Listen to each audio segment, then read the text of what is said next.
Purple State Audiobook. Purple State, author by Dana Perino. Audiobook by PSP. Subscribe to our channel for more amazing audiobooks and storytelling content. Purple State, a small-town rom-com debut novel from the best-selling author and Fox News host. Part 1, Chapter 1. Dorothy. Clark sat looking out her office window in Rockefeller Center west toward the Hudson River. She rested her elbow on the desk and had her chin in her palm. She twirled a piece of her long blonde hair with the manicured index finger of her other hand. The late October sun was setting in the early evening, and she felt herself fading with the light. She took a deep breath and sighed. It had been a long day. The deck for a new pitch glared from her computer screen. Dot worked at a large public relations firm that specialized in tech, and they were going for a new healthcare software account. The potential client wanted a PR company to get the media attention. Unfortunately, her presentation was as flat as their brand. She needed to add some pizzazz or they'd never land the account.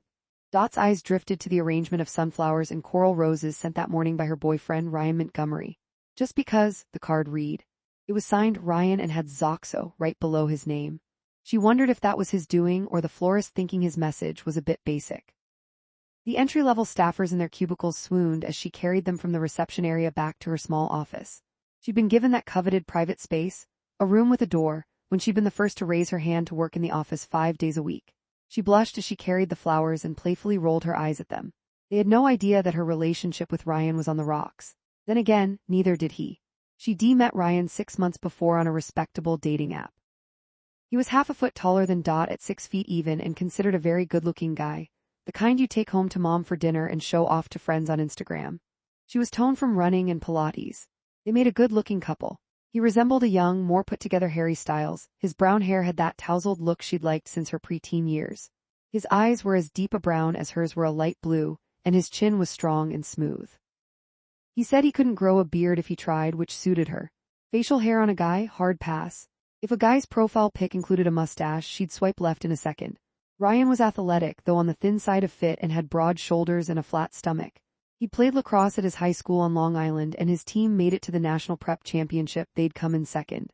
It still hurts, he'd said on their first date. Back then, hopelessly attracted to him, she thought that was sweet. His economics degree was from Boston College, and he'd landed a finance job in the city right after graduation at the firm where he'd interned. Ryan was smart but not as widely read as Dot. He read only the sports section of the New York Post in his office's cafeteria when one of the older guys had left their copy behind. She was more the news and opinion in the New York Times type. He preferred video games at night. She loved to read a novel before bed. His typical outfit was what Dot called the finance brawniform: khaki golf pants, a white or light blue button-down, and a Navy Company branded vest, no matter the weather. It was a good thing he was tall, or she might not be able to pick him out of the crowd at PJ Clark's on a Thursday night.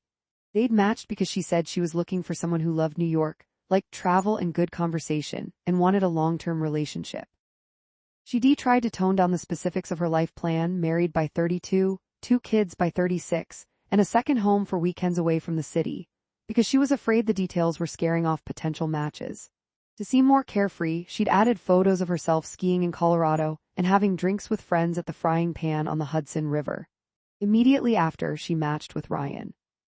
His profile said that he was great on a road trip, a detail that gave her adventurous but responsible vibes, wanted to get a dog and have at least 2 children, and was looking for a lifelong commitment. Dot took that as a good sign that he was up for marriage. Eventually, of course. On their first date, Dot thought he was smart and handsome. She'd even described him as hot to her girlfriends. By their second date, they asked for proof beyond his dating profile pic. No one trusted those photos anyway. Asking for a selfie seemed too eager, so she'd snuck a photo of him by pretending to read a message while she walked back to their table after visiting the ladies' room. Her friends and sister gave him a solid score. As a bonus, he wasn't a total creep like other guys she'd dated. She really liked that he was self-assured but not cocky. Her dates since graduating college 3 years before had varied from the totally aimless to the ridiculously arrogant. Ryan seemed just the right mix of humble and confident. She believed he'd be a loyal partner, and jumping ahead as she tended to do, that together they would send their kids to private schools, take fabulous summer and winter vacations, and own a place in Sag Harbor for the weekends in between. She could picture it when she let her mind wander far ahead into the future. But there was a slight catch. Politically, they weren't totally aligned. Well, he wasn't aligned at all. He wasn't even registered to vote. At least he was a Republican, she'd reasoned. And while his disinterest in politics was a red flag, she thought she could live with that at first and convince him to vote at some point. For the Democrats, of course. Overall, after tossing aside a few bad pancakes, she liked that Ryan had a life plan and was strictly sticking to it. Order and decisiveness had always spoken to her, or at least they had. Having everything planned out was Dot's go-to move since she was a little girl. But now she was realizing that half her plans weren't panning out and the other half were hemming her in. She fretted that she'd mapped out the wrong life, and life was coming at her fast. In some ways, Ryan was very different from his peers. He lived by a regimented schedule, planning out his days, months, and years. One of Ryan's plans was to be married by the time he was 28, the age his happily married parents had wed he'd just turned 27. His clock was ticking. And to Dot, it had started to sound more like a bomb. Her intuition was firing, and she developed a feeling he was going to propose. And she wasn't sure she wanted him to pop the question. Lately, the air was seeping out of the Ryan balloon. Whereas the first few months had been exciting and she was caught up seeing how it could all work out perfectly, she was now trying to avoid him. The problem wasn't so much him but her. He hadn't changed, he was still the same guy, and that had become the problem. She realized he had no interest except making money and playing golf. He didn't have any curiosity outside of those interests. And while she tried for a while to get him talking about things that mattered to her, she had fallen short. The truth was, she was getting bored by him, and it was starting to show. At first it was little things like not immediately replying to his texts, and not bothering to like his Instagram posts about Scottish golf courses. But it had grown into making excuses not to go for drinks after work, and strategically scheduling brunch or walks with her girlfriends so that she'd have something on her calendar that conflicted with his. She knew Ryan had noticed her distancing, but supposed he'd chalked it up to her being overwhelmed at work. And he wasn't wrong about that. Public relations was always on lists of the top 5 most stressful jobs in America, and she was under the gun. The business was changing, or maybe even ending. Artificial intelligence threatened everyone's jobs. Plus, clients thought a PR company could just make a product go viral by using some sort of messaging mind trick on a TV show host or influencer. It didn't work that way, and the pressure was rising on everyone in the industry. So now, to get their relationship back on track, he was love-bombing her, as if that could help win back her affection. That's why he'd sent the flowers. Previous week it had been chocolates, and the week before that it was tickets to a Broadway musical, something she usually loved. Unfortunately for Ryan, the extra attention was backfiring. Instead of being touched, Dot cringed. She had the 6-month itch, and so far nothing could scratch it. Chapter 2, a sudden double knock jolted her out of her office chair and Dot toppled over her water bottle. Daydreaming again? Her team's senior vice president, the SVP. He was always needling her. Nope, just thinking. She jumped up and started mopping up the spill with a tissue. Her voice was usually steady and medium-pitched, but it went an octave higher when she was trying to sound extra cheerful. How's the pitch looking? He asked. It's coming together. She feigned confidence with a cheerful smile. It'll be ready by tomorrow. Good, feel free to get them to help. The SVP jutted his pointy chin toward the cubicles where the new hires were wrapping up and laughing together. Dot felt responsible for making sure they all kept their jobs, and that meant landing this new account. They're always chatting and giggling. It's hard to imagine what we're paying them to do. Actually, they've been a big help. Lots of creativity and enthusiasm, she said brightly, hoping to convince him they were pulling their weight. Well, we'll see, he said dismissively. He looked down at his Apple Watch. Okay, I'm due at the Polo Bar. Of course he is, she thought, but said, don't worry, we've got this. You better. Dot didn't like the shift in pronouns there. Where was the we she thought they'd have as a team? He was the kind of boss who didn't help with a project but was quick to take credit or pass blame. Sadly, she realized it was probably how he'd gotten so far so fast. The SVP turned on his heel and strode to the elevator in his deerskin triple-stitch Zegna sneakers, his black leather man bag bouncing on his hip. What a piece of work, Dot said to herself. She had never got past how he'd promoted one of her colleagues, a guy he golfed with on weekends at a club in New Jersey that both their parents belonged to, ahead of her, despite the fact she did more work and got better results. That had stung, but she'd swallowed it, fearing that complaining would make it worse for her in the long run. She was hyper-aware about being liked and tried to avoid confrontation. So she just doubled down and worked harder. When he disappeared, Dot sat back down and stared at the screen for a while. She had a couple of ideas that were promises the firm couldn't guarantee, but that the client would probably appreciate. She added them into the deck and left herself some room to make any additions she might think of first thing in the morning. She decided to call it a day. As her grandfather who served in the Air Force used to say, she was running out of airspeed and altitude. Better to sign off and clear her mind. While Dot wasn't prone to anxiety, she wasn't sure what was wrong with herself lately. More and more at 25, she was feeling out of sorts and like she was running behind everyone else. This was despite moving up quickly after joining the firm. She was one of the youngest of the account managers and had a lot of client contact and responsibility. But she wasn't excited by her work and dwelled on why she'd been passed over for promotion in her last review. Her boss, the SVP, had just said they wanted to see more. The more was left undefined, which left her frustrated and grasping at straws. And regardless, she couldn't see any real opportunity for advancement at the company in the next 2 years. And she had ambition to get ahead. Beyond that, she thought at this point there would be more clarity in her life when it came to work and love. But things felt more confusing and harder than ever. This wasn't how she imagined her life at this age. Not wanting to dwell on worries, Dot decided to shake all that off at least for a night. She was meeting her girlfriends, Mary and Harper, at her apartment.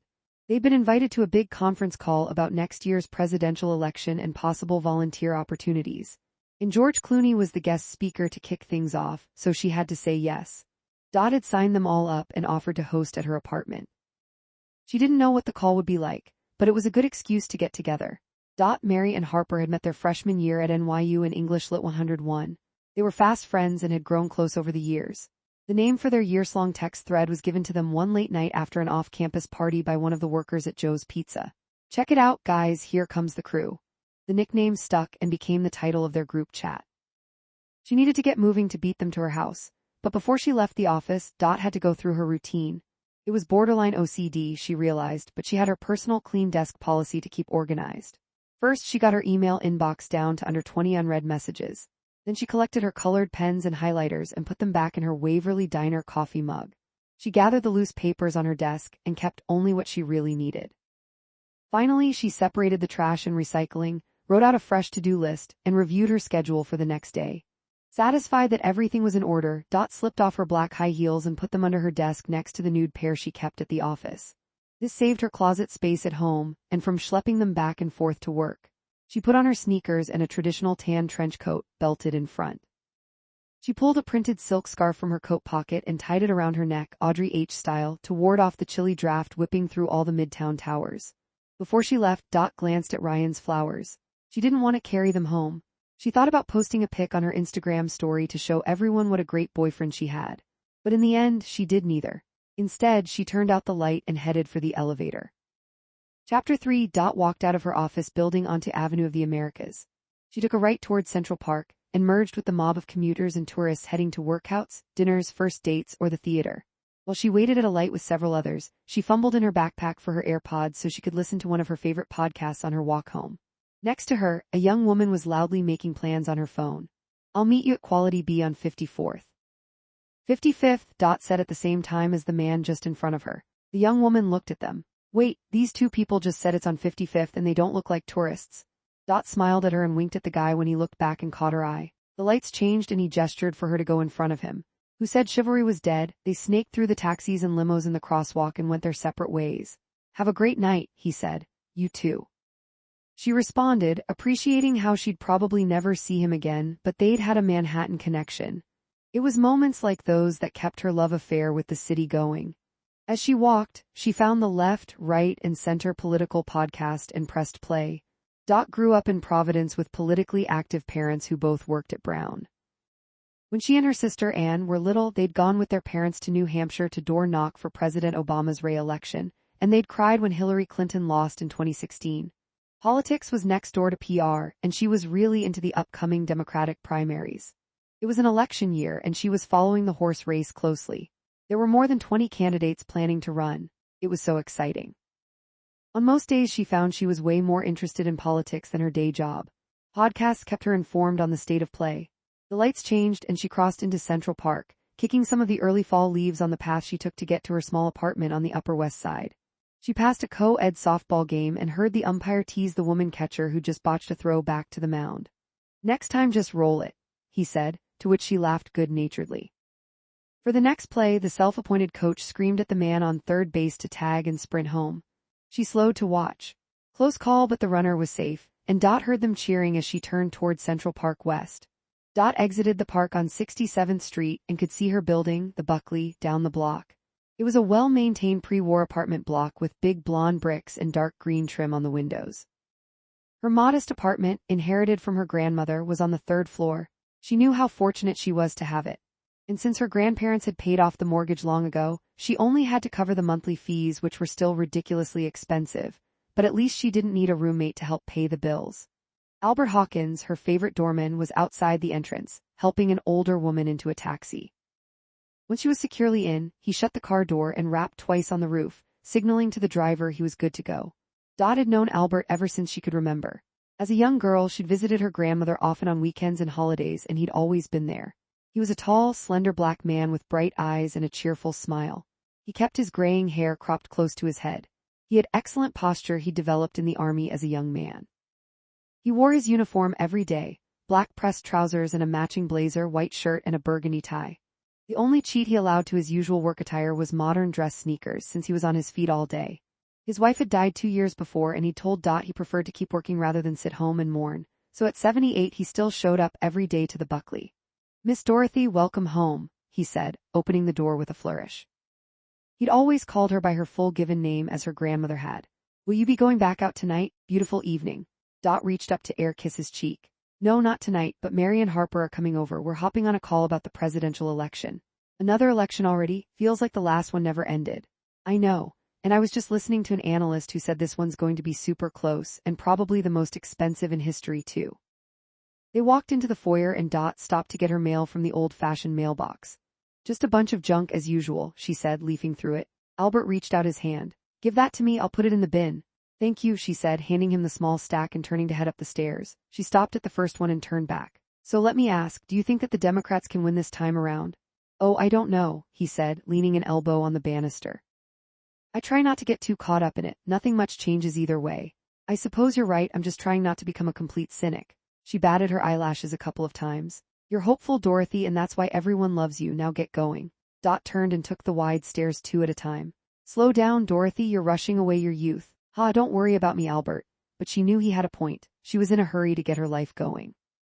When she got into her apartment, she hung her coat on the hook and put her bag in its spot. Small apartments meant keeping organized. Her phone buzzed, a text from Ryan. "Dinner tomorrow, just the 2 of us. I got a reservation at Peak 7 p.m. Dot's fingers paused over the screen. She was torn. Wait, why dinner when they already had plans for brunch that weekend? And Peak? That was just for special occasions. And the reservations were impossible to get. It was on the 101st floor and was used for. "Oh no," she groaned. Did this mean what she thought it meant? Her thoughts started to race as Dot psyched herself out. The 3 text message dots danced in anticipation of her response. But none came. She set the phone down without replying. Chapter 4, Lady Liberty glowed golden in the evening's last slice of sunlight as Mary Russ looked down at the southern tip of Manhattan from her office window in the financial district. She pulled back her long black curly hair and tied it in a loose knot at the base of her neck with a tortoise-shell claw clip. "What would you do?" she asked the statue. "You know, from one liberated lady to another?" The usually cool-headed Mary was in a jam. She was 25, a young woman in a hurry who thought maybe she'd made a bad decision with her career direction. She was the first of her State Island family to graduate from college, and no one was surprised when this argumentative russet girl became a lawyer, a year earlier than expected based on early credits. She'd immediately joined the prestigious firm where she'd interned during law school. It specialized in initial public offerings and mergers and acquisitions, which was a lucrative path in New York. However, if she was being honest, it was somewhat boring. There was little drama in corporate law. Almost everything was settled in conference rooms, not courtrooms. After several months at the firm, a few doubts about her career path crept into her mind. On the one hand, she was good at her job and on track to become a junior partner. She was proficient with the AI paralegal software the firm licensed and tried to teach herself something new about it every day. That made her stand out, and she was often asked to join cases by partners across the firm who'd heard about her skills. They appreciated how she'd explain the new technology in a way that didn't make them feel ancient. Because of her efforts, she'd even received a surprise bonus after a big case she assisted on was settled. Given that her salary was decent, she was able to rent a studio apartment in Battery Park City and could see a path to a corner office in several years. That was very appealing, no financial worries, and living in one of the trendiest neighborhoods in New York City. But on the other hand, what about the time between now and that corner office? Was this really what she wanted to do with her life? Was there more to life than billable hours for bankers? A message popped up on Slack from one of the office managers. "Is anyone able to walk a charger over to Henry Rickleman at District Court? He forgot to take it with him." Again, Mary responded right away. "I can do it." Any excuse to get out for some fresh air. Autumn was her favorite time of year. "Great, thanks. Hey, bring back some cookies from Funny Face for everyone. We could use some crumpettis to get through the afternoon. Brutal new deadline just came in, just expense it." "I'll bring back the fun." She knew that as soon as she set the cookies out in the communal kitchen, they'd be gone within minutes. Sugar was a heck of a drug for lawyers who didn't leave the office to eat. Mary got up from her chair and smoothed her light gray cigarette pants over her long legs. She wore an ivory silk top with a ruffled front, a pale gray blazer and her signature black stilettos. She could walk as easily in heels as she could in sneakers. Her medium-sized gold hoops and her great-grandmother's small gold cross around her neck were her only jewelry. Before leaving, she grabbed her mid-length and well-worn black leather coat off the back of the communal coat rack and threw it around her shoulders. Mary was 5'7" and model thin. She shunned exercise and loved the big Italian meals her grandmother made every Sunday. Mangia Maria, Nana teased her. It's not fair, her friend said, wishing her natural metabolism would rub off on them. Mary was the beloved youngest child of Tony and Christine Russo. She had 3 older brothers, Gabe, Frankie, and Joey. They ran a protection racket around their baby sister, which had been a blessing and a curse as she was growing up. Mary had always been smart and naturally stylish. She loved word games and witty retorts. She favored dramatic dark eyeliner and mascara below naturally arched brows and red lipstick that somehow never smudged. Her long nails were always manicured in a neutral color that went with everything. Her closet was filled with the latest fashions, and she had a nose for hitting the best sample sales that she heard about through following the coolest influencers and their secret network of stylists. She picked up the charger on her way out, placed it in her red leather tote, and headed to the courthouse. Out on the street, the wind was whippy and the air smelled like autumn. She shivered in her coat and picked up her pace, careful not to catch the sidewalk cracks in her spiky heels. On her way, she passed a legal aid office she'd never noticed before, though she'd made this trip several times. She stopped to read a sign taped to the window that read in capital letters, "Volunteers needed for family court." A young man sat inside and caught her attention when he waved to her. She waved back and quickly scanned the QR code onto her phone, intending to look it up later. "Hi, please tell me you're a lawyer who wants to do a good deed. We really need more help," said the man after he gently opened the door. She noticed his looks right away. He was slightly taller than she was, fit like a boxer, with broad shoulders, dark brown eyes, and very white teeth. He had on straight dark blue jeans, stylish Veggie sneakers, and a snug navy quarter zip. "I am, but not this kind, went the corporate route, don't hate me." She shielded her eyes with her hand in mock shame. "Do you take volunteers with no experience in family court beyond the class we took in law school? We take anyone, even corporate lawyers." His wide smile showed he was in on the joke. "We just need people with a pulse and a heart. There are so many foster children who need an advocate, and there are many moms and dads who could use some help too." He handed her a brochure. "There's a seminar this weekend for new volunteers." She took it and skimmed the contents. "By the way, I'm Manny Rios." He stuck out his hand. She took it and gave it a firm handshake and met his eyes just like her dad had taught her. "Mary Russo," she smiled, feeling a stirring of purpose, and maybe something else. She hadn't dated anyone since getting herself out of a terrible relationship with her law school boyfriend who had turned possessive. It got scary. Restraining order scary. That had put Mary off men for a long while, though her family was really pressuring her to get set up and find someone. They wanted her to settle down and start having children, as 2 of her 3 older brothers had. Her eldest brother, Gabe, had become a priest, so he got a pass. "Hope to see you there, Mary Russo." "You just might." She started to walk backward, not wanting to break eye contact with Manny, and nearly got hit by a tourist riding a citibike on the sidewalk. Manny reached out and grabbed her. Then he made sure she was steady before letting her go. "Thank you." She felt the heat of his touch through her jacket. "Those bikes are so dangerous. Are you okay?" "Yes, I'm fine. Thank you for saving me, not just potentially my life but from severe embarrassment." She looked around to see if any other bikes were coming their way. Tourists on citibikes, the worst. "You should sue." "Not a bad idea. Know any good lawyers?" She knew time was getting on and that Mr. Rickleman would be wondering where she was. She didn't need trouble with one of the managing partners, but she liked talking to Manny. "I might have just met one." Okay, he was flirting with her, and she kind of liked it. She turned and started to walk away, waving to him over her shoulder. "Hey, Mary Russo." She stopped and turned around. "Yes, you were going that way." He used both hands to point in the opposite direction. "Oh, right, thank you, this way." She turned on one spiked heel and flashed him a smile as she passed him, now toward the courthouse. Well, that was unexpected, she thought. Meeting Manny had put a spring in her fall step. Chapter 5. Harper Lee Adler sat in the faculty office at the ritzy private high school where she taught English literature and creative writing. She was scrolling through her emails while she waited for her after-school appointment with outraged parents whose son had earned a C on his most recent assignment. And now the sophomore biology teacher, Brad Tam, sat next to her crunching on corn nuts so loudly that she thought he'd break a tooth. She couldn't concentrate, but there was nowhere else to go. The school put a lot of money into the students' experience, but the faculty lounge was a Coke machine and folding chairs. Still, she felt fortunate to have this job, especially given how her last year had gone. She ignored Brad and thought back on how she'd ended up here after graduating with honors from NYU. Harper was below average height, straining to hit 5 feet when she stood with her best posture. A high school boyfriend had once called her curvy, and while he meant it as a compliment, she sometimes struggled with what the word implied. She had hazel eyes, light brown curly hair, and a smattering of freckles across her rounded cheeks. She was cuter than she was pretty, and while she knew that was her lot in life, she still wished for things she'd never have, like a small upturned nose and sharp cheekbones. One thing she did have down pat was her style. She favored a bohemian look and loved the sale rack at Anthropologie and the vintage shops in Soho. She had a collection of ankle boots, colorful chunky cotton sweaters, and patterned maxi dresses that made her unique among the black suits and turtlenecks of the city. Harper grew up in Park Slope, Brooklyn. Her dad had worked for President Obama as a speechwriter, and now he was a senior fellow in global health at the Council on Foreign Relations.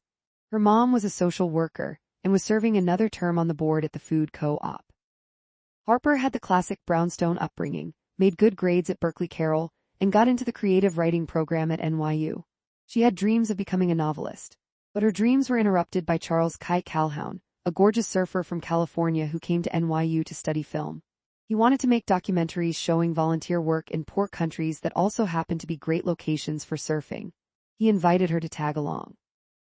She loved the thought of being adventurous and not tied down. Kai was her ticket to somewhere. She fell under his spell and after graduation followed him to West Africa.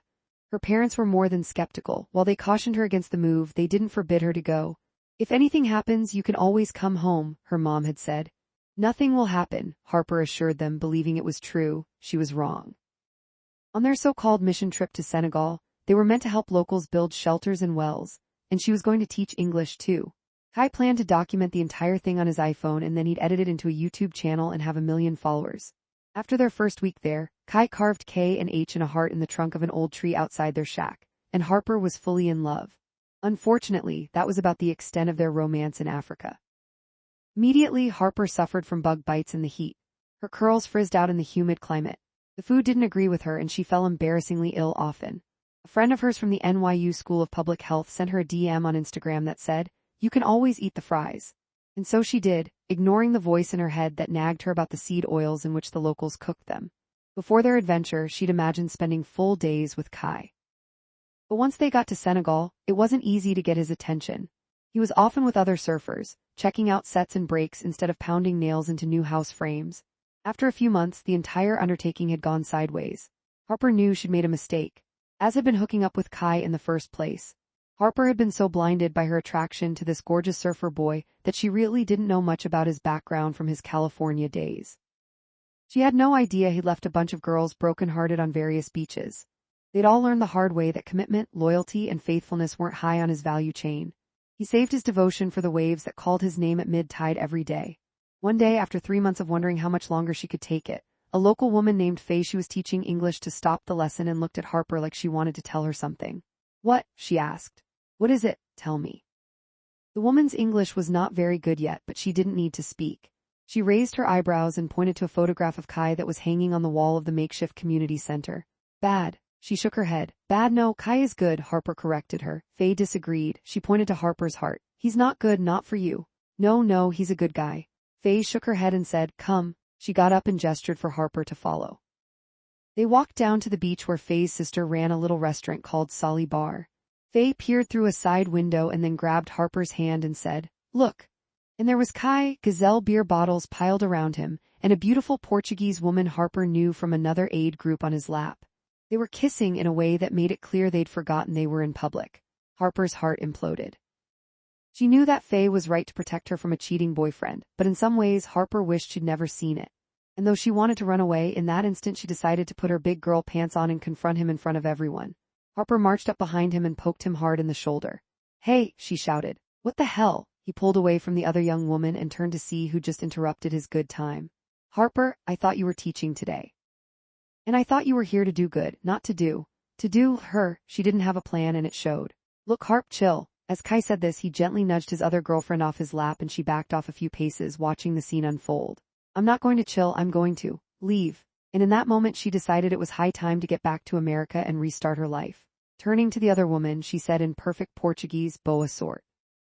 Her nanny had been from Brazil and she'd learned a few phrases from her. "Good luck" was one of them. Then Harper turned and walked out, her head held as high as possible. What really upset her was Kai had acted like it wasn't a big deal. He didn't even try to get her to stay. He just let her walk away even though she'd changed her entire life plan for him. This is what she got for that. The humiliation and the heartbreak crushed her. Back at her hut, she started stuffing clothes into her oversized duffel. Then she picked up her phone and thought of having to call her parents to confess that her great plans had all fallen apart. "Call Dad," she said to Siri, grateful to still be on her dad's international phone plan. She winced in anticipation of the conversation she was about to have. He picked up on the first ring. "Harper, are you okay?" Her voice broke as she heard his voice. "I'm fine, but you were right, Dad." Those were tough words for her to say. She'd blown off her parents' concern about her decision to throw in with Kai and go to Africa without any real plans for what would happen if it didn't work out. She braced for the "I told you so," but it didn't come. "Aw, Harper, it's okay, come on back, we'll figure it out." He reassured her, and she was so grateful he was her dad. She knew he was glad that this adventure was over. By the next morning, her parents had sent her details for her flight home. Coach, no upgrade. She decided that was fair. Her parents said they'd pick her up at JFK, and she was so glad to see their old Volvo hybrid pull up to the curb. Her dad put the car in park, and her mom jumped out to wrap her in a hug. As much as she frustrated them with her breezy impulses, they loved her big heart and felt protective of her. "I'm sorry, Pumpkin," her mom said into Harper's hair as she held her tight. "You were too good for him anyway." When she moved back into her childhood bedroom and unpacked her duffel bag, she felt safe and like a kid again, even though she knew there was no going back. She took an unending amount of teasing from her older brother, Ernest. Yes, her parents thought it would spur their kids to great heights if they were named after famous authors. Her dad pulled a few strings and helped her land a teacher aide job at the Van Buren School. She considered enrolling in an online Master of Education degree program so that she could eventually get a full teaching job. For once, though, luck was on her side. Her teacher got a dream job at Dalton, and Harper got bumped up for the rest of the school year. But still, the job didn't pay enough to cover her expenses, so she supplemented her income by tutoring or babysitting. Out of some semblance of pride, she tried not to ask her parents for money. At least not every month. Harper couldn't believe that everything she'd thought and dreamed about had turned out to be wrong. Even her goal of writing a novel seemed so rearview mirror. She wanted to write great fiction, but knew that in order to do that she needed to see the actual world outside of the 5 boroughs. Going on this adventure with Kai was supposed to give her 2 things she wanted: a chance for love, and a look at the real world. But now, when would she have time to write when she was constantly working on her lesson plans, grading papers, and dealing with the parents of her entitled and spoiled students? And now Miles Lasher's parents were demanding to meet with her. The mom had emailed Harper explaining that Miles's tutor hadn't had a chance to work with Miles because the family helicopter out east had malfunctioned. Harper almost couldn't believe that was their story. As she sat down in the meeting room with Edith Thistlewood, the school principal, Mr. Lasher looked a little embarrassed or maybe bored, but the shiny, creaseless face of Mrs. Lasher hid deeper contempt.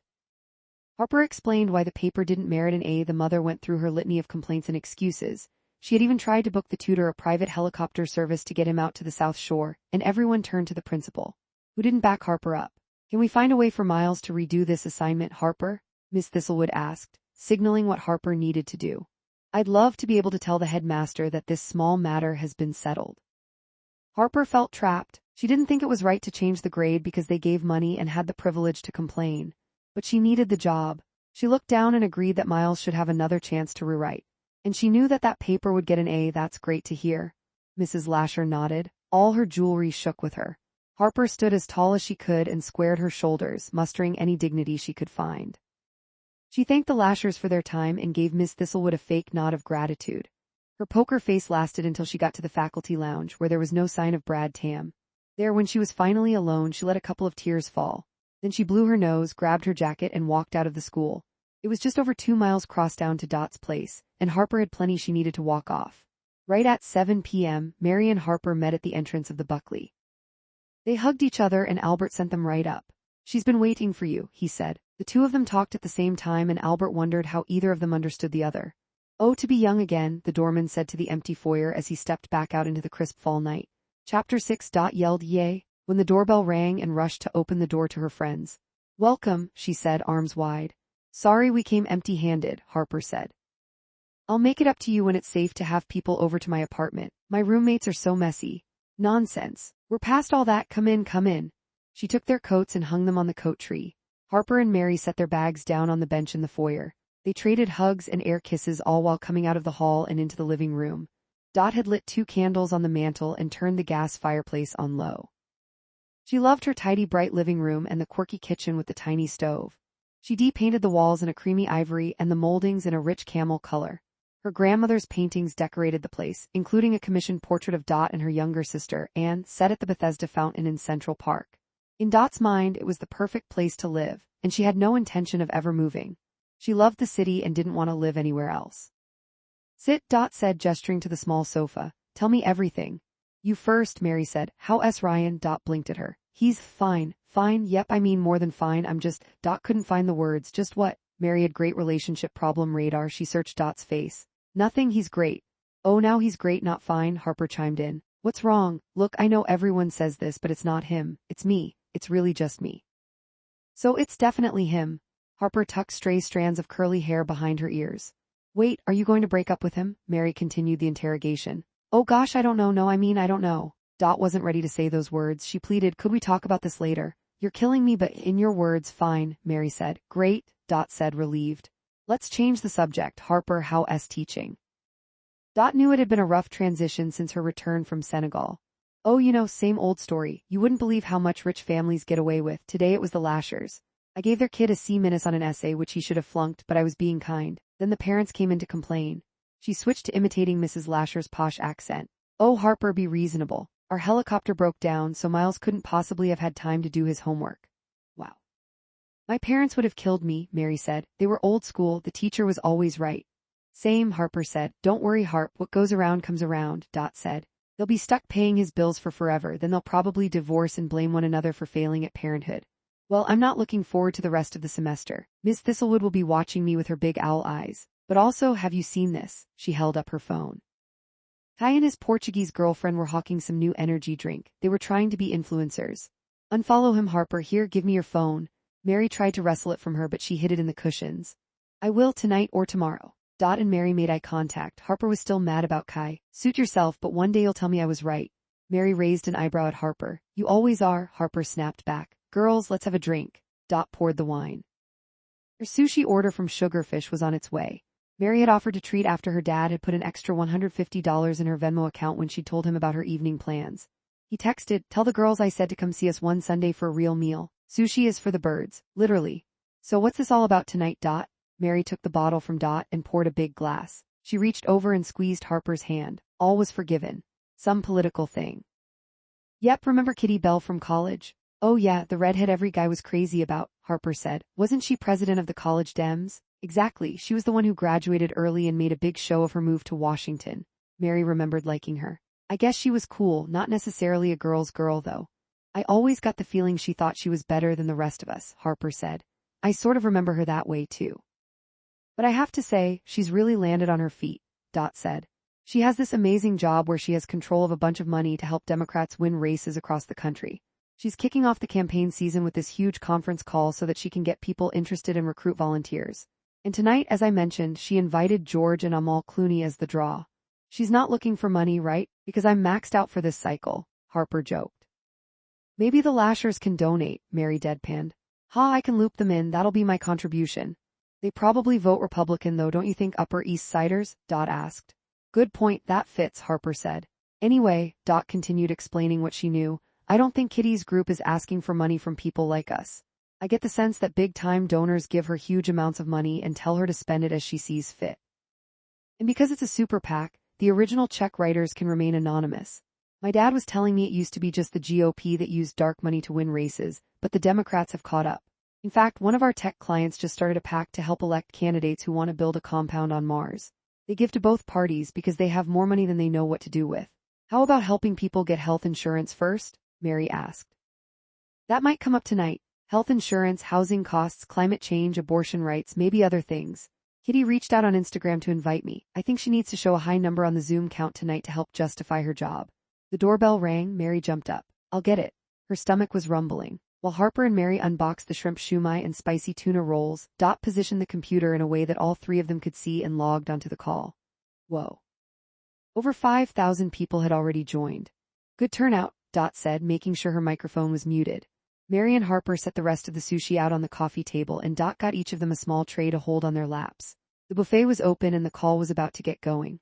Welcome everyone, it's great to see so many people here for our inaugural For the Win call. I'm Kaitlyn Bell, but everyone calls me Kitty. I'm the executive director of the pack. Disguising her upper Midwest accent, Kitty sounded elegant and mature, like she'd left her early 20s behind. Her long dark red hair was blown straight and parted slightly off-center. Her milky white skin was enhanced by a glowing foundation and professional eye makeup. She wore a fitted royal blue blazer and diamond stud earrings. She was definitely pulled together. Harper sat up a little taller at the sight of her. Let me kick things off. I know you've probably heard this before, but this time it's true. The next election is the most important of our lifetime. She paused for effect. I'm excited to have you here. FTW has big plans for the coming year, and I'm so pleased to turn the microphone over to our honored guests, George and Amal Clooney. The Hollywood couple beamed onto their screens, and it was almost like having a one-on-one with them. Have you ever seen more beautiful people? Harper asked. My gosh, she makes me want to delete every selfie in my camera roll. Dot kept her focus on the screen and listening to the Clooneys, but her mind turned to Kitty. She knew that she'd always had big plans. She'd never been shy about wanting to work in the White House one day.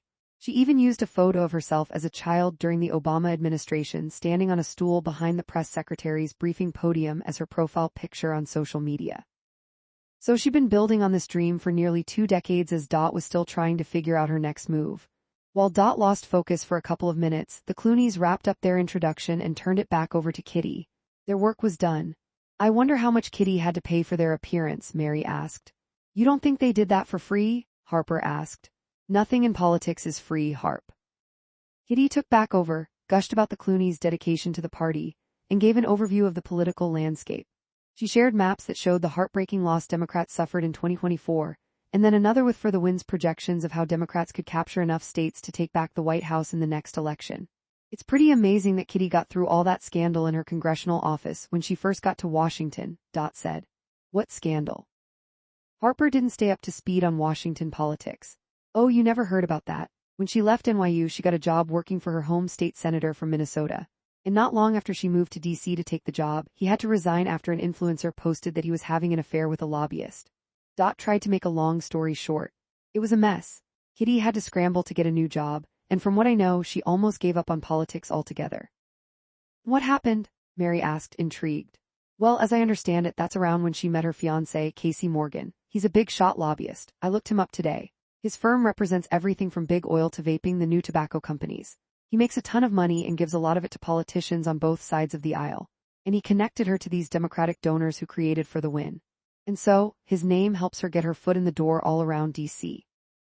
Mary was catching on, correct, and now they're like a power couple. They have a townhouse in Georgetown and host a lot of cocktail parties. She's always posting these pictures of them as seen around town.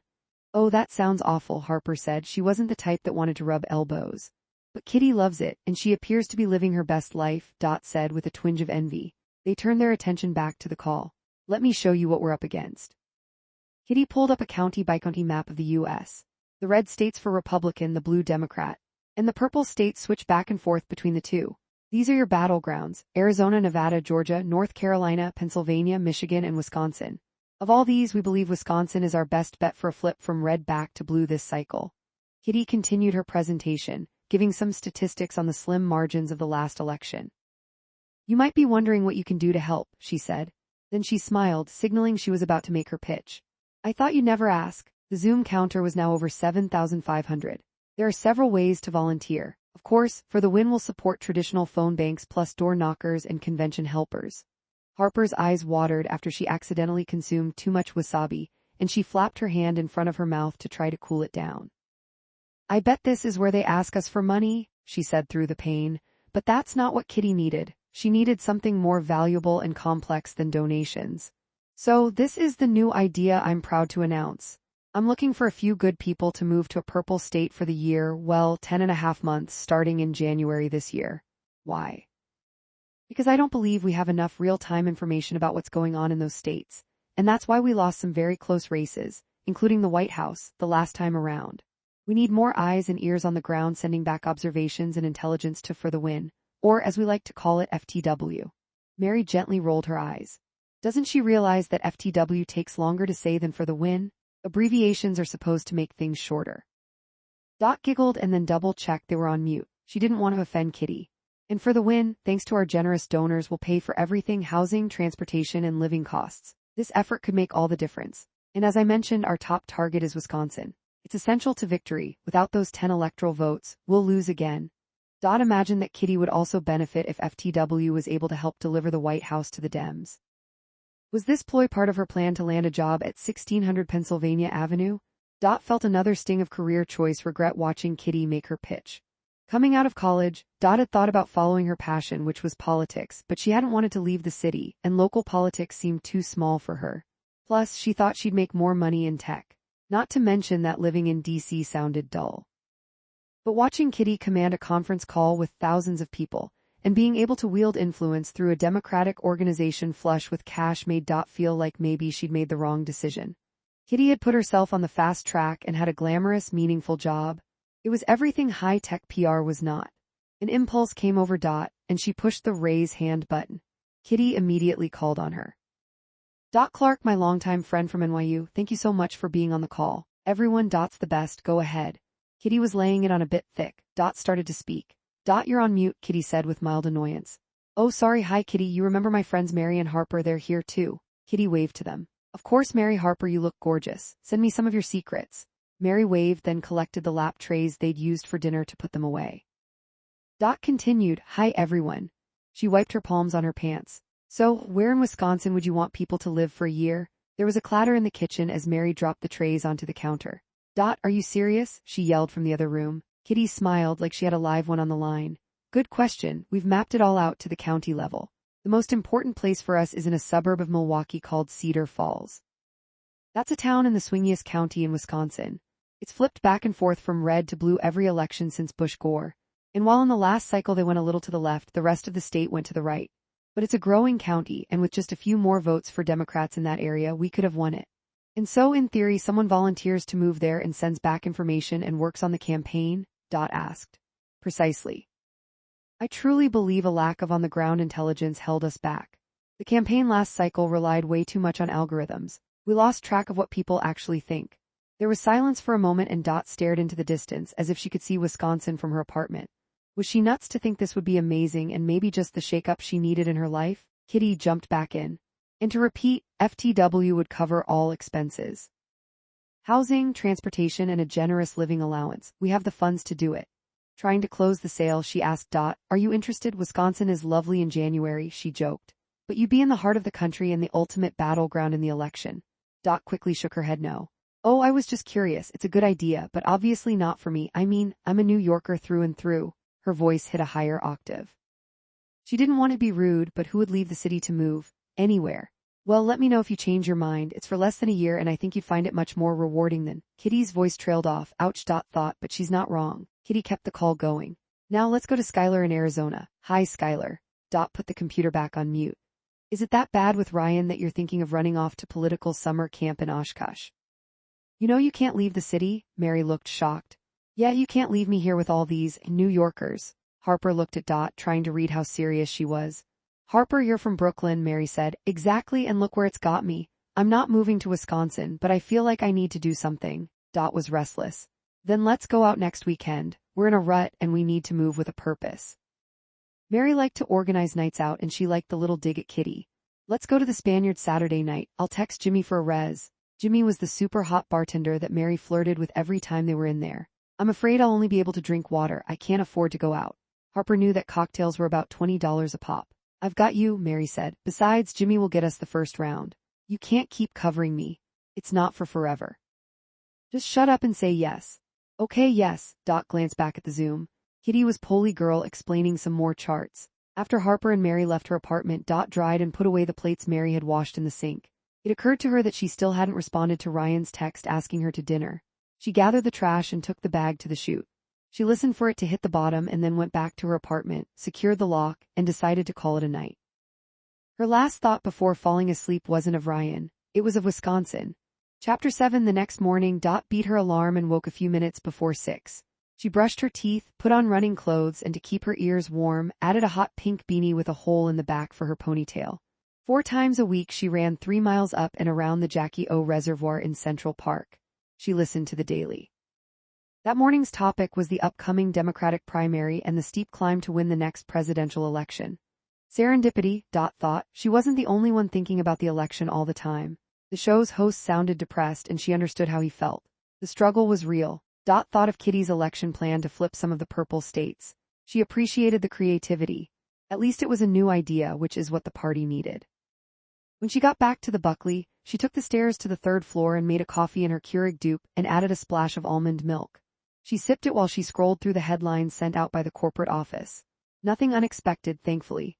She avoided looking at her text messages, knowing Ryan's message about dinner that night sat unanswered. She knew she was avoiding the inevitable, but she needed a little time. Showered and dried her hair straight.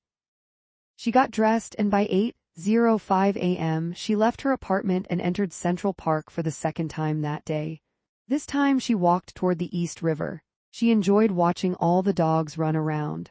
The park didn't require leashes for 3 hours starting at 6 in the morning. It was one of her favorite things about the city. She smiled as she watched them play on the grass and the sandy ball fields as they raced around their owners' legs, the humans standing with bent knees so they wouldn't get bowled over. As she neared her office, she stopped at her favorite coffee cart before going upstairs. Her regular guy, Freddie, moved with speed to prepare her latte with extra foam. "Thanks, Freddie," she said, tapping her card and adding a 20% tip. Then she flashed him a smile and turned to face the day. "Here we go," she said to psych herself up for the pitch review. She got to her office and finally made herself look at her text messages.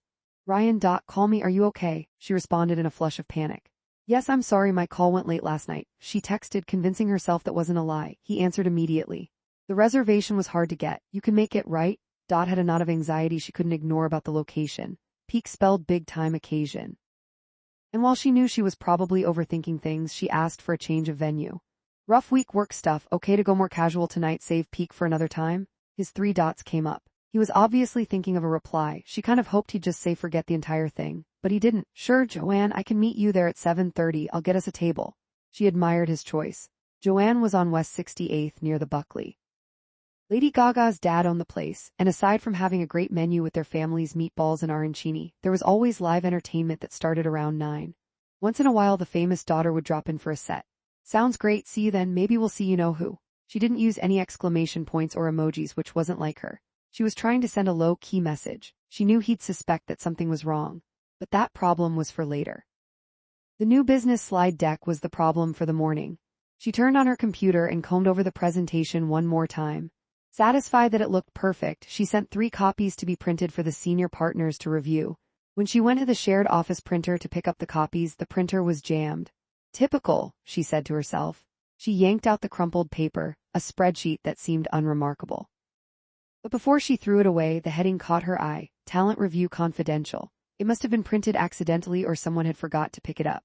The spreadsheet had 3 columns labeled meets, below exceeds. She glanced quickly at the names. There were all her colleagues, including some of the junior staffers she'd helped train.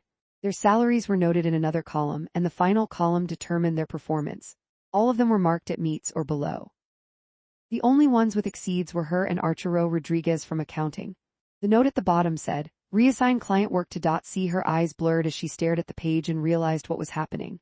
Even if she helped win this new healthcare client, the firm planned to downsize and unload all the work onto her. And she was already working 12-hour days. But the message was clear: they were trimming the fat. And she was expected to carry the load. Her face burned with embarrassment, shame, and worry. She ripped up the document and threw it in the recycling bin. Then she took the presentations back to her desk. She took a few moments to calm down. So now she knew what the score was: corporate wins, staff loses, it wasn't fair. Chapter 8. Good morning. Darius Thompson, one of their new hires, said as he walked by to his cubicle. Waved and smiled. She really cared for the junior staffers. She'd been one not long before, and she knew with the economy slowing it wouldn't be easy for them to find new jobs. She thought of Kitty's conference call and how exciting and energizing it felt to talk about politics for a bit the night before. Shaking that off, she picked up her company-branded Stanley cup filled with lemon water and headed to the conference room. She put on her best poker face. "Fake it till you make it" was one of her favorite mottos, and it was time to go to work. "Excellent pitch. The president of the company said. Appreciated the rare compliment. "We'll see if they buy it," the SVP said. "They're a tough crowd, but I agree it's a very good pitch." He falsely flattered her in front of the boss. Smiled and thanked them with a little less enthusiasm than usual. She got through the meeting and walked back to her desk, trying to focus on the praise she'd just received. Why was it that she took criticism more to heart than admiration? All good. Darius asked her. "Yes, great, thanks for your help, you had some good ideas." She knew accolades went a long way for the younger staff. Her phone buzzed with a text. "Call me now." It was from one of their most important but annoying clients who was always messaging her. She knew what this was about. Dot waited 3 beats for her own dignity before calling him by video chat. "Hi, Michael." Michael worked in San Francisco. He'd created a mortgage-related tech startup as his main project when he got his MBA at Stanford. Even before he graduated, a bunch of venture capitalists threw money at him. He was one of those guys with extra long bangs like a Shetland pony, which required him to keep tossing his head back so that he could see. "Am I booked on CNBC this afternoon before the market closes?" His eyes were dark beads fitting his mood. "I need to be out there. I have to raise another round and that jerk from LendingTree is all over Squawk Box. If we don't show the same kind of hustle, I could lose funding." "I hear you." She was well versed in language to de-escalate a tense conversation. "I have a call into the producer. We are looking for the right time to get you on. Right now your competitor is rolling out a product so they have something new to say. As I've mentioned, we need you to have something new to get on the show. Let me ask you something. He paused for effect. "Who's the boss of you?" "Excuse me," she blinked, surprised by his tone. "I asked who is the boss of you. Let me answer. I am the boss of you. Is that clear?" She held his gaze but didn't answer. "Get me on the network by the end of the day or else we're done." His voice was menacing. Understood. She knew she'd have to call in a favor to get him on TV. She clicked off without saying goodbye. Her stomach was in knots. The SVP, the staffing memo, Stanford Michael, the uneasiness with Ryan. Nothing felt right and it was all just too much. She decided to walk it off. She grabbed her coat and left the office. Headed over to Fifth Avenue. She didn't mind the crowds and liked to people watch and look in the store windows. The fall displays had a couple more weeks before the holiday decorations took over. Determined to improve her day, she turned north and walked up the east side of the block, passing Saks Fifth Avenue and St. Patrick's Cathedral. As she strolled, she felt a little calmer. Then right before 57th Street she saw a familiar figure. It was Ryan, and he was going through the revolving door into Tiffany's. Oh no, she thought, her stomach dropping to the ground. Though her heart screamed run, her curiosity compelled her forward. She dialed Mary and walked into Tiffany's. "What's up?" "I'm on a big Zoom meeting," Mary whispered. "Can you step out? I need you." Saw Ryan enter the elevator at the back of the store. She tried to hide behind a pillar until the doors closed. Mary shot a note to her managing partner and said she'd be right back on the call. She picked the phone back up. "Okay, I'm here. What's up?" "I'm at Tiffany's. Ryan is also here." "Oh my goodness, this is so exciting." "No, it's not. It's not what you think. We aren't here together. Happened to see him walk in. Now I'm following him to see where he's going." "So do you think he's—" "Yes, I think he's going to get it." "Mary, what am I going to do?" "Wait, you don't want to marry Ryan." "Mary, I don't even think I want to date Ryan." "Oh well, this feels very new. When were you going to clue me in?" Don't give me a hard time right now. My head's a mess. This is a huge problem." Okay, did you see what floor he went to?" "I'm checking, hang on." Moved through the iconic showroom and checked the directory by the elevators. She mouthed to the woman working the elevator. "3rd floor, please. Still with me?" asked. "Yes, where are you now?" The doors opened onto the 3rd floor. 15 feet from her was Ryan, his back to her, looking down into the glass display counter. "Oh Lord," ducked behind the elevator operator, praying her boyfriend didn't see her. "May I help you, miss?" a smartly dressed Tiffany staff member asked her. "No thank you," she whispered loud enough for him to hear but not enough to get Ryan's attention. "Mary, he's looking at rings. Can you get out of there before he sees you?" Scooted backward to return to the elevator bank. The elevator lady who had just brought her up tilted her head in confusion. "Shall I take you back down to the ground floor, miss?" "Yes, thank you." Dived into the waiting car and pressed herself against the side wall. She was trying to keep it together. Into the phone she said, "Mary, I'll call you later. Don't forget a single detail. I can't wait to hear this story." When the elevator doors closed, she felt like she couldn't breathe. In just one morning, both her career and her personal life had taken major turns, and at that moment she truly didn't know which way to go. Chapter 9. Mary couldn't get Manny from the legal aid office out of her mind. He was so handsome with his olive skin and wide, kind eyes. She could picture his tight curly hair cut close on the sides, chiseled jaw, high cheekbones, and muscled shoulders. He had a beautiful smile, perfect teeth. He looked straight into her eyes, not intimidated by her like other guys. She wished she was going out with him tonight. Unfortunately, she'd made other plans. I can't believe I agreed to this," she said out loud, walking down Stone Street in Phi. It was Oktoberfest and downtown was hopping. The bars were decorated for the season and packed with people her age from the big financial companies, all washing down their day and having a good time. But Mary couldn't stop and linger because she had a date. Mary's mother had set her up with Teresa Molinaro's son, Ricky.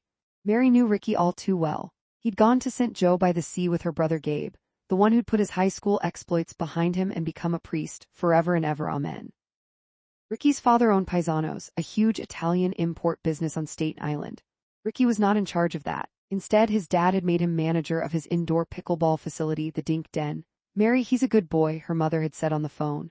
"And listen, you've not brought anyone home in ages, not since that Irish boy, what's his, Colin, who hid in the bathroom during Sunday supper because he thought everyone was yelling at him." They were. "His family are Islanders fans, I'm sorry.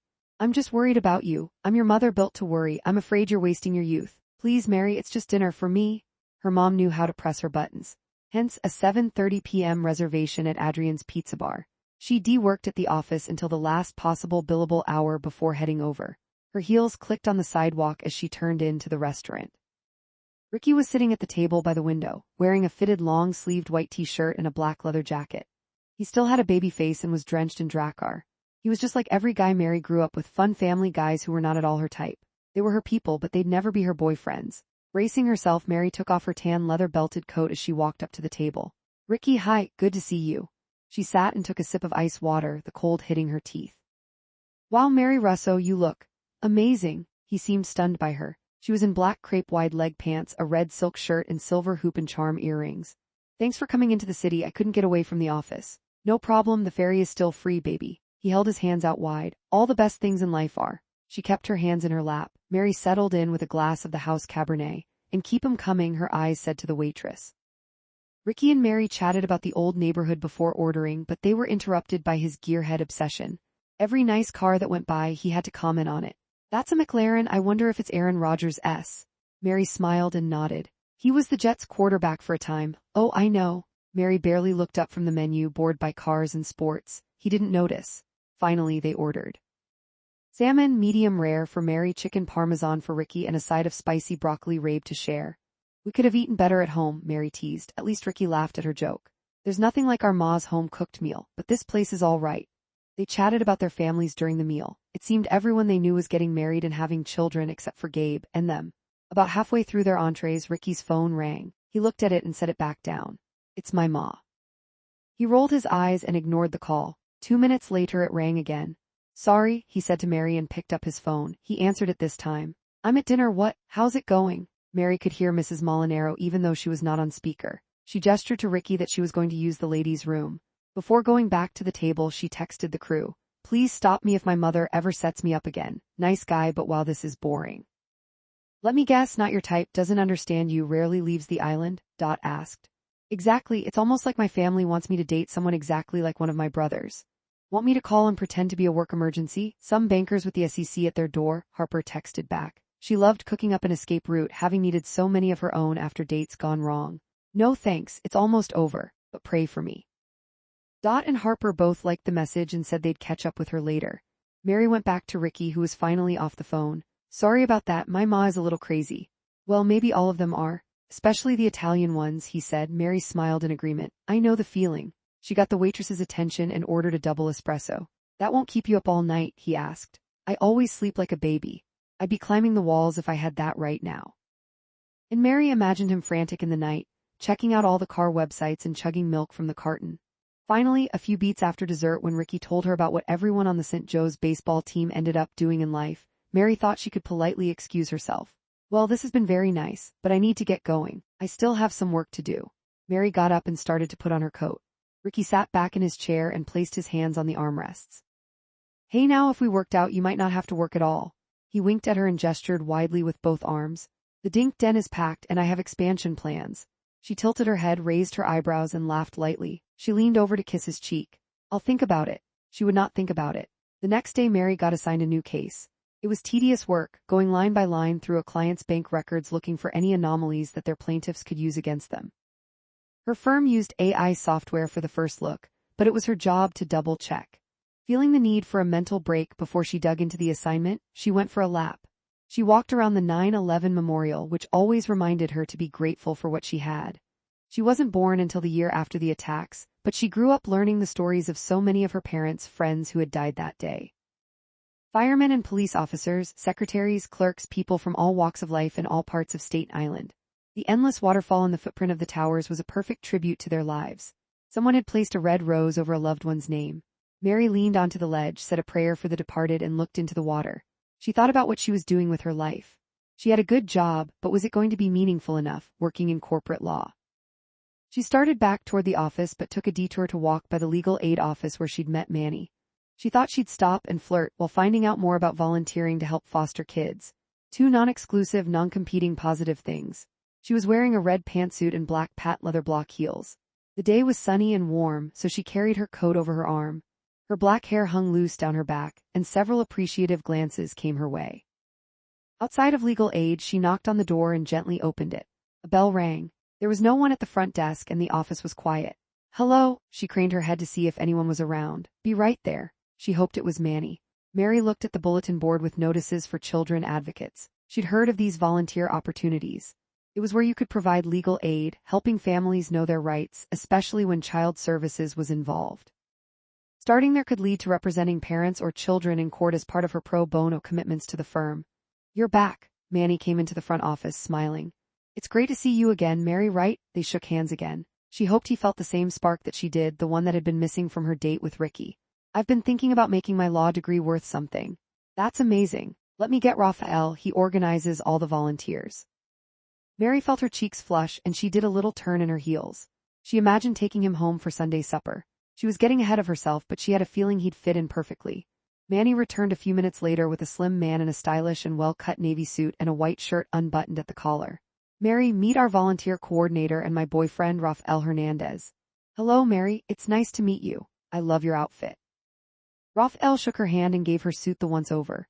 Red is your color, boyfriend. Mary felt mortified, so that wasn't a spark she'd felt, that had just been a handshake. She cut herself off from serious dating for so long that her romantic instincts were way off. Oh, thank you, she stammered, trying to recover her composure and praying Manny didn't realize the mistake she'd made. I'd love to do this, but I've just got a text and need to get back to my office. Can I come by another time?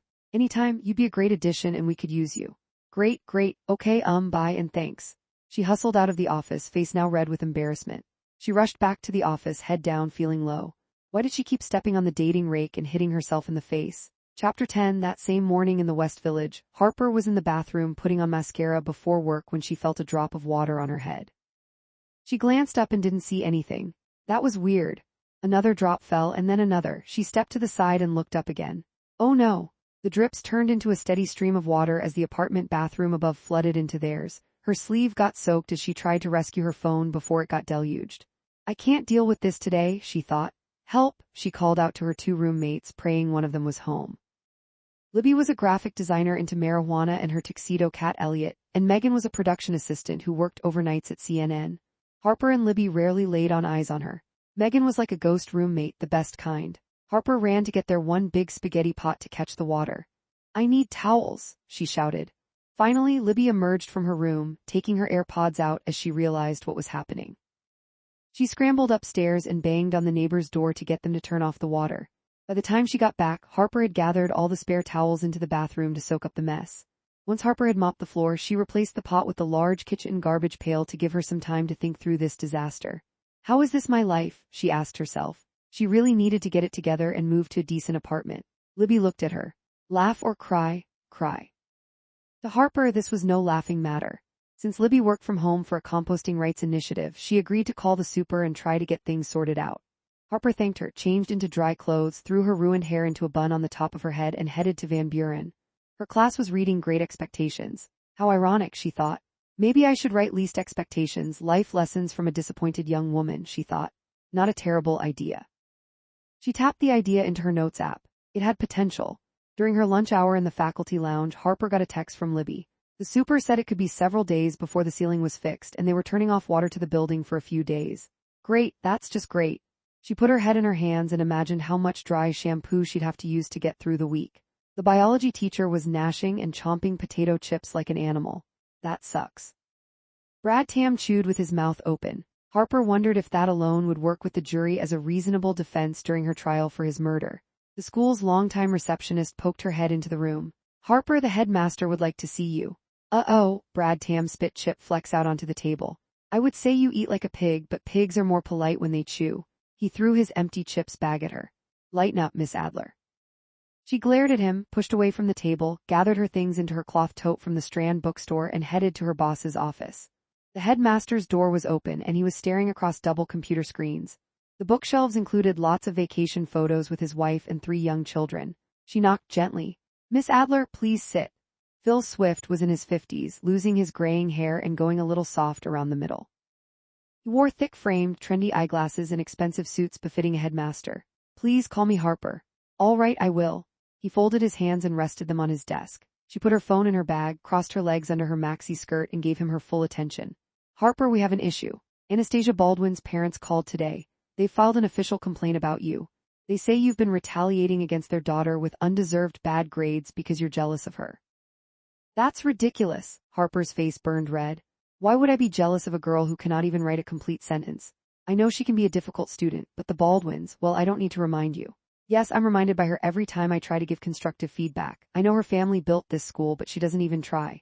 I understand that, and I hope you understand that once there's an official complaint, I have to investigate. We must do this by the book." He double-tapped a small stack of papers with his pen. Harper's eyes filled with tears, worry welling up inside of her. The Baldwins were best friends of, you guessed it, the Lashers. Word had spread, and they were coming after her. "Oh no, please don't cry, I feel terrible. I'm sorry, it's just that my apartment flooded today and this is so upsetting. Tell you what, you and I have never really got to know each other. How about I take you to dinner this evening to cheer you up, and we can talk about how best to approach working with the students and parents at this school? We can go early. Say 5 o'clock at the Grand Central Oyster Bar, then I can catch a train home. What do you say?" "Oh, you don't have to do that," she said. "I'm sure you're too busy for that." "No, I'd like to. It's the least I can do for one of our most promising new teachers." It was the nicest anyone had been to her all day. She hesitated a couple of moments, not wanting to be a bother but appreciating the gesture. "Okay, sure, yes, that would be nice." "Wonderful, I have a meeting off campus at 4 this afternoon so I can meet you at the bar." "Great, I'll be there." Her mood lifted slightly. "And Harper, we can get this taken care of. Try not to worry. If we get this straightened out, you could be here a long time." She thanked him and walked back to her classroom, glad to have a vote of confidence from her boss. She returned to her juniors, who were presenting their essays on their favorite family vacations. She could hardly stomach listening to all these trips to the Louvre, zip-lining in the Alps, glamping safaris in Kenya, and sailing in Saint-Tropez. She scrolled her contacts to text climate denier, her conservative brother Ernest, who lived in a new building in Hudson Yards. She found the neighborhood soulless, but he said liked the new construction and walk-in closets. "Hey, can I stay over a couple of nights? Bathroom flooded at my place, and don't say I told you so. I know it's a dump." They argued bitterly about politics, but they were good to each other. He said yes, of course she could stay, but only if you text me Mary's number. Their running joke about how he was in love with her friend. Fat chance. 84:30. Harper finished going through the last of her emails and jotted some notes about her experience with the Baldwins for the conversation she had to have the next day. She freshened up in the teacher's all-gender bathroom, putting her hair in a tidier bun and adding some under-eye concealer and lip gloss. She wore a long tan dress, ankle boots, and her signature brown leather jacket that she'd had for years. It was perfectly broken in and had just the right number of pockets. She thought her outfit said youthful and creative, part of the New York crowd who did not work in finance or media. Harper had enough time to walk to the Oyster Bar to get there by 5. She enjoyed the city at this time of day, before the evening rush. The restaurants were starting to fill up as tourists grabbed an early dinner before the theater.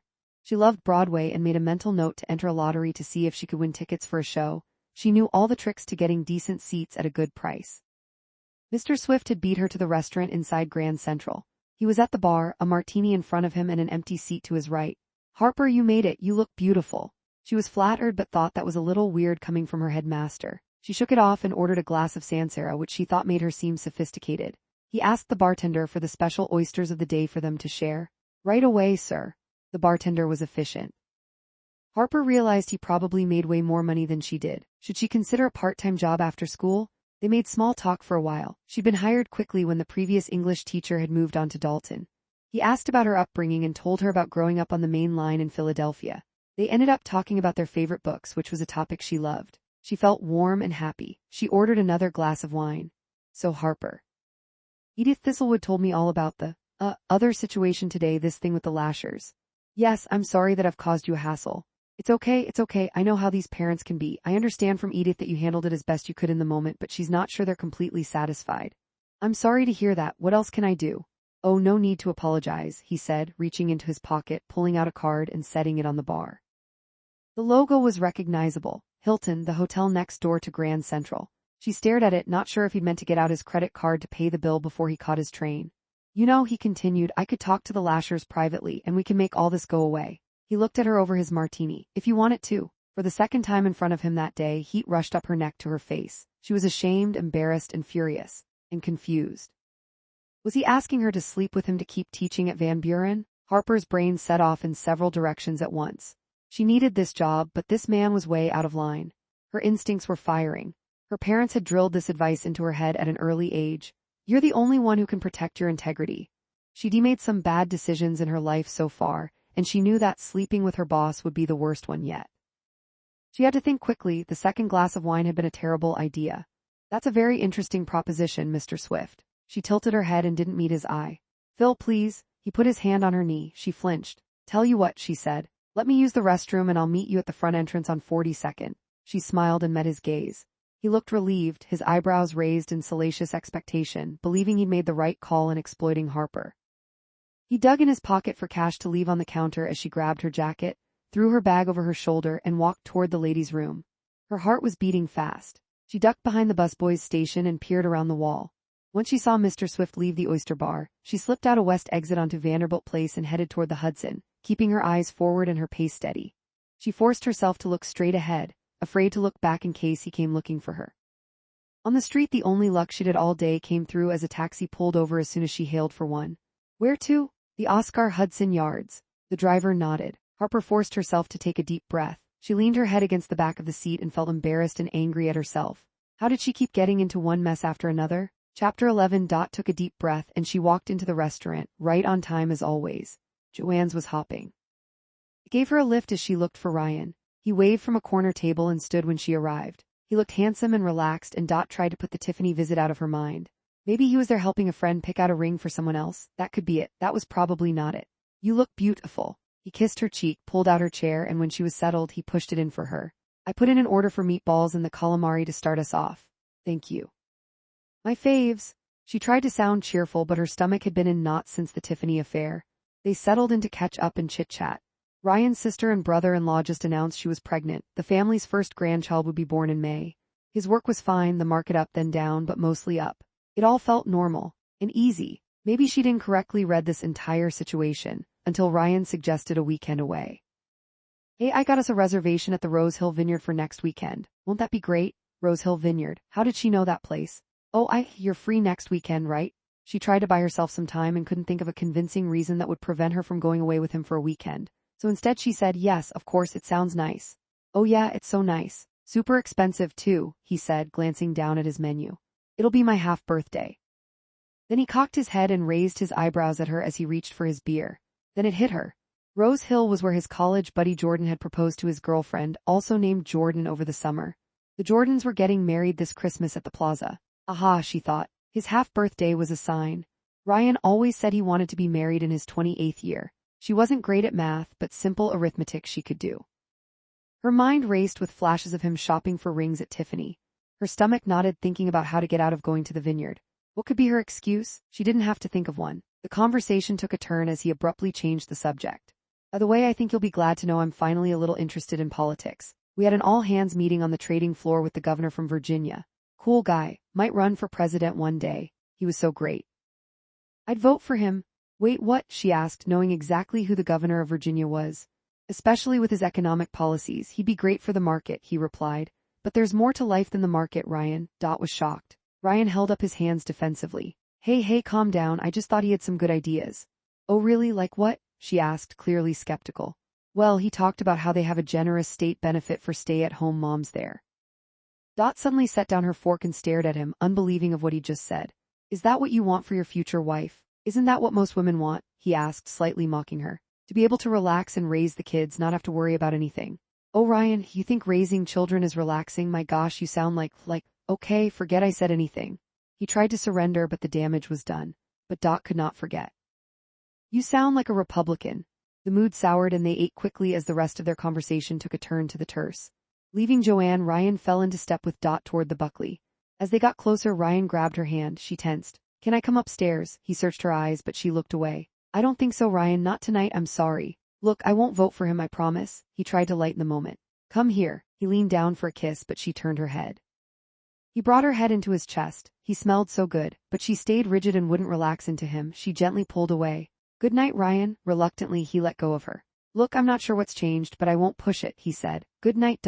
He stood and watched her head in as Albert opened the door for her. Mr. Montgomery, a pleasure to see you as always, Albert said, being discreet as usual. You too, Albert. Dot peeked back to see Ryan standing outside, watching the door close, no doubt wondering what was wrong with her. After a few moments he turned and headed down Central Park West to catch the train back to his apartment. She started up the stairs, but then suddenly she was back out the door of the Buckley and running down the street. Just as Ryan was heading down the subway station stairs, she called his name. Ryan! She was sprinting in her flats and her hair had come out of its knot. Ryan, I can't do this, she panted, trying to catch her breath. You can't do what? You're a great guy and you'll be perfect for someone someday, but that someone is not going to be me. She met his eyes and held them. Come on, you can't be serious. Is this because I said I'd vote for the governor of Virginia? He scoffed. That's ridiculous. It's not just that, it's been building for a while. I think we were initially a good match. The apps figured that out. But algorithms don't know our hearts and our dreams, and I just think we want very different things out of life. I'm sorry, Ryan. Well, this sucks. I'm sorry, please take care, Ryan. Like you care. And to think I was going to ask you. But couldn't stand to hear it and turned and walked back to her building. She folded her arms against her chest and braced against the cold. Albert had watched her run down the street. He was there with a hug for her. Aw, Dorothy. Did you just break up with him? She nodded, wiping away her tears. There. He patted her back. You did the right thing, dear. You followed your heart and there's nothing wrong with that. He handed her his handkerchief. I feel terrible. It would have been worse if you'd kept it going even if you knew it wasn't right. This way you can both get on with your lives and find your special someone. She used the handkerchief to wipe away her tears. What am I doing, Albert? He knew she meant with her life in general, not just in that moment. Living. He put his hands on both her shoulders and made her look him in the eye. You're going to be fine. You're an educated woman living in the best city in the best country in the world. There's no need to worry about what's next. What's next will be what it's meant to be. Thank you. She took a staggered breath. How do you always know what to say? It comes with age. Trust me, everything will all look better tomorrow. She smiled weakly, then slowly took the stairs up to her apartment. When she closed the door, she leaned against it and let herself cry. Then, after a restless night where she tossed and turned in her bed, thought of how Albert was right. Everything did seem better in the morning. Two things struck her. First, she woke ready to stop worrying so much about her love life and to start focusing on her career. And second, she had a big idea of what she wanted to do next with her career. Chapter 12. The crew met for dinner in the village the following Saturday night. The Spaniard was buzzing. The weather was warm and people were spilling out of the large windows onto West 4th Street. Harper got there first and grabbed the table. Mary and arrived at the same time and joined her. Jimmy, gonna need a pitcher of sangria. Mary called to the bartender whose arm was sleeved in tattoos. You should go out with him, just one night. Harper raised her eyebrows at Mary. Maybe I will, she said. Maybe I will, said. They laughed and then realized she wasn't joking. Wait, are you still with Ryan? Harper asked. Is he going to propose? Mary was dying to talk about stakeout at Tiffany's. He's proposing, Harper felt out of the loop. He's definitely not going to propose. She waited a beat, because I broke up with him. Harper's hand flew to her mouth. Oh no, I'm sorry. Mary wasn't entirely surprised. He was great for a while. Are you okay? I am. I mean, I will be eventually. This morning I had a cry and then went for a long run. I spent the afternoon just reading a novel, got my hair blown out at Dry Bar using a gift certificate from my parents and came to see you. And there's no one I'd rather be with tonight than you two. Wow, I can't believe it. I was thinking you were going to get married one day. I even imagined our bridesmaid dresses. Harper raised her mason jar of sangria and toasted. Well, I think it was brave of you to break up with him. I mean, who knows when you'll meet another guy. Gee, thanks. Felt deflated but agreed. It wasn't like there were a lot or any prospects lined up. Harper, have some faith, Mary playfully admonished her. I'm sure the app has your next special someone all lined up. Oh no, I'm done with the apps for a while. I deleted my accounts, said. I need to get through my identity crisis before I try again. She laughed, but there was a hint of truth in what she'd said. But enough about me, Harper, you've had quite the week. Tell me about it. Harper rolled her eyes and looked to the ceiling. It's been wild. Yeah, Harp, how did you handle those entitled Van Buren parents? Mary asked. Well, here's how I handled it. I quit. What? And Mary couldn't believe it. You quit? Wow, there you go, Harper. Good for you, said. She was surprised by her friend's decisive action. She was usually rather hesitant to make big decisions. It wasn't just that. Believe it or not, the headmaster tried to sleep with me. He did not. Dot's hands flew to her chest. He propositioned me right there at the oyster bar. She took a sip of her drink. And he was really open about how he'd then just take the train home to his family in Westchester. Holy smokes, Mary said. You know what he did is super illegal in New York, right?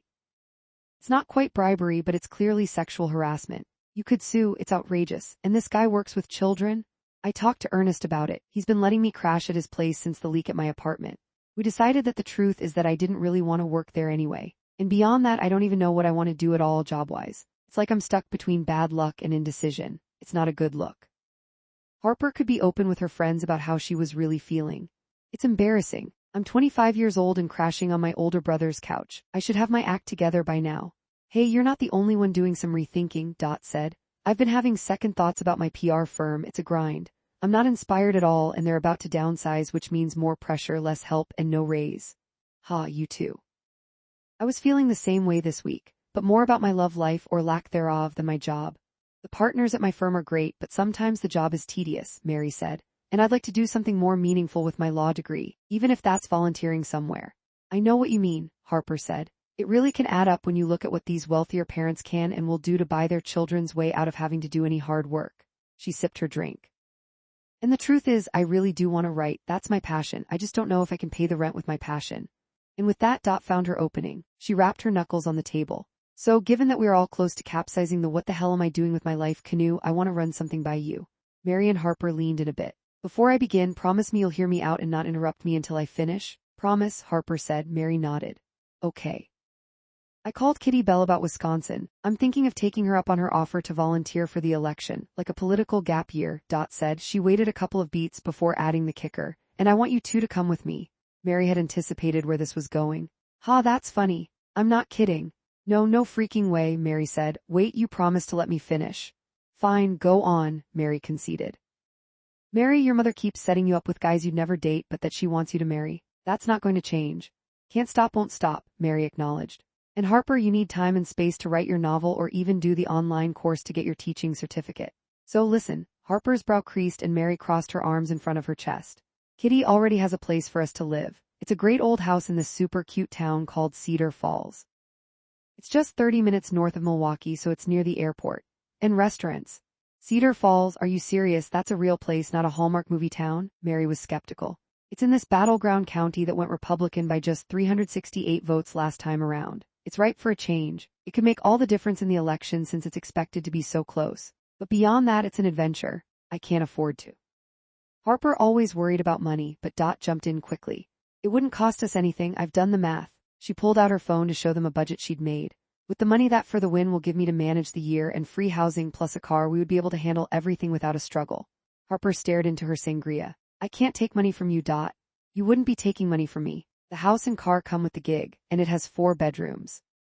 You'd even have your own bathroom, Harp. That perk got Harper's attention. Come on, we can do this. It would be a break from the city together, Crew 2.0. Mary furrowed her brow and laid her hands on the table. You're serious, aren't you? I think it'd be good for us.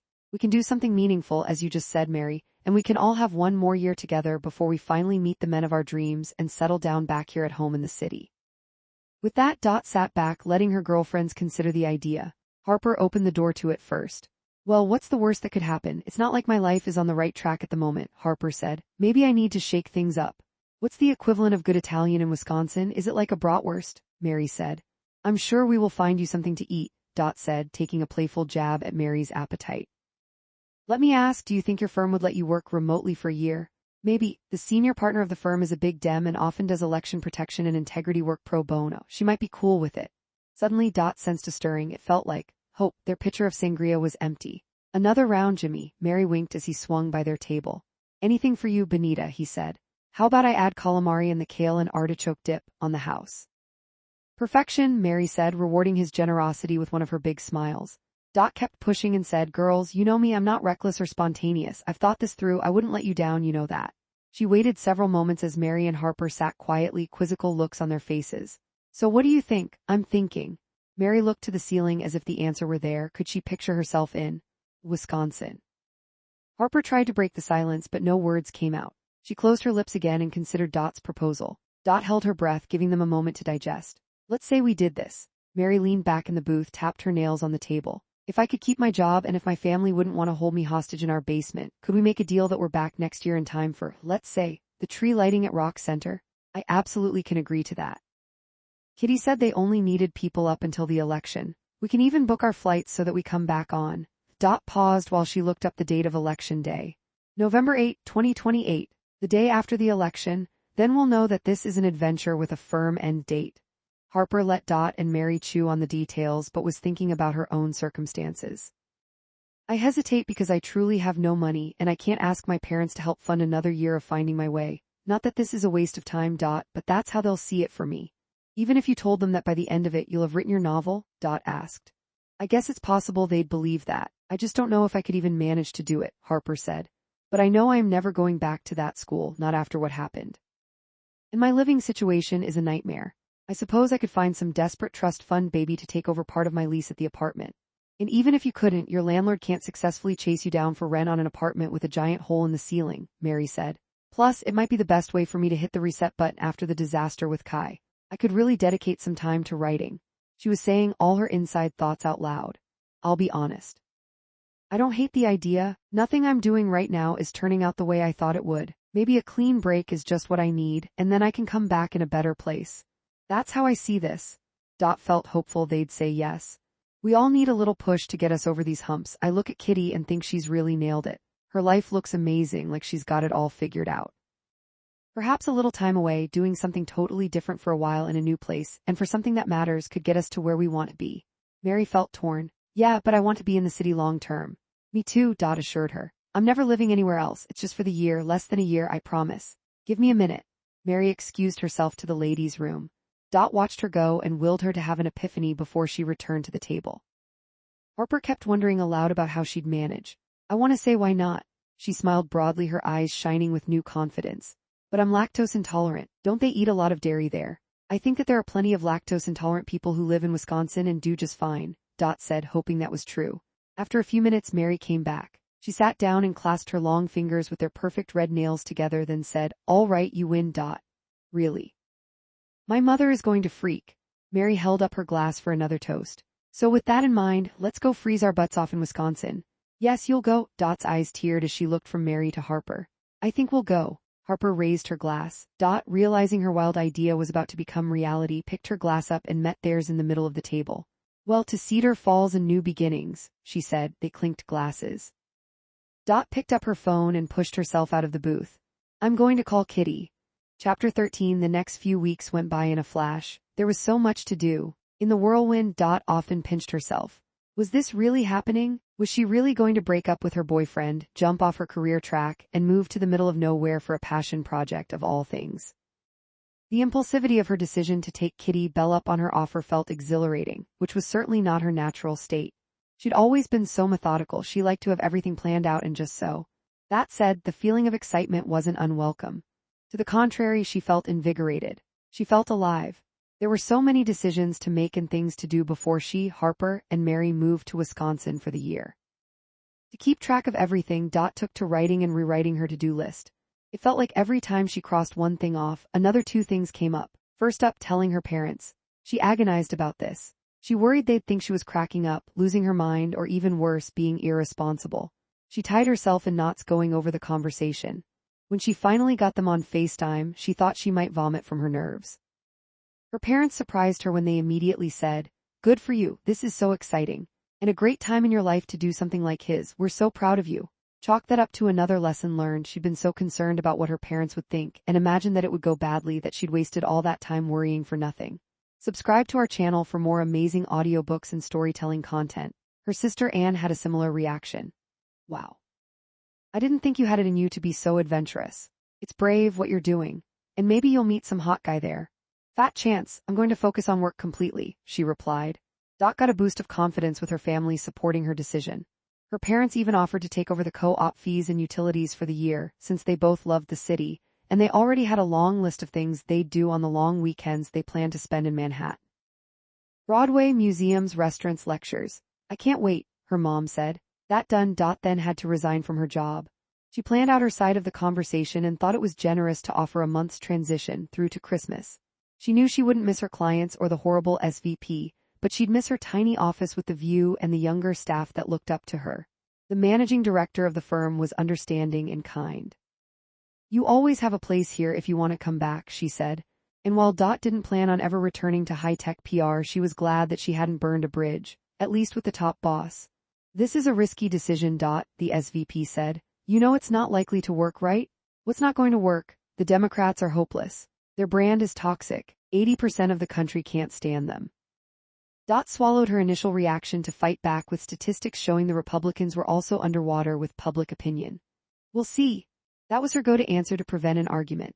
She avoided him for the rest of the month and knew she'd never miss him. She would miss, however, her friends, her apartment, Albert, her runs in Central Park, the neighborhood dogs, the bodega owner on the corner, and Freddie, her regular coffee cart guy. She'd miss the subway, Fifth Avenue, the High Line, and more. She'd miss all of it. The closer she got to her departure from New York, the more she loved it.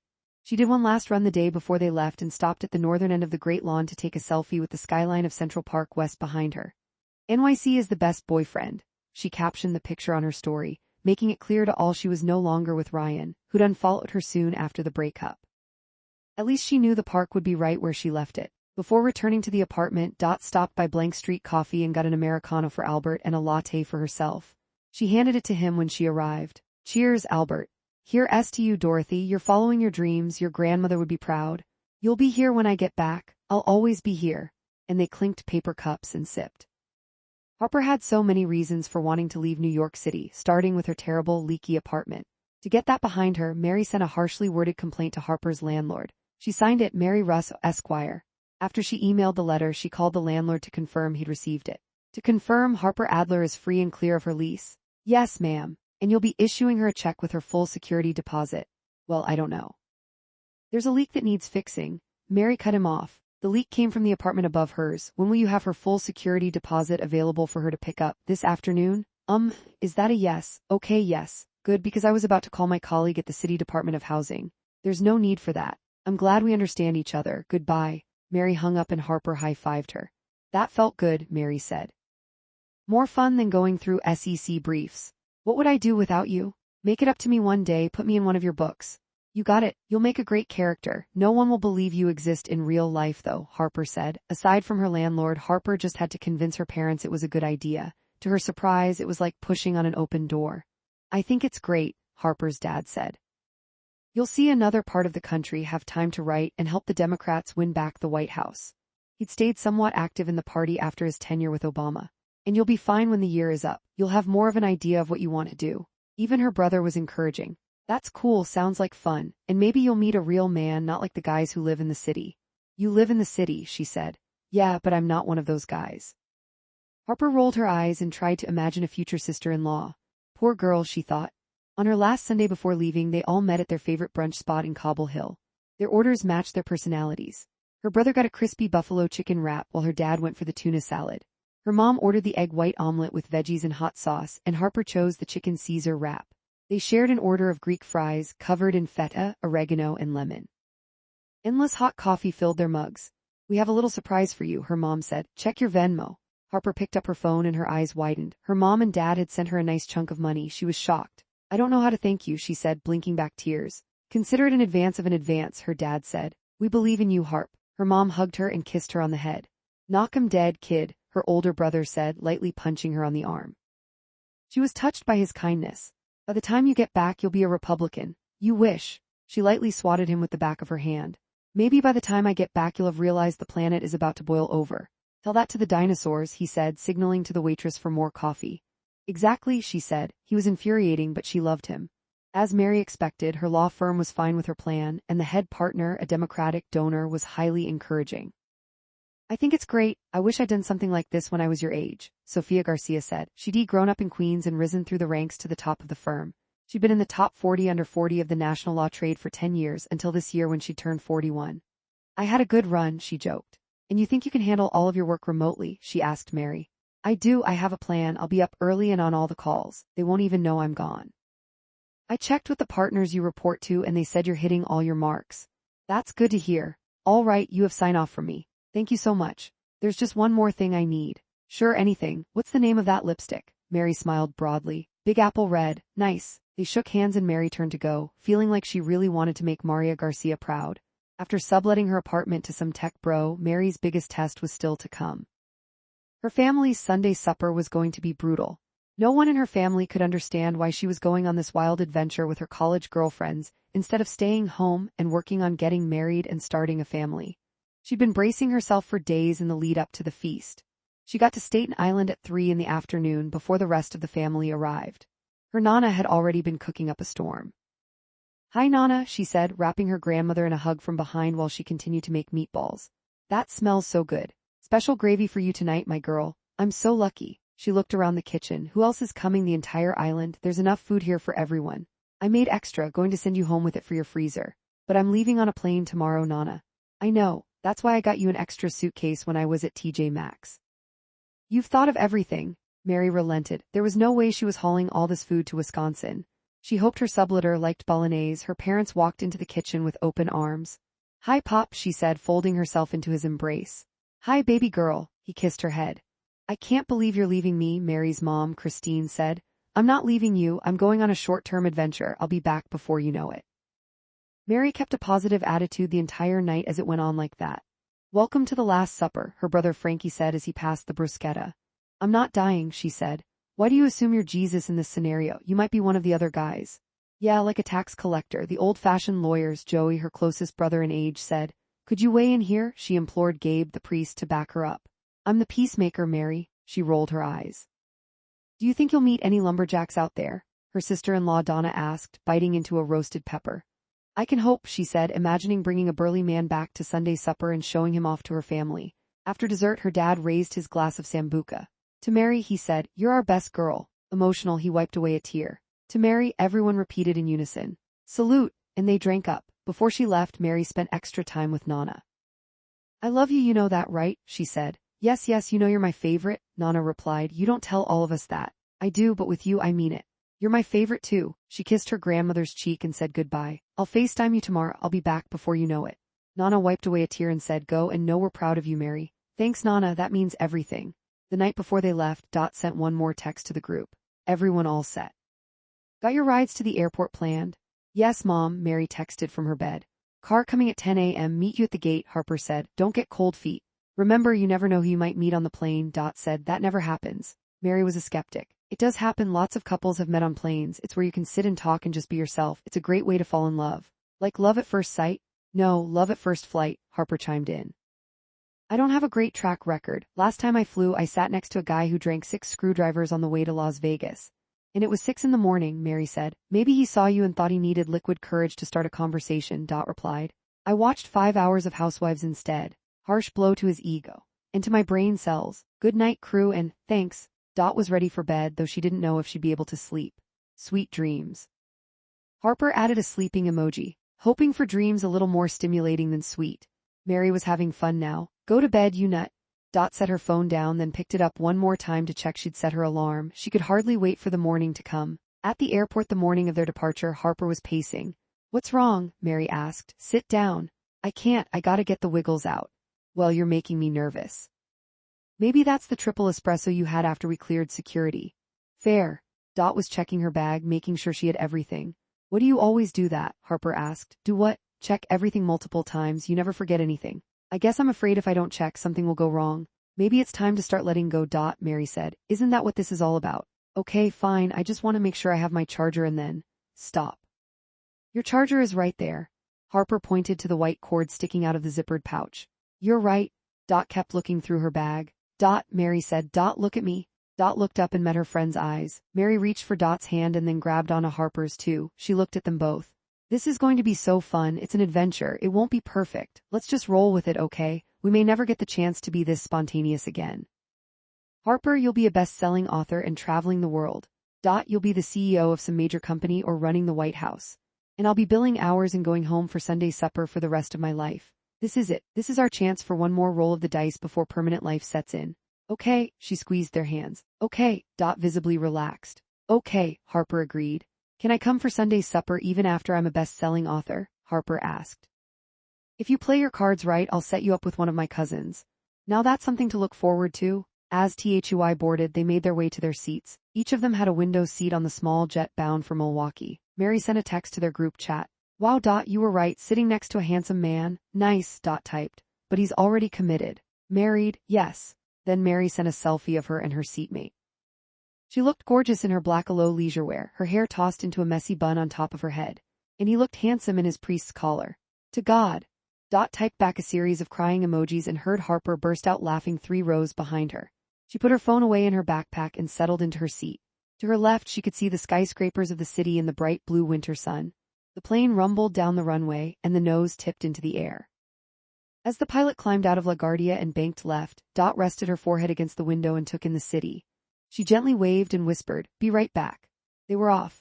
Part 2 Chapter 14 Monday morning in early February, Dot looked in the hallway mirror and tied a teal cashmere scarf tight around her neck.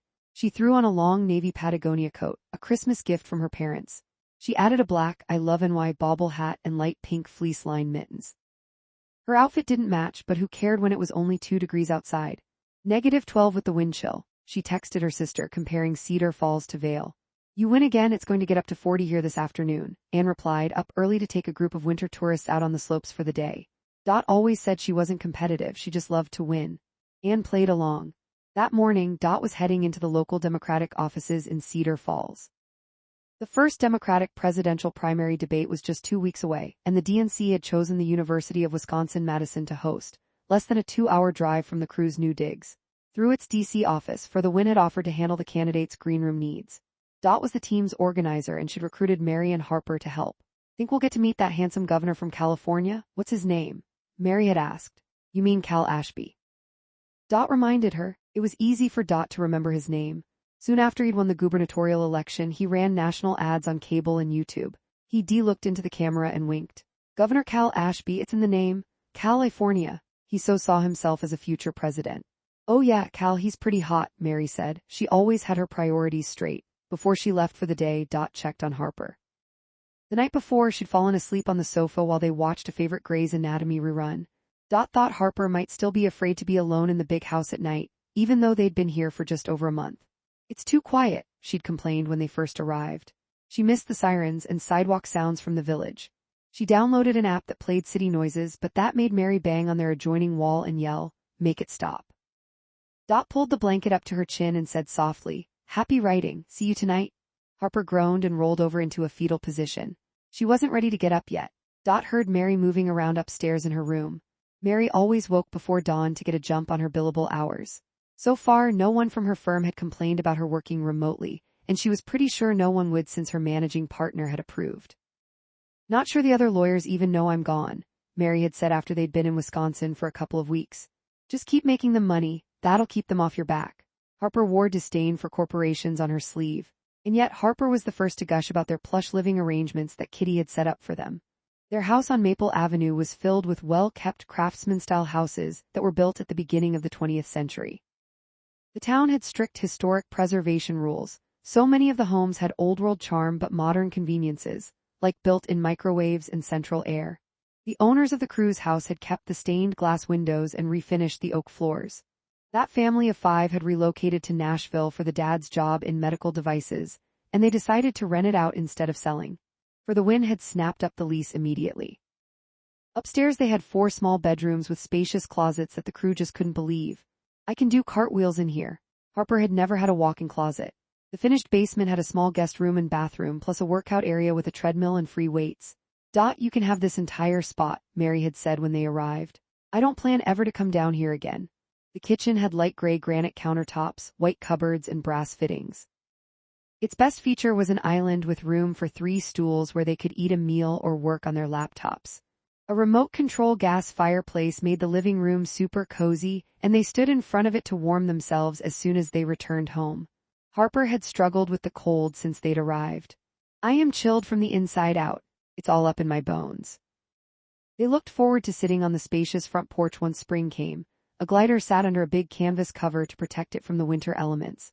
And though the big ceramic pots were empty, they had ideas for the kinds of flowers they could plant when it warmed up.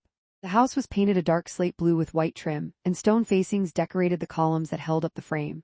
A sign on the yellow front door said "Home Sweet Home." "A girl could get used to this," Harper said. "Don't get too comfortable. Remember, come mid-November we're out of here," Mary said. "Oh, I could never live here," Harper said, "but I plan to enjoy it while I can." When in Rome, it was a great setup. But Dot couldn't hang at the house. She went into the office every day just as she had in the city. That morning, ready to step into the big chill, she pressed play on the Headlines podcast from the New York Times before she opened the front door. She braced herself for the 10-minute walk to the office. While she had settled into Wisconsin living fairly well, she missed being able to just walk a block to get whatever she needed from the local bodega or to pop over to her hot yoga studio. Mary, the only one with a driver's license, had offered to take her to the office every day, but Dot insisted on walking.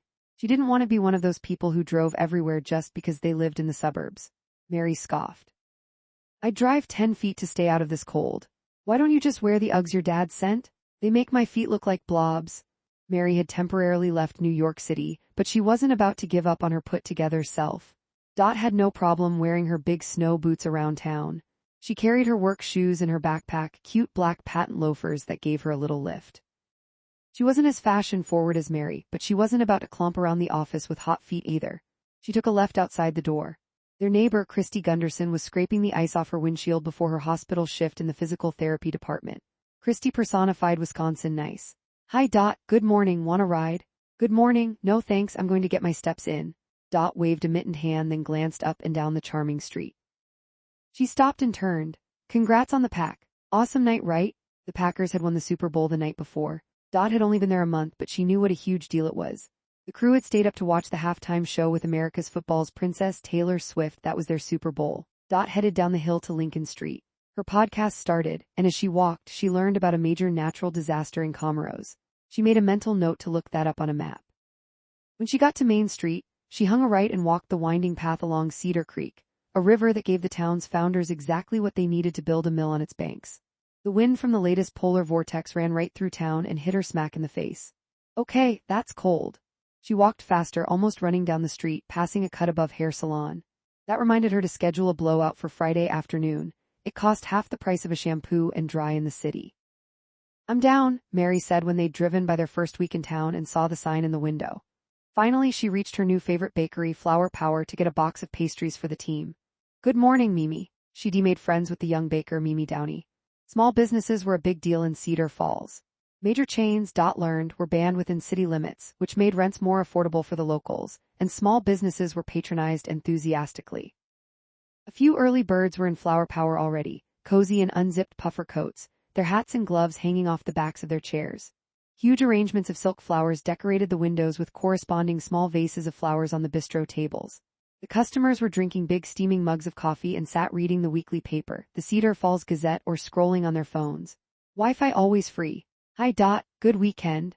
Mimi's face was flush from the warmth of her ovens. "I saved a schnecken for you." She reached behind her for one of the cinnamon sweet buns that looked like snails.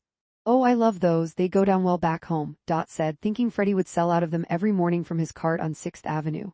In addition to her own breakfast, Dot ordered a mix of bear claws, danishes, and chocolate croissants. She paid with an FTW-issued credit card. The pack didn't even need receipts.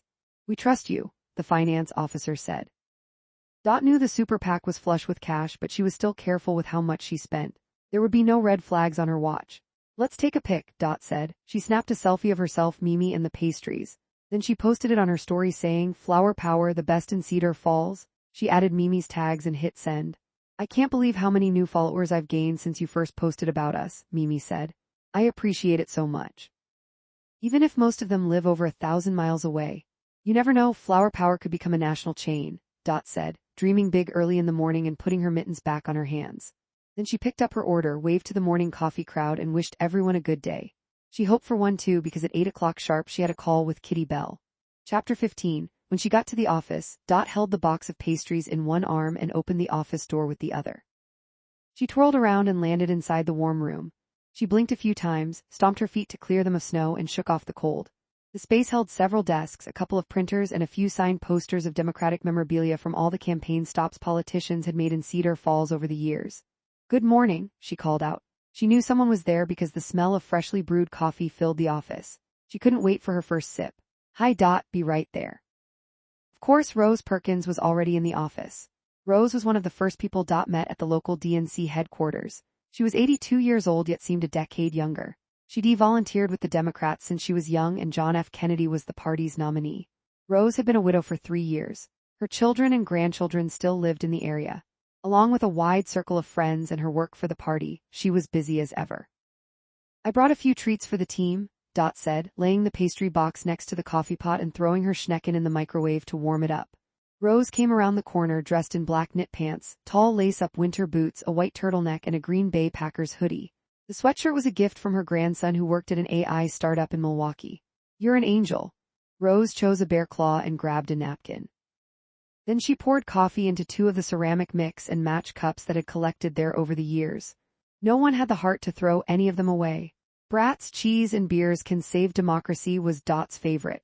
Rose loved the white Clinton Gore one. She was a long-time Bubba fan. In politics, you only fall in love once, she'd said when they first met and were getting to know each other. Dot wasn't sure she was in love with any of the candidates yet, but she fondly remembered President Obama from her childhood. Dot had delicately brought up President Clinton's scandal with the intern. She watched an entire show about it on Amazon Prime. She still couldn't believe that the women's groups hadn't backed the women caught up in the president's scandals. She liked to believe that they would today and said as much to Rose. "I'm not so sure of that," Rose had said. "I remember that I didn't think it was handled well at the time, and it certainly hurt the party. In fact, I believe it was one of the reasons Hillary didn't win when she ran in 2016. Oh gosh, don't remind me, I cried the entire next day." Dot recalled how stunned her parents had been when Hillary lost. "Well, if there's something I've learned over the years, it's that politicians are mere humans like the rest of us. And at some point, even the ones you love will let you down." "Kind of like influencers," Dot said. "What are those?" Rose asked, and when Dot went to explain, she saw the older woman was kidding. "I have grandchildren, you know." "You got me," Dot said. It wouldn't be the only time Rose surprised her. Rose finished making her coffee to her liking with a packet of sugar and a dash of half and half. Then she clinked mugs with Dot. "Congrats on the Packers." Dot had passively watched the Sunday night game knowing that all of Wisconsin was transfixed. "What a game."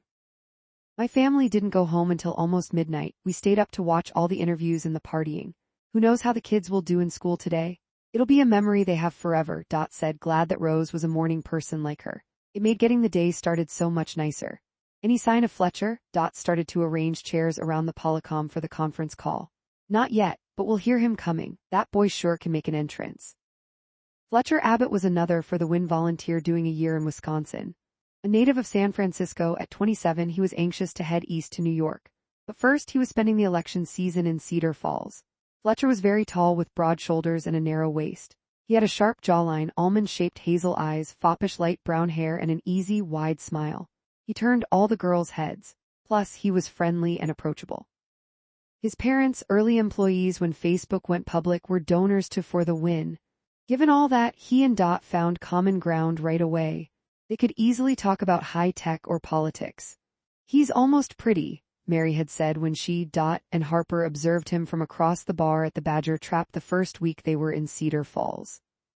Dot and Fletcher had proposed to FTW, Snow Happy to Meet You cocktail party, to introduce themselves to the local Democrats who worked in the office and volunteered on the campaigns. Free food and curiosity led to a good turnout, even in the freezing winter temps. "I don't know, I mean, he's not my type." Dot looked at her nails and pretended he wasn't hot. "Who are you trying to convince, me or you?" Mary asked. "Doesn't matter to me anymore." "I'm swearing off all good-looking guys," Harper cut in. "From now on I'll only date nice guys nobody wants." "Why can't you have nice and good-looking?" "You can only pick one," Harper sighed. "It's the way of the world, or at least it is for me." Dot stirred her vodka soda. She was not looking for love in Wisconsin. She was still getting over her breakup with Ryan, and while she didn't regret calling it quits with him, she missed the idea of him. Plus, she put off dating until she was back in the city, her new personal policy. The thing was, Fletcher would be in Manhattan after the election, too. He'd graduated from Princeton 2 years ago and knew Kitty Bell from his time working with the college Dems. She recruited him to the FTW project when she'd recognized his parents' names among the big donors to the PAC. She'd given Fletcher his choice of purple state in which to volunteer. He'd chosen Wisconsin for the same reason as Dot. It had the most potential to flip from red to blue, a high-impact opportunity. A bit of a Nepo baby, Fletcher was living large. Not only did he have the FTW assignment, but he also already had a cool job offer in New York, regardless of who won in November. He was set to join an up-and-coming Democratic influencer incubator that was trying to beat the conservative podcasting world at their own game. Big donors were throwing tons of money at the problem, hoping some of it would stick. So far, no one had cracked the code, but Fletcher aimed to change that.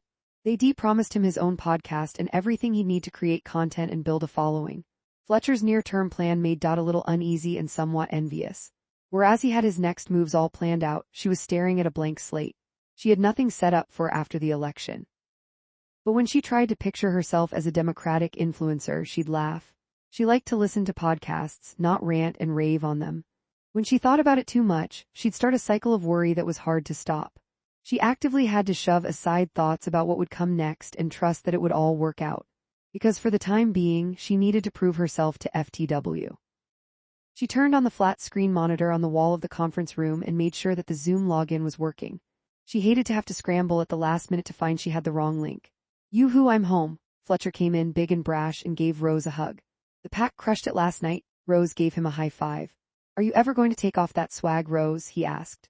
I'm thinking it was good luck. I might wear it every day until the election, she replied. Good thing green's your color. He winked at her. Rose blushed. He had his charms. Morning.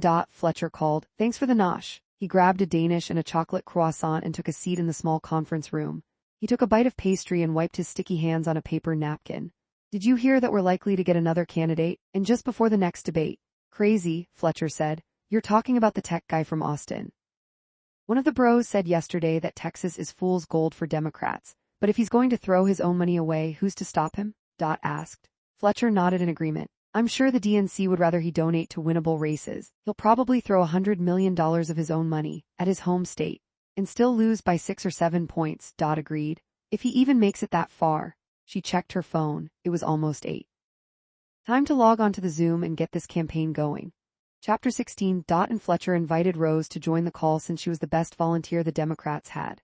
Her knowledge of Wisconsin election history ran deep and they needed her expertise. Turned on their camera and unmuted the microphone. Kitty was there from her Georgetown house waiting. She always seemed to be a step ahead of them. Kitty, hey gorgeous, it's great to see you, Fletcher said. Was that kind of greeting still allowed? Couldn't get over the Super Bowl way he flirted with the woman they reported to. Kitty did look put together though. She de-pulled her dark red hair into a sleek low bun and wore a deep purple cashmere crewneck with a thin gold chain and crystal chandelier earrings. Oh stop, Fletch, she said, pretending to brush off the compliment.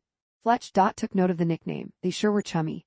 Hi Rose, it's been a while since I saw you last cycle. You never age, you'll have to tell me your secret. Kitty had volunteered for the DNC during the last presidential election. That's how she'd met Rose and made so many contacts that led to her running for the win. Rose laughed the compliment away. It must be the climate, Kitty. And how's it going? Are you settling in? Everything's great, the house is huge. Harper says she'll never go back to sharing a bathroom. Projected optimism and didn't bother telling Kitty about their adjustments to suburban Wisconsin living and Mary's worries that she'd never thaw out. Good, I'm glad. I want you to be comfortable. If there's anything you need, shoot me a note or just expense it. Wasn't used to this kind of financial free rein. At the PR firm, she'd watched every penny and was careful not to expense anything that would draw attention. We have a lot of work to do getting ready for the debate, Kitty said. Before we start on that, Fletcher said, do you have any polling updates just so we're not flying blind? Glad you asked, this came in overnight. Kitty threw up a PowerPoint slide on their shared screen. Fletcher and Rose leaned in. As you can see, we have a bit of a challenge. Overall, Wisconsin voters are saying they prefer Republicans to Democrats by about 5 points. That's the number we need to change. Kitty used her stylus to circle the polls. How does that compare to the last election? Asked. Back then, at this point in the cycle, it was a little closer but not much different. So to prevent another loss, we need to drive up the Republicans' unfavorables and increase our favorables. It's going to take some time and effort, and money, but we have plenty of all three. Do you have any numbers on the top issues for likely voters? Fletcher asked, noting the delta between being registered to vote versus likely to vote. The difference between those two groups could swing a close election. Kitty switched to another slide. Here's what the national polling shows. The DNC didn't do a state-specific survey yet. As you can see, the economy is number one across the board for both parties. But after that, Republicans and Democrats diverge. Republicans say they're concerned about government spending, crime, and immigration. And the Democrats mention health care, climate change, and abortion rights in that order. Rose scowled. What do you think, Rose? Kitty had picked up on the older woman's skepticism. Well, I respect the DNC, but I just don't know many Democrats around here who prioritize that way. And last time we got so caught up in what the DNC thought that we ended up losing, in my humble opinion. I agree, Kitty said. That's one of the reasons I wanted to do this project. We need to listen to the people there and not let Washington drive. Exactly, Rose said. The voters I know care mostly about jobs, the price of food and gas, the economic future for their children. That includes health care in their minds. And then way down the list is climate change and abortion. If we follow the national trends, we won't win here. You're preaching to the choir, Kitty agreed. I just need to play nice with the priorities of the DNC while delivering Wisconsin by focusing on what we know matters. Reminds me of 2016 when we were begging for visits to the state from campaign headquarters in the DNC because we could feel Wisconsin slipping away, Rose reminisced. But oh no, they had their fancy data. Those Brooklyn kids believed they knew more about Wisconsin than we did. And look how that turned out, Kitty said. Then moving the conversation along added, I promise we're not going to let that happen again. But Rose, don't be shy. Let us know what you're thinking and hearing. You betcha, Rose said. Smiled at her sweet sing-song of a Midwestern accent. I love that you found out your neighbors didn't vote last time around. Do you think they're gettable this time? They can't be the only ones who stayed home looking at the numbers. You're talking about the Gundersons. Yes, I think so. If we have the right candidate. They're motivated to, as they put it, see change. We're having dinner at their house next week, so I'll see what else I can pick up. Made a mental note to remember to buy a hostess gift.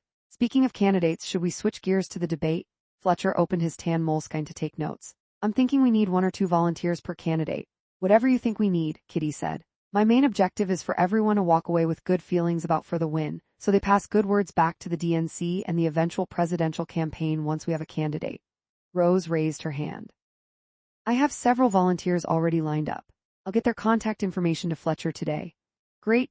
Could you make sure to order the volunteers something nice to thank them, and maybe they should have matching t-shirts or even polos for the night.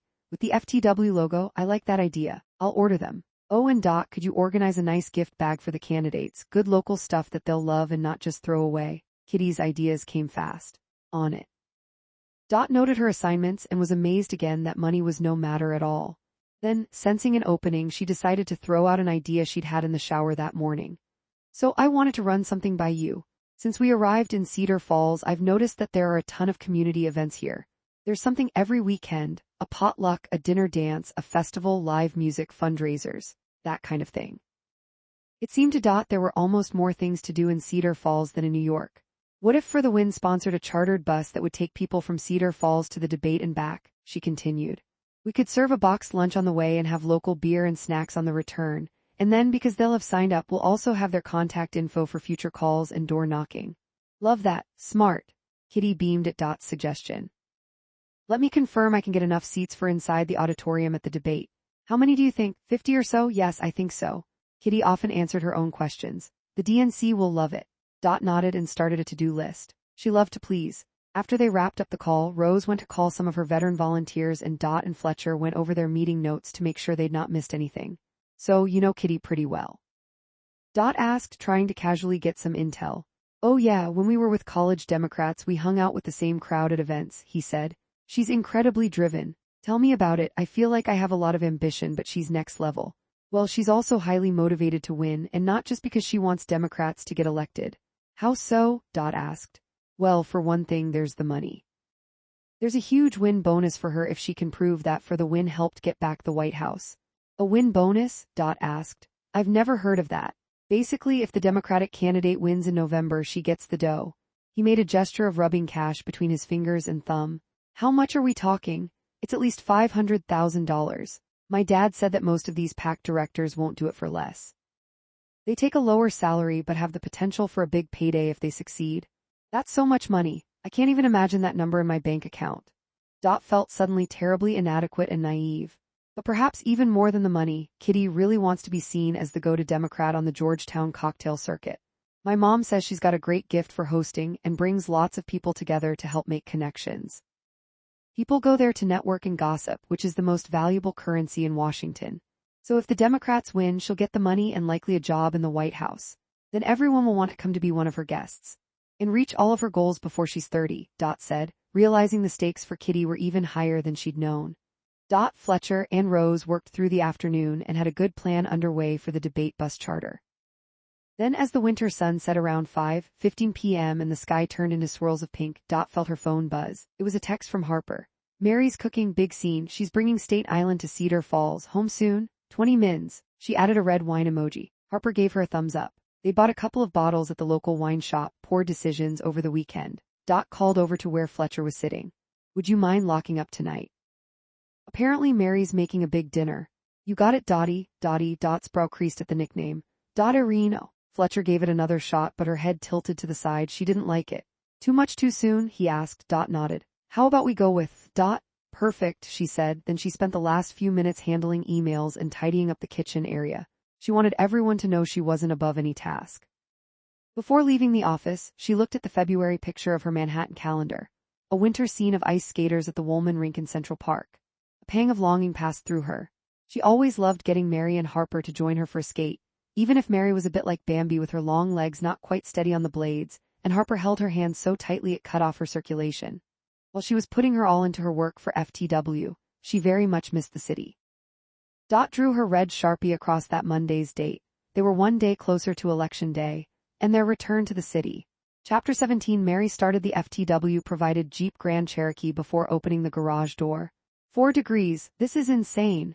She turned the heat on full blast and warmed her seat and the steering wheel before reversing into the street.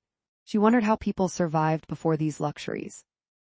That afternoon, she wore a silver puffer coat over a long, black turtleneck tunic and dark gray yoga pants with tall striped socks and her sneakers. Not her usual outfit, but she made exceptions for the weather. It wasn't like she was going to run into anyone she knew. She was headed to the store for ingredients to make her Nana's spaghetti and meatballs. She craved a taste of home. As she drove, Mary sang along to Sabrina Carpenter, a flashback to the song of the summer that had shocked her mother with its lyrics. In the seclusion of the Jeep, Mary belted out the most profane line. Brilliant, she thought. Mary didn't mind running errands for the crew. The grocery store was her domain. Besides, she was the only one who really knew how to drive. Dot and Harper were like a lot of city kids, just taking the train, taxis, and Ubers to get around. Mary was the opposite. Her father had insisted she learn how to drive a stick shift in case she was ever stuck somewhere. Survival skills, he'd called it. She took to driving right away, especially in the city. Sometimes she'd take her dad's Mercedes sedan across the Verrazano Bridge, along the BQE to the tunnel and into the city north all the way up the FDR, cut across from the Harlem River Drive, then snake her way south down the West Side Highway before heading back home to Staten Island. It gave her time to think. As a typical New Yorker, she was insanely aggressive in the car, which often gave her passengers a bit of a heart attack. Merge or die, her brother Frankie said the first time she navigated through Times Square. With her combat experience in the city, driving in Cedar Falls was too easy. There was light traffic and very polite drivers. At the store, she whipped around putting items in her cart. She bought a jar of ragu. Forgive me, mother. She wasn't talking to the Virgin Mary, but to her own, who never served anything but homemade sauce for dinner. Everyone was friendly at the Piggly Wiggly. When she couldn't find fennel seed, she asked a young man working at the store for help. He said he'd never heard of it. Let me go ask my grandma, she's working the register. He came back with a cute owlish woman with sparkly blue eyes wearing a red uniform smock. She led them 2 aisles over from where they were. Son, it's right here. Always in aisle 3. Got it, Grandma. Thank you so much, Mary said to the woman missing her Nana. Turning to the young man, she said, be good to her, she's a treasure. The boy put an arm around his grandmother and squeezed. Always, he said, he's my favorite, just don't tell his brothers. She poked him in the ribs, then went back to her post. Did every grandmother play this favorites game? When Mary went through the checkout, the boy offered to carry her bags to the car. She nearly turned him down. You're not even wearing a coat. Oh, it's not that bad out, he said. Besides, I like the cold. Were they even the same species? She reached in her bag for a $5 bill. Her dad had taught her always to have a little cash for tips. Makes the world go round, he'd said. The boy seemed surprised. Thank you, ma'am. Mary snuck a glance in the rearview mirror before leaving the parking lot, vowing to use more eye cream. About 2 blocks from the house, police lights flashed behind her. Strange, Mary thought. The streets were so quiet. Who could they be after? She thought there must be an emergency up ahead. She pulled over to let the police cruiser pass, but it pulled in behind her. What in the world? She waited for the officer, a little unnerved. It had been ages since she was pulled over. Not since that time at the Jersey Shore after a night out at the Point Pleasant Beach boardwalk a few younger and dumber years ago. She'd been speeding on the Garden State Parkway to get home by curfew. Her high school friends were in the car with her, and all of them were still in their bikini tops and cutoffs. She'd blinked wide-eyed at the officer, and he'd sent her on her way suggesting she slow down. She promised she would. Then she raced home to Staten Island before her parents put out an Amber Alert. She rolled down the window and turned off the car. A freezing blast hit her in the face and made her eyes water. She heard the crunch of the policeman's boots on the frozen street. Evening, he said. License and registration, please. He was taller than the Jeep and had to bend down to look in the window. He wore a thick navy blue ski jacket and matching hat that said police in white lettering. He had bright blue eyes, a chiseled jawline that was only slightly sharper than his cheekbones, and a small scar on his chin. Hello, Mary's tone was cool. Do you know why I pulled you over tonight? Boredom? Wrong. Never been bored a day in my life. He smiled out of one side of his mouth. She noticed a dimple in his left cheek. So what did I do, or what do you think you saw me do? Aha, let me guess, a lawyer. As a matter of fact, yes. Well, counselor, you rolled through the stop sign back there, and stop means stop. So I've heard and said. She needed to pull it together. She decided not to fight. She took a deep breath. Okay, let me try again. She turned toward him with a smile. Officer, I thought I stopped. I promised to pay more attention in the future. Now we're getting somewhere. I'll be right back. He took her documents and returned to his car. Mary shivered in her seat, unsure if she was allowed to restart the Jeep, roll up the window, and turn on the heat while the officer checked whether she had a wrap sheet. A few minutes felt like forever. Was this a violation of her civil rights? In the side mirror, she saw him walking back to her driver's side window. What's the verdict? He decided to try some charm, hoping to avoid a ticket. How's this? I'll give you a warning this time. Take it easy. This isn't Manhattan. Yeah, I noticed. She tried to hide her snark, but it wasn't easy. With that accent, I had a hunch you weren't from around here. We'd have met before, he said. Hopefully not like this. Definitely not like this. There was that smile again. So, New York, what brings you to town? The weather and the nightlife. He laughed and patted the top of her car. Okay, ma'am, you're free to go. A second ma'am in less than 10 minutes. There wasn't enough eye cream in all of Sephora. Thanks, and sorry about the stop sign. She gave him a genuine smile. As she pulled back into the road, she honked a goodbye. She snuck a glance in the rearview mirror. He stood watching her go. She thought he was probably wondering how a girl like her ended up in a place like this, if he only knew. Chapter 18. A few days later, after finishing up her writing for the day, Harper texted Mary from a bar on Main Street. Found a cute spot. Come meet me. The Sin Bin next to the coffee shop. Sin Bin doesn't sound like your kind of place. More like one of mine. Be there in 30. Mary closed her laptop. She'd spent hours reviewing briefs for a class action lawsuit that was brought against a banking client. She was way ahead of schedule, so she could bang out a short brief of her own in the morning before the lead partner in New York even got to the office. Mary threw her hair in a messy bun and touched up her makeup. She stood in her closet and considered what to wear to a place called the Sin Bin. It had warmed up to 25 degrees and hadn't snowed in a week. Almost felt like a heat wave. Feeling casual, she chose a navy blue silk shirt, an olive green suede blazer, dark blue jeans, and black high heels. She threw on a long emerald brushed cashmere coat, grabbed her black sling bag and keys, and headed downtown. It took just 5 minutes to get there and park. Harper was set up in the corner against the far wall under a giant TV screen. She had on light blue wide-leg jeans, a navy turtleneck, and a hot pink puffy vest with ruffled sleeves that she'd found in a local shop called Vintage Vibes. Harp's eyes lit up when she saw Mary. She cleared a space, putting her notebook and laptop into a giant cloth tote bag. Mary gave her a hug and took a stool opposite her. So this is a Sin Bin? It looks like a sports bar to me. I was expecting something a little more dangerous. The Sin Bin is where hockey players sit when they get in trouble. It's like being sent to your room to think about what you did. I didn't know you knew so much about hockey. My dad took my brother and me to Rangers games a few times a year, Harper said and looked around the bar. He'd love this, especially all the memorabilia. When he was growing up in Canada, they watched hockey every Saturday night. He said it was a national obsession. She pointed out the vintage hockey sticks that hung down between the exposed beams on the ceiling, the framed jerseys on the wall, and some of the most iconic moments in hockey captured in a large hand-painted mural opposite the bar. A huge mirror in a gorgeous wood frame was mounted behind the bottles of booze. Love that. My dad and I used to go to games together too, but he was a Mets fan. His favorite player was Mike Piazza. We met him once at a pizza place near our house. My dad never stopped talking about it. Maybe in the spring the three of us can go to a game in Milwaukee, big weekend out. I feel like we're putting a lot of to-do items in the spring bucket, Mary said. She pointed at Harper's laptop. Get very far today, a solid chapter and a half I think. I keep second-guessing myself. Sounds like normal novelist neurosis. She reached for Harper's hand and gave it a squeeze. A busboy walked by and Harper flagged him down. Hi, could we order? A couple of minutes later, a tall man in a tucked-in flannel shirt, well-worn jeans, Harley-Davidson boots, and with a white bar towel thrown over one of his sturdy shoulders came to their table. He had medium brown hair pulled into a small ponytail at the base of his neck. He smiled, showing a small dimple in his left cheek. Though she'd never met him before, he looked vaguely familiar to Mary. Hi, I'm Tommy. This is my place. Was glad to see you working here this afternoon but didn't want to bother you. Everything good? All good. Loved the Coldplay mix from earlier. Bar standard. Everyone seems mildly okay with Coldplay. Where's that accent from? East of here, Harper said, then fearing that was rude, quickly added, Brooklyn actually. Well, welcome to Cedar Falls, Tommy said. What can I get you too? What do you recommend? Mary asked, looking over the menu. Do you like beer? Not really, Harper said. How about vodka soda with lime? Tito's okay? She gave him a thumbs up. Do you have a local beer? Mary asked. Try the Spotted Cow, only sold in Wisconsin.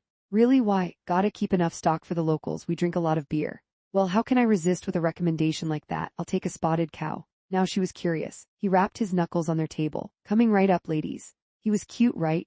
Mary raised her eyebrows at Harper. You were flirting. I was not. Besides, remember, I'm swearing off cute. Harper was sticking to her plan. Whatever you have to tell yourself, Mary said as she looked around the bar. Guys are different here than back home, don't you think? For sure. Do you think that's for the better? Maybe. She saw a few potentials in the bar. Jury's still out. Do you think they're all Republicans? Harper asked as she observed the patrons. She assumed they were. I don't know, maybe. But I'm not interested in how they vote, Harp. They're kind of cute, in like a rustic way. They don't seem too into politics anyway, going by their hats. They're more into the Packers and whatever animal those antlers belong to. Lots of camel going on around here. Just then they heard shouting near their end of the bar. Turning, they saw two guys push their chairs away, toppling them onto the floor. They stood chest to chest, arguing about something. A couple of young women pleaded with them to chill out, but they shook them off. Harper saw Tommy pick up his phone while coming to stand between the fighters, but the guys started shoving each other harder. Mary pushed her stool back to get a better view, and Harper strained to see. While Tommy jumped out of the way and spoke into his phone, the bartender hurtled over the bar and pushed his way between them to break it up. But then he got hit in the jaw and held his hand to his face, scrunching his eyes in pain. The yelling got louder and their girlfriends begged the men to stop. The taller of the two fighters got the other one in a headlock and was asking his opponent if he'd had enough. Several customers started moving away from the melee and two of them crouched behind the bar. Finally, a couple of cops came in. Knock it off. Now, one said with authority. Each of them held one of the guys while the fighters caught their breath and glared at each other. That's who Tommy must have called the cops. Is my brother with you? He yelled over to them. He's right behind us. Thanks, I don't know these guys and I don't want this kind of reputation. We just opened. You got it, Tommy. Mary grabbed her keys and eased off the stool. Let's get out of here before another hockey fight breaks out, she said. She had to admit she loved watching the drama of a good bar fight as long as no one got seriously hurt. We can call Dot and go get a pizza. Seeing them preparing to leave, Tommy rushed over. I'm so sorry, I swear this has never happened. He looked disappointed they were going. Oh, it's okay, we'll come back another time, Harper said. She wanted to stay but followed Mary's lead. What were they fighting about, run out of spotted cow? Mary asked, throwing her coat over her arm. Had to be about a girl, they look like a couple of bucks in rutting season, he said. Does that happen in here too? Mary asked. Not yet, but the night is young. Something to look forward to then. Mary started toward the door. It was nice to meet you, Tommy, I'm Harper. She stuck out her hand to shake his, and that was Mary. He shook her hand as he ran his left hand over his hair. Promise you'll come back, drinks on me next time. Deal, Harper said. As the girls walked out, a policeman was pulling open the door and bumped into Mary. He instantly recognized her and smiled. There was that dimple again. New York, fancy seeing you here. I should have figured you'd cause trouble again. They throw you out of the bar. Hardly, and I never even got my beer, Mary said coolly. But I'm glad you finally showed up. Maybe you can focus on the real troublemakers for a change. Oh, you're a troublemaker. I could tell that the moment I set eyes on you. Well, now you can watch me walk away. Harper had no idea what was going on. Mary grabbed her hand, looked both ways, and dashed across the street. That's jaywalking, New York. I could write you a ticket for that. Mary gestured with her right hand, and she wasn't saying goodbye. Chapter 19. Dot's chartered bus idea was coming together nicely. Kitty had secured a block of 50 seats for their guests right in front of the debate stage. 30 seats were already taken. Rose got a few of her friends from church to say yes. She promised them cans of spotted cow on the way back. Fletcher was posting on social to get the word out and build for the Wins brand as a player. And he was beta testing a new app with ActBlue to keep track of everyone's contact information, possibly the most valuable part of the operation.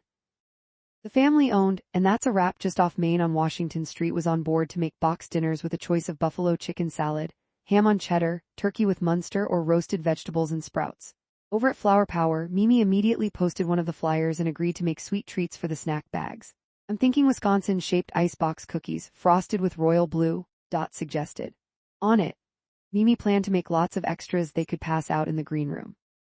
That afternoon, Dot thought she'd pop into the Reader Falls bookshop to try her luck there. She'd been meaning to visit the shop. She loved a good independent bookstore. When she was very young, she'd spend hours in Coliseum Books with her grandmother. She missed that store, and of course that special woman who loved her. She put the No Lie with Brian Tyler Cohen podcast on to listen to while she walked. Topic was beating Republicans at their own game in the culture wars, as it had been for as long as she was listening to liberal podcasts. Her father teased her that she'd never have survived the Rush Limbaugh days. Who's Rush Limbaugh? She asked.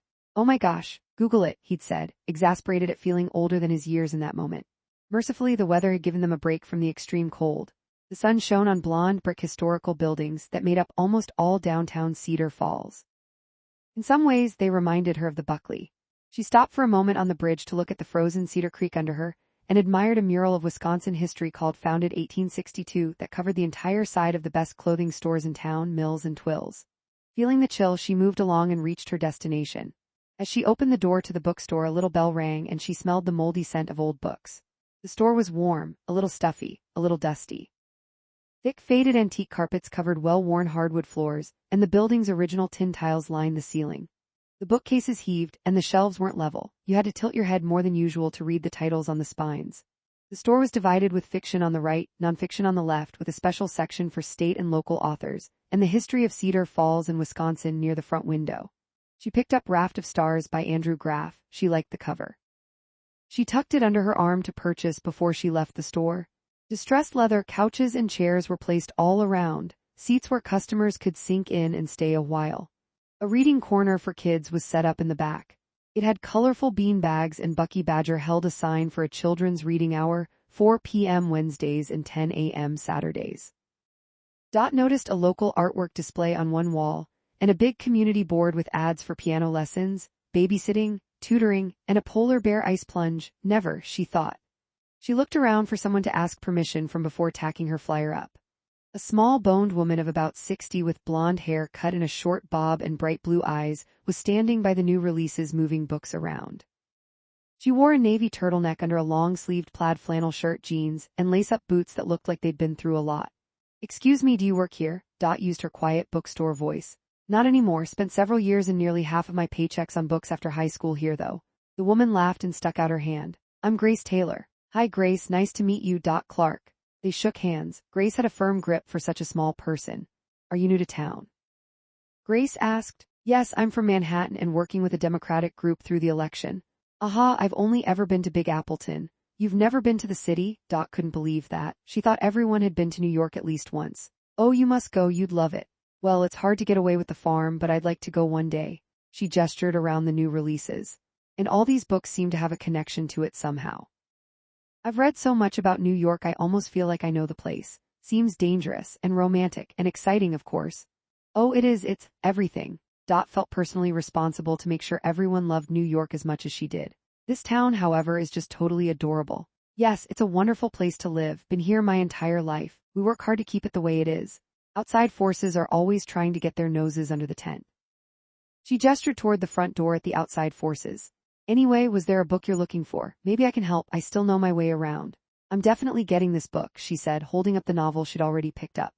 "But first, I'm wondering if I could post a flyer on the notice board." She handed one over. "It's an invitation for a free round-trip bus to the Democratic debate in Madison next week."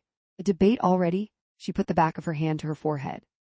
"It's hard to believe it's that time again. We never got over the last election, or the one before that." Grace sighed. "I can imagine what it's like during election season, especially since both sides need Wisconsin in order to win." "Well, it's terrible. You can't even turn on the TV toward the end of it, but we'll get through it. We always do. At any rate, I'm sure the owners would be happy to let you do that. They're probably in the back. I'll go check." Grace disappeared, and Dot picked up a couple of titles she'd seen on Book Talk and set them aside to buy with the one she already had. Buying books was one of her indulgences, and she realized she could just check these out on the online library. But she loved the hard copy. And besides, she could share them with Mary and Harper. A mini book club with wine was one of her favorite weeknight events. A few minutes later, Grace returned with an older couple who walked arm in arm. Dot guessed them to be in their late 70s. The man had a kind face with blue eyes and was mostly bald, with just a little bit of gray hair sprouting above his ears and around the back of his head. His wife had a pretty shade of white hair that she wore in a medium-length pageboy cut, parted on the side. She had creamy white skin and twinkly brown eyes and wore cherry red lipstick. "Ted and Jeannie Jankowski meet Dot. She's new to town." "Dot, what a pleasure." Ted used both of his warm hands to shake Dot's, and Jeannie opened her arms and pulled her into a strong grandma-type embrace. "I'm a hugger, can't help it," she said in a British accent. Dot squeezed back. It felt good. "Grace says you're working on the election for the Democrats. Ted will love hearing about that." She leaned in and whispered, "He's one of yours." "And she's a Republican, so I give her a hard time," he said, winking at his wife and putting his arm around her waist. "You must know Rose, great gal, went at high school with my older brother." Dot gushed about Rose and explained her connection through for the win in the bus trip. She handed Ted a flyer. "Well, this looks interesting. Heck, I'd like to go. How about you, Jeannie?" "Pass, I don't want to get in trouble for muttering under my breath every time they drive me up the wall," she said, elbowing him in the ribs. Dot picked up on their ease with each other. "Wonderful. I'll put you on the list, Mr. Jankowski." Dot took the business card he offered her. That's a tradition we should bring back, she thought. To heck with QR codes. Call me Ted, please, and give me some of those flyers, Ted said. I'll take them to my men's group. We're meeting in a little bit at the cozy kitchen for our weekly get-together. I bet Fred would want to go. You're all so kind. I should have come in sooner, Dot said. I love to read and your store is wonderful. Feels like it has some history. Oh yes. We've been here since the 70s. That's like ancient history to a young woman like yourself. Jeannie looked around the store. It's holding together okay, but we're getting up there. And it's tough to compete in the book trade nowadays, Ted said. Sometimes it feels like we're more of a community center than a business. And we love that, don't get me wrong. I think every community needs a bookstore to keep strong. My grandmother always said the same, Dot said, even in New York. You two don't need to worry about the store, Grace said, reassuring them. Something will work out. The bell rang and in walked a man of about 30 years old, 6'2" and very solidly built. He had black hair and a red flush on his cheeks. He wore sunglasses on top of his head, a Carhartt coat, jeans, and workman's boots. Danny Dawson, as I live and breathe. Jeannie opened her arms to hug him. He let her do her thing, then he kissed Grace on the cheek and shook Ted's hand. Danny, this is Dot. She's new to town. Hi, Dot. He shook her hand gently. His hand was large and rough from working outdoors, so different from the guys she knew back home. It's nice to meet you, she said, immediately reluctant to let go of his warm hand. And you? He had sad but beautiful dark brown eyes. A spark ran up her spine when he smiled at her. He let go of her hand and gestured around the store. Jeannie, can you help me find a book for Lacey? She loves poetry, but I don't have a clue. Poetry? So he was taken, Dot supposed. She couldn't help a pang of disappointment, then felt silly for feeling disappointed. I have a couple titles that might work, let me show you. Jeannie led Danny to a section in the back of the store. Dot talked with Ted and Grace for a few more minutes. Then Danny checked out at the register and said goodbye to everyone, ringing the bell as he walked out the door. Jeannie came back over to the new releases table. I love that boy. Me too, Grace said. His wife's lucky to have such a romantic husband, Dot said. Danny, no, he's not married. The book is for the nurse who took care of his mom when he was in college. She died of breast cancer his junior year, Jeannie said. Oh, I'm so sorry to hear that. No wonder he looks so sad. Dot felt bad for jumping to conclusions, but noted that he was unattached. Unfortunately, he carries around a lot of grief, Ted said. After playing college football over in Madison, he got engaged to his longtime girlfriend, Sadie Tibbetts. She was a pistol, that one. Loved him like crazy, went at all his games. Dot noticed the use of past tense regarding Sadie. What happened to her? Oh, it was terrible, Jeannie said. To make a long story short, she was killed by a drunk driver just about 2 years ago now. That's absolutely terrible, Dot said, wincing at the thought. They all looked out the window, watching Danny get into his truck. Did the driver? Dot started to ask about his fate, but Grace interrupted her. Nope, not even a scratch, Grace said. But he's serving a double life sentence, Ted added. Was there someone else in the car? Well, yes, Danny and Sadie's unborn baby girl. She was 8 months pregnant, Grace said. Dot gasped. They were engaged when she found out she was pregnant, Jeannie explained. They postponed the wedding until she was due. They wanted their daughter to be at their wedding. He always wanted to get married and have a family. Ted added, he wanted to be a father, never knew his own. Grace began straightening the books on the table. He's like a son to me, been friends with my 3 boys since they were kids. Well, he's certainly fortunate to have you, Dot said, and with that sad and sober end to their friendly chat, she thought she better get going. He threw her backpack back on her shoulder. Could I buy these before I go? She added the latest from Patty Callahan Henry and handed it to Jeannie. Oh yes, I love her books. Did you read the last one? It was so good. They talked about books for a few more minutes. They had similar tastes in fiction. Finally needing to get back to work, Dot made a move toward the door. Ted, I'll see you on the bus, Dot said, the bell ringing as she stepped outside. And don't be a stranger, Jeannie called to her. Oh, I'll be back with my girlfriends. They'll love this place. Thanks again.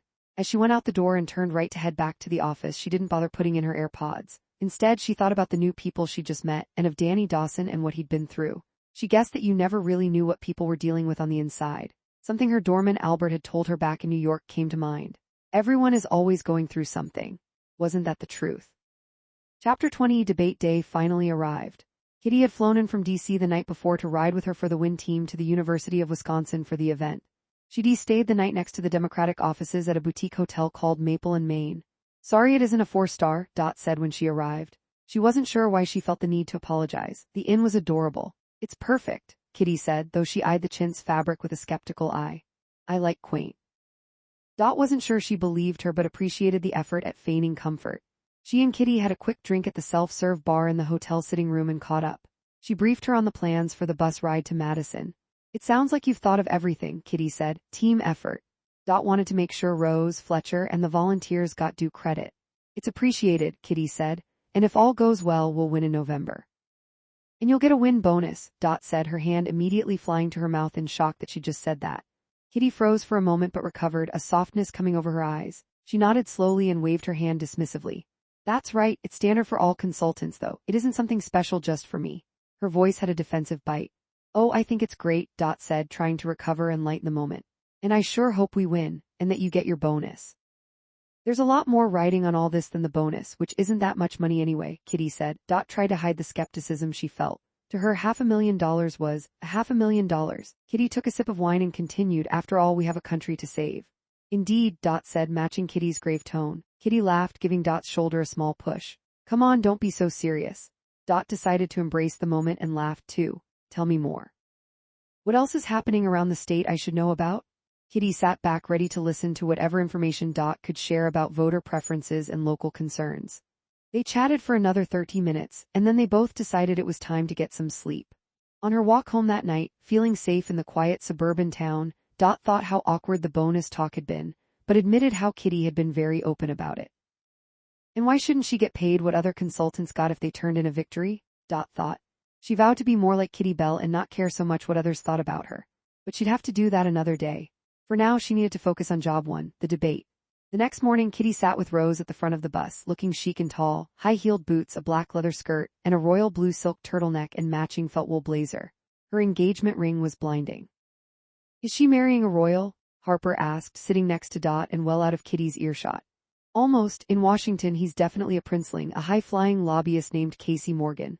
Sounds like they make the perfect couple, Harper said. There's gotta be a catch. I've been looking, haven't found one yet, Dot said. Rose had finally taken off her Packers swag and wore an ivory twin-set blue knit pants from Eileen Fisher and her white dress sneakers.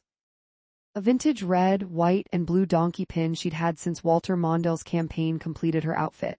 I've never been able to wear heels like that, they heard Rose say to Kitty, pointing to her boots. They're very sexy. Kitty placed a hand on her arm. Don't be surprised if I'm crying by the end of the night. They're already killing me. The bus rolled along Highway 60 to Madison.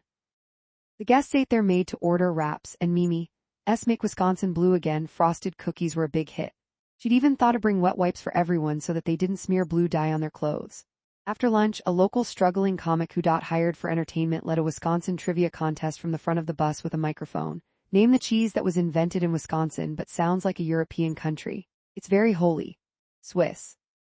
In what Wisconsin city was splinter-free toilet paper first made? Green Bay. Our thanks to the inventors. These dolls became collectibles, and have nothing to do with Cabbage Patches. American Girl dolls, I thought they came from Midtown Manhattan, Dot joked to Rose. And the final question, name the circus that launched in the Badger State? No, Ted, it wasn't the Democratic primary. It was Ringling Brothers. The riders loved it. Kitty noted the smiling, engaged passengers in the large rearview mirror and turned around to where Dot was sitting and said, This is so great. Dot beamed. She loved to be complimented on her ideas. Remembering Harper, she glanced back to check on her. She moved to sit with Ted Jankowski and his friend Fred Harkin. The two men had been high school teachers together. Ted had taught English and ran the speech and debate club, while Fred was a biology teacher and coached the football team. They were arguing about the Bucks' terrible season and their hope for the Brewers that spring. Harper was leaning in, listening to the older men tell her stories. Her eyes sparkled. She caught Dot's eye and smiled. They're so cute, she mouthed. Then she reached for Ted's hand and clasped it. He beamed. Dot could relax a little. Everything was going well, so far. Mary had wanted to volunteer at the debate, so she'd worked overnight to finish the legal work assigned to her by the partners working on a big corporate merger. Dot had asked Mary to travel earlier in the day with Fletcher and their team of volunteers in a separate Sprinter van. All good, Dot texted. I saw a cow, she added a cow emoji. Yeah, it's Wisconsin. Siegov team here, he looks like an actor. He is an actor, Dot typed. Like he'd rather win an Oscar than an election. Keep me posted, Kitty's hounding me for info. Will do, Fletch is funny, might run away with him. Wait until after the debate. Dot had to hand it to that guy. Even Mary was charmed by him. Here, show Kitty these. Mary then sent a series of photos and a video of the site showing the camera crews setting up on a platform in front of the stage decorated in red, white, and blue. The 9 podiums were in position, spaced 2 feet apart. And here's a video of the green room. Then the last one is the spin room. She kept the videos short. Oh, and here's one of Fletcher fooling around. She'd taken a photo of him pretending to be a candidate on center stage. Those are great. Any reporters there yet? Yes, they're walking around. I even saw Bill Hemmer from Fox. He's my mom's favorite. Your parents still watch Fox? 24/7. Wow, it's a miracle you turned out the way you did. They think it's more of a tragedy than a miracle. Dot sent a laughing emoji and said she'd see her soon. They had about 10 minutes left in their journey. With the time remaining, Dot nodded to Kitty that it was time for her to say a few words. Dot took the comedian's mic and got everyone's attention. Hi, I'm so glad you're having a good time. I want to introduce Kitty Bell. She runs for the Win, which is the super PAC that organized our excursion today. She's got some key insight into tonight's debate and agreed to say a few words. Kitty. Dot knew to keep intros short. A round of applause greeted Kitty's mic takeover. Well, thank you all, and thank you, Dot. This has been a terrific prelude to tonight's big event. I thought I'd give you a little scoop about the state of the race. She had their attention now. Everyone loves to feel like they know something more than their friends and neighbors. You're all very politically active, so you know we have 9 candidates. They're all interesting people, and collectively this is a strong Democratic field. We've done some data analysis, and truly there are only 3 likely to advance in the primary. The ones unlikely to move forward include the senator from New England. While Virgil Penfield is popular with some, and he's run several times before this time around, he's not gaining traction. We want him for comic relief, though. He's got some great one-liners and is an experienced debater. You can also trust that the vegan mayor from Newark, Isaiah Grant, isn't going anywhere this cycle. Same with, I'm sorry to say it, your home state U.S. Senator. Tessa Danforth's approval rating is stuck in the teens. Does that mean I can tell her campaign to stop calling me during dinner? Someone yelled from the back. Others on the bus laughed and agreed. Well, let's see how tonight goes. Kitty had them eating out of the palm of her hand. They liked feeling like insiders. So who should we watch for? Ted asked. Great question. I'd say watch for the governors of California and Kentucky, Ashby and Stone. Cal has a lot of polish, but Ramsey Stone has been elected twice in a red state, proving it can be done. He has a good track record too, Kitty explained. And governors have performed well for the Democratic Party in the past. What about the rocket guy? Fred asked. As a scientist, he was part of a Facebook group that batted around his name. Ah, you mean Theo Maddox from Austin, Texas. My take on him is that he's got a lot of money and some out-of-the-box ideas, but we'd have to see an amazing performance out of him tonight if he's to advance. What about the girl? An older woman called out from one of the back seats. The one from Georgia. I'm glad you asked. She's the one I'll be watching. Her name is Lucia Lopez. She goes by Lucy. She's a state senator from Atlanta. She's a long shot, but I like her political talent. If she has a good debate, she just might break out of the pack. I like her too. My granddaughters keep sending me texts with her videos. She's a real spark plug. This woman was now jointly holding court with Kitty. We're 5 minutes out, the bus driver called back to everyone. All right, this is it, folks. Have a great time and thank you again for coming today. Kitty handed the mic back to Dot, who gave everyone the plan for when they arrived. Soon she could see the venue, and as they pulled up, Fletcher and Mary were there to greet them. Everything look okay? She asked them when they got inside. We're all set, Fletcher said. Now it's up to them. He nodded to the candidates. The stage lights dimmed, the network music started, and the candidates were called to the stage. Fletcher casually draped an arm around Dot. It was friendly, and possibly more than that. Dot noted the gesture, then set it aside and turned her attention to the debate. Here we go, Dot said, gently hip-checking Fletcher. She felt a rush well beyond booking a tech bro on cable. Maybe she'd finally found her calling. Chapter 21. Just before the first debate question was asked, 9 candidates put their hands over their hearts as a rising senior from the University of Wisconsin's choir belted out the national anthem. Dot and Fletcher stood off stage in the wings near the green room watching. Goosebumps, Dot said, rubbing her arms. She nailed it. Fletcher whistled loudly and started the applause. He was a good hype man. Everyone took their seats, and the moderators kicked things off by inviting each candidate to deliver 30-second opening comments. The candidates got off to fairly good, somewhat scripted starts, except for the tech guy who lost the crowd by stating his website name repeatedly in his allotted time. We got it, dude, Fletcher groaned. He shared a look with Dot and rolled his eyes. That's why Kitty said we could ignore him. He's more cabinet than commander-in-chief. Next, the moderators asked for a show of hands. Will you agree to take a cognitive test and release the results if you win the primary? Everyone except the older candidates and Penfield raised their hand. He was well into his 80s, and in that split second he hesitated. The crowd booed. Fletcher cringed and Dot shook her head. The debate rolled along with questions about health care, climate change, jobs, artificial intelligence, and trade. After an hour, the moderators went to a commercial break, noting they'd cover education, immigration, and foreign policy in the second half. The candidates scrambled off the stage for the 5-minute break. For the Win's volunteers kept a close eye on them all, trying to anticipate their needs. Dot and Fletcher scanned the green room to make sure everything went smoothly. Governor Cal Ashby raced to the men's restroom, beating Senator Penfield in some sort of bladder power move, and then took his sweet time in there. Unbelievable, Penfield yelled. He pounded on the door, knowing exactly what his much younger opponent was up to. Mary distracted the senator by offering him the snack-size bag of the Skittles he'd requested. He funneled several pieces into his mouth straight from the bag and chewed grumpily. The tech bro, Theo Maddox, stood in a corner scrolling through his phone, checking his site's engagement. Dot offered him a bottle of water, which he took but didn't thank her for. He downed it in one go. Thirsty described him in more ways than one, she thought. Rushing into the green room, Mayor Grant grabbed his phone, checked his messages, and angrily placed a call. When someone picked up, he started yelling, unaware he was still mic'd, and his words were playing over the speakers in the debate hall. He was cursing someone out for not getting his signs in the crowd shots. My own mother sent me a message saying no one in her assisted living facility could see my signs, he ranted.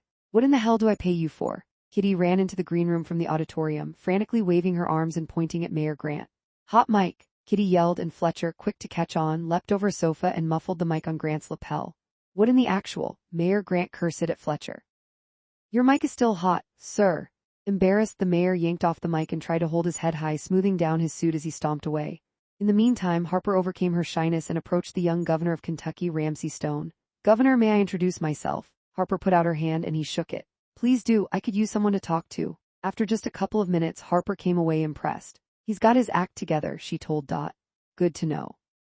I heard the donors really like governors in general. They have a lot more experience than congressional members, and they don't have that DC stink. At least not yet, Harper said. In the meantime, Kitty sought out Lucy Lopez. Lopez was under 40 and striking. Slim with long black hair, she rocked a red lip and would raise her eyebrows and give a sharp nod of her chin to make her points. She was so different from the older yet more experienced candidates the Democrats had been saddled with, despite the party's efforts to move them into retirement. The young state senator wasn't married and kept her love life to herself. She had 2 small Havanese dogs that filled her social media and gained her a lot of followers. She carried herself well, her excellent posture the result of years of competitive Latin dancing.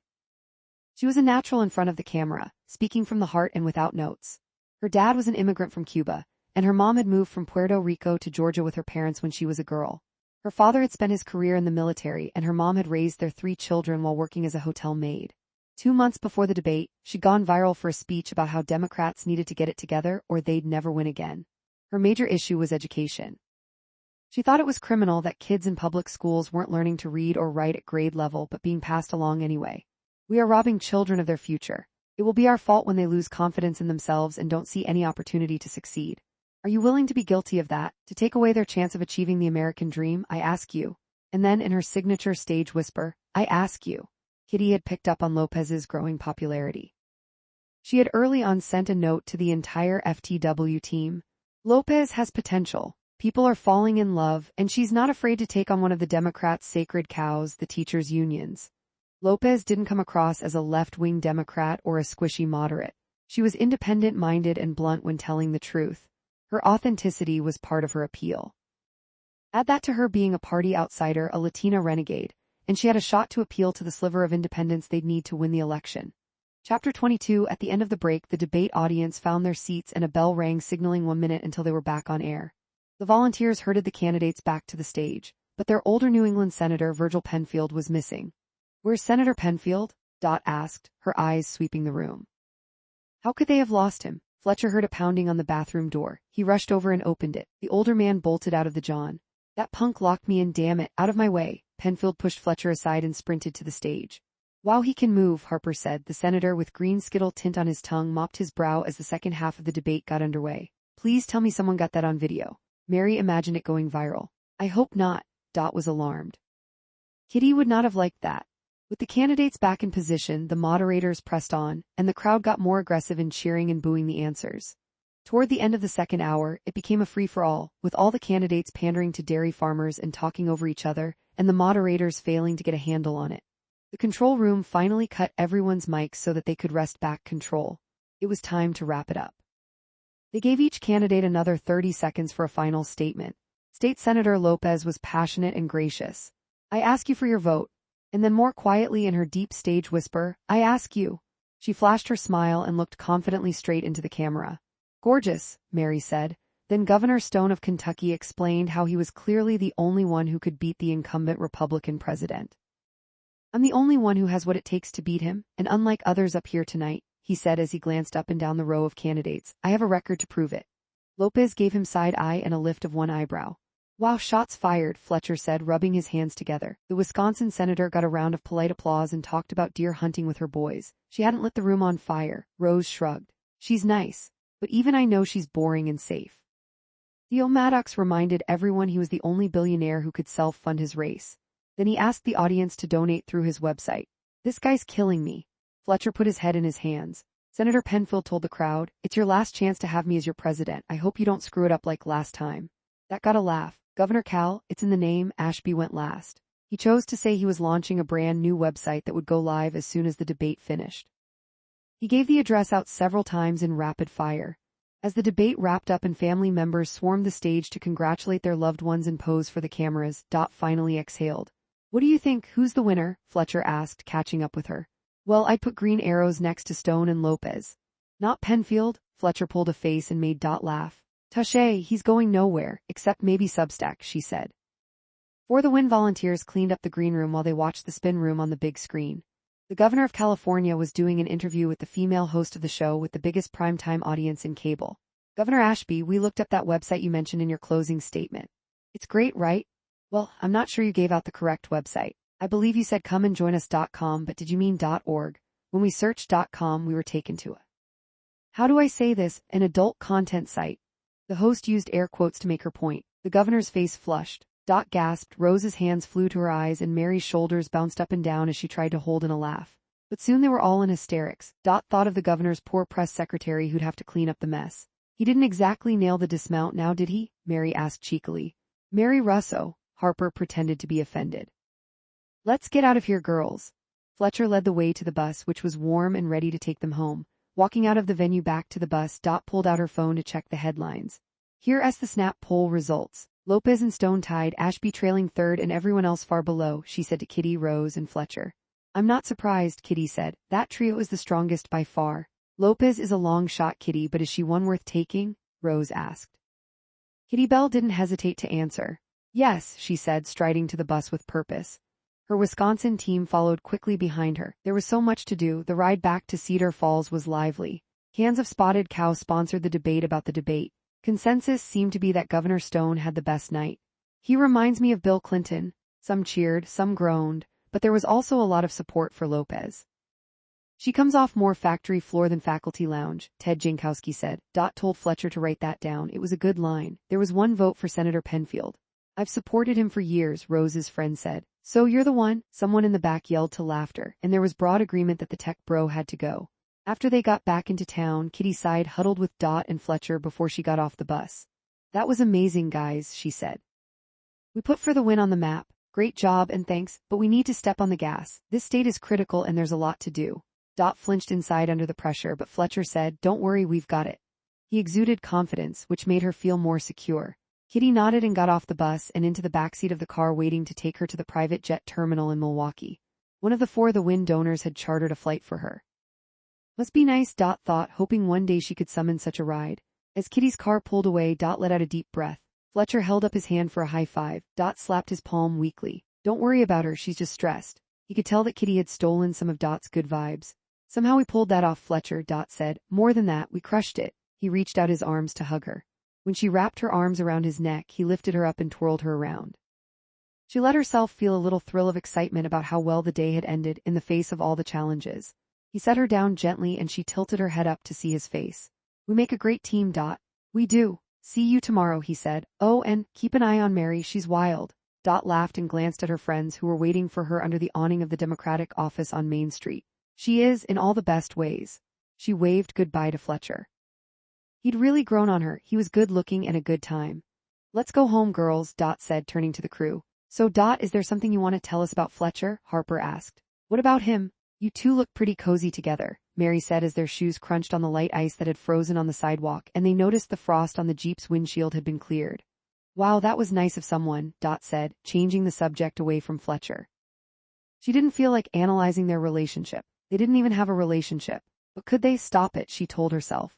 As they climbed into the Jeep, Mary saw a piece of paper under the windshield wiper. What the heck, she said. A ticket, for what? She looked around to see if there was a no parking sign she'd missed. She got back out of the Jeep, resentful for having to get back into the chilly air if even for a moment.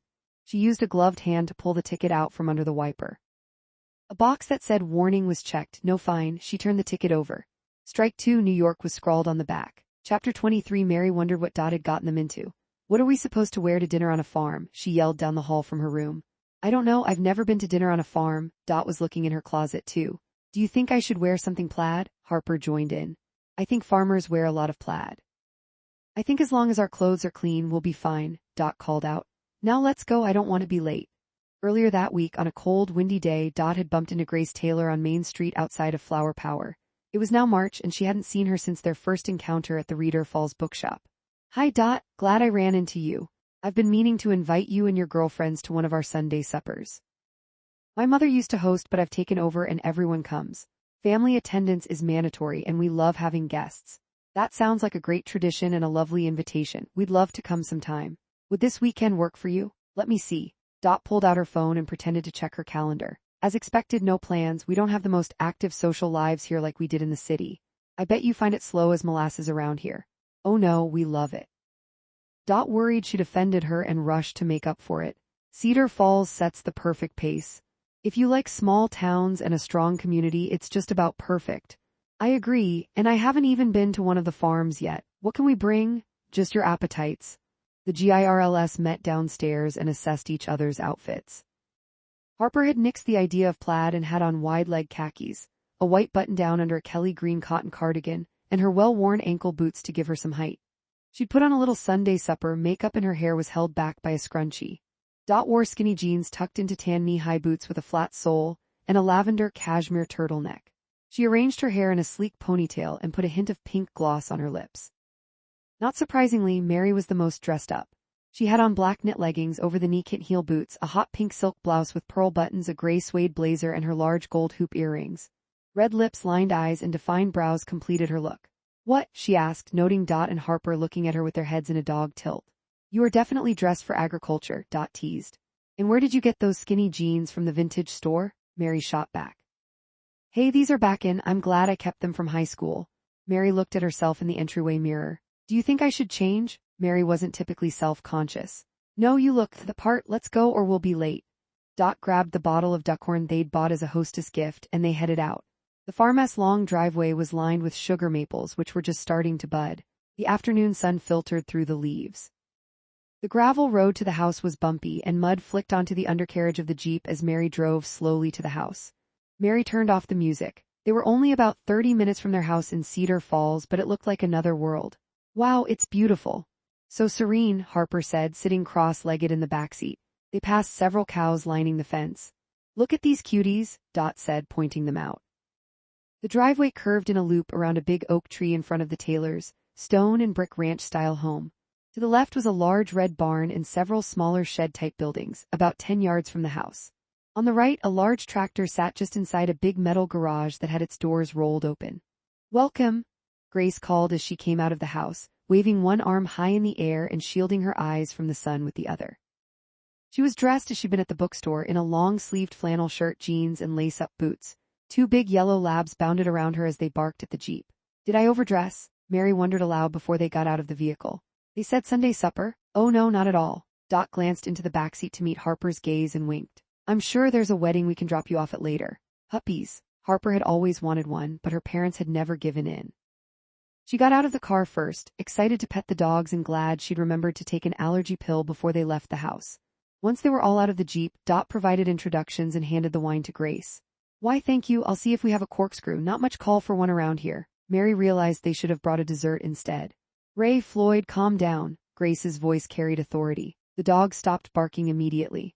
They love company. Harper bent down to scratch their ears. They're gorgeous, Grace called to her husband.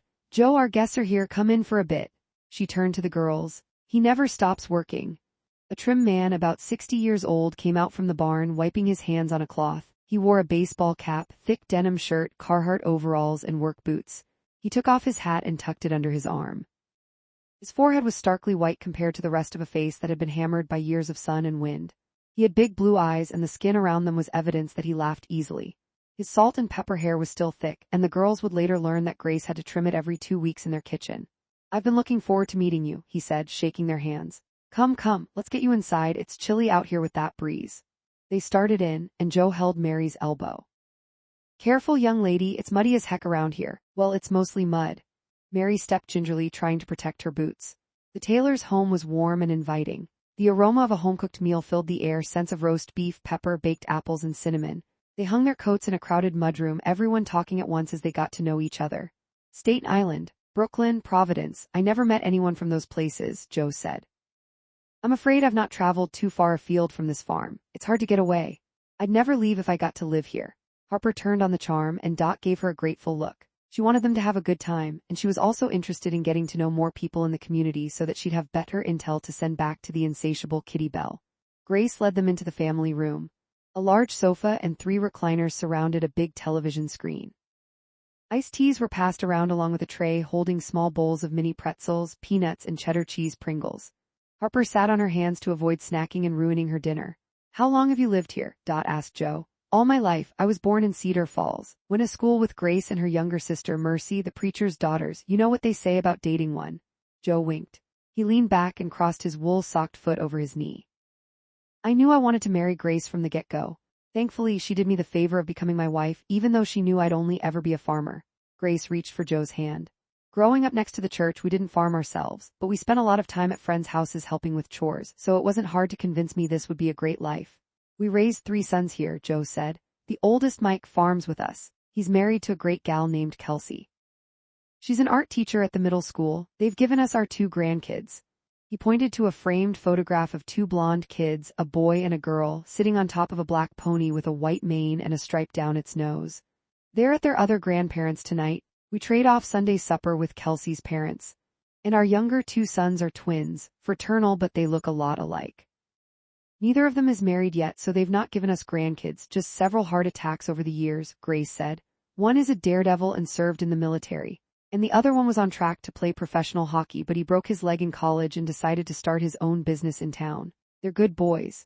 It sounds like a pretty perfect family, Dot said. Well, no life is perfect, but I wouldn't want to live any other way. Joe reached for some pretzels and sat back again. Enough about us, tell us about you. As the girls told Joe and Grace about how they became friends at NYU, they heard a car pull into the driveway. That'll be the twins, Grace said. Ma, we're here, in the family room, come meet our guests. They walked in with their stocking feet, having taken off their muddy boots. Mary looked up and did a double take. She recognized the taller of the 2 men immediately, and he recognized her. New York. What in the heck are you doing here? It was Mary's cop. You 2 know each other, Dot asked. Oh yeah, she's the new troublemaker in town.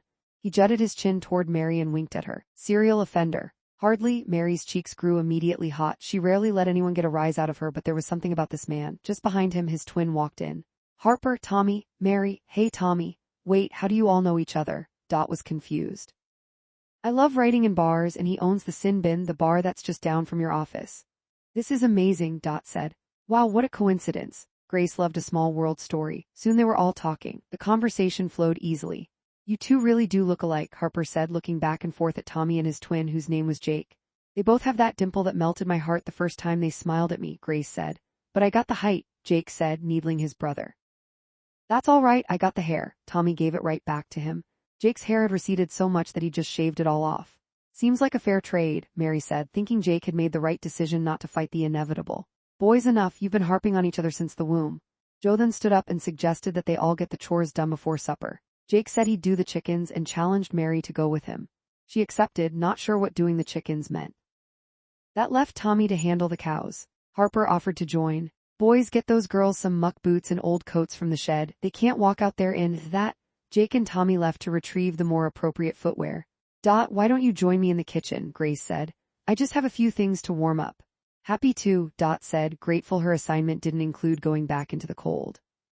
She watched Harper and Mary waddle out the front gate, huddled in their borrowed coats, and snapped a picture. She sent it to her sister. At a farm, check this out. This ought to be good, Anne responded right away. I'll let you know if they survive. Then Dot tucked her phone back into her jeans and joined Grace in the kitchen. Subscribe to our channel for more amazing audiobooks and storytelling content. Chapter 24. So New York, what actually brought you to Cedar Falls? Jake led the way to the chicken house, grabbing an empty basket and a bag of feed from a shed on their way, his broad shoulders and narrow waist grabbing Mary's attention. It's kind of a long story, Mary went on to explain as best she could.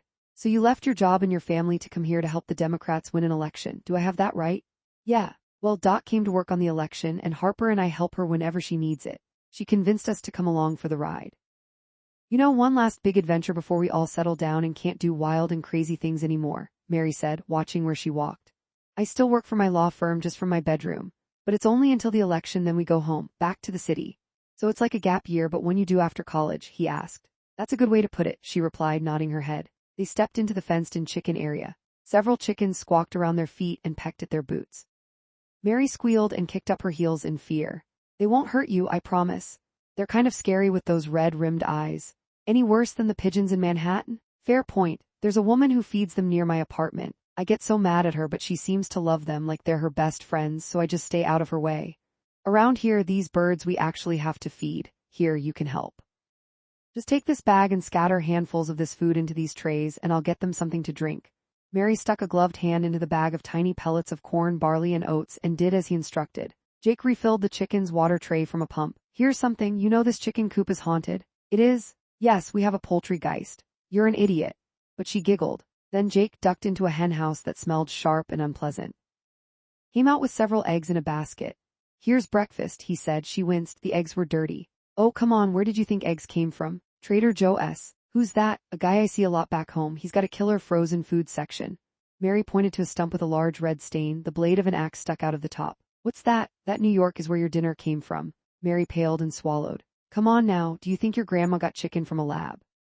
Well, no, she admitted. To be honest, I've never really thought about it. Well, now you can tell everybody back home that you saw where real food comes from. They'd never believe this. She looked around at the scenery and took a deep breath of the fresh air. I think you look great in my mom's boots and that barn coat. She threw her arms out wide and looked down at her outfit. Think I'm pulling this off? Wow, you move fast. We just met and you're talking about pulling your clothes off. You can dream. But I'm keeping all my clothes on. Jake laughed, taking off his gloves and stuffing them in the back pocket of his jeans. Then he stepped closer to her and tipped back her chin with his free hand, which she didn't mind at all. Oh, New York, I have a feeling you can pull anything off. She met his eyes and for once was without words. He held her gaze for a few beats. Come on, let's go eat. Then he reached for her hand and she followed him back to the house. Meanwhile, Tommy took Harper into the dairy barn. The animal smells were pungent and caught Harper by surprise. Oh my, she said and put her hand over her nose. You get used to it, he said, but she had her doubts. Tommy grabbed a bucket and some gloves for the one remaining cow waiting to be milked. She noticed how he wore his hair long and how he favored his left leg a little bit. That must have been from the hockey injury Grace had mentioned. Ever milked a cow before? He asked. Definitely not. Wanna try? Definitely not sure. Come, I'll show you. He pulled on a pair of disposable gloves and grabbed a stool. He set it next to a large cow that stomped her back legs in anticipation of being milked. Harper jumped. She won't hurt you, just stand to the side though. He put his hand on the cow's haunches. Easy there, Bessie. Her name is Bessie. We call all of them Bessie. Makes it easier. Tommy sat on the stool and showed her how it was done. First, we clean her all up to get rid of any dirt. That helps get the milk flowing too. Then you hold the udder between your thumb and finger, give a little squeeze, and then try again. Suddenly and smoothly, the milk started to stream into the bucket. Want to give it a try? He offered her the seat and crouched beside her. She put on the gloves he handed to her and reached for the teat. On her first attempt, she missed the bucket and squirted milk right into Tommy's face. I'm so sorry. She was mortified, but he just laughed and wiped it off with the back of his gloved hand. Nice shot, try again. He put his hand over hers and showed her how to get it just right. Try to breathe easily. If you're nervous, she'll sense it and then we'll be here all night. Harper willed herself to chill out, and then slowly she started to get the hang of it. I see, there's a rhythm to follow, Harper said. Exactly, see, you're a natural. She was almost disappointed when it was over. Tommy added some feed to Bessie's trough and grabbed the bucket that was nearly half full. He poured a bit into a large cast iron skillet. For the barn cats, Harper saw a couple of skinny cats and a few kittens come out of their hiding places. They're so cute. Good mousers too, everyone's got a job around here. They walked to where a big machine was churning the milk. Joe had already dumped his bucket in and gone up to the house. Tommy dipped a ladle in and said to Harper, Here, have a taste. Oh, I don't drink milk, I think I might be lactose intolerant. Ah, that's just something TikTok has told people, I promise, we've drank milk all our lives, trust me. Tommy motioned her to try it. I promise you've never tasted cream like this. Is it safe? It hasn't been cleaned or anything. You literally can't get milk fresher than this. It hasn't had a chance to get messed with. That's what they do at the factories before they ship it out to you folks in Brooklyn. Manhattan. I grew up in Brooklyn but moved to Manhattan. Is there a big difference? How much time do you have? Clearly not enough, he said. Here, drink up. Okay, but if I get sick you'll owe me something. I'm confident you won't get sick. She decided a little couldn't hurt and brought the ladle to her lips. A sweet cream that felt like velvet coated her tongue. She swallowed and was surprised by how good it tasted. Okay, you were right, that's so different from back home. She bent her head down for one more taste. I've always loved it, he said, removing his gloves and taking Harper's to put in the bin. In fact, I have a dream of starting a little ice cream store on one of the back roads of the farm, like a special destination with an Instagrammable setting, but my family thinks I'm crazy. I like the idea. It's like that movie about the baseball field in Iowa. Yes, you get it, build it and they will come, Tommy said. I even have a name picked out. Let's hear it, she said enthusiastically. Alato Gelato. Oh, that's awful, she laughed, but I see the potential. They smiled at each other and he instinctively reached up to tuck one of her loose curls behind her ear. She let his hand linger, enjoying the moment. As they walked back, she felt lighter in spirit than she had in months. In the kitchen, Dot stirred the creamed spinach while Grace mashed the potatoes with a mixer. They chatted about life in Cedar Falls. How long has the farm been in the family? Dot asked while she set the table using dishes and silverware from an antique sideboard. About 140 years, believe it or not, Grace said. Joe's the 6th generation. It's a tough way to make a living, but we wouldn't have it any other way. She looked out the kitchen window where Joe was feeding the dogs in the fading sunshine. A car with its headlights on pulled into the drive. Are we expecting one more? Dot asked, counting the number of plates and people again. Oh, that'll be Danny. Remember him from the bookstore? He comes every Sunday. Ah yes, of course, great. Dot tried to sound casual about it despite the flutter in her heart. Straightening her back and smoothing her hair, she wondered if he'd remembered her. Because despite her pledge to focus on her career for the year before looking to date again, the sad-eyed boy from the bookstore had been on Dot's mind. Chapter 25, Let's Pray. Joe Taylor offered a palm to Harper, who sat next to him, and after a beat she caught on and held his hand. Everyone around the table joined the chain. Joe said grace. Amen. The table was filled with wholesome, nutritious food. Grace had plated a fresh green salad with mustard vinaigrette and a fresh roll with salted butter at each setting. To Mary's relief, the main dish was pot roast, not chicken. Jake caught her eye and winked. Gotcha, he said. She rolled her eyes in reaction. Though after seeing the axe, she didn't want to think about how the beef got to the table either. Dot sat across from Danny, who was quiet but laughed at the banter. The twins teased him a lot and he seemed to like it.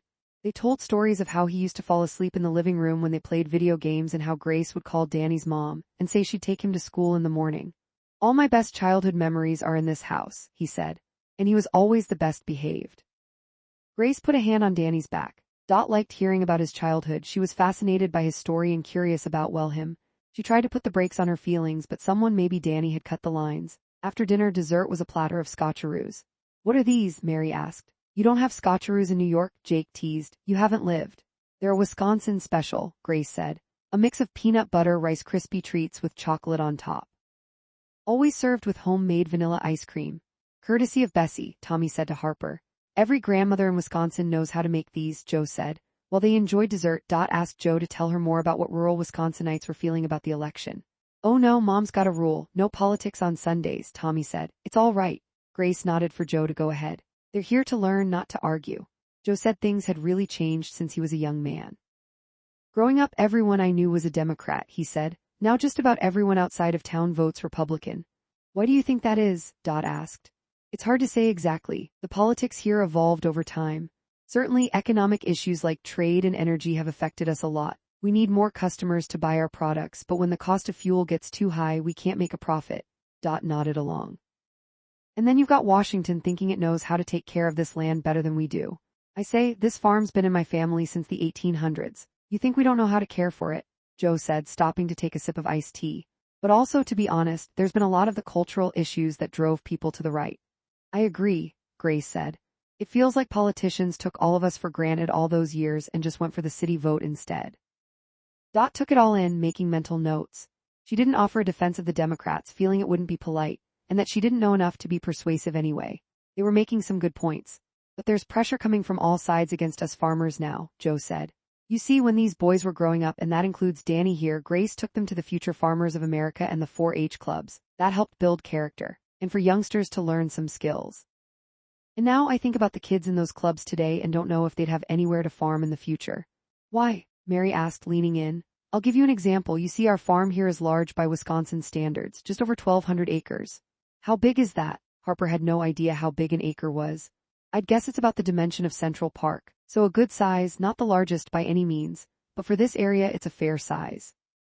Joe gave them the short story of his great-grandfather emigrating from England to start the farm with his brothers and their wives.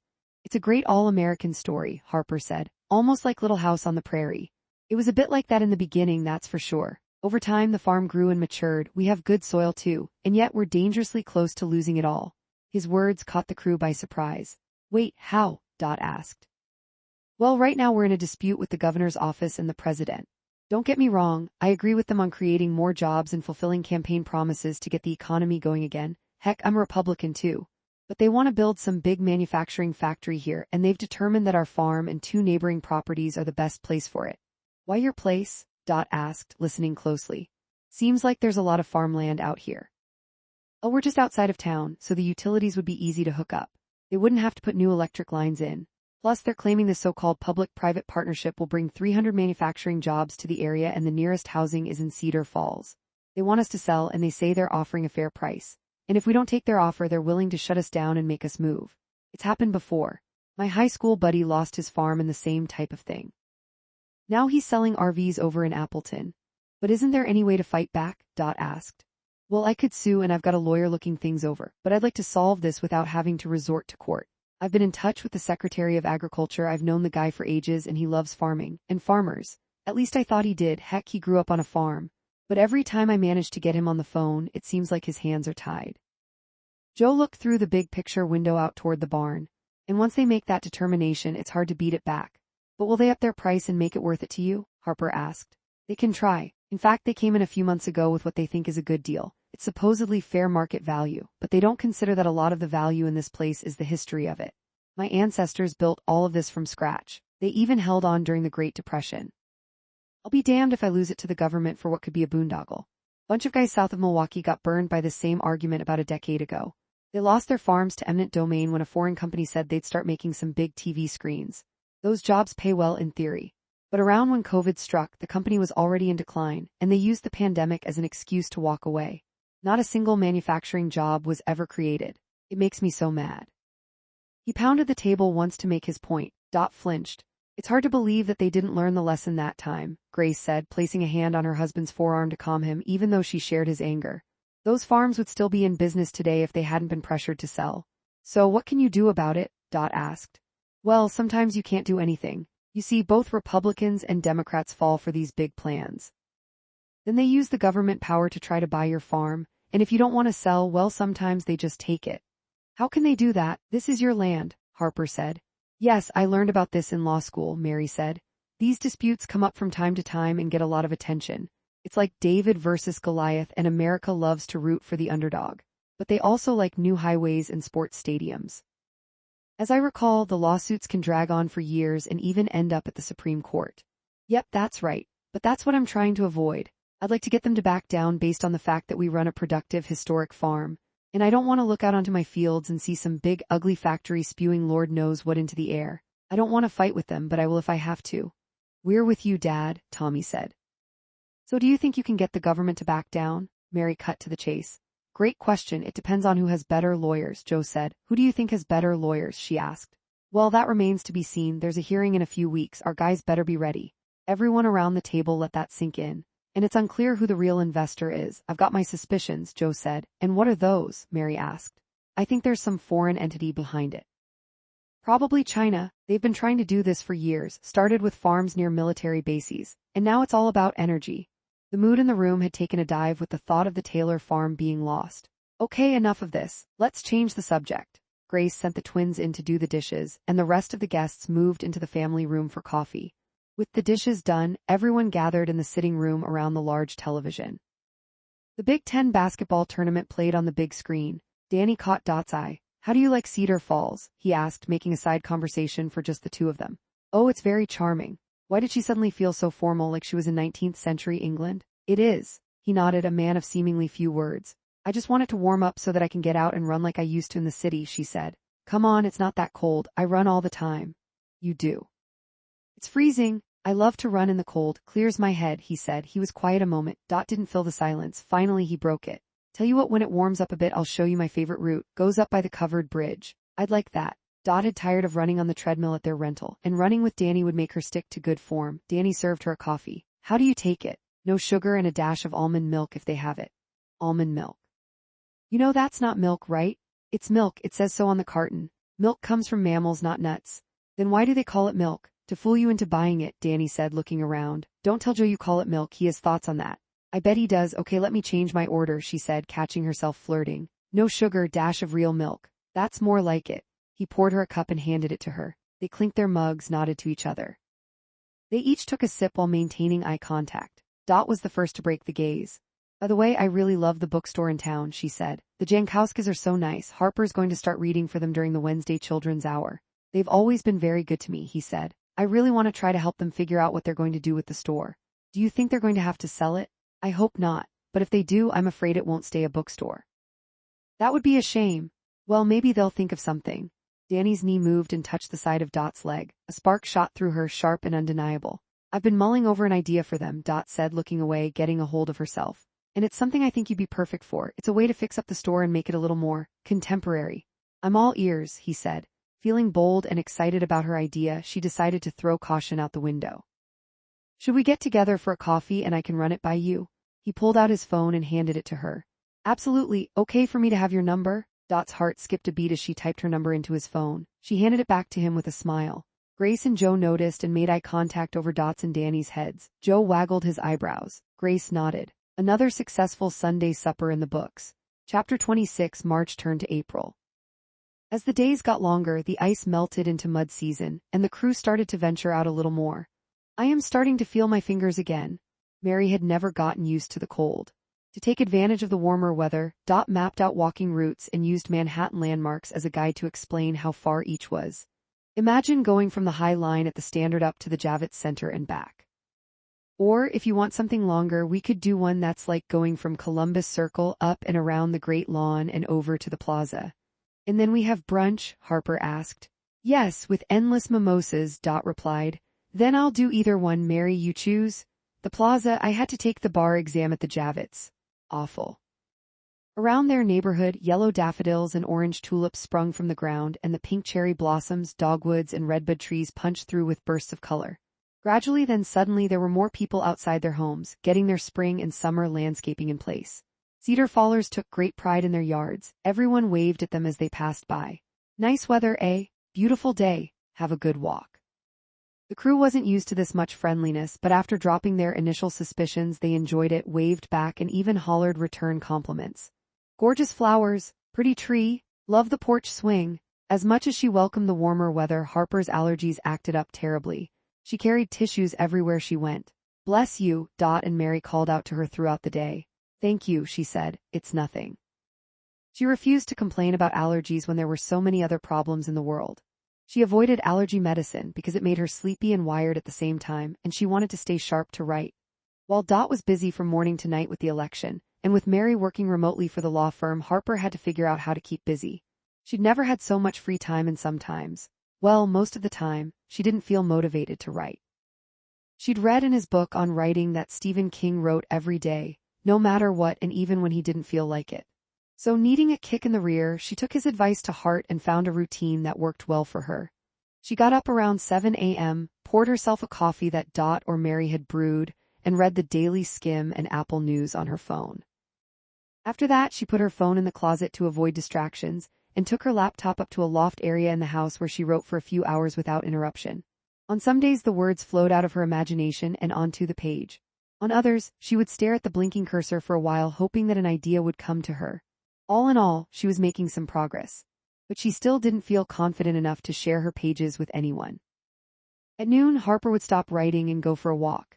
She'd take her laptop in her backpack and headed to Curds and Whey for a Cedar Falls classic smoothie, banana, cacao nibs, peanut butter, and vanilla protein powder, or a superfood bowl with beets, crisp chickpeas, and blackberries.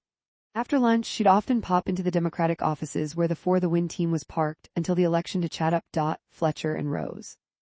Then she'd stroll down Main Street and stop at the bridge to watch the creek flow by for a few moments before she made her way to the sin bin.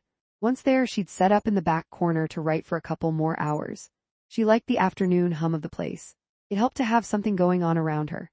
She still wasn't used to the small town quiet, and if she was being honest with herself, she enjoyed seeing Tommy Taylor. She'd steal glances of him over her laptop screen when she was sure he wasn't looking. And while he gave her space to write at his bar, he'd occasionally catch her eye and stop to talk. She liked chatting with him. He was easy company and so different from Kai the surfer who had been charming but looking back on it, way too self-absorbed. Tommy made her feel happy, and she found herself spending more time at the sin bin. She met a few of the regulars and they'd call out to her, "Hey Harper, how's the great American novel coming along?" She'd blush and wave them away but felt the early excitement of making new friends. On Wednesdays, Harper took over the children's reading hour at Reader Falls Bookshop. The Jankowskis loved having her around, and the number of parents and children coming to the store noticeably grew. So did sales.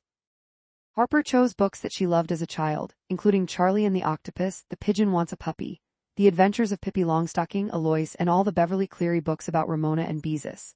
Kids begged their parents to buy copies of these books so they could take them home, and the parents preferred buying books over candy or video games. Anything to get them off their screens. In the evenings, Harper made dinner with Mary and Dot, or they chose a new local place to try. Her favorite was a new farm-to-table place called the Butter Half. She loved the roasted chicken with baked apples, cauliflower puree, and the raspberry crumble. And ever since she tried milk at the farm, she'd been letting herself have cream in her coffee and the occasional scoop of butter pecan. It turned out that Tommy was right, she wasn't lactose intolerant. She was glad to shed that label and limitation. She was feeling comfortable in her own skin. That was new for her.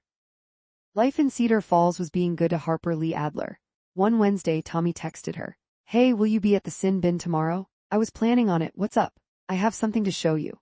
"Can't wait," Harper tried to write the next morning but kept thinking about Tommy. What could he possibly want to show her? She got to her perch at the bar around 2 in the afternoon, her usual time. She kept looking up at the door every time it opened, expecting to see Tommy.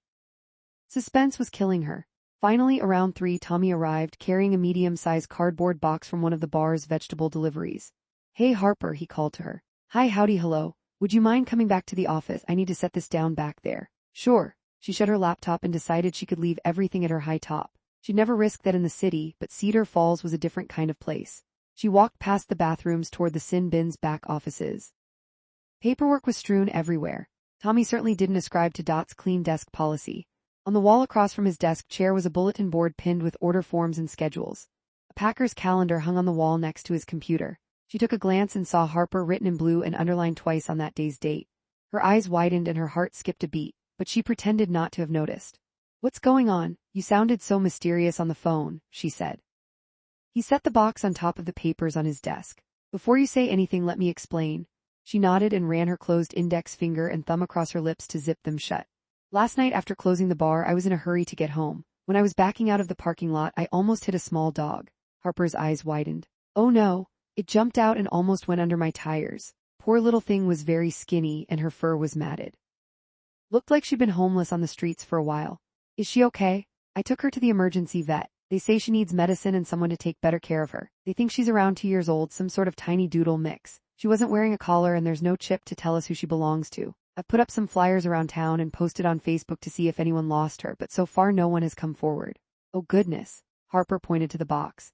"Is she in there?" "She is, and this is where I need your help." "Sure, what can I do?" "Well, you've seen how crazy it can get in here, and with my hours I can't take proper care of her, so I wanted to ask, just until we can find her a permanent home, you think you'd be able to look after her?" Harper's hands went to her chest. "Me? Oh wow, I mean yes, of course." She immediately wondered if Dot and Mary would be okay with this, but she could deal with them later. "Can I see her?" Tommy carefully lifted the lid of one of his supplier's ventilated cardboard boxes that he was constantly breaking down for recycling. Inside the container was a very small, freshly bathed dog, curled up on a soft teal fleece blanket. She had short cream-colored fur that looked like she'd been knitted by Harper's grandmother back in Brooklyn. The dog opened one black eye, seemed to smile at Harper out of the side of her mouth, and then snuggled back into her bed. "Oh, she's the cutest." Harper couldn't get over it, her heart melted. She put her hand on the dog, who was so warm and cozy in her makeshift bed. She felt the gentle push of the dog's rib cage as she breathed.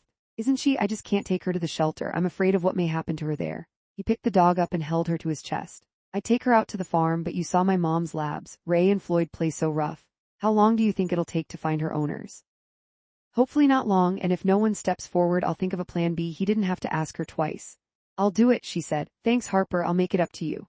"Oh, it's no problem at all." Harper rubbed her nose with the hand that had been petting the dog. "I wish I knew her name. I've just been calling her the dog. I think that works for now." Harper sneezed and sneezed again. "Bless you." He handed her a bag from It's a Dog's World pet store. "Here's some food for her. And I got 2 small bowls, one for water and one for food, and a leash." Hacker's swag, of course, and a stuffed lamb chop toy, but she didn't seem interested in it. She's probably just out of sorts. Harper took the supplies. I'll take her back to the house with me now. She barely got the sentence out before she sneezed again. Bless you, are you okay? I'm fine, it's just allergies, nothing to worry about. But inside she knew that she'd be sneezing on the hour if she took care of this dog. She decided it was worth it, for the dog and for Tommy. She reached down and picked the dog up and held her paws cradled to her chest. The dog blinked a couple of times but then stretched and settled down. Thank you, Harper. Achoo, and bless you. Thank you, she said, laying the dog back in her box and pulling a tissue from her pocket to blow her nose. The dog was still sleeping, and Harper thought it was best to let her. The box was too big for her to carry several blocks. And she didn't want to ask Tommy for a ride since he was already serving customers. She considered her options while she carried the dog back into the bar and to her table where she'd left her laptop and backpack. She pulled out a cloth tote that she always carried in case she needed an extra bag for her shopping. Then she placed the pup's rear at the bottom of the bag with her little face sticking out of the top, eyes wide open now. I think we're set, she said to Tommy. Hold on, I gotta take a photo of this.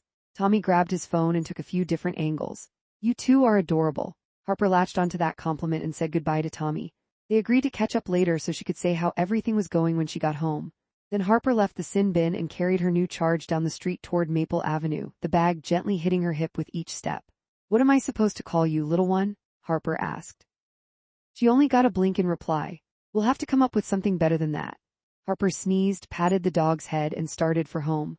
Chapter 27. In the weeks following their dinner on the farm, Mary kept thinking about Joe Taylor and the pressures he and other farmers were under to sell their farms to the government. After she'd finished filing a brief one day, she called her partner who focused on property law. She knew Patricia Parker from a mentoring match breakfast the firm had held the year before. Since day one at the firm, she kept in touch with all the mentors through handwritten thank you notes and the occasional friendly yet purposeful email to stay on their radar. Patricia's expertise was more in coastal cities and shore access than in farm country, but the general principles were the same. Mary prepared for the call with specific questions so as not to waste the partner's time. She was especially interested in the precedents where the property owner had prevailed over the government. It's not impossible to beat City Hall, but it's really tough. Patricia told her what she'd look for in the case. My advice is follow the money. You might find something at the end of that trail. Look for any discrepancies. If there's anything that suggests the project isn't on the up and up, like they're hiding something, that can often be enough to make the threat of eminent domain go away. Mary made a note on her pad, follow the money, and underlined it 3 times. And Mary, you could always think about getting the media on the story. They tend to love these kinds of controversies, and I bet local news will be more sympathetic to the farmer than to the government. It's worth a shot. That's an interesting idea, but Mr. Taylor is so private, it's like he doesn't want anyone to know what's happening. I'll talk to him about that, though. It's a good idea. She had what she needed to take the next step. Thanks so much, Patricia. You've been a great help. Call me if you get stuck. These fights can escalate quickly. Mary continued to poke around looking for clues as to whether there was anything fishy about the government plan to force the Taylors into selling the farm. She searched for Taylor Farm to see what she could find. There were a lot of links to crop sales and records, and some articles in trade magazines like the Wisconsin Agriculture Journal. Joe Taylor takes farming seriously, but he laughs easily. The Taylor farm has grown by 500 acres under his care. They've added more crops and a few more dairy cows as well. The farm is a bit of a throwback and one that Joe intends to keep in his family. He's been a county commissioner and the chairman of the Colby County Fair. His 3 boys all played football. There was a link to a photograph of Mike, Jake, and Tommy. She clicked on it. They were in their high school football uniforms, their helmets under their right arms, hair mussed, and squinty faces in the bright sun. All American kids. She kept scrolling and found a link for Sergeant Jake Taylor. She clicked. There was a group shot of several Marines all gathered around an armored vehicle, posing for a photograph. Al Anbar, Iraq. She zoomed in and picked him out right away. She knew he'd been in the military, though he rarely mentioned his service and she hadn't pressed. Jake was smiling, looking right into the camera with his head shaved. Sunglasses rested on his forehead, the dimple in his cheek clearly visible. He held his arms folded over his chest, his biceps bulged, and his legs were crossed at the ankle as he leaned on the tank's door. He looked like a man who was right where he wanted to be, even if it was in a war zone. Mary had never been attracted to a military man before, but she had to admit Jake Taylor was hot. And solid in more ways than one. Shaking off her daydreams, she searched for Wisconsin cases of farm takeovers. She sent herself several links to review in her spare time. But before she logged off, she clicked again on Jake's photo. Then she sent it to herself and saved it in her camera roll. Research, she told herself. Chapter 28. Dot laced up her sneakers and put on a slim puffy vest in hot pink over her white long-sleeve running shirt. She grabbed a royal blue for the wind baseball cap and pulled her blonde ponytail through the back opening. After patting down her pockets to make sure she had her lip balm, phone, credit card, and an emergency $20 bill, she looked in the hallway mirror and thought, "Feet, don't fail me now." She was due to meet Danny Dawson at Reeder Falls in 20 minutes. She hadn't been running as much as she had in New York. Her schedule at the FTW offices plus the weather had kept her from getting out. And running on the treadmill at the house wasn't the same. She hoped she could keep up with Danny and not die on the first hill. When Dot arrived, Danny was already inside the bookshop chatting with the Jankowiskis. She observed them from outside the door for a moment. Danny towered over Ted and Jeannie. Jeannie held her husband's hand and had her other hand on Danny's forearm. He wore medium-length running shorts and a white t-shirt under a red University of Wisconsin hoodie. On his head he wore a green Dawson construction cap and his black hair curled up under it. "Wow, he's so cute," she thought. "There she is," Ted said when the bell rang announcing her arrival. "Don't you look darling, Dot," Jeannie said. "Isn't she darling, Danny?" His cheeks reddened at his older friend's obvious attempt to push him toward his running date. "Right as always, Jeannie." He smiled shyly at Dot, knowing full well what was up. "Love your shoes," Dot said, pointing to his New Balance 9060s, feeling awkward with the heavy-handed hints by Jeannie. "It seems we both have good taste," he said, pointing to her sneakers. They wore the same brand. "Great minds think alike." She smiled and casually leaned toward the new release table to rest her hip against it but misjudged the distance and nearly fell over. Danny reached out and caught her. Embarrassed, she looked up at him through her top lashes and said, "Thanks. I promise I run better than I walk." His hands were strong and warm, and he held her a few seconds longer than necessary to ensure she was secure on her own 2 feet. "I'll be there in case you need me," he said. "Besides, it's good to test my reflexes." "Looks like you've not lost a beat," she said. "Oh, you've still got it, Danny," Ted said. "I'm the one that's losing my grip. I can barely unscrew the pickle jar anymore." Danny casually put an arm around Ted's shoulders and turned to Dot. "So just before you arrived, these two were telling me about a polka competition they're going to in a few weeks down in Monroe," he said. "Polka competition? That will be amazing. Next stop, Dancing with the Stars?" "More like Dancing to the Oldies," Jeannie said, laughing. "The only thing is that we can't close the store during tourist season." Dot didn't hesitate. "I could cover for you. I'm sure Harper would pitch in as well." "You wouldn't have to worry about anything. We just need to learn how to ring up the sales." "We couldn't ask a young woman like you to do that. You have a life to live. And parties to go to," Ted said. "You overestimate my social life, Ted. I love this store. It reminds me of my grandmother. Plus, I could meet more people in the area, which would be good for me and for the win. Please just say yes." "I think you should take her up on it," Danny said. Jeannie ran a hand over her hair to smooth it. "Well, Ted, what do you say? One more polka before they put us out to pasture?" "It's very kind of you, Dot. I'm inclined to say yes," Ted said. "Great, I'll stop by this week after Harper's reading hour and go over the details. I'm excited. This will be so fun." She hugged the Jankowiskis with enthusiasm. "All right, you kids go get some exercise. Run an extra quarter mile for me, okay? It's about all I could ever manage." Jeannie ushered them to the door. Out on the sidewalk, Dot adjusted her hat and pulled her ponytail tighter. She stretched her quads but tried not to make a big show of it. She was trying to be super casual and wasn't sure she was pulling it off. "I thought we'd go this way up to the covered bridge. It's one of the last left around here and has a historic designation," Danny said. "It'll be around a 4-mile loop." "Perfect, lead the way." "Let me carry that for you," he said, reaching for her water bottle. She almost refused but let him have it. Their fingers brushed each other, and a shiver of electricity bolted up her arm. They set out running. Danny kept the pace slow, and Dot pushed a little in front, showing him that it was okay to go faster. Danny's route took them to the opposite side of Main Street and onto a trail that followed the river. Along the way, he pointed out the elementary school he and the Taylor boys had attended. "I bet you 3 were so cute together." "I'm not sure about that. We caused Mrs. Taylor a lot of headaches, and she ended up doing more than her fair share of laundry. But I'm also not sure what my mom and I would have done without them. With my mom's hours as a nurse at the hospital, I ended up at their place a lot. Grace told me she loved it and that you were never a burden." "She's an amazing woman," he said. "She's been like a second mom to me." They jogged past the original wool mill, next to the firehouse, and down from there to the beautiful city hall, which had just been refurbished. Small businesses of all kinds were tucked alongside the historic stone buildings, sewing shops, chocolatiers, and clothing boutiques. Lavender, deep purple, and royal blue wildflowers covered the riverbank. As they settled into a rhythm together, Dot asked him about his construction business. He mainly helped families remodeling their historic homes. "I like helping people stay in town instead of seeing them move to one of those cookie-cutter subdivisions near Milwaukee. Cedar Falls is such a unique place. I want to keep it that way. It's so nice to know where you want to be." She pumped her arms to keep up while they talked. "Have you ever been to New York?" Never had the chance. Maybe one day I'll get there. The news makes it sound pretty rough. Certain areas are, but I'd love to show you the good parts. It's such a great city. I think you'd love running in Central Park. Running from what exactly? He teased. It's not as bad as that. She waited a few paces. Usually. They ran in silence for a while. How often do you run? She asked. Enough to clear my head, so most days I put in a few miles. Helps keep me sane. Same for me. If I don't run, I don't know how to burn off my nervous energy. You don't seem like a nervous person to me. Looks can be deceiving. I'm like a duck gliding across the pond. You have webbed feet. No, you just can't see me furiously paddling below.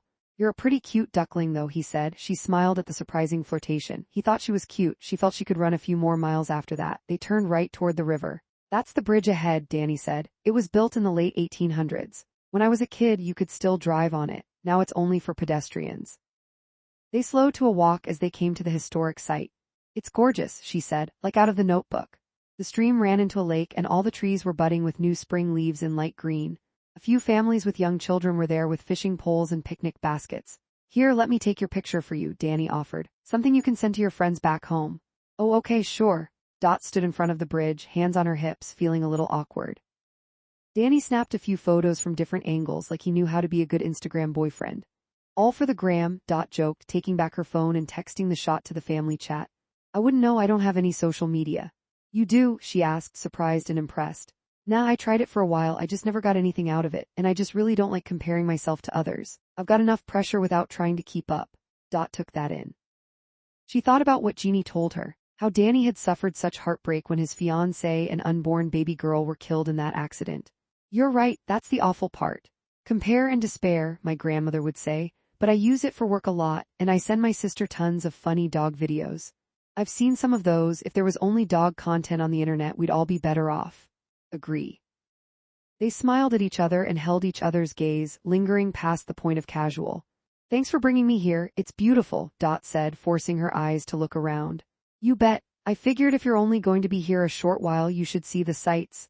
Dot did the math quickly in her head. She only had 6 months left in Cedar Falls. Suddenly, that didn't feel like enough time.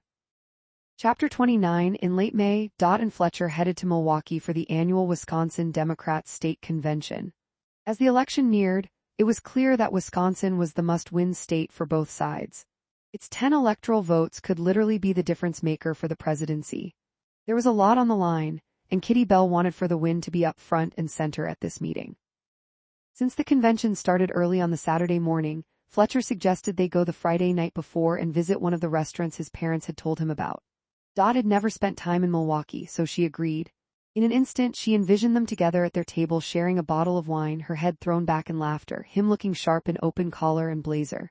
Snap out of it, she told herself. This is a work dinner, not a date dinner. But still the image stuck in her mind. You're going to spend the night with Fletcher in Milwaukee, Mary teased.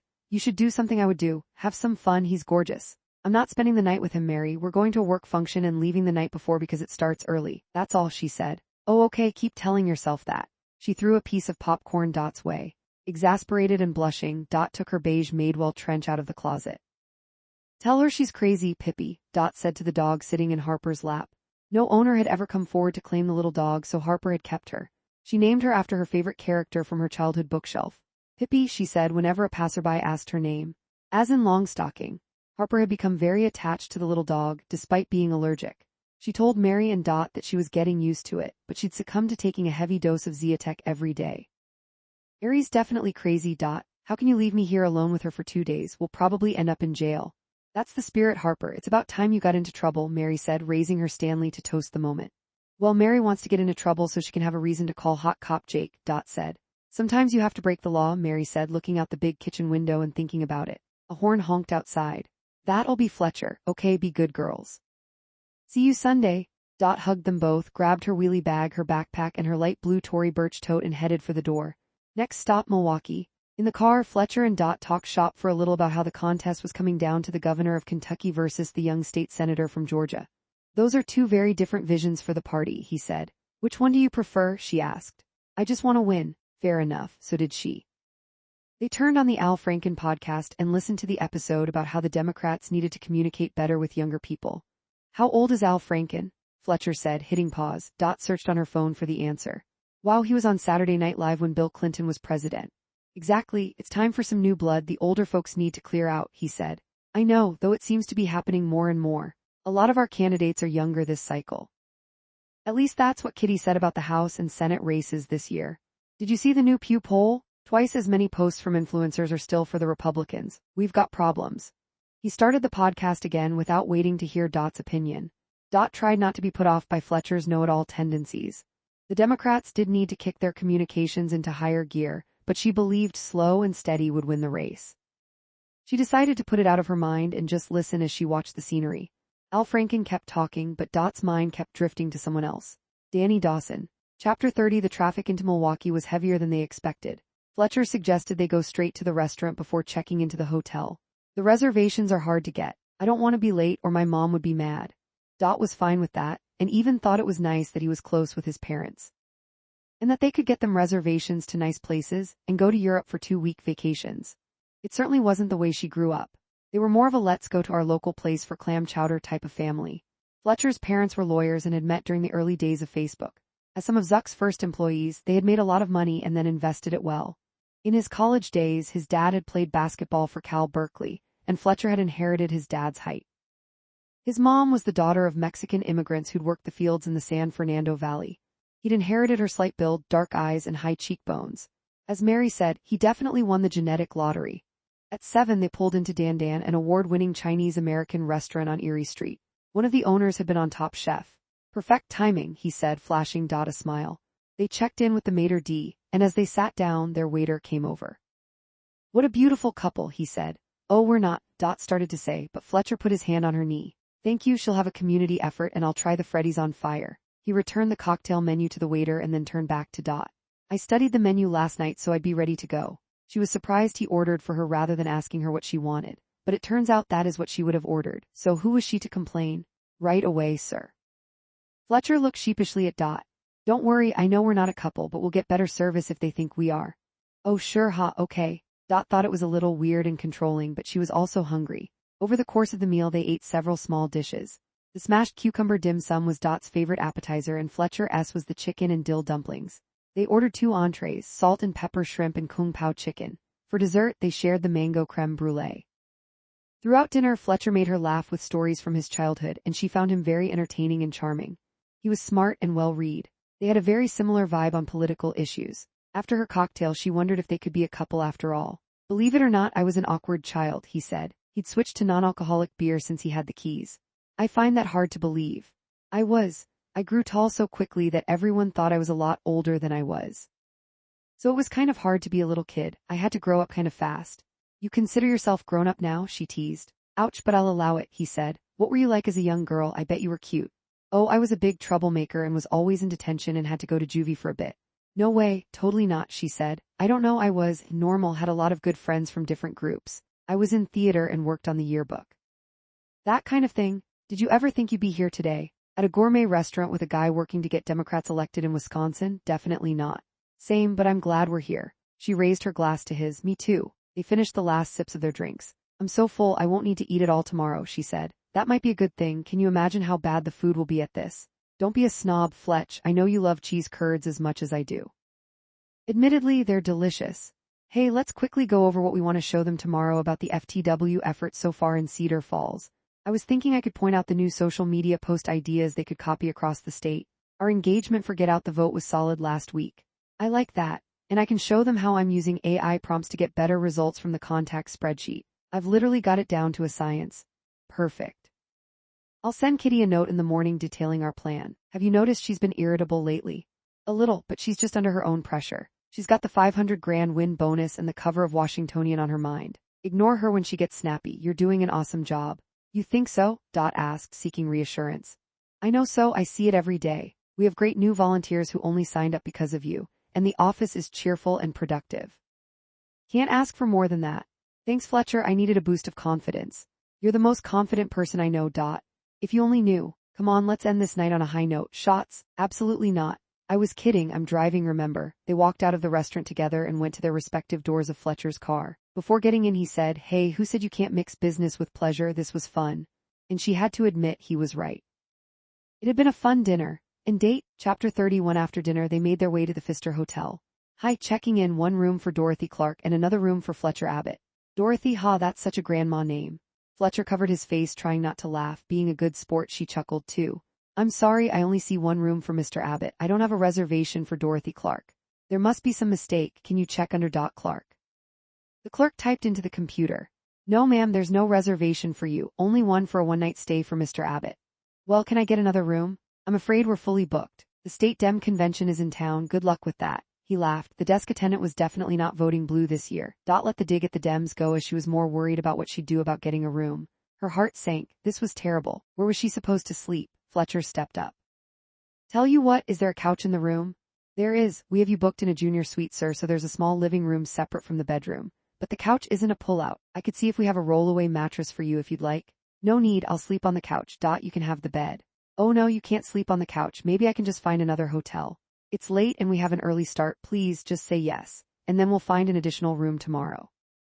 I'll be a gentleman, I promise. He held his hands up to show his innocence. She wasn't worried about him taking advantage of her, but this felt highly inappropriate. But what choice did she have? Taking a deep breath and sighing it out, she said, okay, one night. Very good, here's your room key. The employee slid the card across the desk to Fletcher. Could we have 2 keys, please? Wanted to make sure everything was clear to Fletcher, and to the hotel clerk. They entered the 6th floor room and surveyed the small couch. There was no way that a man over 6 feet tall was going to be comfortable on that overnight. Seeing her face, Fletcher said, don't worry, my dorm room bed was too short for me too. I've got all sorts of hacks for sleeping, I'll be fine. Felt terrible, but what could she do? Okay for me to use the bathroom first? Knock yourself out, and after that I'll be super quick and leave you to get your beauty sleep. She changed into her pink and white striped hemp pajamas, pulled her hair into a bun with a scrunchie, washed her face, lathered on her serum and moisturizer and brushed her teeth. She put everything back into her toiletry bag to save room on the small counter.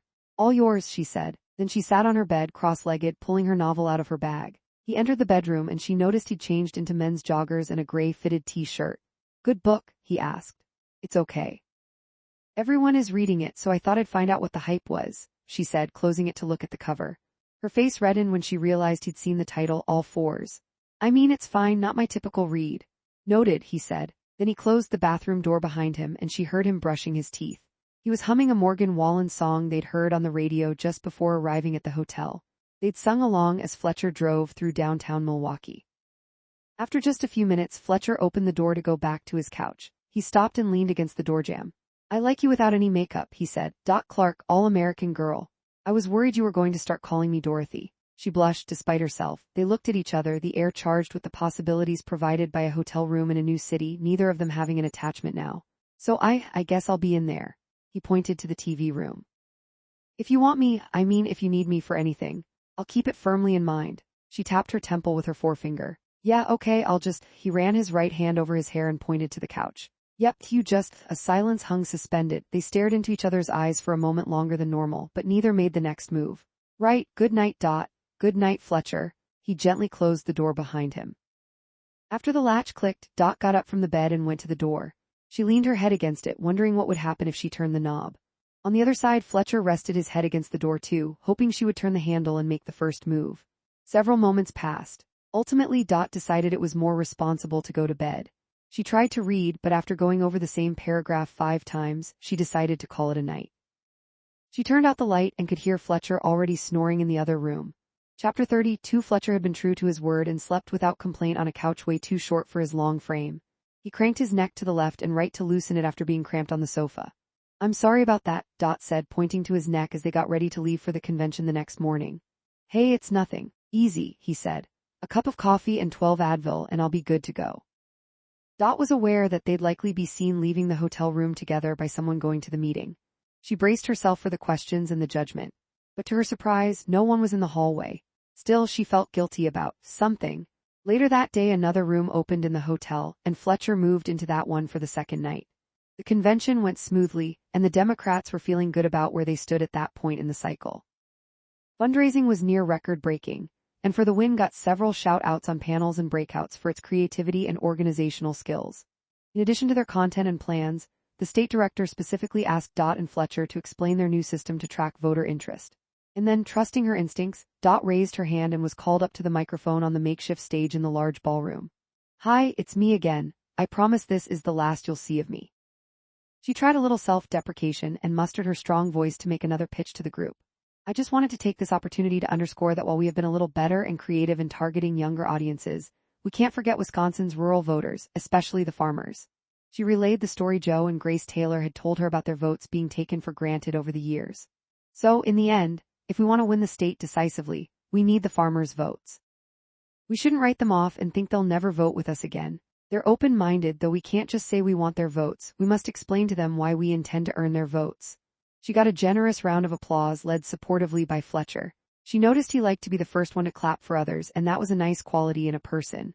Throughout the day, Dot took detailed notes on her phone and sent the file to Kitty. You two keep at it. Great point about the farmers. They might tip the balance, at least the ones we have talked to in Colby County, Kitty texted, adding several exclamation marks. It's the key to the entire map. Agree, Dot responded, and then before hitting send, she added 2 exclamation points to make sure it was clear to Kitty that she shared her enthusiasm. Over lunch, a buffet in the hallway outside of the hotel's big meeting room, Fletcher suggested they head over to the Milwaukee Art Museum before they went home. Some culture, great idea, Dot said. They put their suitcases in the car and drove over to the waterfront where the museum stood. The white building was stunning against the blue sky and the even deeper blue Lake Michigan, its fringed top looking like the wings of a giant seagull. It reminds me of the Oculus, Dot said, thinking of the transit hub near the 9/11 memorial. The sun was bright in the sky and the temperature was warm. A light breeze came off the lake. They chose 3 collections to see: American, Contemporary, and Photography and Media Arts. This place will give any big city art museum a run for its money, Fletcher said. It is as good as the Whitney. High praise, Dot. She was impressed he knew what the Whitney was, or that he was intuitive enough to fake it. After bouncing through a few rooms of modern art, Dot persuaded Fletcher to go see the antique furniture too. The early 20th century reminded her of her grandmother's apartment. The lines are so clean, she said. Look, a fainting couch for the ladies, Fletcher said, pretending to be interested. She playfully punched him in the arm. He caught her hand and then held it. She didn't move to let go, letting herself be caught up in the moment. After wandering through the collection, they stepped outside onto a deck to take in the lake view. It's as big as an ocean, Dot said, admiring the deep blue water. I had no idea. I went to school with a kid who grew up on Lake Michigan. We went to his house one summer. It was such a scene. Great parties, Fletcher said. The Sleeping Bear Dunes National Park. It's massive. I'd love to take you someday. He put his arm around her. She leaned in. He smelled good. For the briefest moment, she allowed herself to imagine a future with him. I'd like that, she said. It's a deal. The breeze picked up and a bumblebee came near them. Fletcher screamed. ACK. Granted, it was a big bee, but he started running around, his long, slender arms swirling like a windmill as he tried to get away. He screamed again. Fletcher, it's just a bee. It's more likely to hurt you if you run like that. It just brushed my arm, he yelled. Just stand still, it's not going to sting you. How could she be calmer about a bee than he was? I hate bees. He yelped again as it came near him and rushed inside, leaving Dot out on the deck. He sounded like a girl. She was mortified on his behalf.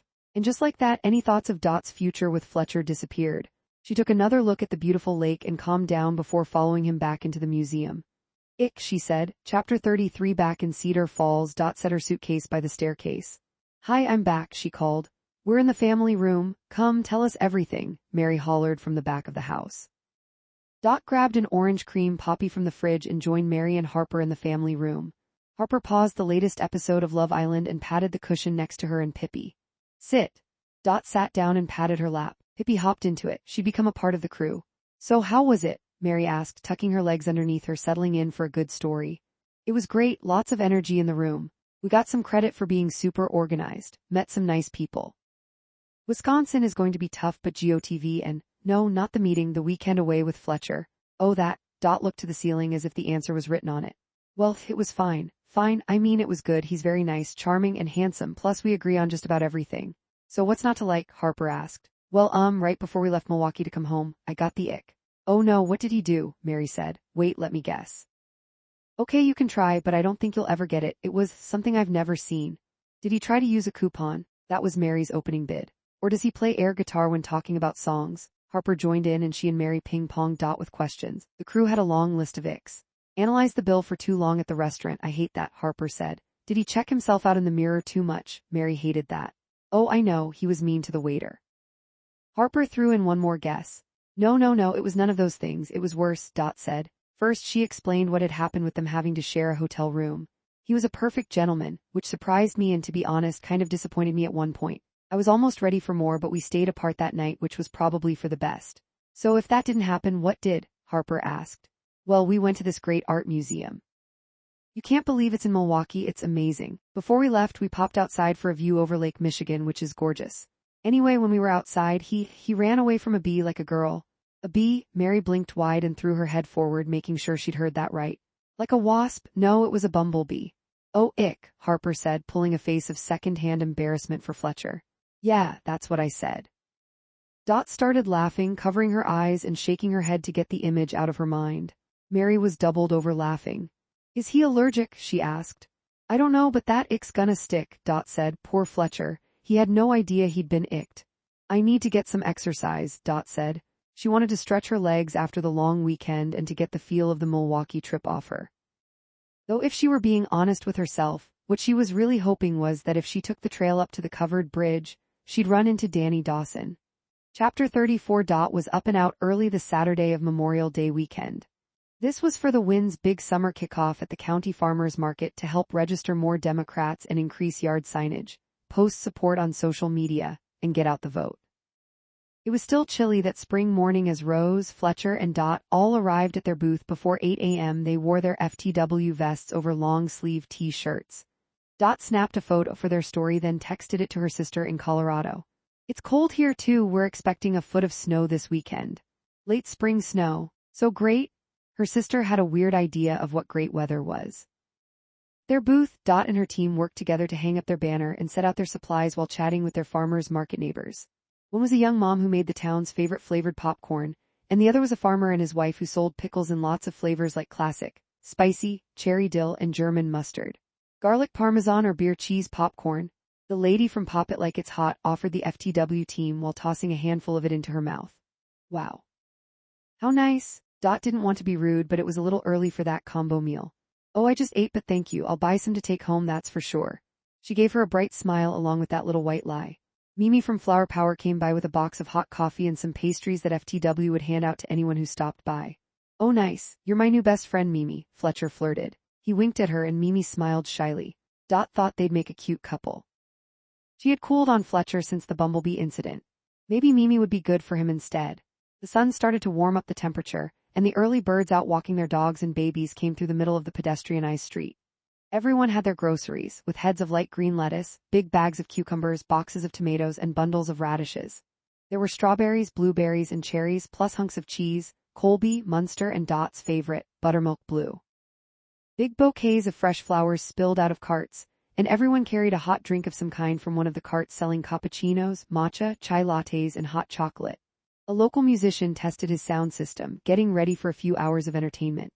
A girl could get used to this, Rose, Dot said, elbowing her friend. The farmer's market is one of the reasons I've never left Cedar Falls. Been coming here since I was a little girl. Having Rose with them was key to getting people to stop by their booth. She knew so many people and would ask about their children and grandchildren, which made them linger a little longer. After a while, Rose would ask them to make sure they were signed up with For the Win. Remember, democracy's a participatory sport, she'd say. You have to suit up and play. Her spunk was infectious and inspired Dot and Fletcher. By late morning, they had gone through their pastries and signed up dozens of people, many of them first-time voters. I'll go get some more goodies from Mimi, Fletcher said. Think that's okay, or do you need me to stay? Good idea, Dot said. Take your time, Rose and I can manage for a while. She watched him walk away. He was incredibly good-looking, but the bee thing stung. Around noon, Dot kept an eye out for Mary and Harper, who had volunteered to pass out FTW flyers for the Get Out the Vote campaign. They were due to help at the booth for the last couple of hours the market was open. After they planned to get lunch at Brew and Chew, a local brewery and sandwich joint that had live music every Saturday and Sunday. They could sit outside with Pippi on their laps or in her tote bag. Dot had a feeling they'd be spending a lot of time on that patio over the summer. Fletcher came back just as they were wrapping things up. Sorry I didn't get back sooner with some donuts. Mimi was crushing it, there were so many people there, I got behind the counter and tried to help. That's so nice of you, I'm sure she appreciated it, Dot said. We had plenty of customers even without donuts, it was a decent first effort. Cool, I'm going to head back to the bakery after we put all this away. He's moving fast on Mimi, Dot thought, good for him, and her. Hey there, For the Win, everybody. Mary's Staten Island accent was unmistakable, and her outfit was unforgettable.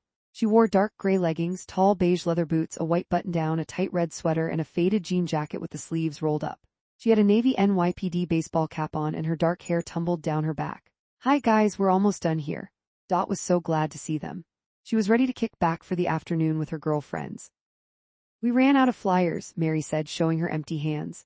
Yeah, all the guys wanted to chat up Mary, Harper said.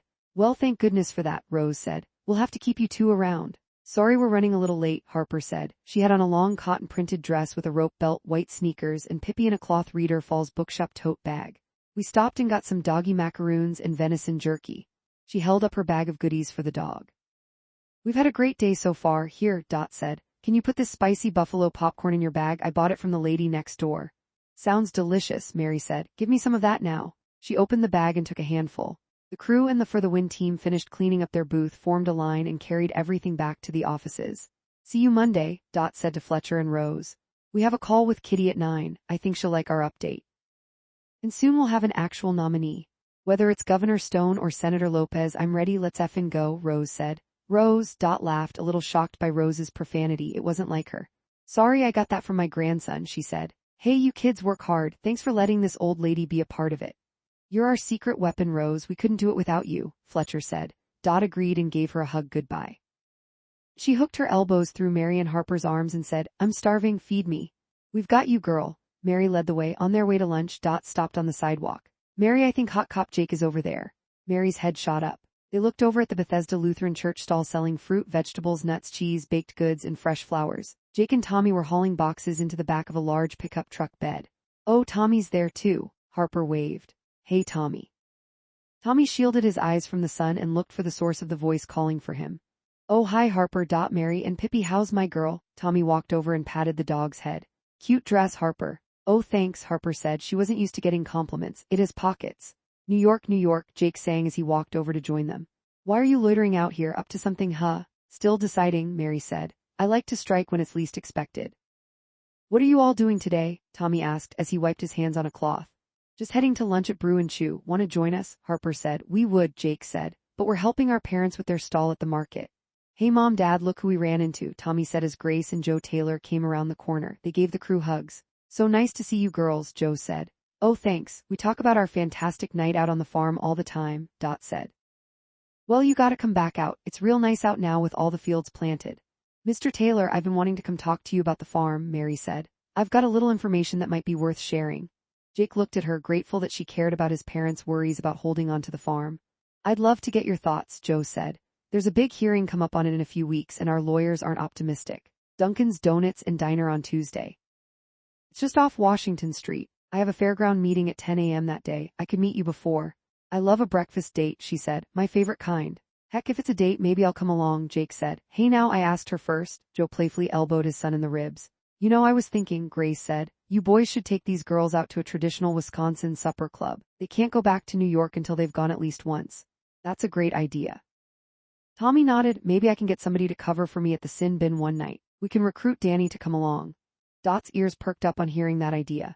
A supper club sounds fancy, Harper said. Oh yeah, it's really sophisticated. Wait until you see it, Jake said, rolling his eyes a bit in jest. I'll make a reservation for next Saturday night for the 6 of you. How about 7 o'clock at the Cedar Falls Inn? Mary thought Grace was hilarious as she played matchmaker for her sons. And she didn't mind one bit. You bet, we'll be there with bells on, she said directly to Jake. Great, you'll love it. The supper club is Wisconsin at its finest, Grace said. The crew turned to head to lunch, the sun warming their backs. Well, Mary, Hot Cop Jake is definitely into you. Wisconsin's finest indeed, Dot said, throwing an arm around Mary and hip-checking her. Oh, stop, Mary said, but she had to admit it. Dot wasn't wrong, and the feeling might be mutual. Chapter 35, the week was flying by. On Tuesday, Mary met Joe Taylor for breakfast and impressed him with her order, steak and eggs and a side of silver dollar pancakes. A girl's gotta eat, he said when the waitress asked Mary where in the world she put it all. Mary smiled at Joe and sipped her black coffee. She liked Dunkin's Donuts and Diner, though she worried when and if the owners would be sued by the big corporation for trademark infringement. Better not to call attention to that idea. It was an old-fashioned diner, with big high-backed upholstered booths and a counter where you could eat alone in peace or have a chat with the server. The noise from the kitchen was fun to listen to, lots of energy as orders were called out, the cook heckling the waitstaff part of the entertainment. Looking around at the characters in the diner that morning, she could tell a lot of Cedar Falls business got done here. So Joe, I called one of the partners at my firm in New York. She does a lot of work in this area. Just not the kind that would be on your side of things. Big shot lawyers, always tough. She gave me some tips and I did a little digging. Find anything? It's the damnedest thing. There's very little about who's behind this push. We know it's a foreign company and that they want to put some sort of high-tech whatchamacallit factory there. But no one has any details, not the state or our congressman, not even the local chamber of commerce. At least none they're willing to give us. Hell, even the governor won't return my calls, and we went to high school together. Well, she told me to follow the money, so I started down a trail and I came up with a company I'd never heard of. She handed him a folder with her notes. Ever hear of these guys, Intermedium? Seems like they are based out of Washington, D.C. Joe took out his reading glasses and gave the papers a once-over. That doesn't surprise me. I've had a suspicion that this wasn't on the up and up. It seems like there's a push and pull from inside and outside of our country. It seemed a little odd, I agree, but I couldn't find a direct paper trail that would tell us what actual company is trying to buy up all these farms. Mind if I keep this? Could come in handy with our team of lawyers. Absolutely. And if I find anything else out, I'll send it to you. That's really kind of you, Mary. I'm sure you have lots of other things to do instead of helping an old farmer. It was a pleasure. It's been sweet getting to know you and your family. She did not specifically mention his son, who had typed his number into her phone at the end of the night when they'd had dinner at the Taylor farm.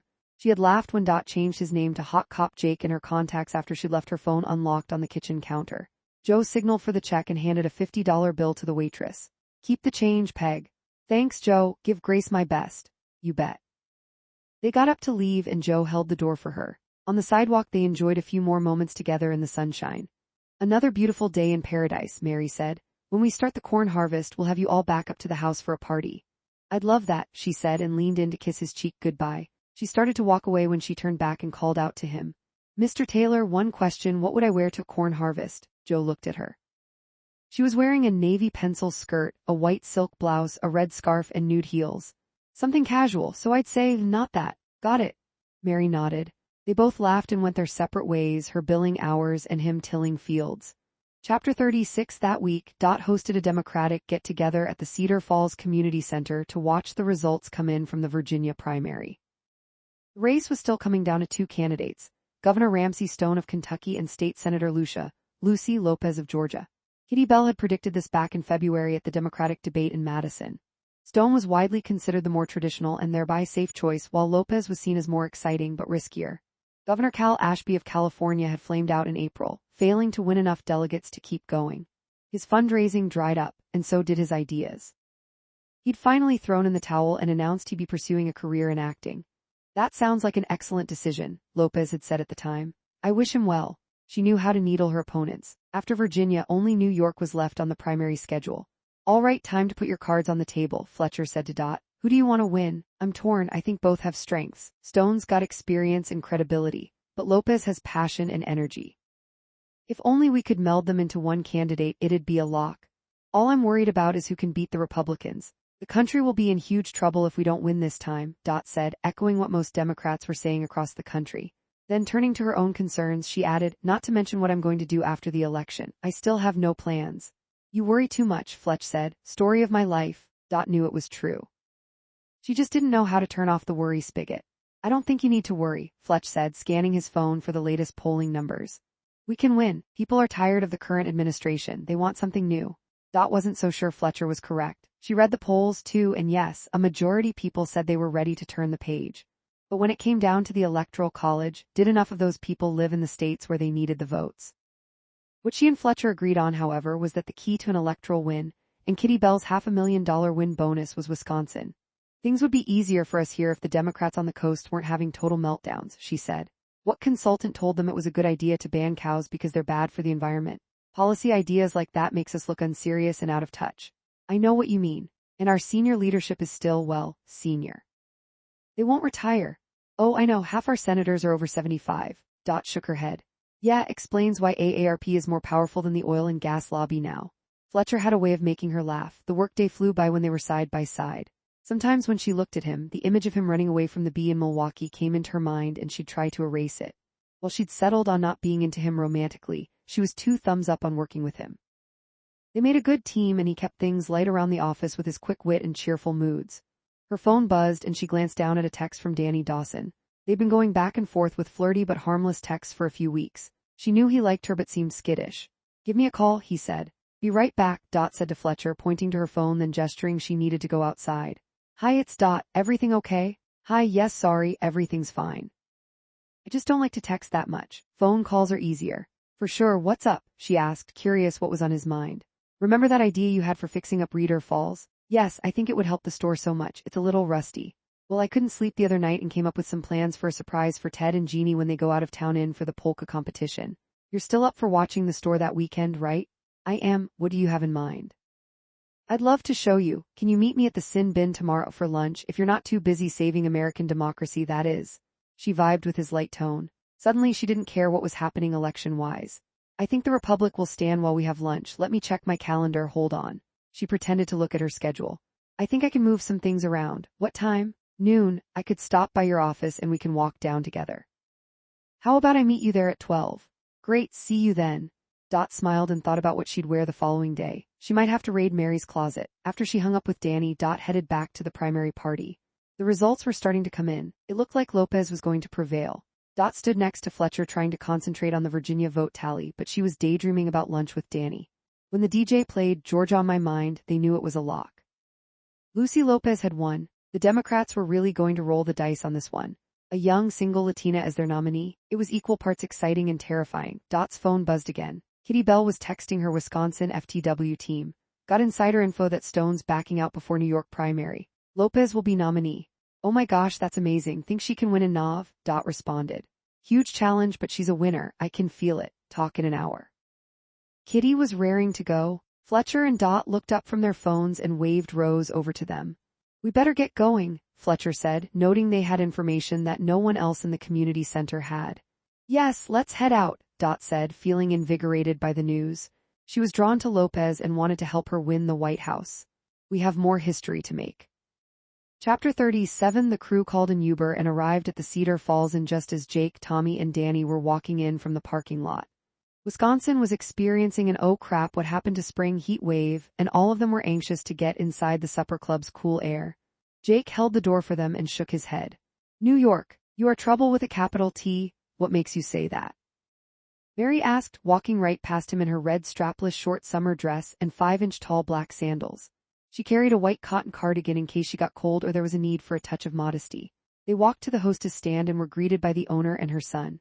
Well, Melinda Meyer said when she saw Danny and the Taylors. If you all haven't grown up into the pride of Cedar Falls. Melinda was in her 80s and had known the boys their entire lives. Hi, Mrs. Meyer. Mom and Dad said to give you their best. Jake kissed her cheek. Well, tell them to come in, it's been an age. They insisted we bring our new friends to meet you and have a traditional Wisconsin experience for them to remember, Tommy said. Yes, this is Dot, Mary, and Harper, Jake said, gesturing to the crew. They're living in town for a year. They're from Manhattan, New York, not Kansas. All the way from New York. Well, welcome to the Cedar Falls Inn. Melinda shook each of their hands with both of her own. You're all so pretty and dressed up. Customers used to dress to the nines when they came to the supper club, but things change. She sighed, remembering the good old days. Anyway, I hope you're hungry.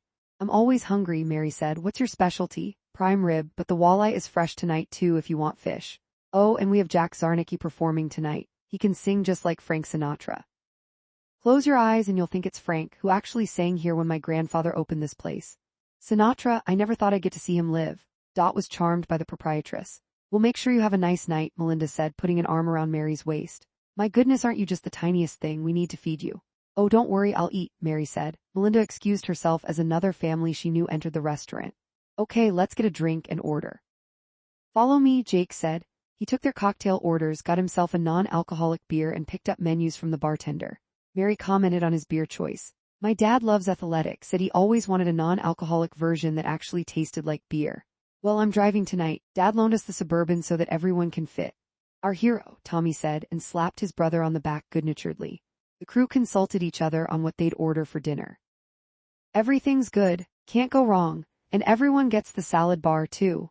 Jake had transformed into a cruise director for the supper club. After placing their orders with the bartender, Tommy and Harper fell immediately into an easy conversation about Pippi. The crew's neighbors had offered to keep her for the night. They said it's easier to babysit a dog than to cave to their kids' pleas for one, Harper said. She wore a light blue midi dress trimmed in red and ivory espadrille wedges that tied at the ankle. That's for sure. Every kid needs a dog and every dog needs a kid. I wish I'd thought of that line to use on my parents when I was young, Harper lamented. I was never able to convince them to get us any pets. Have you told your family about Pippi yet? He asked. Oh yes, my brother is so jealous. My parents think I'm just a temporary guardian and that this dog is too much responsibility for me at this point. But it's not like I have a real job or a place to live back home. I told them that you're still looking for the owner. Far and wide, the search party is out. But if you find them, don't tell them where she is. I couldn't possibly part with her now. You got it, Tommy said, sealing the deal by clinking Harper's glass. Jake went over to the wall and put a coin into a dispenser, then came back and handed a small card about the size of a baseball card to Mary. Here, another ticket for you, Miss Russo, he said, fully smiling, dimple and all. What's this? Mary turned the card and examined it. It's one of our traditions. Just peel back these tabs and you could win up to $250. It's like a paper slot machine. Well, let me try my luck. She pulled back the tabs. Not a winner.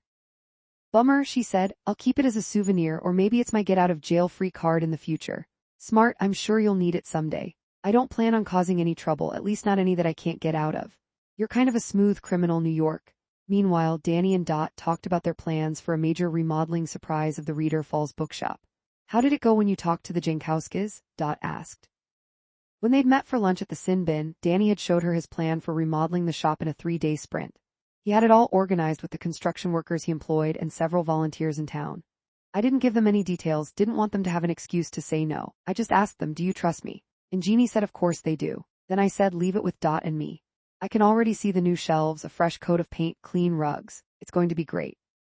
Yep, it's a go. Hope you don't have any other plans next weekend. It's going to take the full 72 hours they're gone for us to get it done.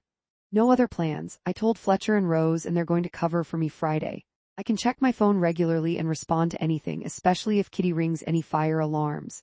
And then they said they'd come help after they closed the office that evening. And Harper and Mary are in too. So are Jake, Tommy, and the guys who work for me during the week, Danny said. They're gathering materials this weekend so that everything will be ready. He smiled and didn't look as sad as when she first met him. She felt a gentle pull toward him. As if sensing her observation, he added, it's nice to have something to look forward to.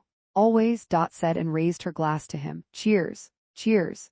He winked at her and she melted a little despite the cool air conditioning. Chapter 38. When their seats were ready, the 6 of them took their drinks and sat in front of the stage at a table that held a relish tray filled with gherkins, radishes, and carrots. They'd already placed their dinner orders before taking their seats. Young servers made their salads as customers pointed out what they wanted. Extra sunflower seeds if you don't mind, Jake said. You are so extra, Mary said. She was having fun aggressively flirting. When they sat back down, the girls took a moment to admire their surroundings. The room was painted a deep hunter green and was decorated with paintings of fishing and hunting in Wisconsin. Several mounted animal heads served as decoration. Tommy pointed all of them out to Harper. That was a big buck, wooey, and look at that elk, must have been huge. Harper hated the ideas of hunting or taxidermy. She pretended to look at the stuffed animal but fixed her eyes to a spot just below his head. The guys started reminiscing about making their first deer, and she became desperate to change the subject. Suddenly, Harper pointed to a wall lined with signed headshots of famous past performers.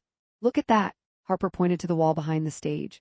Glenn Miller, Louis Armstrong, Doris Day, and just as she said, there's Frank Sinatra. My Nana would love it here, Mary said, craning her neck to see the picture more clearly. She knew all blue eyes. I think she may have dated him. Wow, you are so New York, Jake teased her. He was actually from Jersey, she said.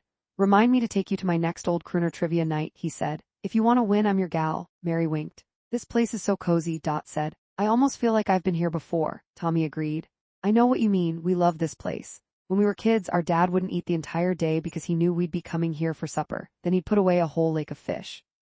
And they'd let me tag along, Danny said. I always got the fish fingers and a baked potato. I put so much butter and sour cream on it that Grace would say, Danny, you don't even know you're eating a vegetable. And then she let me order an extra meal for my mom for when she got off her hospital shift. Yep, lots of great memories, Jake said, looking around the room. Several people came by to say hi to the Taylors and to thank Jake for his service. He was kind to all of them and showed a humility that Mary hadn't seen before. And he was very polite to all the older folks who stopped by for a word. So, what do you think the 3 best things about living in Wisconsin are? Dot asked the table to get a discussion going after their entrees were served. She was still trying to understand more about this Midwestern state and why it swung from one party to the other every 4 years. Well, that's a good question, Jake said, sitting back to let his ribeye digest. For me, the best thing is that we have this collection of friendly small towns that are all unique and combined to make up one state. I don't think there's anywhere else like that in the States. It still has traditions, Danny said. Take this place. The supper clubs live on because people still want a place to get together that isn't a chain restaurant in a strip mall. Though you gotta admit that the Cheesecake Factory is great, Mary said. Fair point, Tommy said. That menu is killer. What about you, Tommy? Harper wanted to know what he thought. What do you think the best thing is about Wisconsin? Believe it or not, we used to get a day off school on the first day of deer season. I mean, if that's not a great reason to miss school, I don't know what is. Harper tried to erase the image in her mind of Tommy dragging a deer carcass through the forest, but he saw her face. I can't imagine you ever killing an innocent animal, she said. Hey, don't shoot, he said, trying to get her to laugh. When she didn't, he said, look, I promise I never shot at Bambi, he said. Besides, all the best conservationists will tell you it's good to hunt, it helps manage the population of the deer. And we ate everything we killed. It taught us a lot about responsibility. I'm going to take your word for it, but I'll just keep pretending that food magically appears on my plate, Harper said. May I ask if it's strange to live in such a purple state when it comes to politics, where so many people disagree and every 4 years each side tries to rip each other apart here? Dot asked. It's worse than it was when we were growing up. Lots of animosity, but that's not really how it is in Cedar Falls. Folks mostly get along, even if they don't agree. Heck, I'm friends with a lot of Democrats, Jake said. Does that mean you're a Republican? That's how I vote, same as these two. Jake gestured to Tommy and Danny. Dot took that in, confirming her suspicions. Does it bother you that we're Democrats? Dot asked. It should bother you that you're Democrats, Tommy joked. Harper nudged him with her elbow. Watch it. I'm kidding, I don't give a rat's behind how you vote, that's how we were raised. Our mom and dad taught us to be good to everyone, he said. If we felt like we couldn't work or be neighbors with people who had different political views, well, it'd be hard to run a business. Or be a cop. Or build them a house, Danny said, jumping into the conversation. But do you ever think the Republicans are, well, that they go too far on some things? Dot pressed the point. Sure, just about as much as the Democrats do, Danny said. Here's my take, there are extremes on both sides, I tune that out, I go about my business. I don't let politics get in the way of a good time. Speaking of a good time, Mary said, veering toward a conversational off-ramp. A platter of desserts arrived and the Sinatra impersonator took the stage. They applauded as he broke into Summer Wind. Mary hummed along, loving the vibe, her bare, narrow shoulders swaying to the beat. What's all this? Dot asked, looking at the dessert selection. This could feed a small army. I ordered us a variety, wasn't sure what everyone would want. But I know I'm having a bite of that Snickers pie. Jake used the large serving spoon and heaped some onto his plate. Then he passed spoons around to everyone before taking a bite. He ordered an ultimate sundae, a cherry cheesecake, a vanilla bean custard creme brulee, a Schaum torte, which was a mix of whipped cream and fruit in a meringue shell, and the Snickers pie. Everyone commented on their favorite. It's the cheesecake for me, Dot said. Better than Junior S. I'm with you there.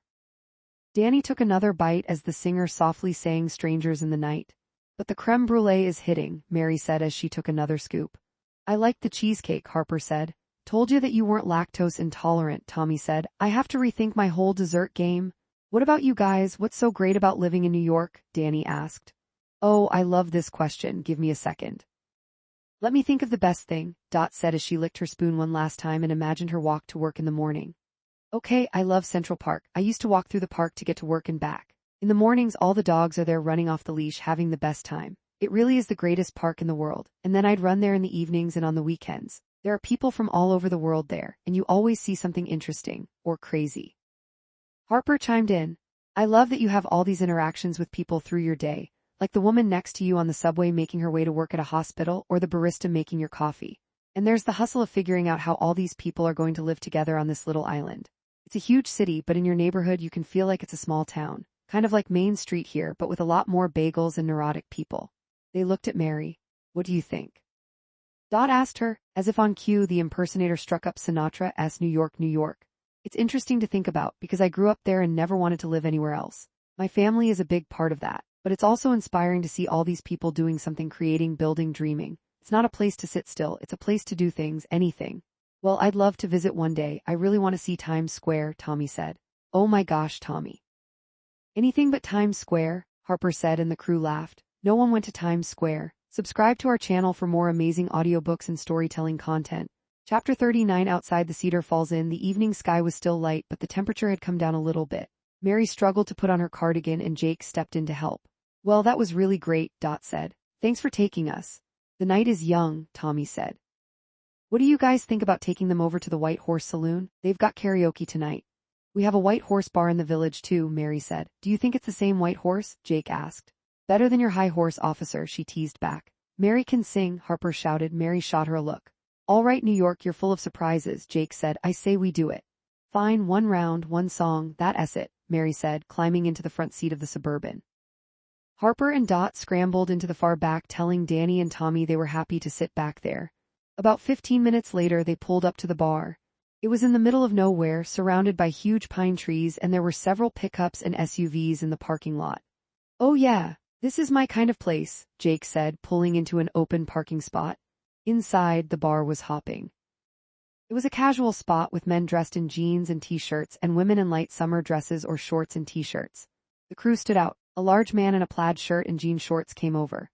"By golly, it's the Taylor boys. It's good to see you. You too, Danny."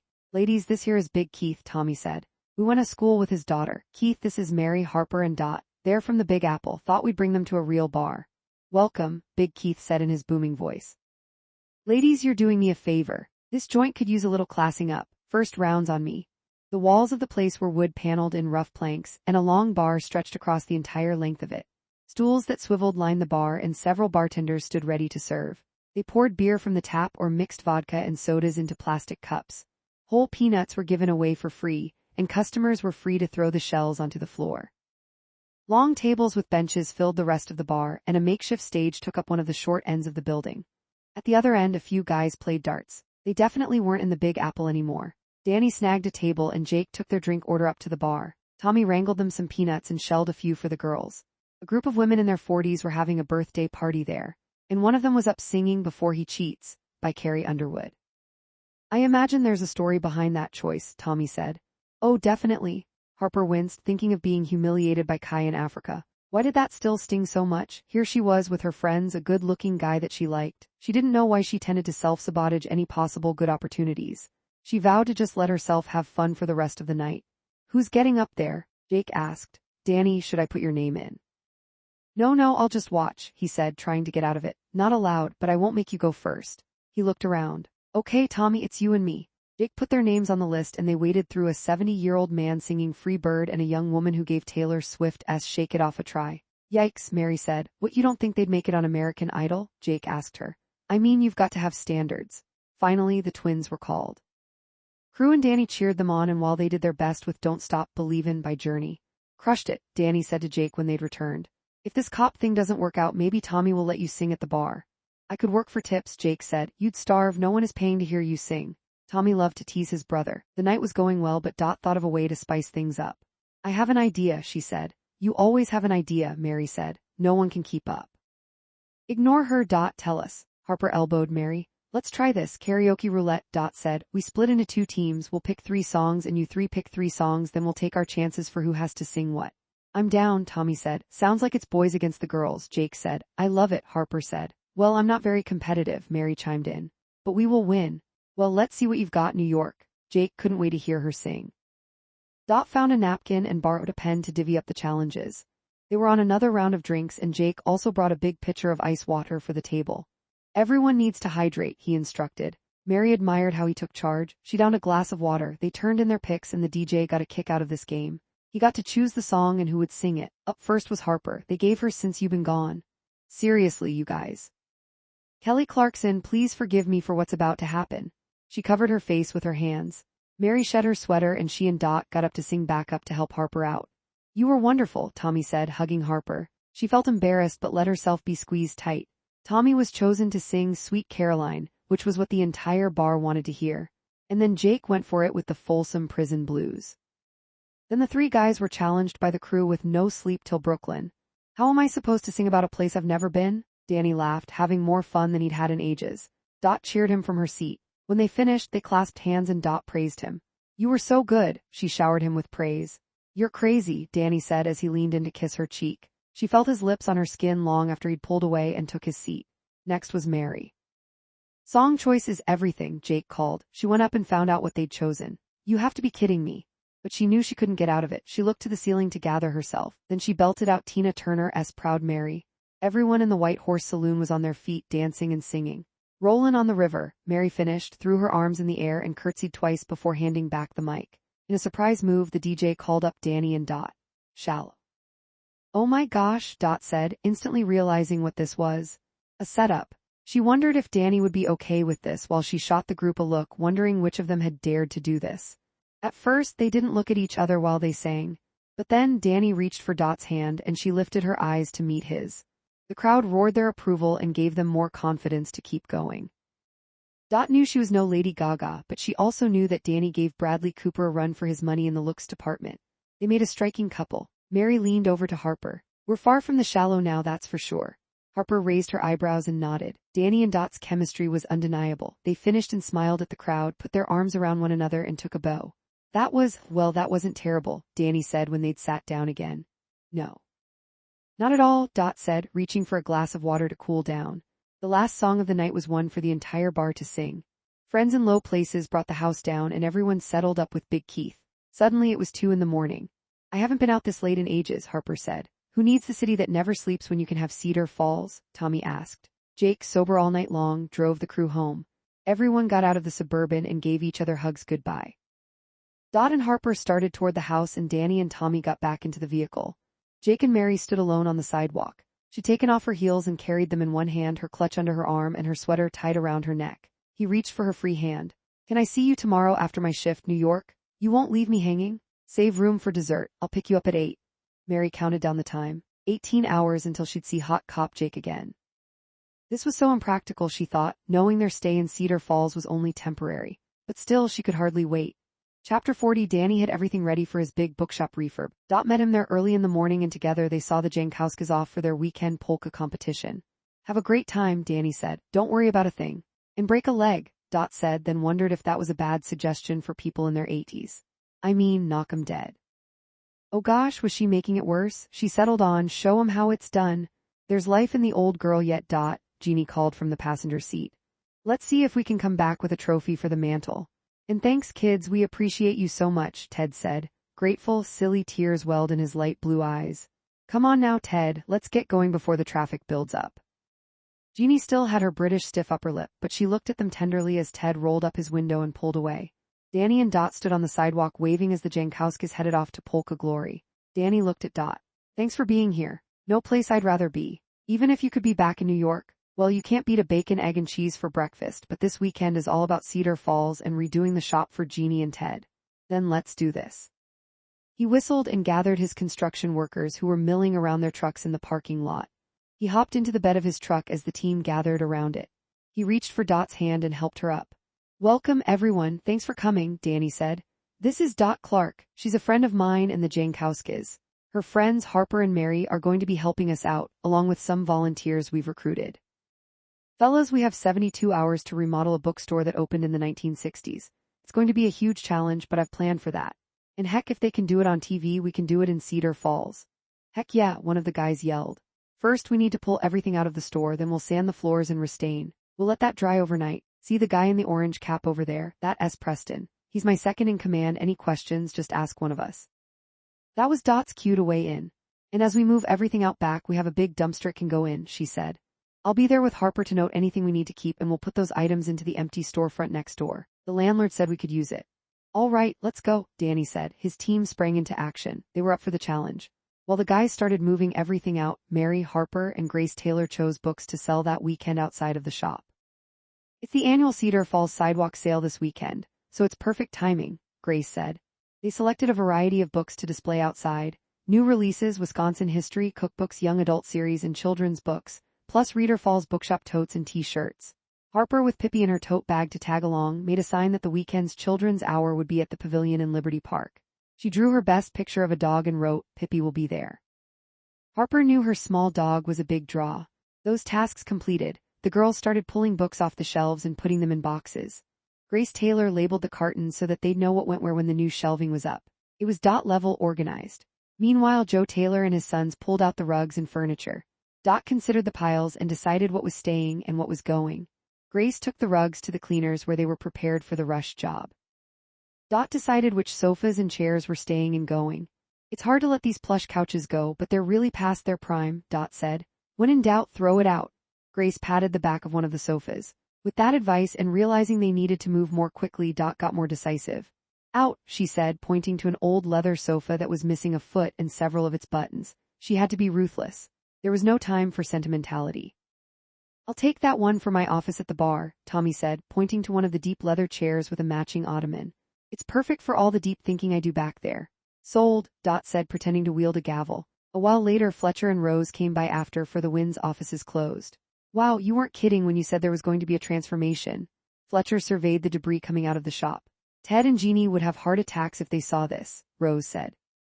Let's just hope we finish before they get back on Sunday at 6, Dot said.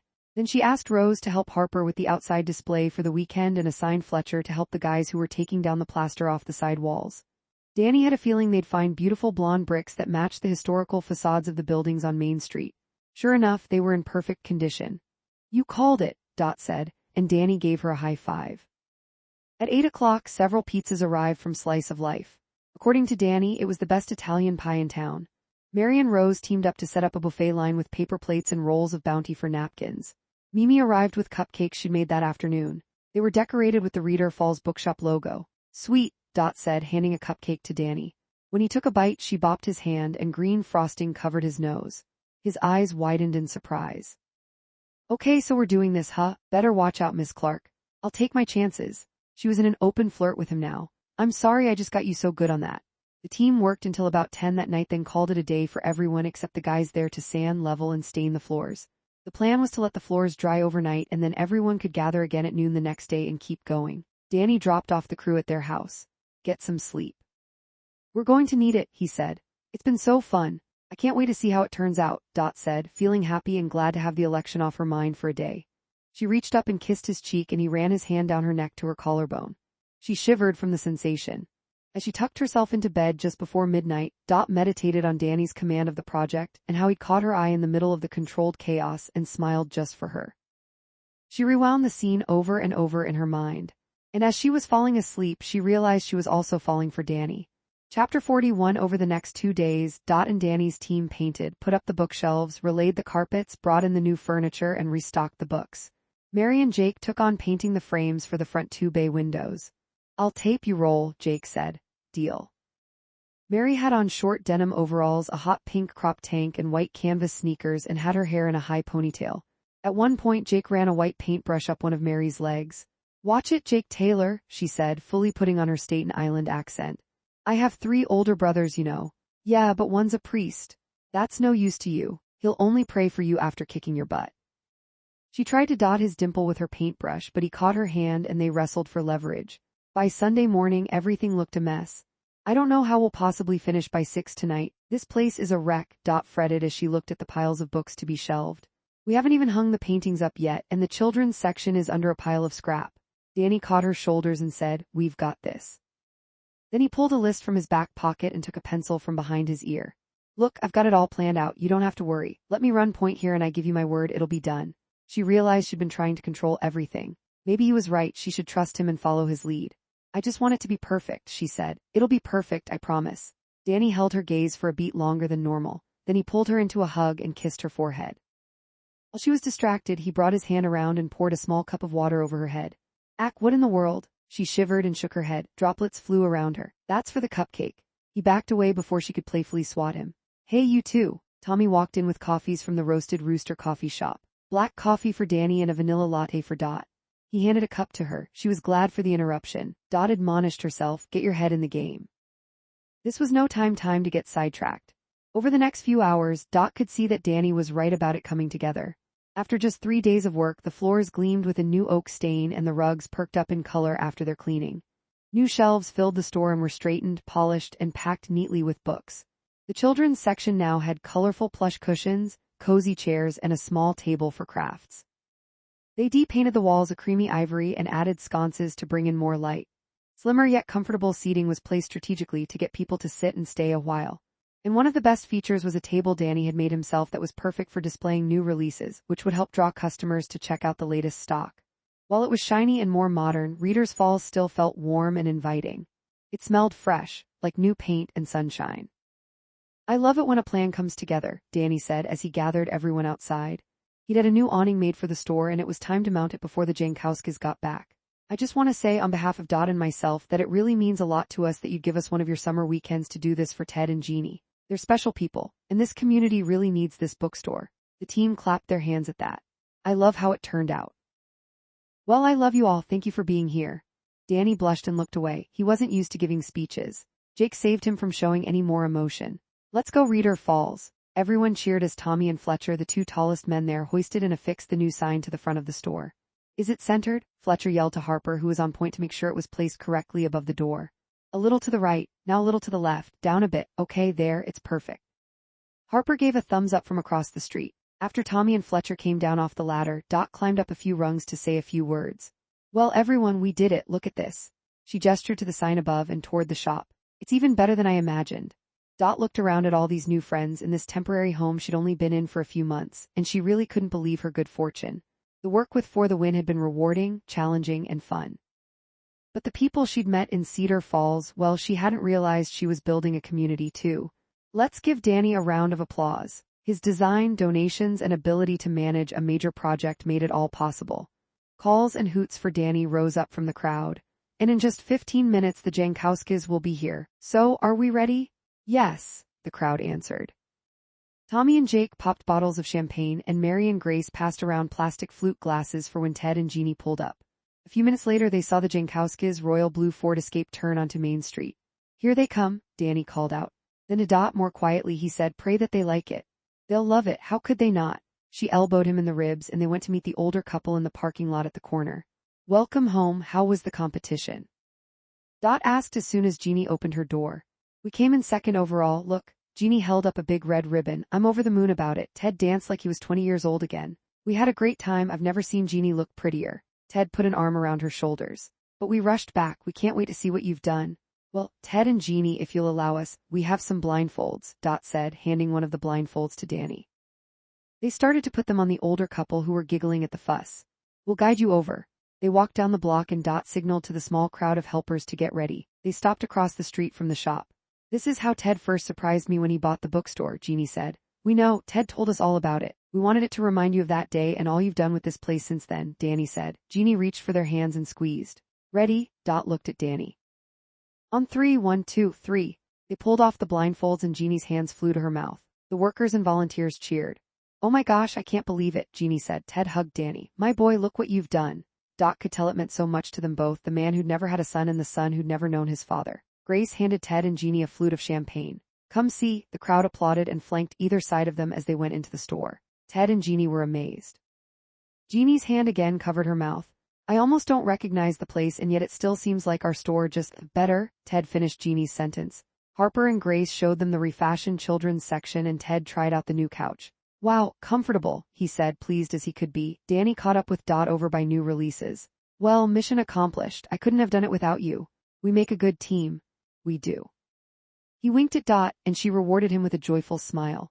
Then they sat down on the new sofa, put their feet up on the long ottoman and basked in the afterglow of accomplishment and the feeling of new beginnings. At the front of the store, Mary sipped her champagne and checked her phone. There were 3 texts from her mother and several from her brothers. Call me sweetheart, it's your grandmother. Mary kept scrolling through the messages trying to get a read of what was happening. Oh no, not Nana.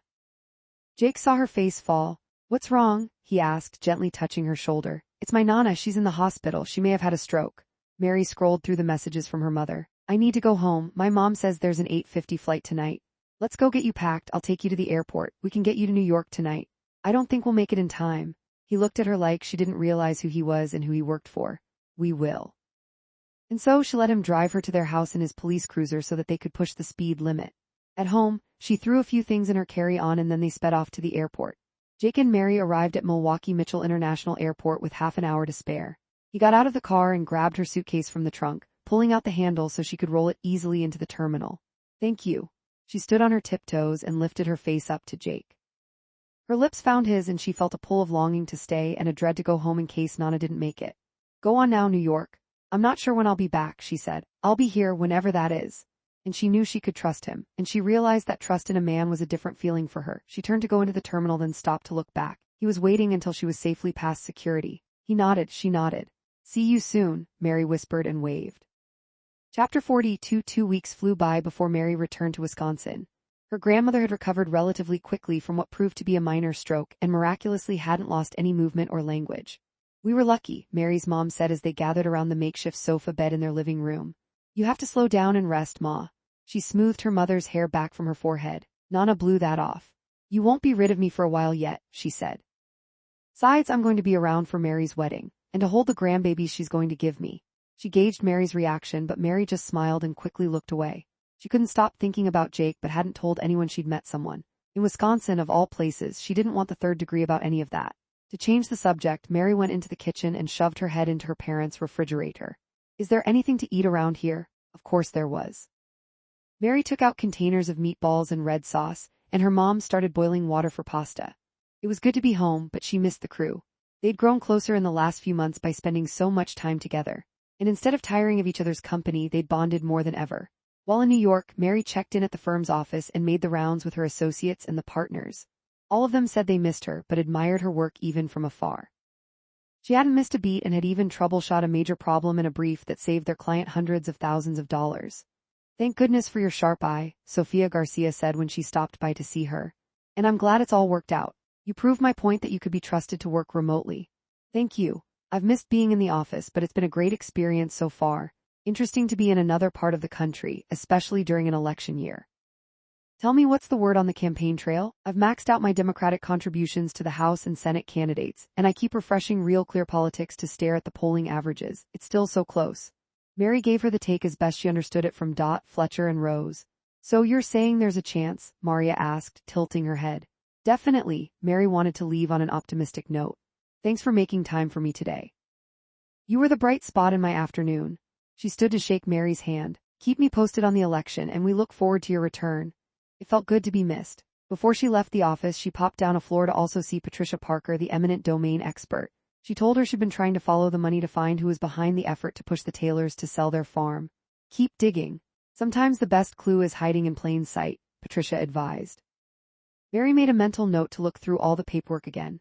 Once she was sure that everything was settled at home and that her Nana was okay, Mary decided it was time to go back to finish out her year in Wisconsin. It was midsummer, and she had just 5 months left in Cedar Falls. Chapter 43. Mary's flight landed late afternoon on a Sunday. As the plane taxied to the gate, she opened her phone and sent a message to Dot and Harper. You won't believe what I saw on the flight. Tell me, Dot was the first to write back. This good-looking guy, tall Dallas Cowboys hat, jeans, and a gray t-shirt, is in the row ahead of me. I checked him out before takeoff, Natch, but then you wouldn't believe the movie he watched on the flight. What was it, Braveheart? Dot took a wild guess. Ryan and his friends had loved that flick. They always quoted from it. No worse, Frozen, a cartoon. Oh, ick, exactly, add it to the ick list. Added. See you at dinner? Dot asked. They planned to get Ubers and meet up after she landed and was on her way to Cedar Falls. Yes, where should I tell the driver to drop me? New spot, Harper wrote. Buddha Booty Asian Fusion on Washington Street. I'll send a link. What's on the menu? Dot asked. Wonton tacos and burrito favoritos. Sound good. Harper had checked it all out. Pho sure, Mary responded and added a chopsticks emoji. See you soon. She tucked her phone into her white belt bag and got off the plane. The terminal was quiet as she wheeled her duffel bag on top of her carry-on to the exit. She wore a long cream-colored linen halter dress, a blue jean jacket, and wedge sandals that tied around her slim ankles. Her hair was thrown up in a high bun and she wore large gold hoops. When she took a left into the baggage claim area to exit the building, there was only one other person there. Jake. He had caught the sun, and his blue eyes looked even bluer against his suntan.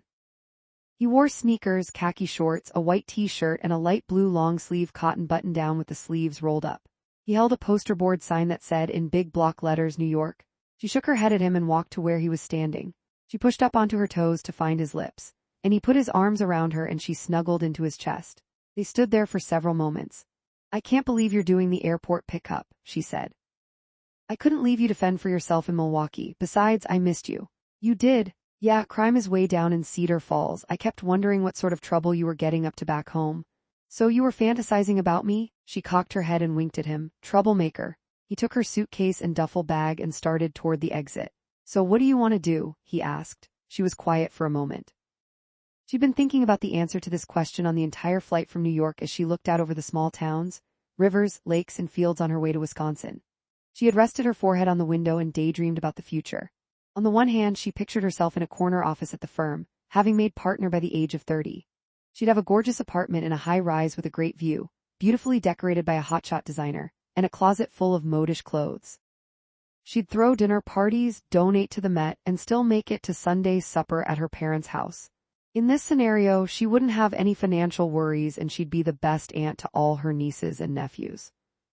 And on the other hand, since she'd watched her brothers and their wives and children doing all the family things these past 2 weeks, going to Little League games, throwing birthday parties, chastising the kids for not finishing their homework and leaving their bikes scattered on her parents' lawn. She realized she wanted that in her life too.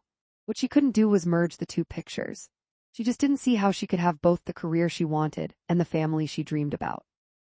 The two paths seemed incompatible to her, and she wasn't sure what she was going to do about Jake. She knew herself well enough to recognize that she was falling for him. It had gone from harmless flirtation to something approaching serious. But it was never far from her thoughts that he lived in Wisconsin. She couldn't see staying in there, her life was in New York. But her heart. Was her heart with Jake? It was impossible to sort it out in her head. Not to mention that a committed relationship with Jake was not in the cards. Nowhere in her life's plan was there a vision of not going back to New York. If there was one thing that she was sure about, it was that. I'm not sure I'm ready for a relationship, she blurted quickly. Okay, I'm not sure where that came from. He turned toward her and said, let me try again. What do you want to do right now? I could take you home, to dinner, to confession. She said, a little embarrassed at her presumption. Having no good idea, she said, how about you just drive, take me somewhere you love. I can do that. They walked to where his car was parked and he put her suitcase in the trunk while she texted Dot and Harper. Hey, sorry, change of plans, go without me. Jake picked me up, I'll be home later, Zoxo. An airport pickup, unheard of, Harper said to Dot. Even my parents make me get a cab. This is getting interesting. Dot said to Harper while she texted back to Mary, no problem, we'll leave a light on for you. She snapped a selfie with Harper and Pippi, her face sticking out of her tote bag, and sent it to Mary. Mary kicked off her sandals as they drove back past Cedar Falls. When Jake turned into the Taylor farm, she said, so this is a place you love, I could have guessed. More than anywhere else. I want to show you the best place on earth to watch the sunset. He pulled up next to a pond, way out of sight of his folks' farmhouse. There were a few big oaks that grew along the edges of the pond. Several giant weeping willows lined the shore, their branches laden with leaves that stretched down to the water. An old wooden picnic table was placed in the shade of the largest oak. They got out of the car and Mary didn't bother putting her shoes back on. Jake pulled a picnic basket and a blanket out of the trunk. Do you always have that ready to go? Just in case you pick someone up at the airport, she asked. Well, you never know who you're going to find wandering around baggage claim. He kissed her and then said, come on, let's set this up. We have 20 minutes before we get one of the best shows on earth. She followed him to the benches and helped him unpack a loaf of homemade sourdough, a hunk of cheese, slices of prosciutto, and a bottle of red wine from the basket. I'm starving, Mary said, pulling a piece of bread from the loaf and popping it into her mouth. I've learned that's a constant with you. I never want to see you hangry. It's not a pretty sight. Oh, I'm sure it's pretty dangerous. They snacked for a while as the sky turned a deeper shade of pink. The sun was making its way down. Come over here, this is the best view. He took her hand and walked to a double tree swing. My grandfather put this up for my grandmother when they got married. They used to bring us out here and we'd fish, skip rocks, and eat the cookies Grandma made for us. They loved to watch the sunset. He sat down on the seat and patted the spot next to him. There was enough room, but Mary decided to sit on his lap instead. I'll sit here. She reached up to grab the ropes in each hand. Oh, okay, I'll allow it. He put one arm around her waist. Hold on tight. He got the swing started and together they kept it moving, pumping their legs in and out. The sky turned light pink, then orange, then a deep red, and finally an unreal shade of violet. After a while they stopped the swing. Then Mary turned her torso around, reached her hands around Jake's neck, and he pulled her in for a kiss. He held her with one arm and with his other hand he reached for her hair and undid her updo. By the time they came up for air, the stars were out. Mary texted the crew. Don't wait up, catch up tomorrow, dinner at the Sin Bin, on me. She added a kiss emoji and 2 hearts and pressed send. Then she silenced her phone. She wouldn't be needing it for the rest of the night. Chapter 44. Hey Shakespeare, any plans this afternoon? Tommy texted Harper one sizzling summer Monday in late June. Harper had been stuck on a scene in her book when she felt her phone buzz. She perked up when she saw it was from Tommy. No plans, trying not to melt. What's up? She asked. Play it cool, she told herself. Don't be too eager. Sin Bin is super quiet. Hamilton said he'd watch the bar for me. Good day for fishing, wanna come? She was thinking through her reply when she saw his 3 dots flashing. You don't have any ethical concerns about fishing, right? Fishing's fine, not as cute as Bambi. Tastes better than venison too. Cool, pick you up in 30. Bring Pippi, Mom made us some snacks. She said she'll grill up anything we catch. Harper sent a thumbs up, saved her document one more time, and closed her laptop. Well, looks like we're going fishing. Pippi's ears perked up at the word going, and she hopped onto the tote bag that Harper used to carry her. Yes, that's right, you get to go too. Pippi's separation anxiety was surpassed only by Harper's. They'd become so close and Harper hated leaving her home. Harper smiled at the unexpected chance to get outside, to try something new, and to do it all with Tommy. She realized she thought about him quite a bit and often wondered if they'd ever be more than friends. He was great to hang out with. He was well-read, kind, and funny. He was a responsible adult, not living off a dream or a trust fund. He wasn't trying to be an influencer. He even had his own business and had told her about opening another on the family farm. She just didn't know if this was friend zone or more. And what was the point, really, if in a few months she was going back to New York anyway? When she told Mary and Dot how she was feeling, Mary told her to snap out of it. Not everything has to be so deep, Harper. Let yourself have some fun for a change. You're a gorgeous, talented, whip-smart young woman and he likes you. So let him. Harper pulled on khaki shorts, a royal blue V-neck tank, and her baby blue canvas sneakers. Her legs were pale as she sunburned easily and stayed out of the sun. And she hated the smell of self-tanner, so she never used it. Plus, the time she'd tried applying it in college, she'd ended up with orange hands for a week. You're supposed to use latex gloves to protect your hands, Harp. Dot had tried to help, but even bleach couldn't remove the stains. Rookie mistake. Next time call a pro. Mary had showed off her perfectly bronzed legs to make her point. For a week, Harper had kept her hands in her pockets any time she went out in public. Harper stood in front of the entryway mirror, posed with her pale legs, and took a selfie. She sent it to Mary and Dot. Does this say, yes, I'll go fishing with you but don't get any ideas? Why wouldn't you want him to have ideas? Mary responded immediately. I don't want to come off as too interested. But you are interested, Dot said. Just tell me, should I look more sophisticated? To go fishing? No, if anything, wear shorter shorts and just a sports bra. Mary wasn't helping. I think your outfit is perfect. You don't want to be too dressed up. Just go have fun. Dot was trying to build Harper's confidence. And don't do anything I wouldn't do, Mary said. Don't worry, it's not like that. Dot jumped in. He's taking an afternoon off to bring you along for his favorite thing. Hopefully fishing isn't his favorite thing. Mary added a winking emoji. You two are so helpful. What would I do without you? Harper's sarcasm showed through their screens. Have fun and tell us everything later, Dot said. Mary sent her signature Zoxo. In the end, Harper decided she'd stick with the outfit she'd already put on. Her anxiety was already off the charts and changing again might put her over the edge and have her cancel on the entire afternoon. Looking around the bench with Mary and Dot's summer gear, she threw sunscreen and bug spray into her backpack. Her hair frizzed terribly in the humidity and it was hard to get all the stragglers into a red silk scrunchie.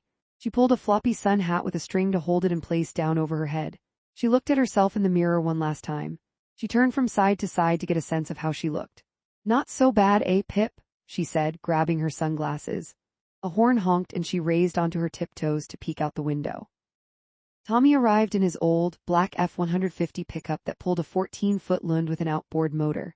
If my brother could see me now, she thought, he'd make me pay for some carbon offsets for riding in such a gas guzzler or forever be labeled a hypocrite. Tommy popped out of his side and came around to open her door. She didn't recall any guy ever doing that for her. Though to be fair, most of the guys she dated didn't drive. They were city kids who charged rides to their parents' Uber accounts. Her stomach did a little flip, a feeling she'd not had since her breakup.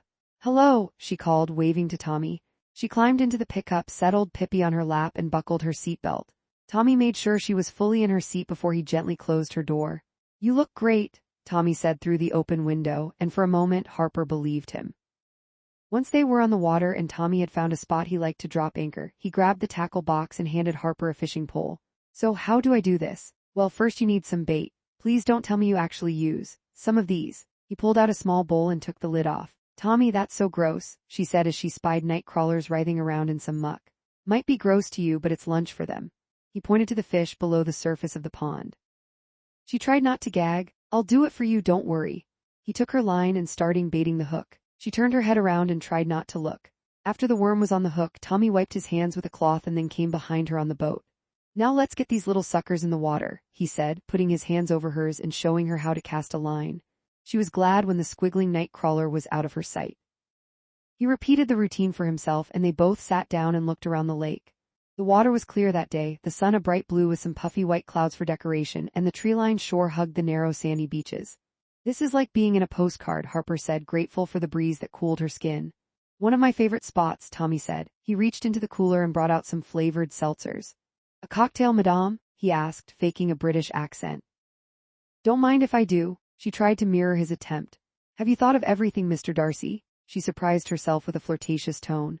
Hope so, Miss Bennet, because it's a long way back to the truck, he said. That he was well-versed in Jane Austen made her smile. She thought of Kai and how he only looked at hot chicks on Snapchat or surfers catching double overheads. They sat for a while in comfortable silence until Harper wondered what was next. Pippi was fast asleep on her back, all four paws in the air, not a care in the world. So now what do we do? She asked Tommy. Now we wait. For how long? Until they bite. How long until they bite? Until they're hungry. Oh, yep, so now we just wait. Quietly, oh, but when will the fish decide? Double O, Harper had no choice but to sit and wait. There was never a nibble on her line. After a while, she fell into a quiet meditation and came up with a few ideas for her plotline. Pippi curled up on the seat between them, alternating between looking around and snoozing. At one point, Harper also felt sleepy, but then she realized that she wasn't tired. She was just relaxed. She wasn't used to this feeling of being chill and carefree. In New York, she always felt like she needed to move. There was so much to do and see, and so many people to keep up with and compete against. There was constant movement, and she loved that racy feeling. Fishing was so boring, but maybe slowing down was good for her. She pictured herself taking a rod down to the East River where the old-timers fished on weekends, just hanging with them, listening to their stories, and then bringing back her catch to gut and clean her fish with a big, sharp knife and cook in her tiny kitchen, her roommates gagging at the smell. Except so far on this first voyage into the world of fishing, there was one little problem. They'd not had even a nibble on either of their lines. The sun started to make its way to the exit, and Tommy said he was sorry they hadn't caught anything. Ready to go? He asked. No, I'd rather wait. For what? Until they're hungry. But now I'm hungry. How can we leave without a fish? That's the best part about fishing. There's always tomorrow, he said as he packed up. So that's it, we just leave. We live to fish another day. Whatever happened to beginner's luck, she asked. I was looking forward to like a filet-o something. How about I make it up to you and take you to the ugly walleye for dinner? That sounds horrible. The uglier the walleye, the better the taste. I promise it's good. Tommy put their poles away, started up the engine, and got them back to shore. At dinner, they sat outside on the patio. A local jazz trio entertained the diners, and Tommy and Harper ate their fill of walleye, lemon, mashed potatoes, and corn on the cob. They hand-fed Pippi little bites off their plates as they chatted easily about growing up. Name your favorite board game, he said. Great question. I loved Clue, but my brother always wanted to play Monopoly. You? We had an old game of life at my grandparents' house, and they loved to play that with us. That was probably my favorite. I kind of liked Operation too. Oh, that one gave me a lot of anxiety. My hands are shaking just thinking about those tweezers. She shook her head at the memory. You're cute even when you're anxious, he said. You really think so? She blinked. I do. As the sun started to set, Tommy went inside to pay the bill, and Harper decided to check her phone. She opened Instagram and did a double take. Timing Kai had liked the selfie she'd posted of herself and Pippi at the lake. She hadn't had any communication with him in months. The nerve, she said, but she was curious why he'd liked that photo. Why now? Was he lonely after getting dumped again, or was he just bored, or did he miss her? She thought about DMing to ask how he was and why he'd liked her picture. But a different feeling came over her. She realized he'd probably liked it because she looked happy. And she felt happy. Kai did not make her feel happy, but Tommy did. So instead of responding to the like, Harper clicked on his name. Her finger hovered over the mute button. Mute stories and posts? She hesitated. Then she did the right thing and hit unfollow. And just like that, she was free of Kai. She looked over the water and imagined him receding until he was almost out of sight. Bye, she said. Who are you talking to? Tommy had just returned. Oh, no one, absolutely no one. Ready to go? Ready. Harper picked up Pippi and they made their way to Tommy's truck. Before opening her door, he looked her in the eyes and said, You're one of a kind, Harper Lee Adler. Is that a good thing? She thought that's what he meant, but still she searched his eyes for interest. It's a very good thing. He reached out and gently bopped her nose, then brought his lips to hers. A gentle warmth flooded her body. Feeling brave, she put one arm around him and held onto Pippi's leash with the other. He put his hand in her hair. My hair is so, she said through the kiss, embarrassed by the frizz. Beautiful, he said. Your hair is beautiful. They kissed for several moments, enough that Pippi finally barked at them as if to say, What about me? Tommy pulled back reluctantly and said, Let's get you home. As Harper buckled in and looked back at the lake, the stars coming out in the sky, the band's music still reaching them in the still night, she had a strange feeling. For the first time in her life, somewhere besides the city felt like home. In fact, for Harper on that warm summer night, Manhattan had never felt so far away. Chapter 45. Took her red Sharpie and crossed through another day on her New York picture calendar. July 1st brought a new photo of people strewn across Central Park's sheep meadow in the summertime. She felt a twinge of homesickness and did a quick count on her fingers. July to August, August to September, September to October, October to November. She glanced behind her where Fletcher was working on a voter contact spreadsheet. Yikes, Fletch, there are only 4 months to November. 129 days to Election Day. It's going to fly by. Do you think we have enough time to get her in position to win? Dot was hyper-aware of the pressure they were under to help Lucy Lopez win Wisconsin. Kitty Bell was relentless, asking them for detailed updates every day, as if the only thing standing between her and a White House job and a win bonus was Cedar Falls in Colby County, USA. Right now Wisconsin could go either way. But with Stone on the ticket, Kentucky could go blue, so that gives us a little cushion, Fletcher said. I love that she picked Governor Stone and not just for the 8 electoral votes and how it scrambles the GOP's map, Dot said. He really seems to truly support her, and their on-stage chemistry is great. No doubt, they seem to genuinely get along. Plus, if she can deliver Georgia and add 16 more votes, our 10 could put them over the top. Fletcher kept a board with all the states that could flip red or blue depending on how the polls were that week. The first week of July, the GOP was ahead by more than 30 votes. In some ways, more time might not help us, he said. The longer this goes on, the tougher it could get. Well, when she's here, we'll have to make the most of it, Dot said. They were preparing for the candidates' event in Cedar Falls. What are you thinking we should have her do while she's in town? Fletch bounced a foam basketball off the wall as they talked. Well, she's hitting her marks with younger voters, especially since even she had a tough time buying her first house, Dot said. So I think we need to get her with the swing voters we're targeting as well as the farmers. I don't see her moving too many rural voters yet. Yeah, that's a gap we need to fill. Maybe we diner tour her through small towns between Milwaukee and Minneapolis, or maybe out to one of Derry's, have her milk a cow. Dot was just spitballing. Do you think that's a good idea? If it went badly, the videos could crush her. Good point, maybe she could help can vegetables. Is that too obvious? Like that meme of Hillary Clinton baking in the 90s. That one kills me. Fletcher was king of memes. Yeah, you're right, I just need something that gets her out of the I'm a hot young Latina with great style and charisma vibe. Don't you think? Maybe a visit to a rural schoolhouse, he asked. I like that, but it would probably be better once school starts up in the fall. Good point, you're always thinking, Dot. He tapped his finger on the side of his head. They laughed as she grabbed the ball out of the air and tried to sink a basket. Air ball, he said. Dot really enjoyed working with Fletch, who was a cheerful colleague who pulled his weight, and they pushed through the next few hours of the workday. After 7 o'clock, Dot logged off her computer. Hey Fletch, I'm going to get out of here. You okay locking up? Over her arm, she threw the white cotton cardigan with the embroidered red roses on the trim that she'd paired with her sleeveless navy blue shift dress.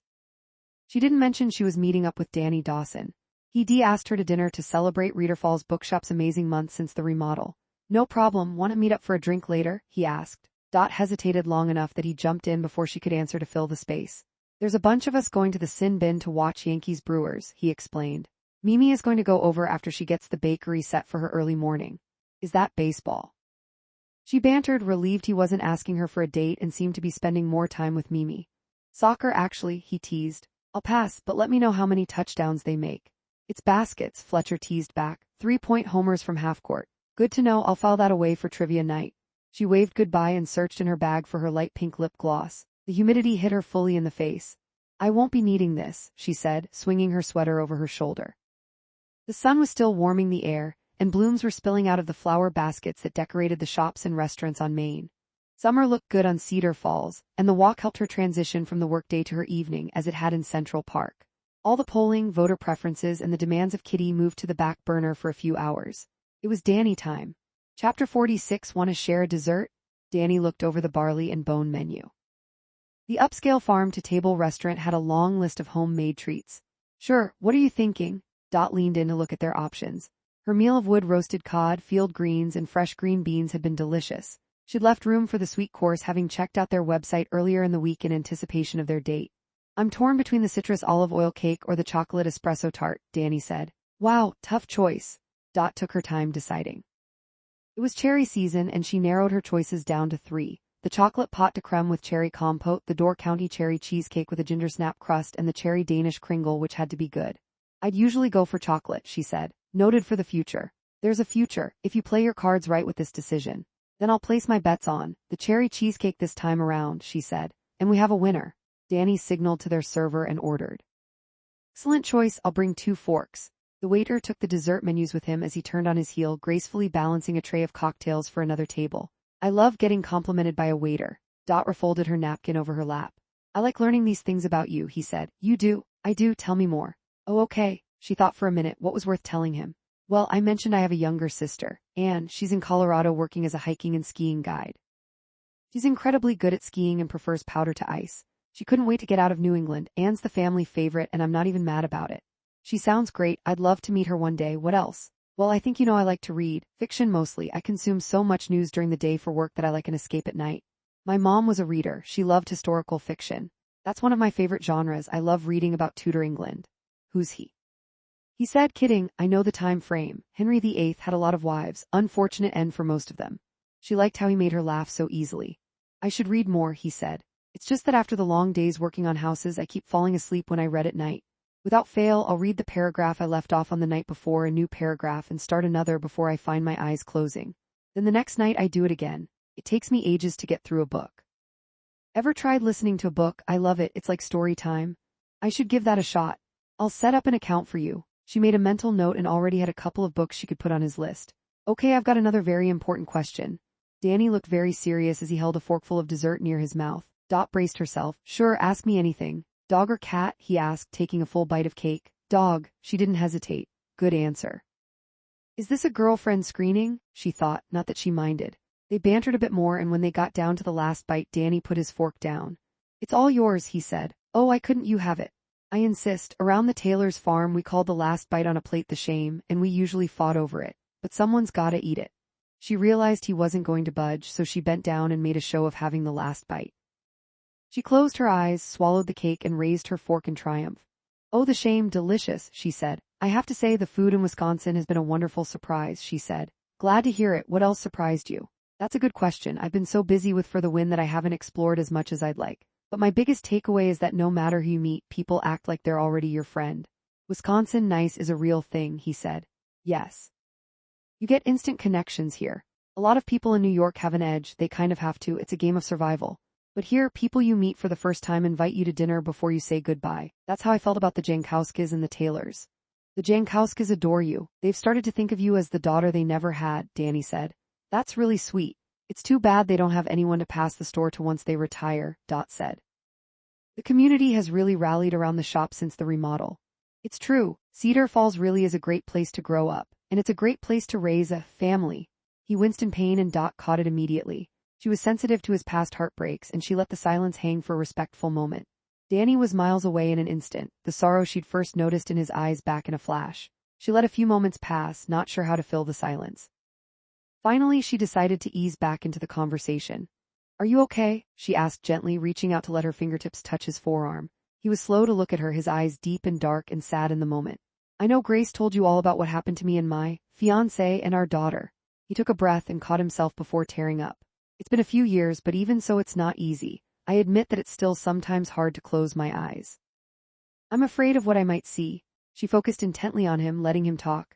That's why I work a lot, and I often go over to the Taylors or to the Jankowskis for dinner or just to help them with whatever they need doing around the house. It's easier than going home. I can understand that. She placed her hand palm up on the table. He rested his on top of hers. She squeezed gently. He squeezed back and held on tightly. For a while, I just wanted to be left alone. But lately, I've been wanting to get out a bit more. Dot felt a shot of hope that she had something to do with that. You know, that weekend when we fixed up the store, well, I think that might be the first time I really felt alive since Sadie and the baby, since the accident. She could tell how hard it was for him to say the words. She decided to go ahead and ask the question that had been on her mind. Earlier, when you said that Cedar Falls is a great place to grow up. When you think about your own future, do you still want to do that? To raise a family one day? The question was a bit forward, but she wanted to know. Danny took a beat before answering. It was always my dream. I knew I was never going to go pro, but playing football helped me get a degree. And I knew if I had that, then I could be the dad I didn't have. I always dreamed about a house filled with love and traditions. For the mother of my children not to have to worry about working double shifts to make ends meet to feed a hungry kid. I wanted a chance to do better as a man, to be more like Joe Taylor, to be honest. Joe and Grace Taylor would make anyone want to be better people. They're a lovely couple. I owe them a lot, he said. Catching himself letting the dinner date slip into melancholy, he shook himself and sat up straight. But hey, enough about all that. Took the credit card receipt out of the small holder, and Dot noticed he was a generous tipper. It's getting late. He checked his watch. And I know we both have work tomorrow. Shall we get you home? Of course, I'm all yours. Then catching herself, she said, I mean, I'm all here, I'm all fine. Let's just go. Danny laughed and reached for her hand. Chapter 47. As Dot and Danny were leaving the restaurant, a group of 4 women studying the menu suddenly looked up. Danny, hi. A young woman, around 30 with skin like porcelain, looked surprised to see him. Her light brown hair was cut into a French bob, and she wore a flowered linen sundress and a delicate gold chain around her neck. Danny let go of Dot's hand. Oh hey Maddie, how are you? Danny seemed uncomfortable and stiff after being so at ease over dinner. Hi Lauren, Zoe, Marissa, this is Dot. They all nodded hello with what Dot thought was a friendly enough greeting. She's a friend from NYC working here for a year, he explained. Oh, where do you work? The one he'd called Lauren asked. I'm just here for the election. Dot braced herself. This could go either way in a state like this, but most young women she met were Democrats. The election, which side? Oh, for the Democrats. Dot tried to soft pedal it. Zoe wrinkled her nose. Are you the one sending all the texts for donations? Because it's annoying and I'm never giving them a dime. Dot winced. Zoe, let's not ruin our night with politics, Maddie said. Dot assumed she was the ringleader of the group. Where are our manners? Let's start over. Welcome to Wisconsin. I see you've met a good friend of ours. She nodded to Danny. Yes, I've been fortunate to meet a lot of great people. And it's a pleasure to meet you too. Dot poured on a little extra charm. I love your outfits. That's kind of you to say, Maddie said, glancing down at her dress. Of course we don't have Saks Fifth Avenue. We're more like Cole S., right? There was a hint of sarcasm in her tone. Oh, I love Cole S. Marshalls too, Dot cheerfully said, trying to salvage the moment. Where was the Wisconsin nice? Danny stepped in. Well, we better get going. He put his hand on the small of Dot's back and pushed her toward the door. See you around. Bye, Danny, I'll call you. Maddie staked her claim right there in front of Dot. Dot felt him tense. Did those two have a history? Sorry about that, he said as they walked outside into the warm summer night. No need to be sorry, they seem great. We all grew up together around here. Just about everyone stayed around this area. They can be a little territorial. She felt uneasy after meeting his friends, like she didn't belong there at all. He opened her door to let her into the passenger seat of his pickup. She glanced up into the night and tried to put the restaurant encounter behind them. I love that you can see so many stars here. Well, they're the same stars you'd see in New York, right? Nah, so much light pollution. To be honest, I don't think I've ever seen stars in the city. She settled into the seat and reached for the seatbelt. Well, he said, maybe I can help make up for that while you're here, he said. Then he waited a beat before gently closing her door. Deanne and Y pulled up to the crew's house to drop Dot off. He shut off the engine and neither of them moved for a moment. Mary and Harper were on the porch with Pippi enjoying the cool night air. Their air conditioning was on the fritz and the repairman said he couldn't come fix it for another couple of days. They couldn't quite see the street, so they strained their necks to make out what was going on. Do you think they're going to hook up? Harper asked quietly. What is this, some sort of rom-com? Mary whispered. In the car, Danny said, I had a wonderful time, Dot, and turned to look at her. So did I, she said. He leaned in toward Dot and she thought he was going to kiss her, but he pulled back at the last minute. Maybe he's just not that into me, she thought, a bit disappointed. Let me walk you up, he said, opening his door. He came around to open her side of the truck and helped her down. They walked slowly up the steps. Mary and Harper sank back down. Harper placed a hand over Pippi's head to keep her from giving away their location. Dot stood on the first step and leaned against the column holding up the porch. They were more evenly matched in height now that she had the elevation advantage. Well, thank you for a great evening, she said, sounding a bit too corporate, as if they'd just had a business meeting rather than a fun, romantic dinner. Thank you for joining me. He matched her off tone. Would you, could I? Well, heck, let me just ask. Do you mind if I kiss you goodnight? Dot was surprised by his shyness and chivalry. Guys in the city usually just assumed they'd be coming upstairs after buying one meal. Yes, please, she said, smiling with a little giggle. Mary and Harper grabbed each other's hands and squeezed. Danny brushed a lock of blonde hair away from her forehead and leaned over to kiss her. His lips were firm and soft and his touch was light. Dot's knees wobbled. Danny pulled back and looked at her, a pleased smile on his face. Thank you, he said. You're welcome, she replied. Hey, the fireworks show is Saturday. We're going to watch from the roof of the sin bin. It's got the best view. You all want to come? I'm sure we will. She was pleased to see him already making future plans, even if it was for a group hangout. Sounds good. Good, so I guess this is, well, good night, Dot, he said as he started heading backward down the walkway. Nearby, a car alarm blared. That spooked Pippi and she wiggled out of Harper's arms and jumped down, barking loudly at the offending noise. Pippi, Dot bent down to scoop her up. She glanced over her shoulder and saw the shadows of Harper and Mary in the dark. You guys, were you there the entire time? Sorry, we were trying to be discreet, Harper said. We didn't want to spoil the moment, Mary said, then she called to Danny, don't leave on our account. Ha, thanks, maybe next time. I gotta work early in the morning. He waved to the girls on the porch. The car alarm went silent. Okay, we'll hold you to it, Mary said. Dot turned back to the street, still holding Pippi as Danny opened his truck door. Good night, Dot said as he waved and took off. She turned back to the house. I can't believe you eavesdropped on that entire goodbye, she said. We didn't want to interrupt, Harper said, taking a bag of frozen peas and placing it on the back of her neck. Scoot over, Dot said, working her way in between Harper and Mary and resting her head back. Pippi wriggled out of Dot's arms and onto Harper's lap. Here, take one of these. Harper reached down and got another bag of frozen peas from a cooler. Cool yourself down. I'm not that hot and bothered, Dot said, closing her eyes and reliving her kiss with Danny. Could have fooled us. Mary sat up and tucked her legs under her on the love seat slider. That looked like more than a thank you for helping me remodel the bookstore dinner. And he's already asked you out again, Harper said. I'm not sure exactly what it was, Dot said. But falling for Danny Dawson of Cedar Falls was not part of my plan. Tell us about it. We came for an adventure to keep you company on your election gap year, and now we've fallen for guys we never would have met in the city, Mary said, thinking of Jake and the night on the swing. And they're Republicans. This wasn't on our bingo card, Dot said. I was supposed to focus on my career, not a guy, let alone one that won't vote for a Democrat. Tell me about it. Once I was giving Jake a hard time about supporting the other side, and he asked me if it really mattered to me how he voted. My initial thought was that yes, it did, but instead I said, just kiss me, and that was the end of that. So that's the trick, your sexual attraction has to be bigger than someone's politics? Dot asked. Well, it's working so far, Mary said. So what are we going to do now? Harper asked. To be honest, Harp, I don't know, Dot said. And maybe it's okay not to know, at least not right now. Maybe. Yeah, maybe. In turn, the crew laid back on the love seat, frozen vegetables pressed to their foreheads. Dot used one foot to push the glider for them, rocking them gently while they each thought of the Wisconsin boys who'd rocked their worlds. Chapter 48. Mary paced the baggage claim area waiting for her parents, Tony and Christine, to arrive at Milwaukee's airport. She was excited for their visit, though as she forewarned, and Dot and Harper knew full well from their college days, they're a lot. It was Mary's birthday weekend, and her mother hadn't missed one of her birthdays in 25 years, and she wasn't going to let distance keep her from celebrating her daughter's 26th. So once they were sure that Nana was okay and would be looked after by one of Mary's brothers and his wife, they bought plane tickets and planned a 3-night visit. She was eager to see them and show them around historic Cedar Falls. She knew her mom would love all of the boutiques, and her dad would be interested in the old mill that helped establish the town in the mid-1800s. He loved his dad history.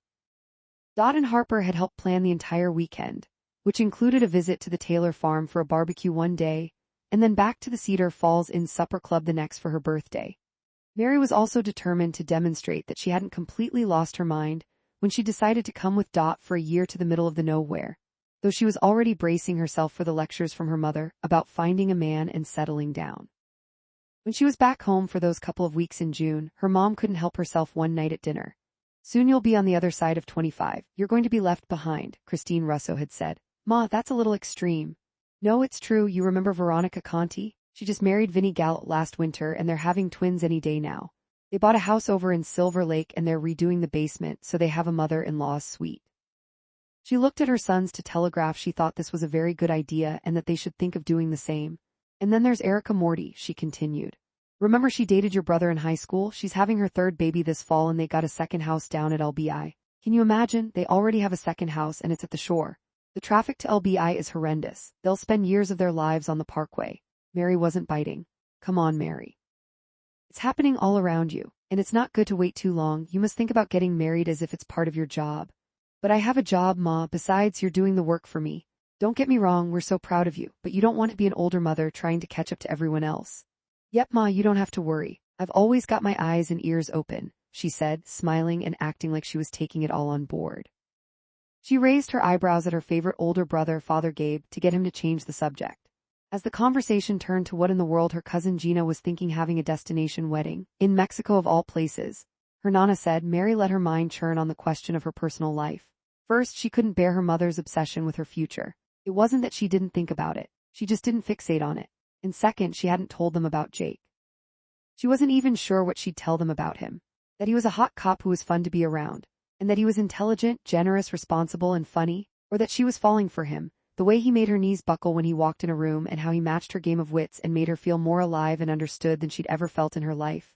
She wasn't ready to answer her parents' 1001 questions about him. So she'd said nothing. Besides, she kind of liked having this secret. Her brothers couldn't tease her about it and her parents couldn't interrogate and talk her out of it. For now, Jake was all hers, but they'd find out soon enough. Their plane had just landed and they'd soon be at the Taylor farm. Ma, Dad, Mary called loudly as they came out of the terminal. She hadn't anticipated how excited she'd be to see them. The Russos were a good-looking couple and they stood out in the Midwest. Her mom was of medium height and thin like Mary, with the same thick black curly hair. She wore a tan sleeveless top with a plunging neckline and black linen shorts with spotless white platform sneakers. Huge sunglasses were pushed up on top of her head. She carried a black and white leather Prada bag and sported a large tennis bracelet and matching earrings. Her dad had on his weekend uniform, khaki shorts, a white fitted t-shirt, and his Magnani loafers. He was still fairly fit at 55 years old. He'd been a boxer in his youth. Lately his waist had thickened a bit, and he looked a little more like a taller Danny DeVito than an Al Pacino. When his friends from the neighborhood chided him about gaining a little weight, he'd pat his belly and say, "My Chrissy's cooking is almost as good as my mother's." That was high praise for Mrs. Russo. Mary did a little jog to jump into her dad's arms. He picked her up easily and twirled her around. "Here's my girl," he said, and his Staten Island accent sounded like home. He set her down to give his wife a chance to hug the daughter they'd always adored. "You came inside. I don't think that's happened for us since before 9/11, Christine Russo said. "What a nice surprise. We thought you'd text us from the curb." "Tell me about it, but I found parking and guess what? It's free for the first 30 minutes. Come, let's get your bags and get this weekend started." She linked her arms through theirs. 2 large suitcases covered in tight plastic came down the chute. "What did you pack for 3 days or 3 months, Ma?" "She brought all of her shoes for one thing," Tony said. "Well, I wasn't sure what I'd need," Christine defended herself. "And there's a bunch of goodies in there that Nana insisted we bring for your birthday." "Yum, I hope there are some pizzelles in there." "I thought we'd take some to the farm. I can't show up empty-handed," Christine said. "They'll appreciate it. And there won't be any leftovers, that's for sure." Mary imagined Jake eating some of her Nana's amaretti and pinoli cookies, then snapped out of her food fantasy and guided her parents to the parking garage. As Mary turned off the highway and into Cedar Falls, her mother remarked on the flowers spilling out of planters from the residences and business, and her dad admired the clipped grass and solid construction. "They take good care of things around here," he said, nodding approvingly. "Everything is so Americana, it's very cute," her mother was charmed.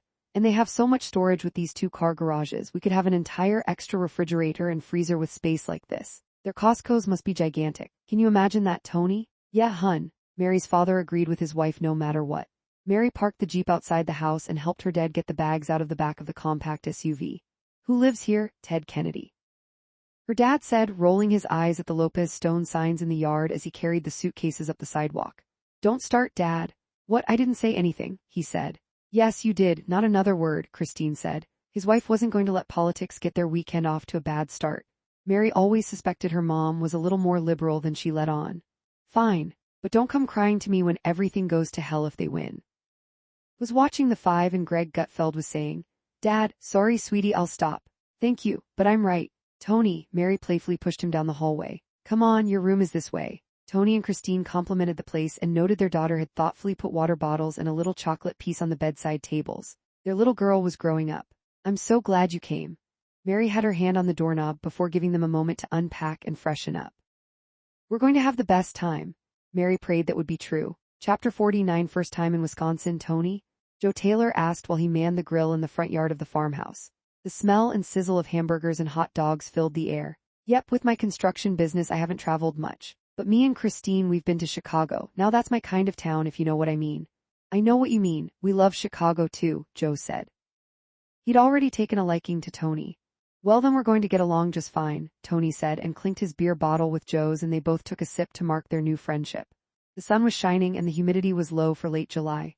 "Beautiful place. Been in your family for a long time?" "Oh yes, my ancestors got this farm around 1850. They were some of the founders of Cedar Falls," Joe said. He gave Tony a bit of the farm's history. "Well, you've done a great job," Tony said, gesturing around the place. "I'm sure your folks are looking down on you with a lot of pride." "I hope so, Tony, but I worry especially for my boys." Joe motioned toward his sons. "Things are changing a little too fast for my comfort." "How so?" "Well, for one thing, we're under pressure to sell for some big corporate development plan. Some sort of AI energy thing, I guess. That's how the state and federal government are trying to sell it to the public. Been holding them off, but it's getting tougher. The government is now threatening us that if we don't sell, they could take it over for what they call the common good. As if a farm that produces food for everyone isn't a part of the common good. It's all a bit of a mess." "Sounds like it," Tony said, "but I have to tell you, Mary S. been very helpful to us. She even talked to one of the partners back in New York on the legal front," Joe said. "She's a real firecracker. We've enjoyed getting to know her." Tony looked over to where Mary and Christine had joined Grace to set up the side dishes on the buffet table. "I'm glad to hear that. She's a good girl. The smartest of my kids," he said. "And I think I understand what you're saying. I took over my pop's construction business and I work with my sons now. Our eldest became a priest, so I hope to pass the business to the other two. But it gets harder to see how they'll manage with costs going up so much. And the pain of complying with so many regulations, not to mention the government taxing us to death, and then after death too.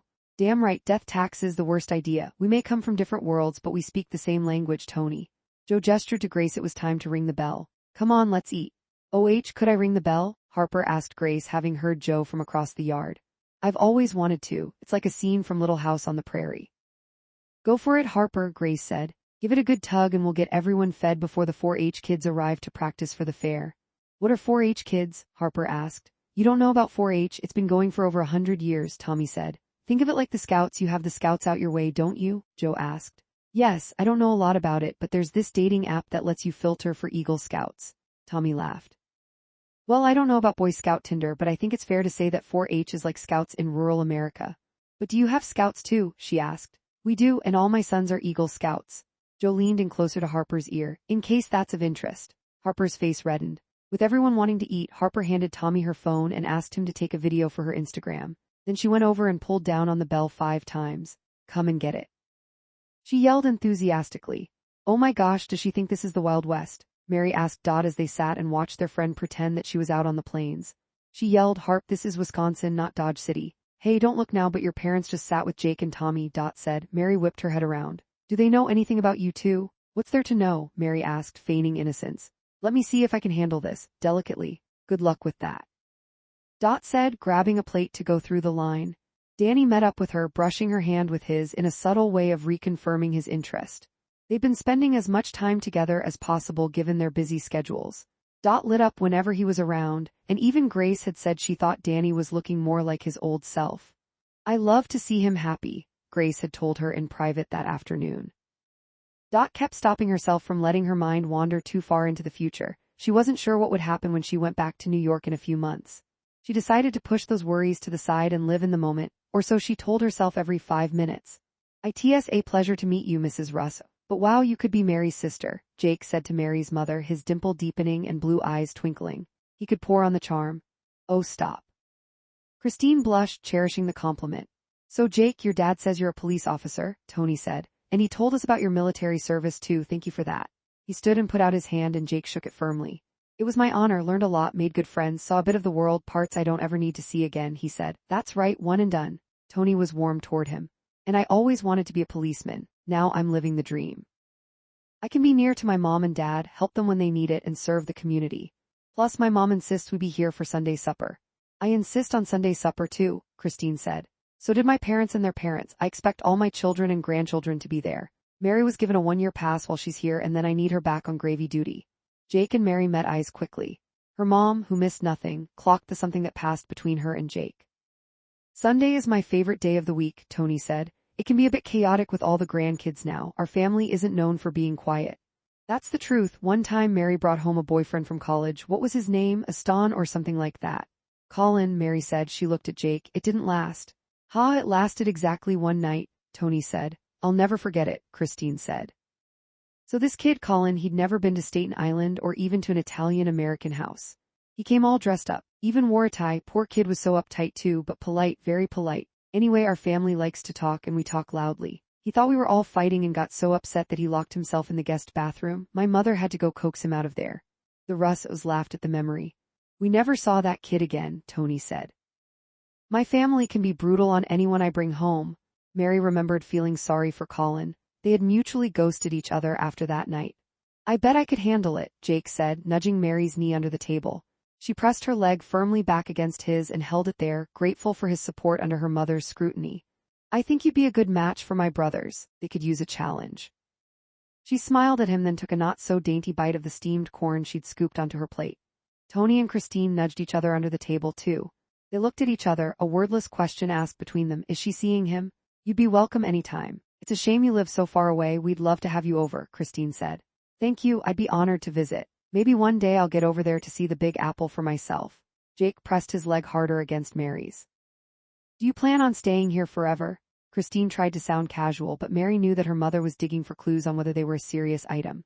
Mary listened to his answer because she wasn't so sure either. Oh yes, ma'am, there's no place I'd want to raise a family other than right here in Cedar Falls. To me, it's the best place to grow up. It's safe. Good schools. Family still matters a lot. And I love my work, fishing and hunting, and most of all the Packers. I can't imagine ever leaving. Well, I'm happy for you that you know what you want in life, Christine said, looking at her daughter and nodding. Her eyes said, yes, he's gorgeous and wonderful, but you're not leaving your family, so don't get any bright ideas. Mary smiled back tightly.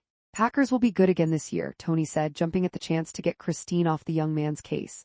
He could tell his daughter liked Jake, and he didn't want to upset her. He'd have to talk his wife down later. Are you one of the shareholders? I've always said that it was cool how the fans get to own the team. Can't imagine that ever worked for the Jets. The fans would declare bankruptcy after one season. There's always this massive build-up and then they're a complete letdown. I mean, they even tried to make Aaron Rodgers a thing. Ashamed to say I bought into it at first. Yeah, he was a hero of mine for many years but no longer. He's kind of dead to us, but I don't have any shares. My chief does though, Jake said. Since he was a kid, offers us his seats from time to time. Did you see we have this great new defensive lineman that's come on this year? Kid out of Alabama. As the guys started talking about sports, Mary said, Ma, let me show you the chickens. I can see the chickens from here. But let's see them close up, Ma. Mary took her mother's elbow and steered her away from the table. She wanted a word. Chapter 50. Why did you jump on Jake like that? Mary steered her mom away from the guests and over toward the chicken coop. Carissima, I didn't jump on him, but tell me what's really going on. Are you dating him? She plowed on, knowing the answer. Whatever it is, I can tell you're not just friends. Why didn't you tell us? You did jump on him and I didn't hide anything. I just didn't tell you. So what? Are you in love with him? Ma, no, I mean I don't think so. I don't know, maybe. Mary was uncharacteristically flustered. I guess I haven't let myself think about it too much. Why can't you just let me be young and free before I have to make so many big decisions? Christine put an arm around her daughter. Maria Teresa, your father and I want what's best for you. We were happy you had this little adventure with Dot and Harper. But we know you.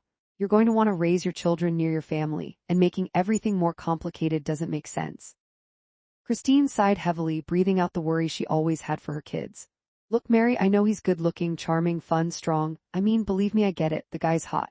Ma, I have eyes, Mary, and he has a lovely family, but you heard him. He said he's never leaving here. And would you want to leave us to move here to be a farmer's wife? Ma, you're getting carried away.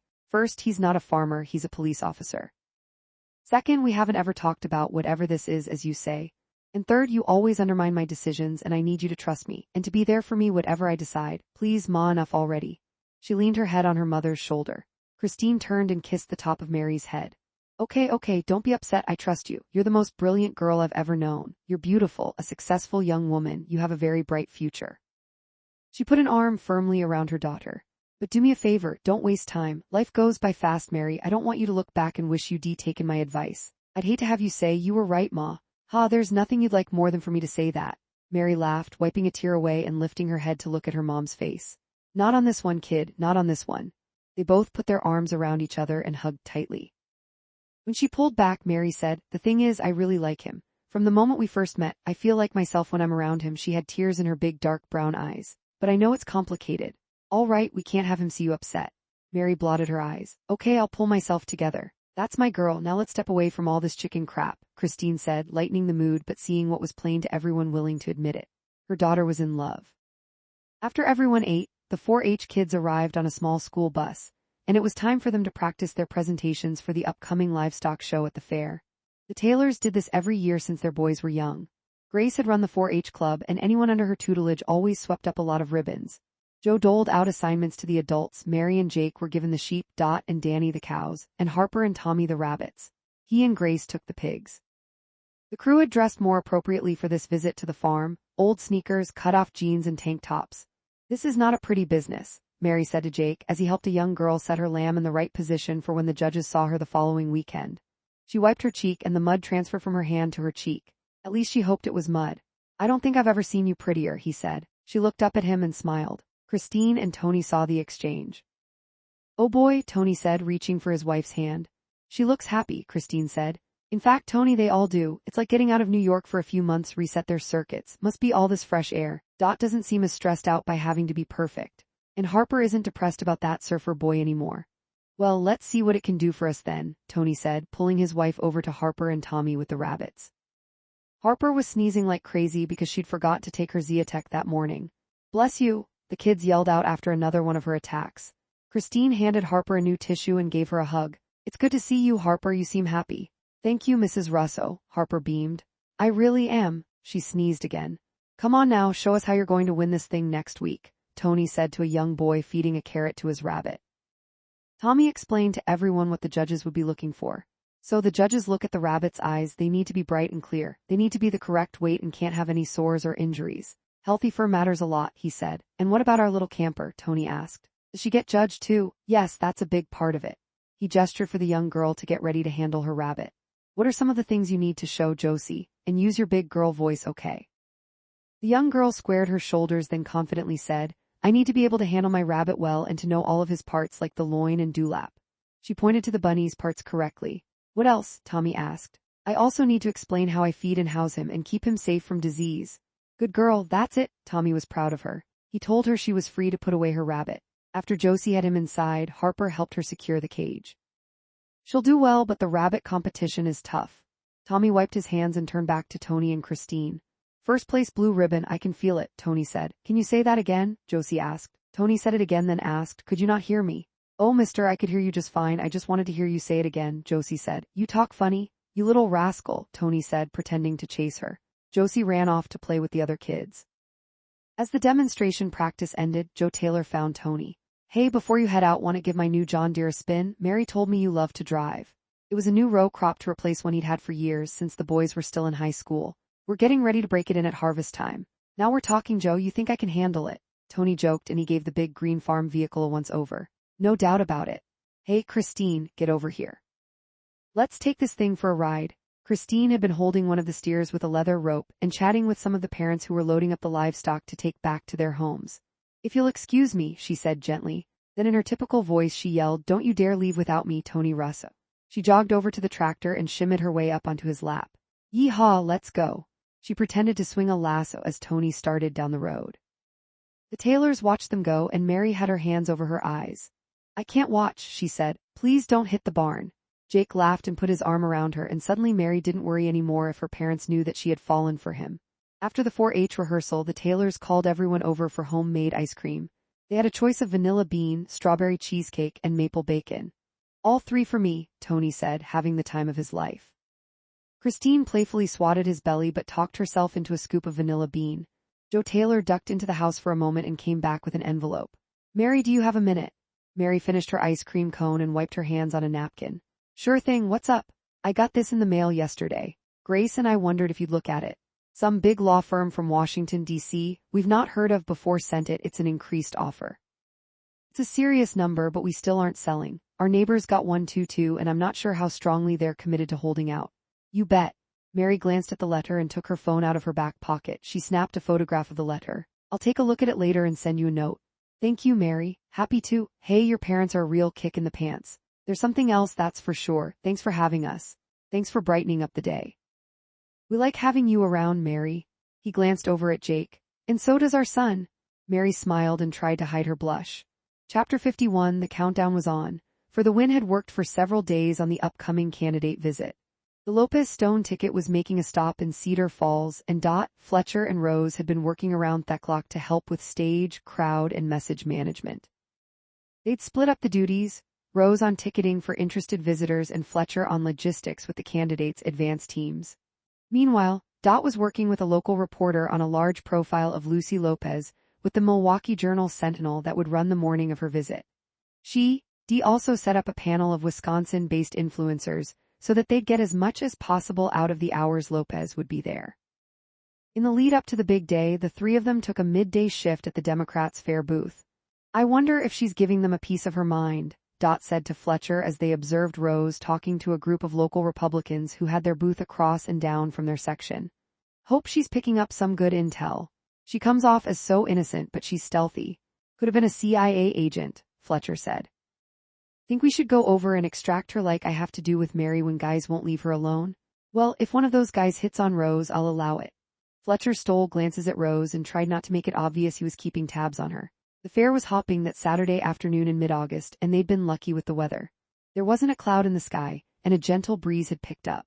It was welcome after a couple of weeks of extreme heat. Kids rode on their dad's shoulders or ran this way and that, safe under the watchful eyes of the adults. Teens moved in packs, sharing their inside jokes and flirting out of sight from their teachers, coaches, and parents. It was the culmination of summer. The crops were coming in nicely, and everyone in Cedar Falls seemed to be in a good mood.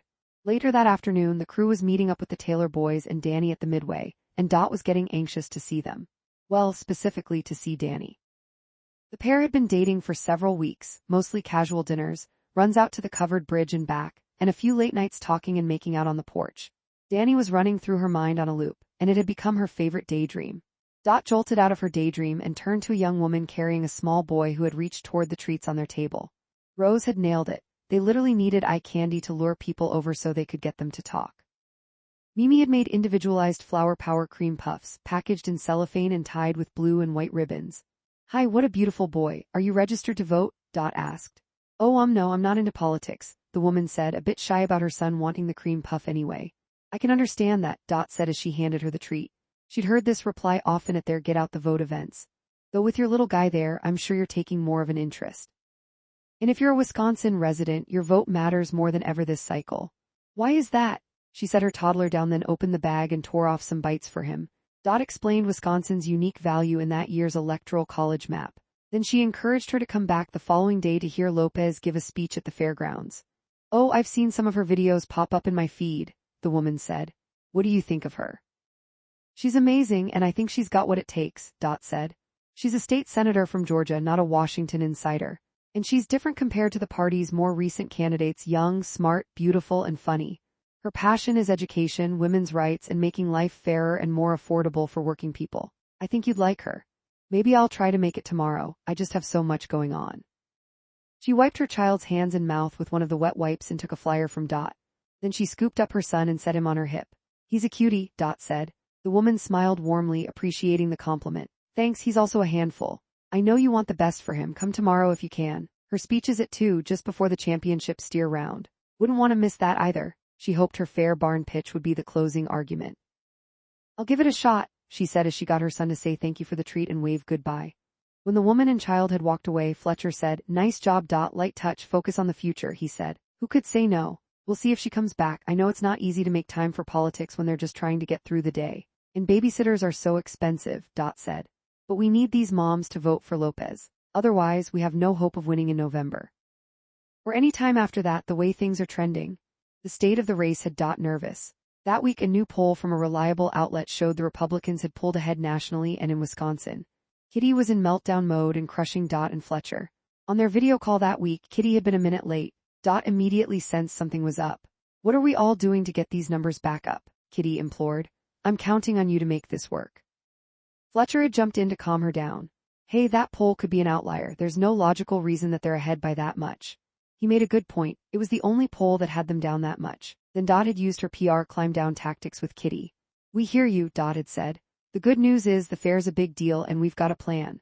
Plus, there's a feature on Lopez coming soon in the Milwaukee Journal-Sentinel. The reporter seems completely charmed by her. Once it's out, we'll get that up on all the socials. I promise we're pulling out all the stops for the candidates' time and state. That seemed to calm Kitty down for a moment, but then Dot knew things were dire when Kitty made them an unexpected offer. Look, we all know that Wisconsin matters the most, even if these whiz kids at the DNC think they know better, she said, taking the edge out of her tone. I've got an incentive for you. If Lopez wins Wisconsin, I'll give you and Fletcher 20% of the win bonus to split. Dot did some quick math in her head. If Kitty was to get $500,000, that meant she and Fletcher would split $100,000. An unexpected $50,000? That would be amazing, especially since she didn't have a job lined up for after the election. You know we're not in it for the money, Fletcher said. We're in it for the country. While Dot agreed, she also thought she could be in it for the money as well. It's an incredibly generous offer. You've got a deal. Great, Kitty said. Keep me posted. The gravity of their situation wasn't lost on Dot. For Kitty to offer to give them part of her win bonus must mean she knew that Lopez's chances of victory were dwindling. Back at the fair, Fletcher pointed to where Rose was still laughing with the Republicans over at their booth. She's sure having a good time. She's got friends everywhere, doesn't she? People who are too online wouldn't believe that people from opposite sides of the aisle got along that well here in the real world. Yeah, I know what you mean and I'm all for civility, Fletcher said, but I still want to kick their ass on election day.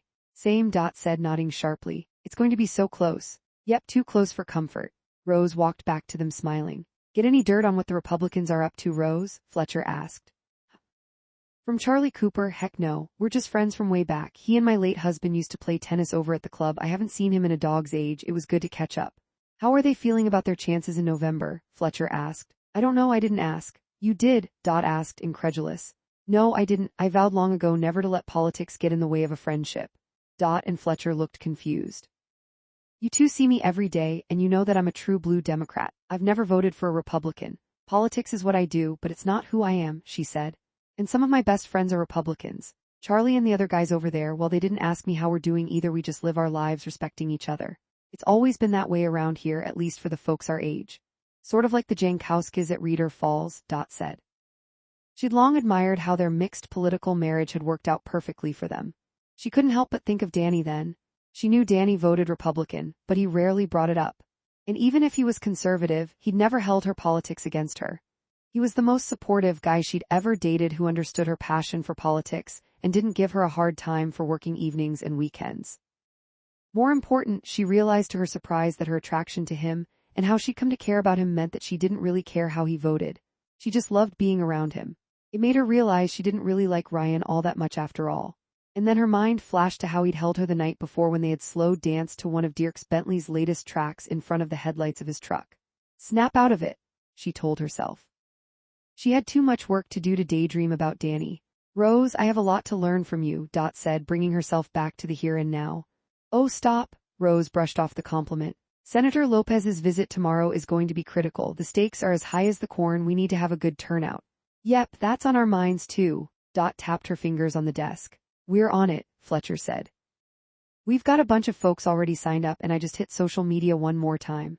Plus, Kitty increased our budget to provide food for everyone who shows up. We're offering free soda and brats. Gotta feed this crowd to keep them happy in their seats. All right, let's get to it, Dot said. Rose, you might not feel competitive with those guys, but we do. Rose winked at her. Oh hey, listen. The local GOP knows I fight to win, and they don't underestimate me. Well, maybe everyone in politics is smarter than I thought, Dot said. Rose laughed. Don't count on it. Dot's phone vibrated in her back pocket and she pulled it out and saw a message from Kitty. Oh no, guys, we've got trouble, she said. What's wrong? Fletcher craned his neck to read Dot's phone. They're canceling Lopez's visit tomorrow and sending her to Texas to be a part of that education protest. But that's crazy. Fletcher was exasperated. We're not going to win Texas. It's redder than Mars. We've actually got a shot here. Rose folded her arms across her chest. Typical, this is what the DC Whiz kids did to us last time too. They chase all the wrong rabbits, then they wonder why we lose. Dot went quiet. This was a huge problem. They'd built up this visit so much that breaking the news that Lopez wasn't coming was going to cost them the momentum they'd gained over the weekend. I'm heading back to the office, Dot said. I need to figure out how we're going to fix this mess. Her first call was going to be to the one person who needed to weigh in more heavily, Kitty Bell. Chapter 52. Dot spotted Harper and Mary before they saw her. Mary was wearing a short hot pink and white gingham dress with skinny shoulder straps, white wedge sneakers, and a light pink crossbody bag. You look like brunette Barbie, Harper had said when Mary came downstairs. In a good way.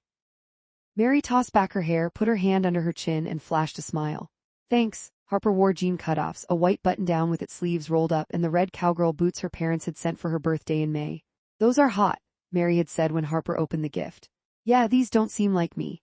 She wondered if her parents had been drunk when they bought them.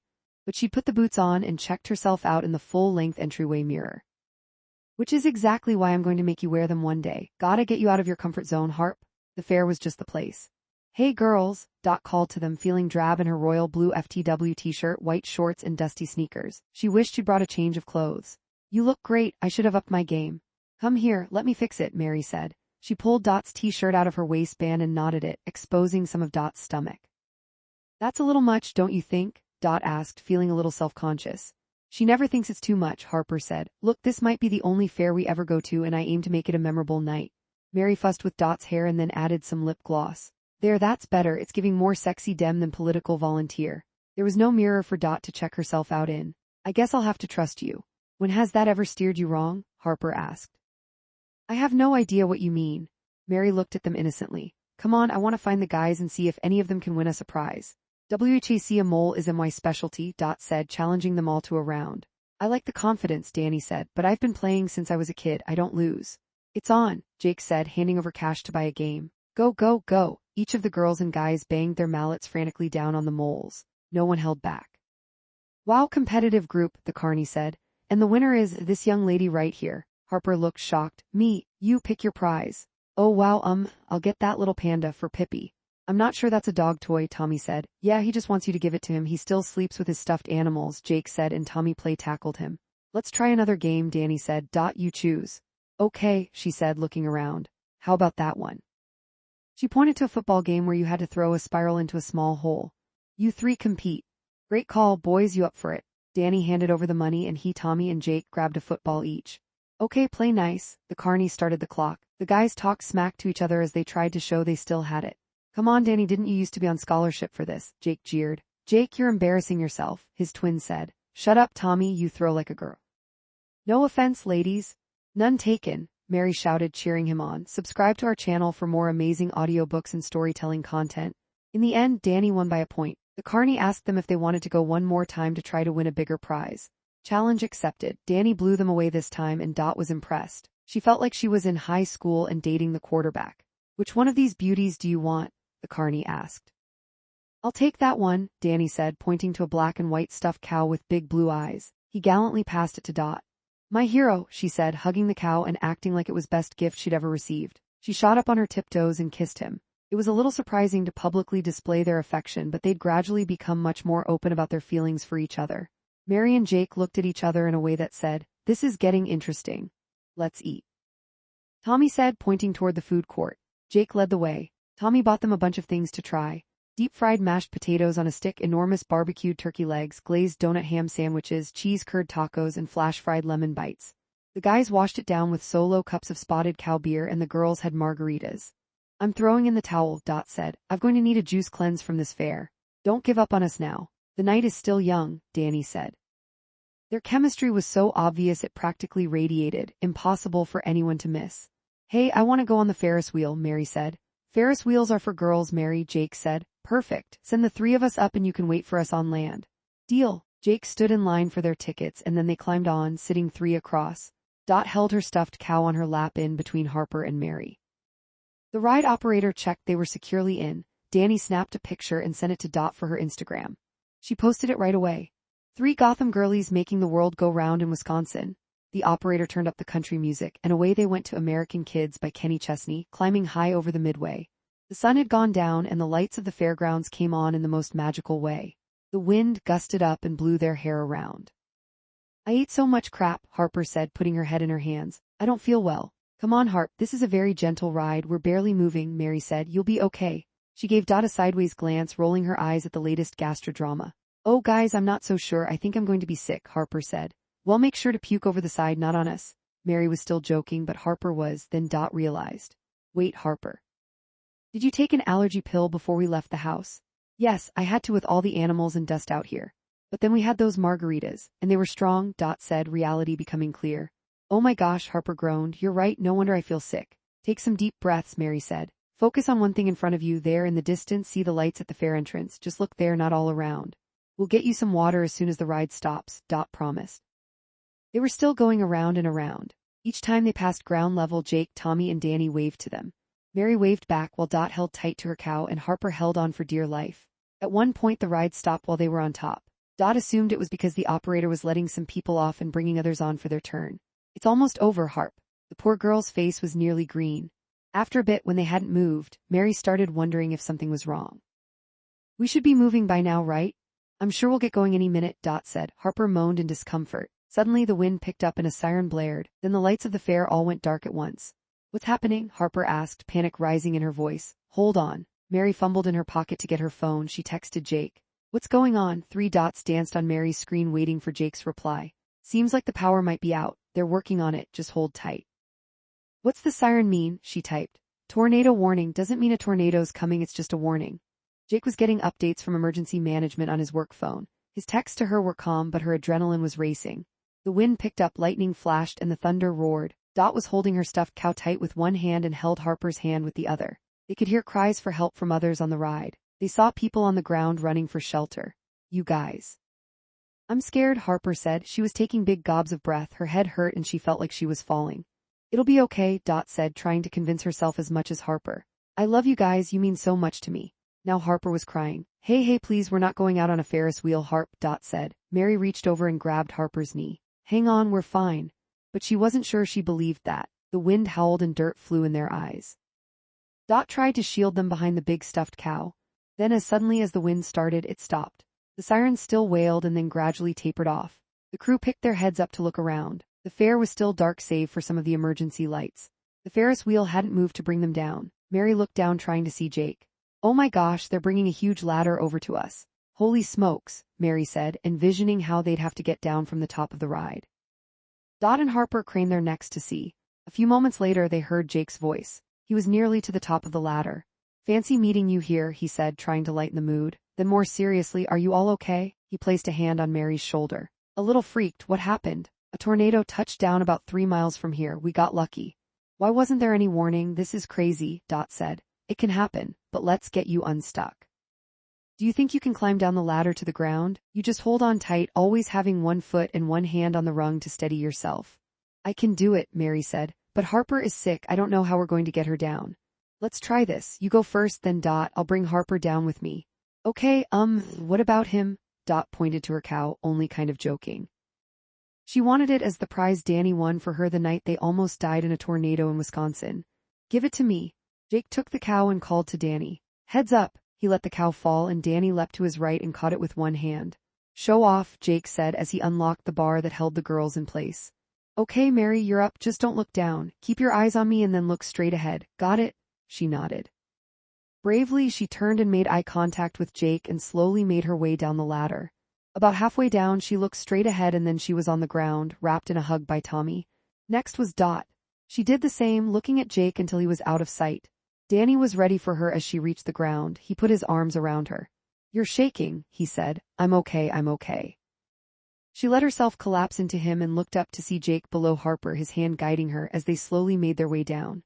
You've got this, Harper, Dot called. You're so brave, Mary shouted. Finally, Harper was on solid ground and Tommy put his arm around her to help hold her up. I need to lie down, she said. I need to go home. You got it. We'll get you in bed ASAP, Tommy said. Dot and Mary made eye contact. They didn't think Harper was saying she wanted to go to their house in Cedar Falls. In that moment, they knew that Harper really wanted to go home to New York. Chapter 53. As they walked to the exit, the lights for the fairgrounds all came back on. Danny was carrying Dot's stuffed cow and Tommy was helping Harper to walk. She was unsteady on her legs. Jake and Mary were holding hands when they heard women trying to get the guys' attention. Danny, Jake, Tommy. They stopped and searched for who was calling them. Oh boy, Tommy said. Here we go. Hey Maddie, how's it going? Jake said, taking the lead. It was the same group of women that Dot and Danny had run into at dinner earlier that summer. We're great. Are you going to introduce us to your friends? Maddie asked. Sure, yes. Well, you remember meeting Dot, Danny said. And these are her friends Mary and Harper. Turning to the crew, he said, and these are longtime friends of ours. We grew up together. The Queens of Cedar Falls. He meant it as a compliment, but Maddie was shooting daggers at him. Oh yes, how could I forget? A bunch of Carrie Bradshaws from New York City, right? Her tone was light but had an edge. Marissa, Lauren, and Zoe stood behind Maddie, backing her up as if this was a showdown. Mary decided to step up to cut the tension. Hi, I'm Mary. Pleasure to meet you. She stuck out her hand, seeing if Maddie would take it. After a beat, she did, a fake smile on her face. Oh, nice to meet you too, she said. And this is Harper, Dot said. She's feeling a little unwell, so we were just headed out. Harper was dizzy but moved forward to be polite. Hi, I'm Harp, and she vomited her drinks, allergy medicine, and fried fair food all over Maddie. No one said a word for a moment, stunned into silence. Oh my god, oh my god, oh my god. Maddie started to panic, her hands flapping at her sides. Jake stifled a laugh and Mary fought back a giggle. I'm sorry. So sorry, Harper said between retches. Maddie's friends dug in their belt bags for anything to help clean up the mess. I've been unwell. It was the allergy medicine and then the Ferris wheel and then. Tommy put an arm around Harper and said, we were just leaving to get her home.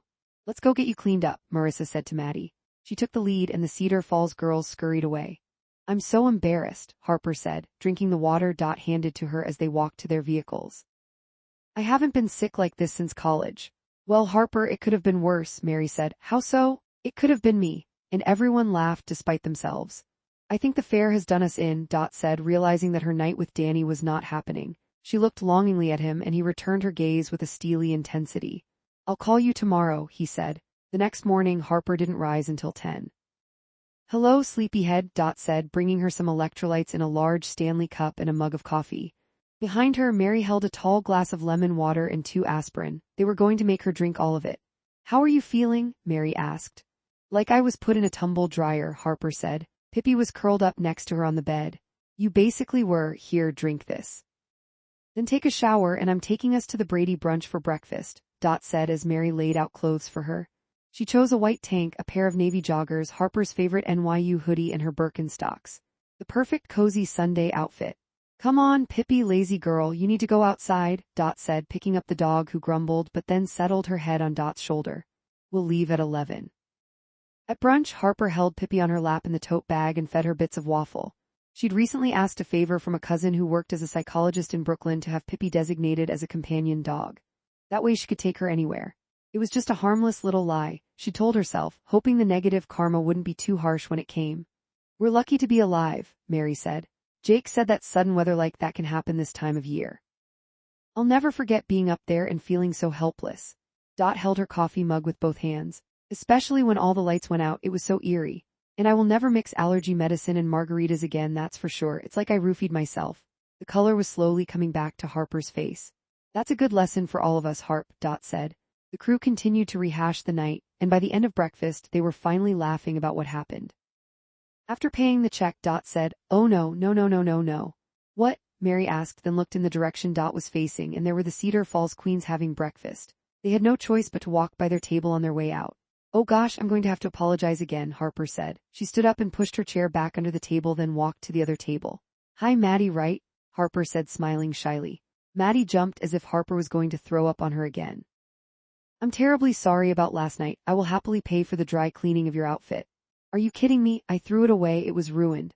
"I'll reimburse you, I can Venmo." Dot and Mary arrived to stand just a step behind Harper. "Why don't we just pretend it never happened? Disgusting."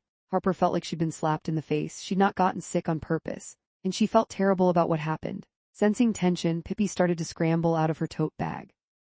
Harper gently pushed her down so that only her head was showing out of the top. "Oh, okay." She was at a loss for words. "By the way, dogs aren't allowed in here," Marissa said, raising her eyebrows at Pippi. "Oh, she's a companion dog," Harper said a little defensively. "I even have a certificate." "Not surprised you need a companion. Perhaps you should get someone who can prevent you from getting plastered," Maddie said. "Let's go, Harp. Again, we're very sorry. It wasn't intentional," Dot said. She tried to think of something else to say but was too stunned by their rudeness. It was so unlike anything she'd experienced in Cedar Falls. Maddie wasn't done. "It figured, city girl can't hold her corn dog and won't be able to hold her new man either. Tommy isn't a long-term prospect. Take it from Marissa." Marissa scowled at the memory of being dumped in high school by one of the cutest boys in town. Dot steeled herself. "We're leaving." She grabbed Harper's hand and led her to the door. Mary followed them, but before exiting, turned on her heel and then marched back over to Maddie's table. "Hey, Maddie," Mary said, a bite in her voice. "What?" "I was just thinking your name suits you." "Oh, thanks. Let me ask, are you seeing anyone?" No, why?" "Well, maybe you should start. Therapy can really help." She smiled and knocked her knuckles on their table. "Okay, have a great day, girls." Then Mary walked out, leaving the town girls in her wake. Chapter 54. After the Lopez campaign scuttled the candidates' visit to Cedar Falls, for the wind kept making the case that it needed to be rescheduled. Lopez and Stone were crisscrossing the upper Midwest, but mainly hitting the bigger cities with the larger media markets. Dot was convinced that Cedar Falls was key. She saw it in Fletcher's spreadsheets and felt it in her gut. If Lopez didn't come to town, she might fall short in the county's vote tally, and then not only would Kitty, Fletcher, and herself not share in a win bonus, but also Lopez wouldn't be in the Oval Office come Inauguration Day. Dot kept plugging along, mission-focused and not panicking. Not yet. August flew by and suddenly summer was ending. Cedar Falls was in back-to-school mode. Remember these? Dot turned to Mary and Harper, holding up a box of Crayola 64 crayons with the sharpener in the back. She set it back and continued pushing their shopping cart down the office supply aisle at Target. They'd come to get basic cleaning supplies, but as usual ended up getting sucked into browsing. "Check these out, washable Sharpies," Harper said. "I wonder if they work. My mom would have appreciated them, especially when Ernest drew a mustache on my Harry Styles concert t-shirt. I cried for hours. I swore I'd never talk to him again." She shook her head at the memory. "My mom was furious with my brothers when they painted my pigtails with a new glue stick," Mary said. "She made them eat the rest of it." "That sounds exactly like Christine," Harper said, watching a mother and her daughter going through their supply list. "I love that back-to-school feeling, even as a teacher, though I don't have a school to return to." Her tone was wistful. "That wasn't your fault," Dot said. "Yeah, that was the creepy headmaster. You didn't do anything wrong," Mary said. She maintained Harper should have sued him. "I'll say one thing, though, it's all very expensive." Dot scanned the prices up and down the aisle. "We were just talking about this on a call with Kitty. Polling shows people are still unhappy about high prices, and they usually take it out on the party in power. It's the biggest election issue by far, especially when it comes to back-to-school costs." Rose said her kids are overwhelmed by the cost of her grandkids' fees, too, for sports and activities. "Is Senator Lopez pushing that?" Mary asked. "Trying. We had her make a quick video for social last week, straight to the camera, making her big push for a major education tax credit. It got decent play on the mom sites. Kitty had been impressed when it went viral and acknowledged Dot's idea was a good one. But the president hit her for not having lived experience because she doesn't have children. That's rich coming from the guy who made so much money in the stock market. He never had to worry about the cost of raising his kids, Harper said. Exactly. We're trying to show that she gets it, but there's always more we could do. Dot picked up a colorful spiral notebook and put it in their cart. Harper took it right back out and returned it to the shelf. You have 5 of these lying around. Let's keep going before we accidentally spend another $100 on stuff we don't need. Like this Mediterranean fig candle? Mary said, taunting Harper by pulling it out of the cart. I actually need that.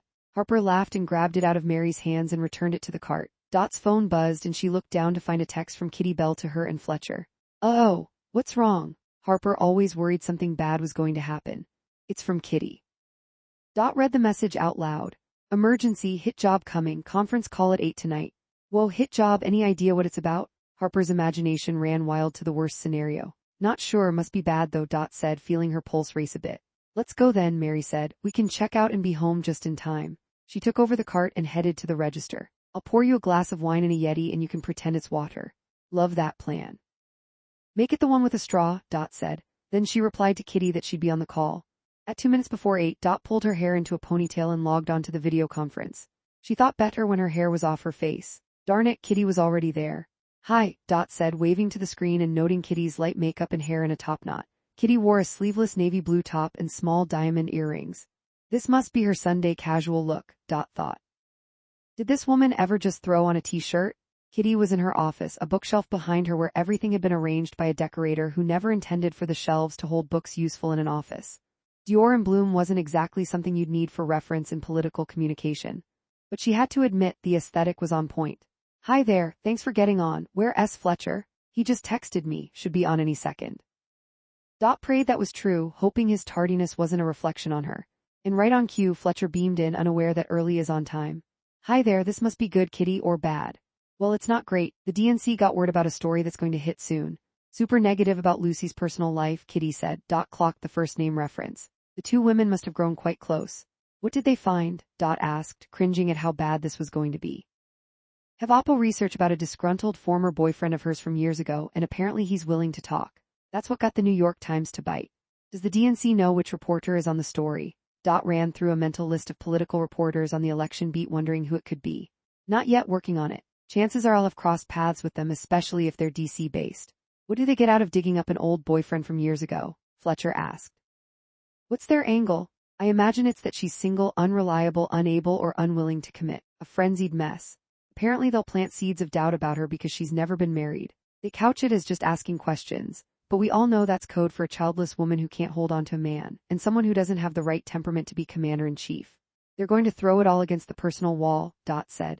So we have to make sure it doesn't stick. Fletcher tapped his index finger on his chin and thought. That's the play. Any ideas? Kitty asked. Can we go back a second? Dot asked, needing more information. Going after her for being a single, independent woman, that's not going to help them with the youth vote they need. In theory, yes, Kitty said, but the youth vote is somewhat fickle, and we've been shedding young people's support for a few cycles now. But the GOP also wants to drive up their numbers with older women. Heck, any women, if they can win more of their vote, they don't have to worry as much about the other groups. And if they do that enough times in enough states, they'll take the Electoral College again, Fletcher finished Kitty's thought. Okay, let's say this attack strikes, Dot posed. How do you think she'll react? It'll be good to be ready for whatever her response is going to be. Good question. I can't say for sure, but I've been around her enough to believe we'll get a decent mix of gracious and sharp. She's cool under pressure, which is reassuring about how she'd react in a crisis. But there's a fine line between resolute and overreacting, especially for women. If she can ignore it or manage it with a smile and a spark, that'd be the best outcome. This is why I'll never run for office, Fletcher said. I'd get so mad. Well, we can get mad on her behalf, Kitty said. And we can also get even, Dot said. I like where you're going with that, Dot. Make no mistake, the story will be brutal. Jilted lover stories will draw headlines and clicks. I think that's why she's always been very protective of her private life. She wants to focus on the issues, while social media just lasers in on her personal life. So there's a danger in under-responding too, Dot said. If she decides not to dignify it with a response, all the accusations go unanswered. Exactly. And those impressions are hard to erase, Kitty said. Fletcher clapped his hands together. So where do we come in? We have about 48 hours before this story is supposed to hit. I was hoping you two can put your heads together and see if we can offer something to break through the DNC's brick wall of running scared responses. It takes forever and a day to get them to approve anything. So many of them are canned and just don't work. I want to go around them. Do you have any suggestions? Dot asked. Or do we have a blank slate? Blank slate. Brainstorm some ideas, but do it fast. Send me something by noon tomorrow? You got it. Fletcher said that he'd side text. We're on it, said, the gears of her mind already turning. They ended the video conference and immediately Dot's phone rang. It was Fletcher. Okay, here's what I'm thinking, he said. What about a video of all the scandalous headlines from Republicans in the last 20 years? Try to make this look like no big deal compared to their haul of junk. Dot didn't like that approach. It was too obvious a response, and the DNC would do that anyway. That was their go-to move. They needed to be more creative and to think of something that would get people's attention. Let me think, I may have an idea, she said, which was Dot's polite way of saying your idea is not going to work. She hung up and put the kettle on. It was going to be a long night. Around midnight, Mary came down to the kitchen to find Dot still there in the dark, the only light coming from her laptop. Can't sleep? Dot asked. I was doing some proofreading for this brief the firm has to file tomorrow in Manhattan. The partners are still up working, so I thought I'd stay up with them. They're so lucky to have you, Dot said. I'm just a first-year associate, nothing special. Mary waved away the flattery. How's the brainstorming going? I finally told Fletcher to call it a night. His ideas were too bro for me. What's your gut telling you? Okay, good question. Dot put two hands around her big ceramic mug and took a sip of hot peppermint tea. Well, here's what I really think. Since she's a state senator and only recently in national politics, there's a sense that no one really knows her. She's overly protective of her privacy. I mean, I get it, but it's too much. I think it's held her back. People want to get to know her, the real her. You mean she needs to show a little more leg? Something like that. But no, not like that. Dot imagined their candidate wowing everyone with her beauty and nice figure. That wasn't exactly what they were going for here. We might need to save that move for the weekend before the election, though. She laughed a little at the thought. It might make my dad take a second look at her.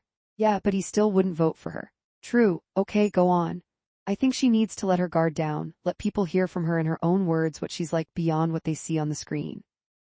You know, she's tough and beautiful and intelligent, even funny. They know her dad was in the military. They like her two dogs. And Democrats know her platform, that she's for bringing back jobs, helping regular folks afford to live the American dream, and making sure kids are learning to read and write so they can have a fighting chance in an increasingly competitive world job market. Mary leaned in for more. But if we're thinking of independent voters like some of our neighbors here, they barely know her name. And if the GOP is going to flood the airwaves with a bunch of lies about her personal life and make it sound like she's weird or a slut or whatever, well, that's going to stick in their minds and in their algorithms. I'm with you so far, Mary said. So what can you do? I have an idea, but I don't know if anyone will go for it. I'm listening. Okay. Goes, what if she created a dating profile that revealed all sorts of interesting details about her? Not for her to get a date for the weekend, but something that shows she wants to have a committed relationship with the country. Sort of like she's just like us. I like it, go on. We could have her be vulnerable, open, someone with big dreams and desires, someone you want to get to know, to have as your friend, your neighbor, or even your president. Looking for a long-term relationship. Right. And because a candidate has never done this before, created a dating profile as a campaign push, she'd get a bunch of stories written about her. It could go viral. Well, that would be the goal, but you never know what's actually going to work. It's clever. Mary sat a moment, her lips pressed together as she mused on the idea. I love that no one has ever done this before. It's fun and creative. Think she'll go for it. Dot looked out the big picture window toward their backyard, the oak tree lit by the moon, its branches swaying slightly in the wind. It's a risk, but we need to swing for the fences here. Nice baseball reference. Oh, that's about baseball. I thought it was hockey, Dot joked, and Mary rolled her eyes. Enough, let's call it a night. Mary led the way up to their bedrooms. As Dot drifted off to sleep, she imagined what she'd write for the candidate the next day. This better work, she thought. We need a win. The next day, Dot sat back on the bar stool at the kitchen counter and twirled a long strand of her hair. She scrolled back through her draft dating profile once more before sending it to Kitty and Fletcher for reaction. Hi, reporters at the New York Times think they know something about my personal life that make voters think I don't have what it takes to be president of the United States. Let me assure you they don't. Instead of responding in the press, I wanted to speak directly to you. So here's my first ever dating app profile. Let me know what you think. Name, Lucy Lopez, 44. Location, Georgia. The first thing you should know about me is, I love America. I always have. I'm the oldest of 3 daughters. Firstborns represent. For the last 6 years, I've served as a state senator in Georgia. My legislative track record is all about good-paying jobs, excellent educational opportunities for children, and making sure the American dream is achievable and affordable for all. I have found my purpose and fulfillment in public service. It suits me perfectly. A few things about my background. I grew up in a military and immigrant family. My dad fled Cuba when he was a teen and lived with his aunt and uncle in Atlanta. He never saw his parents again. They were executed by the government after participating in a protest. My dad joined the Marines at 18 and retired from the military after serving this country for nearly 40 years. My mom's parents came to America from Puerto Rico when she was a small girl. They didn't have a lot of money, but they had a lot of love. My mom graduated from high school and then worked as a hotel housekeeper for years. She was a wonderful mother. Each of her children still thinks they're her favorite. My parents' love story taught me. My parents met on a blind date when my dad was stationed at Camp Pendleton in California. Neither of them wanted to go on that date, but it was love at first sight.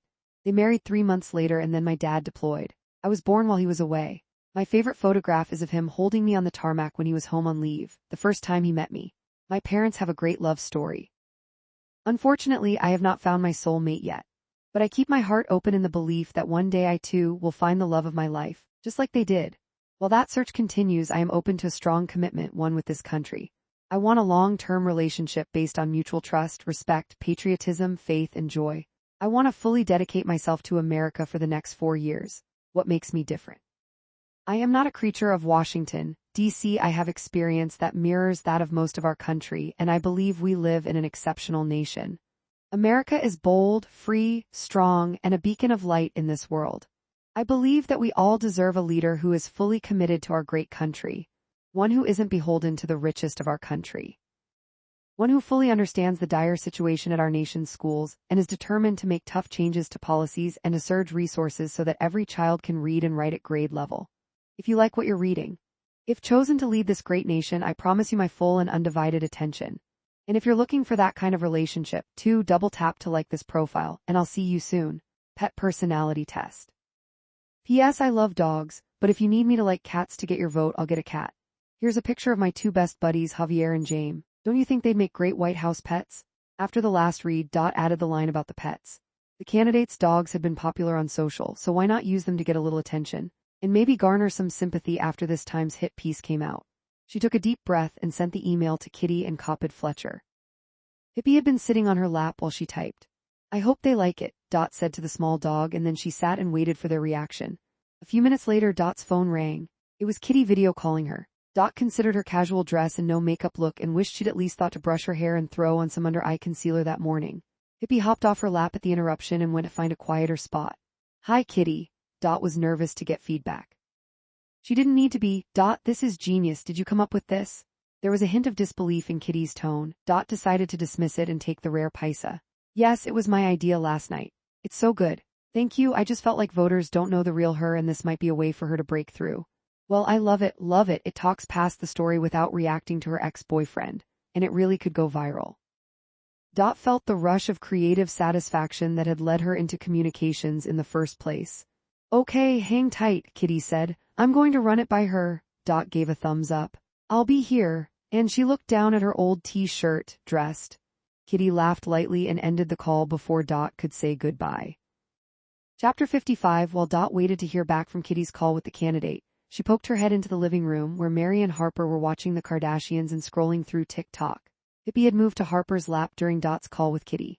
Hey, you too. She grabbed a seat on the couch and tucked her legs under her. Danny said when he picks us up for dinner that we need to make a quick stop by the bookshop before we go. Cool. Yep, sounds good. I'll head upstairs to get ready. Harper gently got out from under Pippi and slid off the couch. What are you wearing? Mary asked. Are we Wisconsin nice or Manhattan naughty tonight? When have you ever dressed as Wisconsin nice? Dot asked. Yeah, you're right, Mary said. Whatever you wear, I bet Jake tries to take it off later, Harper said, jetting up the stairs with Pippi close behind. A girl can dream, Mary said, tilting back the last of her sparkling lemon water. That night, Dot took extra care getting ready. With her project for the day behind her, she was excited to see Danny. She brushed her hair and then added 2 gold clip barrettes and a half-up, half-down look for the evening. She chose a hot pink midi-column dress with a light pink suede, leather jacket and gold slingbacks with kitten heels she'd ordered on Amazon. She added a pair of sparkly drop earrings and a spritz of the Delina perfume her parents had sent for her birthday. She turned left and right in front of the bathroom mirror, then took a selfie and sent it to her sister in Colorado. Fancy, Anne texted back with a dancing girl emoji. Then she sent her sister a photo of herself in light-colored jeans, a plaid flannel shirt, a trucker's cap, and her hiking boots. My evening attire. Do you even own a pair of heels? Dot loved to tease her little sister, but she was happy she'd landed right where she wanted to be. Dot slipped her phone into her small gold handbag that went with everything and called for the crew to get ready to load up. Danny would be there any minute. The thought of seeing him gave her a warm shiver down her spine. Downstairs, Harper was settling Pippi in for the night on the couch with a chew toy, a blanket, and a promise that she'd be home soon. I always come back, Harper said. Pippi gave her a pitiful, how could you leave me all alone here? Look, but curled up in her bed and sighed loudly, resigned to her fate. She breaks my heart, Harper said, kissing the dog's head. She had on white straight-leg pants, tan high-heeled clogs, and a bohemian top in a deep copper that went well with her coloring. She left her hair loose and curly. They've evolved to make us feel guilty. It works. Anyway, don't you look fresh? Complimented her outfit. I don't know, are you sure? Harper said, twisting this way and that, second-guessing her choice.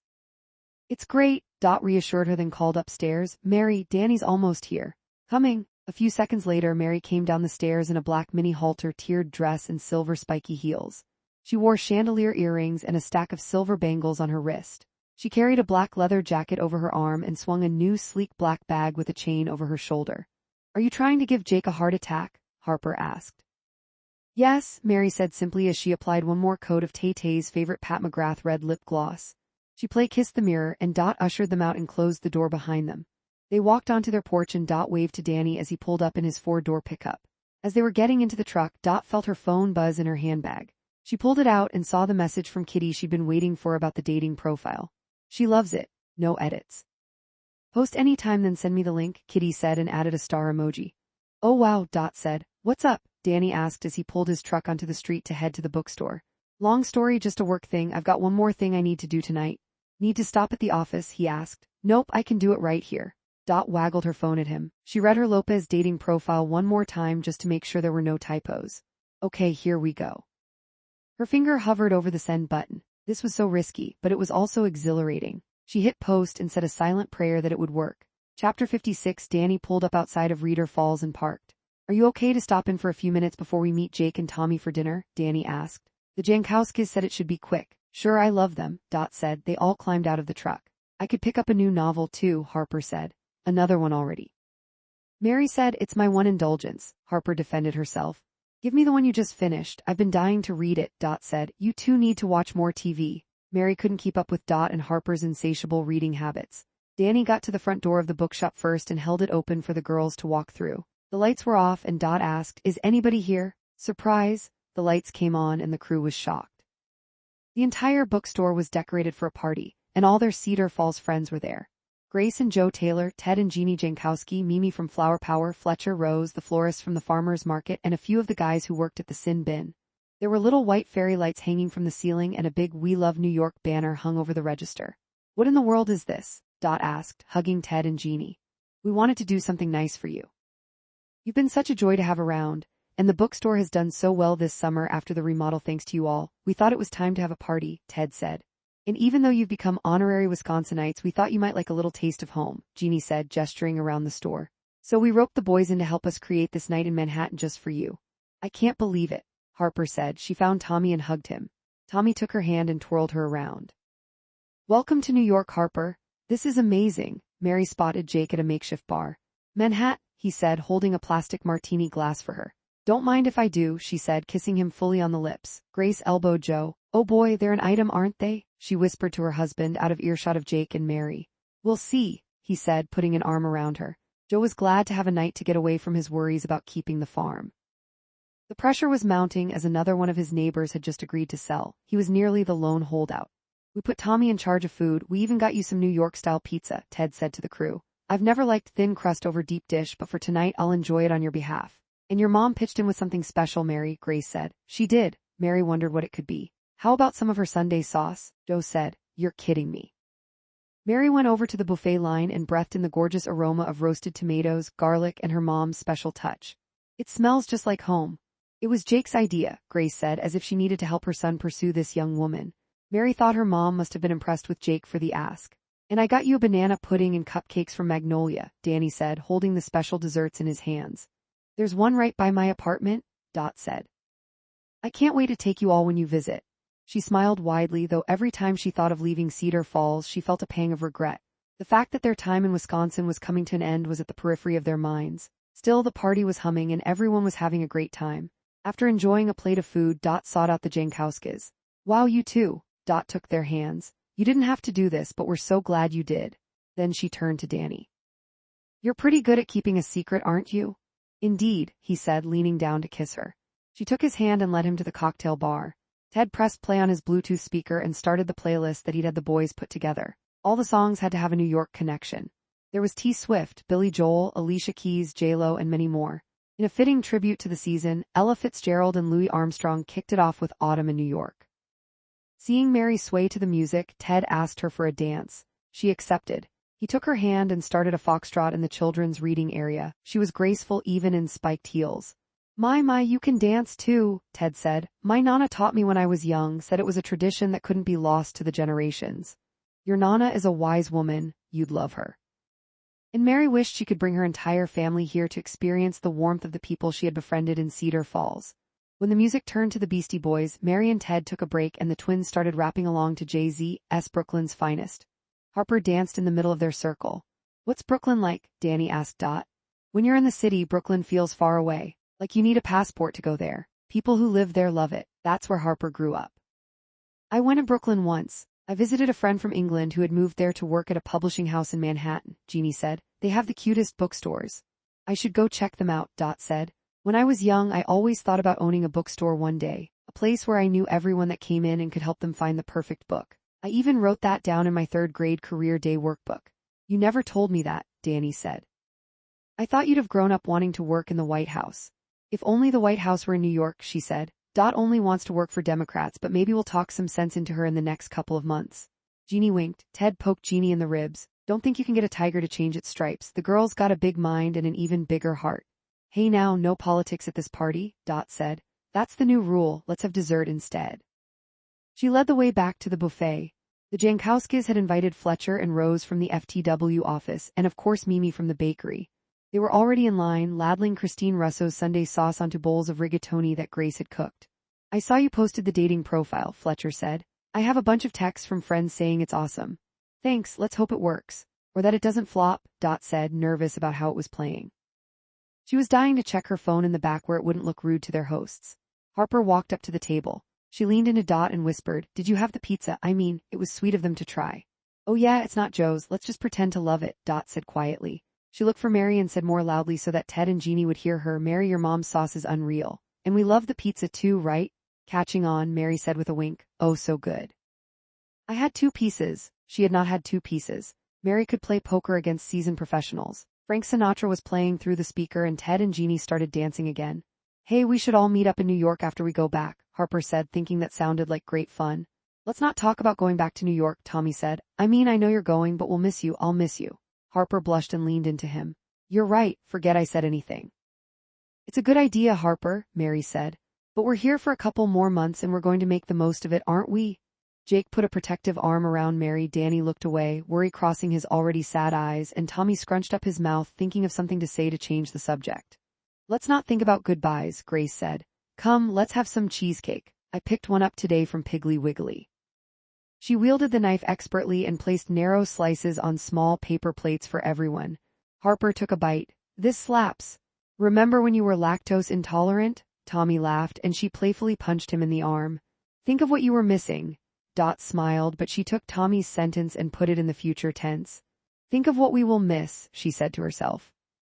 Chapter 57. After a couple of hours at the bookstore's Manhattan-themed party, Dot found a moment to excuse herself. She headed to the Jankowskis' back office with her phone. She held her breath and logged onto the dating app to see how it was landing. Oh my gosh, she said. The profile was on fire with tens of thousands of likes and comments, and it had only been a couple of hours. Dot refreshed the screen and 1,000 more likes appeared.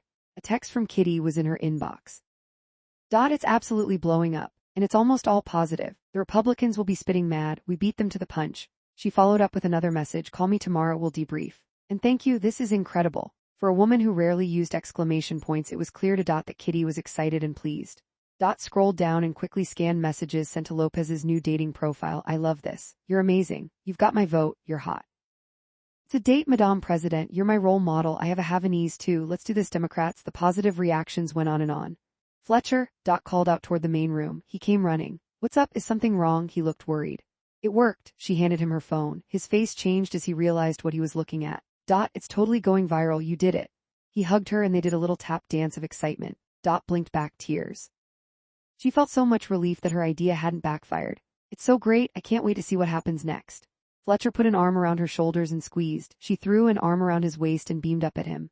Just then she turned to see Danny walking through the door, a surprised look on his face. "Oh, I was just looking for you, Dot. Sorry to interrupt," he said, starting to backpedal as if he caught her and Fletcher in some awkward moment. Dot rushed over and hugged him. "It's okay. Remember the work thing I did in the car? My idea worked. I'm so happy." "Oh, that's great," Danny said, lacking enthusiasm. Dot caught the tension in his answer. She wasn't sure if the downshift in his mood was because he really didn't want the Democratic Party to win the election or if he thought there was something between her and Fletcher that went beyond a work friendship. Fletcher didn't pick up on the vibe. Yeah, Dot just amped up the Lopez campaign. Big time. Thinking fast to save the evening, Dot realized she had to counteract what Danny thought he'd seen when she and Fletcher were celebrating.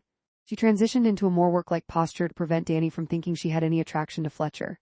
She'd never told him about the bee incident. Maybe she should have. "Thanks, Fletcher, I'll catch up with you at the office." She nodded at him and then cocked her head a little toward the door. It was subtle, but both Danny and Fletcher got the message. Yep. I'll just be going now. See you tomorrow, Dot." Fletcher saw himself out. "Come, I want to share this moment with you." Dot reached for Danny's hand and lifted her chin for a kiss. Danny couldn't help but meet her lips, but after a moment he pulled back. "What's wrong?" she asked. Danny hesitated a beat. "Dot, you know I really like you, right?" "Yes, I think so. Why? Anything ever happen between you and Fletcher? You two seem awfully close." "Oh no, I swear." "You're sure?" "I'd understand. I just need to know because—" Danny didn't finish his sentence. "I'm sure," Dot said, looking him straight in the eye. "I promise." She wrapped her arms around his neck and got as close as she could to him. She felt the tension release from his shoulders. "All right, may I ask you to come back to my house tonight?" He leaned down and whispered to her, deciding it was finally time to fully jump into this relationship. A wave of warmth rippled through her at the thought of going home with him. Danny lifted her up and she wrapped her legs around him. "It sounds like another great idea." And that was the permission he needed. He gently set her down, took her hand, and they snuck out through the back door without saying goodbye. In the morning, the sun's first rays of the day fell across Dot's eyes. Her blonde hair was strewn across Danny's pillow. She opened her eyes and stretched like a cat. Danny was lying on his side, the covers pulled up to his waist, watching her. "Good morning," he said. "Good morning. I have an important question." "Wow, already? What time is it?" She tried to make light of the moment but dreaded what was coming. His dark eyes looked so serious. She took a deep breath. "Okay, ask me anything." "How do you take your coffee in the morning?" Relief flooded her brain. She smiled with her full face. "A bit of milk, real milk." She didn't want to trigger his almond milk sermon. "No sugar, right?" he asked, and she nodded. "Right. Be right back." Danny scooted off the bed to go get the coffee. Dot sat up and pulled his white t-shirt over her head. It smelled like him, a mix of Old Spice and ivory soap. She put the collar of the shirt up to her nose and breathed deeply. Danny was back a couple of minutes later. "Here you go," he said, handing her a steaming mug of coffee. Then he opened the blinds of the large window and twisted the handle to open it, letting in the fresh morning air. Birds were singing and she could hear a leaf blower in the distance. There were no sirens or honking horns. It sounded like suburbia, and Dot realized she kind of liked it. She sat up and leaned against the headboard. He climbed back into bed and said cheers and clinked his mug against hers. "So," Dot said. "So," he returned her serve. "That was a lovely." "It was." He ran his fingers over her forearm. "What do you have on your schedule today?" she asked. "Nothing." She actually had 1,000 things to do for the campaign. They needed to keep the momentum going with the dating profile. But she shoved those thoughts to the back of her mind, determined to focus on Danny instead of work for at least another hour. "Nothing, he said, and then he raised his eyebrows at her. "Unless there was something you wanted to do." Let me think. "I think that you should stop thinking so much." He set his mug down on his nightstand and gently took hers and put it next to his. "You're probably right," she said. "Excuse me, you're right." "Oh, I heard you," Danny said. "I just wanted to hear you say it again." That made her laugh, and they laughed as they greeted the day with their unexpected plans. A couple of hours later, Dot started to make a move to head home. She picked up her phone. "Wait, you can't go before the second cup," he said, grabbing her hand. "Why?" "The second cup is when all the good stuff happens, where you learn all the secrets. At least that's what my mom always said." "Well then, let's have a second cup." She set her phone down. This was the longest she'd gone without looking at her phone in ages. She realized that she really didn't miss it. Chapter 58. The next couple of weeks flashed by. Ever since their night together, Dot found she was crushing big time on Danny. She thought about him constantly and found it hard to concentrate at work or to sleep when she wasn't with him. She couldn't even read the books Harper passed on to her. Every page, every paragraph became a blur. At the same time, the campaign was in full force and the race was back to being tied in Wisconsin 48-48, with 4% undecided. "Who at this point hasn't decided?" she asked Fletcher and rose, exasperated. "No idea. Just about everyone I know is voting early," Rose said. They're sick of the ads and the arguing, they just want to vote and be done with it. I hear that, it's relentless, but I can tell from the data she's got more riz than the president, Fletcher said. Polling shows people are ready for someone new. What's riz? Rose asked. Charisma, you know, that special something every candidate needs. Then why don't you just say charisma? Too many syllables. Fletcher loved to tease Rose. Can Riz get us what we need in a month's time? Asked Fletcher. We have just about 8 weeks to get those 4%, or at least more than half of that 4%. I hope the DNC is paying attention to what's happening here, he said, obsessing over his get-out-the-vote spreadsheets. Wisconsin allowed early voting for 14 days before the election, so every scrap of information they could capture about who was likely to cast a ballot mattered. That way they could target every possible voter, even the reluctant ones.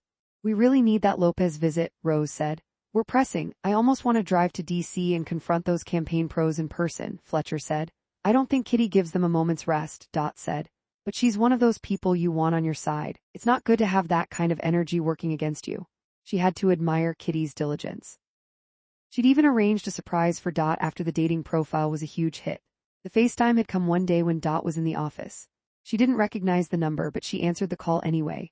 Immediately upon saying hello, realized who it was, Lucy Lopez herself. Sprinted into the conference room and shut the door behind her for some privacy. Hi, I called to thank you. Lopez had her long, dark hair pulled over one shoulder. She was wearing a cap-sleeved white t-shirt with her campaign logo, and her red lips were on point. Her warm smile made her look even prettier. Was shocked but pulled herself together immediately. Oh, hi, Senator Lopez, it's so nice to get a call from you. I know you're extremely busy. Well, you really turned things around for us with that dating profile. It was great to get the drop on the New York Times. I knew it was a great idea, but who knew that so many people could relate to it? Well, you're a pleasure to work for, ma'am, said sincerely. I know you're working hard up there. How do you think it's looking? Be brutally honest.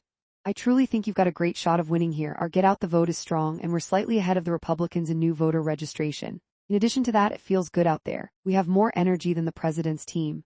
No doubt thanks in part to your efforts, Lopez said. Felt bold enough to make her pitch. I do believe we need you to visit Cedar Falls though, ma'am. The voters here need your personal touch before they'll commit.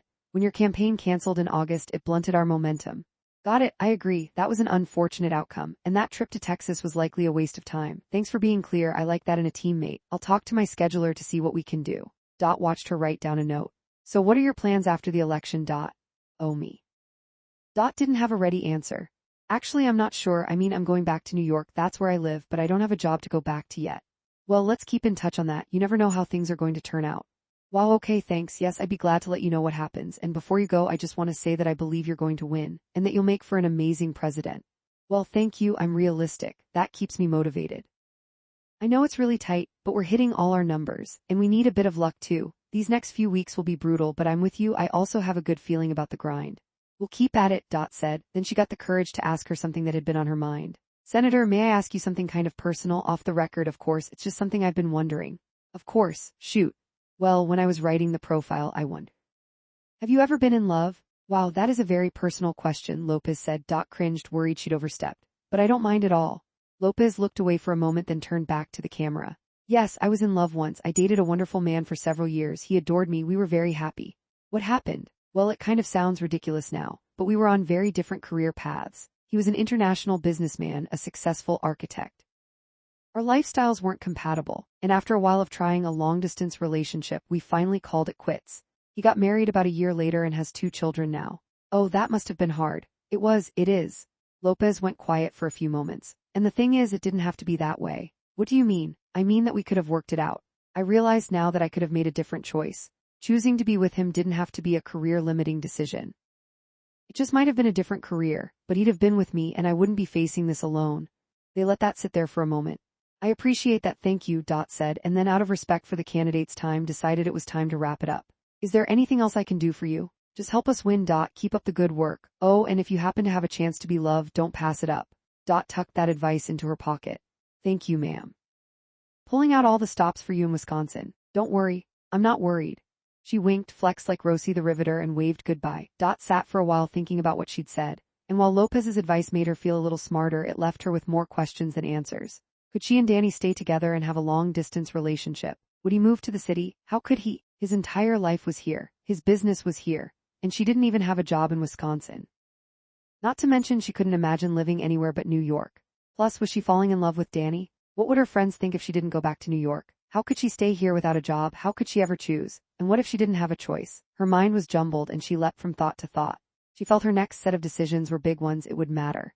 She needed to figure out what she would like to do, who she was, and most important, who she wanted to be. Chapter 59. After Labor Day, Dot worked from early in the morning to late at night every day, even weekends. When she could get away, she and Danny ate dinner together, met at Coco and Cabernet for dessert, or went for a run up to the covered bridge and back. She appreciated that he was supportive of her work and didn't complain or tell her she was working too much. "I run my own business, I get it." He reassured her that he understood. Dot spent the night at his house on weekends, enjoying the privacy they could share together there. Mary and Harper continued their romances with Jake and Tommy, so no one was left home alone. But their time in Cedar Falls was running out. One morning when all the kids were back in school and the air was a bit cooler, Dot was tying the belt to her trusty Manhattan trench coat before she left for the office. She opened the door and there was Danny on the sidewalk, holding 2 cups of coffee from Flower Power. "Good morning," he said, freshly shaved and wearing his Carhartt jacket and blue jeans. "Stopped by Mimi's for these." "What a nice surprise," she said. "I didn't expect to see you this morning. I thought I'd walk you to work before going to my site today." Danny was remodeling another house on the outskirts of town. "I parked by the bookshop and will head out after I drop you off." She reached for the coffee and kissed him good morning. "Well, you already made my day and it's not even 8 yet." "I'm glad you think so." He tapped her nose. "I love seeing your face in the morning." He had a way of making her feel special and he got over his shyness when he was around her. "I missed you last night." "Same, I couldn't sleep." "Well, maybe we can fix that tonight." "I'm not sure that will entail sleep." "Good point." He kissed her and they held hands as they walked to Main Street together, sipping their hot coffees, the early autumn air fresh and chilly. The leaves on the trees were turning from green to bright red, orange, and yellow. How was it already fall? The months had flown by. "Are you still able to go to the Packers game this weekend?" He knew her schedule was tough heading into the last month before the election. "I wouldn't miss it. Mary's already planning her outfit," she said. "The tailgate is going to be a blast. Our seats are great." "I can't wait. My dad is filled with envy. He's always wanted to go to Lambeau Field, even though he's a big Patriots fan." As they arrived at the Democratic offices, Dot stopped short of the door. Oh no! The large front window of the offices had been smashed, a huge hole in the center of the glass. "Why don't you call Jake, see if he can come over right away?" "And I'll go in first to see if anyone's in there," Danny said. Dot hurriedly unlocked the door and Danny pushed it open to take a quick look around. "This is terrible," she said, surveying the damage. "All clear," Danny yelled from inside. He stepped over shards of broken glass as he returned. "I guess I shouldn't be surprised. Someone sabotaged all the GOP signs in the neighborhood last week. Some guy came over and accused Fletcher of doing it. They almost got in a fight." Danny picked up the red brick and turned it over. Spray painted in black, it said, "R.I.P. Democrats." He showed it to Dot. She shivered. He went to the back and grabbed a push broom. "Let me clean this up." He started pushing the shattered glass into one pile. "Oh, I can do it," Dot said. "You need to get to work." "I'm not leaving you to do this. I'll stay until Jake can come over and investigate. He'll want to see the security camera footage." "Good idea," she said, pulling out her phone. She took several photos of the broken window, the damage to one of the computers, and the brick and sent them to Jake. Then she texted Fletcher, Rose, and Kitty with the news. "All right, I'm almost done here," he said. "I'll send one of my guys over to replace the window today or at least board it up immediately. It's too chilly outside to leave it like that." "Thanks, I hope this doesn't get any worse. We have 5 weeks to go. Everyone is too amped." "Agree, I had to turn off the news last night." He leaned on the broom with one arm. "The nation needs a circuit breaker. Too many angry people," he added. "I'm so glad you never get angry." Dot went over and put her arms around his waist. "It's a choice. I don't get too worked up about politics," he said. A year ago that comment might have irritated her. Now she found herself appreciating his approach. "We all agree on most of the big things. What we need is a little common sense." "I think Lopez has great common sense," she said. "Maybe I'll get you to vote for her after all." "No chance of that," he said, but his tone was light. "All right." "It was worth a try. A kiss before our day gets taken away from us," he obliged. A few moments later, Jake pulled up out front. "Political violence and you two are making out?" Danny scoffed and she took the broom from him. "Hope you can find out who did this," he said. "Things are a little too hot around here." "Looks like it." Jake laughed and smacked Danny's back. "I'm out of here," Danny said, a smile on his face. "I'll call you later, Dot." She waved and started from the beginning as Jake took down the details for his report. Chapter 60. The crew was up early that Sunday morning in early October. Jake was on his way with Tommy and Danny and the Taylors, suburban, to pick the girls up for the Packers game that afternoon. The guys were excited to show them a good time. "Where in the world did you get those?" Dot was in the kitchen drinking tea when Mary came in wearing green sparkly spandex leggings. Her legs looked impossibly long. "Amazon," she said. I'll probably only wear them once, but totally worth it, don't you think? She twirled and Dot had to admit, absolutely worth it. Dot's dad had sent each of them a Packers sweatshirt through the team's page, so they were coordinated in green and gold, ready for this Wisconsin rite of passage. Let's take a pic for my dad, Dot said. She gathered Harper and Mary on the stairs. Harper held up Pippi in her own little Packers sweater. Cheeseheads. Dot snapped the photo and texted it to her family group chat, Go Pack Go. Harper jogged over to their neighbor's house to drop off Pippi for the day. Bye Pip, be right back, like 5 minutes, she whispered in Pippi's ear. She hated to leave her but knew she might not be able to sneak her into the stadium. Jake honked and they piled into the SUV. He faked having a heart attack when he saw Mary's long, thin green legs and her Packers merch. You're killing me, he said. Mary winked and buckled into the front seat for the 2-hour drive up to Green Bay. Harper and Tommy took the next row and she immediately showed him some funny memes she'd seen the night before. Danny and Dot sat in the way back holding hands. All right, let's go, Jake said, turning on the Fox Sports pregame show. We've got a couple hours in the car to get there. Think you can behave? He asked more to Mary than anyone else. We'll see, she said. An hour into the ride, Jake turned down the volume on the radio. Okay, we need to talk about some rules so that you won't embarrass us. He smirked at Mary. Rules? She looked at him over her sunglasses. First up, so you know, the Packers are playing the Detroit Lions, biggest game of the year. You mean the team Vince Lombardi coached, right? Only Mary could make playing dumb sound so smart. The guys laughed. Whoa, Mary, how did you know that? Tommy asked. Just a lucky guess, all right. Lay it on us, what are your rules, Jake? She asked. First, no talking about fashion, uniforms aren't adorable. I agree, yellow and green is a terrible combo, Harper said. How dare you? Tommy pretended to be offended. Anything else? Dot asked. Yeah, let's not hear anything about cute butts, this is serious business today, Jake said. So we can't talk about the tight end? Dot joked. Jake, here's a rule we need you to follow, eyes on the road, hands at 10 and 2. Mary turned the pregame back up and reached over to lay her hand on his knee. Everyone is so nice, Dot said. You're always saying that. Danny put his arm around her as they walked through the residential neighborhood in Green Bay where they'd paid a friend of a friend to park for the day. Because it's true. Anyone want a brat? An older woman decked out in green and gold gear called out to them. I'll take one, Mary said. How much? All yours, darling, just cheer on the pack for me, okay? Mary gave her a quick hug and accepted the sausage roll, added some mustard and took a big bite. Delicious, she offered a bite to Jake. Tommy led the way through the crowd, high-fiving guys as he walked. Do you know them? Harper asked. Nope, I mean not really, but we all kind of know each other on game day. It's like in the village back home, we don't necessarily know each other but New Yorkers share a thing, Harper said. Except the people are different, Dot said. A different kind of nice though. As in not nice, Mary said, just like in the movies. Tommy bought a round of burgers for everyone including Mary. Where do you put it all? Harper asked. I can't help it, I'm hungry, Mary said, caught up in the fanfare. I'm glad it isn't going to be too cold today, Dot said. I feel like all I've ever heard about is the frozen tundra of Lambeau Field. I love it when it's snowing and blowing. There's nothing like a football game in a snowstorm, Tommy said. Gives us an advantage too. Except for our recruits out of the SEC, Jake said. Give me Big Ten linemen all day, they know how to play in this. True, Tommy nodded. I'm glad we got such a nice day though, Harper said. The sun was shining and the sky was a bright blue. A light breeze blew off the lake. Everyone had left their work and worries behind for the day and it all felt perfect. Let's take them over to Kroll's before we go into the stadium, Danny said. That way they'll get the full experience. What's Kroll's? Harper asked. It's this great place, kind of a dive. It's been in business since the mid-1930s. It's a must-see place for anyone visiting Green Bay.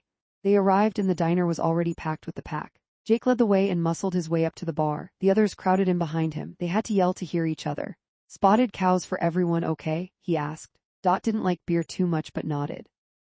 When in Green Bay, Jake passed the pints from the bartender to the group. Cheers! They clinked their glasses together and took a pregame sip. Go Pack Go! A chant started in the bar. They joined in. Dot looked at Mary and Harper. Would you ever have imagined this a year ago? You mean when I tried to hit on a gay guy and Harper was chased around the oyster bar by her boss? No. Mary shook her head, laughing. Despite that night at the fair, this has been one of the best years of my life, Harper said. Mine too, Mary said. Mine 3. Dot completed their circle. What are we doing? Harper yelled at the Packers. It was just the first quarter, but she and Tommy were going to lose their voices. Green Bay was down by a touchdown and had just fumbled going for it on 4th down. Wow, she's really into it, Dot said to Danny, leaning toward him. Tommy's created a monster. He kissed Dot's cheek and she scooted closer to him, her thigh pressing hard into his. The Packers rallied on the next drive and were up by 2 points going into the second quarter. The uniforms are so old school they're like off a vintage postcard, Harper said, deliberately breaking a rule. And I was just noticing the cute butts, Dot added, and Mary whistled toward the field. Focus, ladies. Jake was biting his lip watching the Lions drive down the field. Well, if the defense would stop blitzing, then maybe they could stop the run, Mary said matter-of-factly. Jake, Tommy, and Danny stared at her. Just who in the world are you? Jake asked. Mary shrugged and started heckling the Lions bench. All through the game, Dot felt guilty about not working. Rose and Fletcher were running the door-knocking volunteers that day. They encouraged her to go to the game, and she said she'd handle all the late nights that week, but still, she felt that mix of flaking out and FOMO. Get a moment to check in with the office. She thought she'd run to the ladies' room to respond to any messages before halftime instead of working on her phone in the stands. Excuse me, I'll be right back, she said. You want me to come with you? Danny asked. No, you stay, I'll just be a couple of minutes. She squeezed past the other fans, apologizing along the way. Near the concession area, Dot pulled out her phone from her crossbody bag. There were several messages from Fletcher and Rose to her and Kitty. A quick scan told her everything was going well in Milwaukee. We locked down a couple hundred people today. I'll update the spreadsheet and send it around tonight, Fletcher's text said. Dot sent back a thumbs up. Then she heard a huge eruption from the crowd. She looked up to the screens above the concession stand. The Pack had scored again. The fans around her were pumping their fists and yelling. She was swept up in their enthusiasm and wanted to rush back to Danny, but she checked her phone one more time and noticed an email from someone she didn't know, Bailey Bickle. Who is that? She opened the message. Hi Dot, we haven't met, but I'd love to change that. My name is Bailey and I work for the American Progress Center. We're a super PAC like FTW. I'm friends with Kitty. You come highly recommended by her and Sen Lopez's campaign. We want to talk to you about coming to work for us after the election. The position is Director of Comms, based in DC. Let me know ASAP if you're interested. Dot was shocked. She read the email again. DC, as in Washington, DC. Her stomach roiled with a mix of emotions. She'd never considered going to Washington after Cedar Falls. She was a New Yorker through and through. She was flattered that they'd recommended her. She also really needed a job after the election. And she'd loved working on politics instead of corporate PR. This could be a dream come true. So why did it feel like a letdown? Instead of being energized by the opportunity, she felt flat. First, the job wasn't in New York but Washington. She didn't want to live in Washington, even though she'd realized that's where national politics happens. Like finance was to New York and country music was to Nashville. You had to be there to make it there. And more than the communications job not being in New York, it also wasn't where she was standing right now. In Wisconsin. Bailey Bickle's email had come at a terrible time. Dot was having a great day and had even successfully pushed the future out of her mind for a couple of hours. But the email had yanked her back to her running tab of worries. She needed to confront the issue of what she and Danny were going to do, if anything, about their relationship. Where was this going? And how soon could she figure it out? She was running out of time. Dot took a breath and put her phone away and headed back to Danny. She found him alone at their seats. He stood for her, always the gentleman, while she sat down. Jake took Mary on a tour and Tommy and Harper went to get some snacks, he said. Everything okay? Totally, everything's fine. Fine, so not good. Danny had learned the universal lesson all men eventually understood. Sorry, I'm good, great. She decided to put on a brave face. Why ruin the day? She took Danny's hand and he lifted both of their hands up and kissed the back of hers. Then they turned their attention back to the game. Right before halftime, Jake said to Mary, I have a surprise for you. He led her down toward the field. There they met up with a stadium worker. Hey Jake, good to see you, man. You too, Ridge, how's it going? Hey, this is Mary Russo. Jack Ridgely took his cap off and shook Mary's hand. Well, Jake certainly has reeled in a beauty. It's nice to meet you. Mary was charmed. It's nice to meet you. She still didn't know what the surprise was. Ridge and I were in the same unit in Afghanistan, one of the best poker players I consistently beat. Then why do you still owe me $50? Ridge asked. You know I'm good for it. Jake said. You two ready? Ridge asked, leading the way onto the field. Mary knew this was a big deal. Her brother Frankie was mad about sports and had texted her to explain just how cool it was to go to Lambeau Field. The crowd was cheering, the cheeseheads were going crazy. And that's when Mary decided to go for her big reveal. She slipped her hand from Jake's grasp and whipped off her Packers sweatshirt to reveal an old Packers Aaron Rodgers jersey. The atmosphere changed immediately. People on the field backed away from her and the crowd started booing. Mary, what in the hell are you doing? Jake cried. What? I thought you all love him, she cried. Loved, past tense, we hate him now. But he won you a Super Bowl. It's a long story, but he's dead to us. I had no idea. Mary scrambled to put her sweatshirt back on, feeling terrible about ruining the moment for Jake. The boos from the cheeseheads continued to rain down. Jake caught Ridge's attention and led Mary back to safety. I'm so sorry, I thought it would be fun, or at least funny, she said. It was actually the funniest thing I've seen in a long time. Jake and Ridge were laughing and she was coming down off the embarrassment. Come here. Jake wrapped Mary in a hug. I know you know a lot about football, but you have some things to learn about Green Bay. Maybe you can teach me more about it, she suggested. Next time you'll know everything you need to know. She liked the sound of that next time. Meanwhile, Tommy and Harper returned from a halftime run up to the concession stand. They brought back bags of cheddar popcorn for everyone. Tommy tore one open and offered some to Harper. She grabbed his hand and kissed him. "Get a room," someone behind them yelled. "We're trying to watch the game here." Harper's face reddened as she pulled back from Tommy. He held up a hand in apology and they sat down to watch the rest of the game. In the end, the Packers beat the Lions and 80,000 fans were in a great mood. "What happens when they lose?" Harper asked. "You don't want to know," Tommy said. Before they left their seats, Dot asked a fan behind her to take a group shot of them. Then she posted it to her story and tagged Harper and Mary. "Packers Wisconsin life, friends forever. This was a great day," she said to Danny as they got in the car for the drive home. It was over an hour on the drive back before her wheels started to turn and she remembered the job offer. Did that mean she didn't want it? Chapter 61. A few days after the Packers game, Dot came home from the office to find a small package waiting for her on the kitchen island. "What's this?" she asked Mary, picking up the box. It hardly weighed anything. "I'm not sure. That cute UPS driver dropped it off around noon." "The UPS driver is cute." "Oh yes, super cute," Harper said, sitting at the breakfast bar with her laptop. "Great legs." "Yeah, he's really into cycling, training for the Olympics." Mary sat in the family room in the deep cushioned chair, her long legs crossed with her feet resting on the ottoman, computer on her lap. "He grew up in Green Bay but moved here to be closer to his coach," Harper said. "And he's single." "How do you know so much about this cute single bicycle guy?" Dot asked.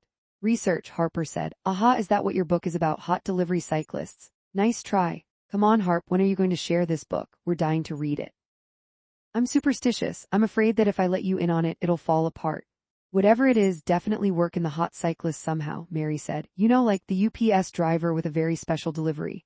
"She's right, that would sell." Dot weighed in, thinking she needed to see this cyclist for herself. "I'm not writing a soft porn." Harper rolled her eyes playfully and grabbed her laptop. "I'm heading up to the loft so I can think straight. Come on, Pip." Pippi leapt out of her bed and scrambled after Harper. Dot picked up the package and noticed the postmark was from Vail, Colorado. It was from her sister Anne. She used a knife to slice through the tape and discarded the box in the proper recycling bin. Inside the small pink box was a gold bangle, and on the inside it had been engraved with one word, breathe. Dot put the bracelet on and sent Anne a text right away. "Wow, thanks for the bracelet, I love it. And I needed that reminder. It's been a whirlwind. I knew it. You always hold your breath when you're stressed, like when you almost passed out in high school during the school play. Don't remind me, still embarrassed by that." She snapped a pic of her wrist and added it to their exchange. "Thanks sis, I'm already wearing it.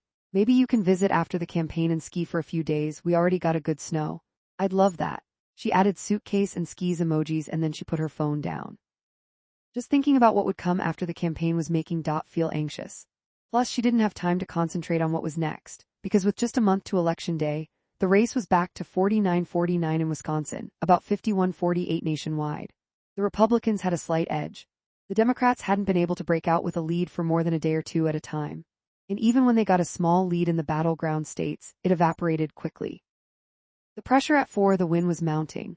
Kitty was serious about that $500,000 win bonus she'd be set to get, and was still dangling the 20% share with her and Fletcher if Lopez won. Not to mention, if there was no Democratic win, there'd be no White House job for Kitty. Dot and Fletcher did what they could to keep their DC boss supplied with data. "I'm going to bury her with numbers for a few hours," Fletcher said on a day when Kitty just wouldn't let up. "Good. We need some breathing room," Dot said, taking a minute to pull herself together. Early that week, Dot had interviewed with the American Progress PAC. She approached the meeting with a mix of curiosity and seriousness, determined to ask them as many questions as they asked her. She tried to tone down her New York attitude, not wanting to make it seem like she was one of those Manhattan snobs who looked down on Washington. She wore a white button-down and a gray blazer to show how professional she was. It had been ages since she'd interviewed for a job. Bailey Bickle, the one who'd sent her the original email, was on the video call, along with two other staffers, one in comms and one in operations, to see if they'd be a match. At the end of a good exchange, they seemed eager to have Dot join them in Washington. Soon after, they sent signals that they were likely to offer her the job. And while it was enticing and paid well, she just couldn't see moving to DC instead of returning to Manhattan. She was a New York girl. She'd never pictured herself working in the capital city. That was more for the Kitty Bells of the world, the navy suit and pearl earring types. At least she'd come to that conclusion during her time in Wisconsin. Knowing that she didn't necessarily want to live inside the Beltway was worthwhile, she guessed. But if she didn't have any work in New York, would it be better if she just moved to DC to check it out? It didn't have to be forever. Besides, if she was going to work in politics, didn't she have to live in DC? The biggest complication, and the one she had no idea how to handle, was knowing in her heart that she was in love with Danny Dawson. and at his invitation for the night she slept over, she kept a toothbrush, face oil, and sunscreen in his bathroom. He loved to make her coffee in the mornings, and she'd sit up in bed reading the headlines until he brought her a coffee, and they'd talk about the next time they'd see each other. She always stayed for the second cup. He'd been right. That was when the good stuff came out in their conversations. Still, they hadn't yet had a talk about their feelings, and while she believed he might feel the same way about her, they both held back. Neither of them brought up the future, and both just tried to ignore that the clock to election day and her departure was ticking down. Because there was one thing she knew for sure: come mid-November, Danny was not going to be in Washington, D.C., or New York City. He would be in Cedar Falls. She had to come to terms with that, and so held her breath. Her mind was on a loop. In the kitchen that night, she twisted Anne's bracelet on her wrist and sighed, ready to mentally move on with her evening. Wine? Asked Mary, getting 2 glasses out of the cupboard. Thought you'd never ask. Poured them each a glass of Sauvignon Blanc. They clinked glasses and turned their backs to the kitchen island to look out the big window to the backyard, where the autumn leaves were turning from yellow to gold and orange to copper. They were beautiful, but they also signaled the end of their season in that house. So, counselor, what are we going to do? Asked, leaning her head against Mary's. That's a good question. I don't know. We'll figure it out. Though even Mary didn't sound as confident as usual, and had her doubts as well. Chapter 62. That week, bumped into Jeannie Jankowski outside of Flower Power after running an errand to FedEx for the campaign. Oh, hello, say I was hoping to run into you. Do you have a few minutes to sit? Did not have a few minutes, but she couldn't say no to Jeannie. Of course, want to pop into Mimi's? Perfect. It's nearly tea time anyway. Jeannie was fully a Wisconsinite, but she held true to some of her favorite British customs. Opened the door to Flower Power and ushered Jeannie inside. I'll get us a table. Shot a text to Fletcher and Rose that she'd be a few minutes late. She waved to Mimi and led Jeannie to a seat by the window.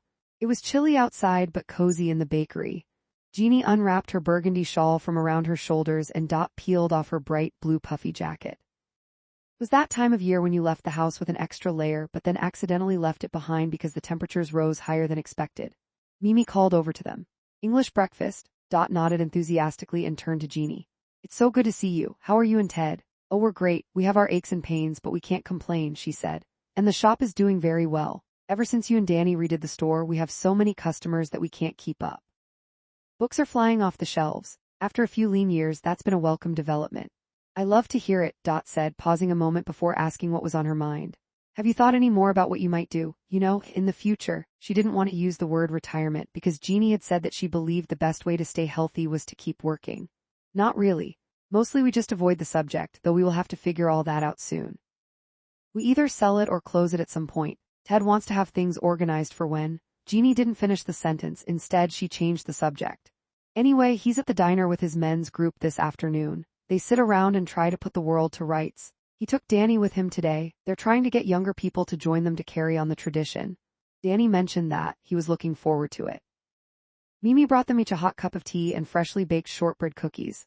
Those are on me. New recipe, I added some pumpkin spice. Let me know what you think, she said as she set down the small plates. They each dipped one of the cookies into their coffee to soften them up and took a bite. Mimi, these are great. I'll take a dozen back to the store, Jeannie said. Agreed. Mind if I help promote these for Mimi? She asked Jeannie before picking up her phone. Go for it, Jeannie said. You're very thoughtful, I've always liked that about you. Arranged their tea and cookies and took an artsy photo.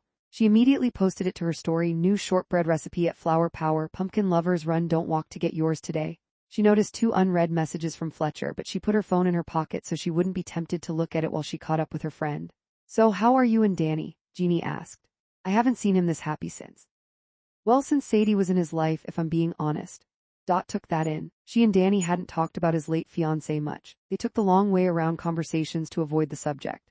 I hope I didn't overstep by saying that, Jeannie said. Oh no, that's okay. I'm glad to hear that you think he seems happy. I'm very attracted to him, and I care about him a lot, plus we have so much fun together. I hear but, Jeannie sensed hesitation. It's just that I'm not sure where it's going. I need to be honest about things. I'm going back to the city in a month, and it just feels like Danny and could be a dead end. It doesn't have to be. It does? Absolutely not. But I am going back to New York, and I don't even have a job for after the election. Heck, I don't even know who's going to win at this point. And besides that, I don't know what I even want to do. Reminded herself to breathe. That's a lot of uncertainty. I feel like so much is up in the air. Put her head in her hands for a moment to gather herself. So may I ask, what are you certain of? Jeannie sipped her coffee and looked at over the rim of her cup. That's the problem, I'm not sure. Jeannie set her cup down and took Dot's hands in hers. Listen, I remember when I fell in love with Ted. He swept me off my feet, and never in my life did I think I would marry an American. And then to make a life in Wisconsin, no less, with a bookshop of my own, it was unimaginable. Listened. So how did you decide to leave England and move to America? Well, at some point I got so tired of the indecision and of second-guessing myself that I decided the only decision that mattered was trusting my heart. But you and Ted knew you were in love, Danny and I haven't. Well, we haven't said that. Do you love him? Jeannie was direct. Looked at Jeannie and then broke away and looked out the window. She paused for a long while and thought about what to say. Jeannie didn't try to fill the silence. I think I love him, but I don't know if he's open to loving me after what happened to Sadie and the baby, and I don't think he'd want to move to New York, so I don't know. She looked back at Jeannie, who was stirring a sugar packet into her second cup of tea. Here's what I think, she said, setting her spoon onto the saucer. Sometimes you have to go for what you want, even if that means you won't necessarily get it. Nodded. Go on. Look, I've known that young man his entire life. I've seen him grow from a shy kid who'd been dealt a tough hand because his father was never in the picture into a handsome and responsible adult. And yes, he went through a terrible ordeal, but his heart has healed over time. And you've been a big part of that. So maybe you should tell him how you feel.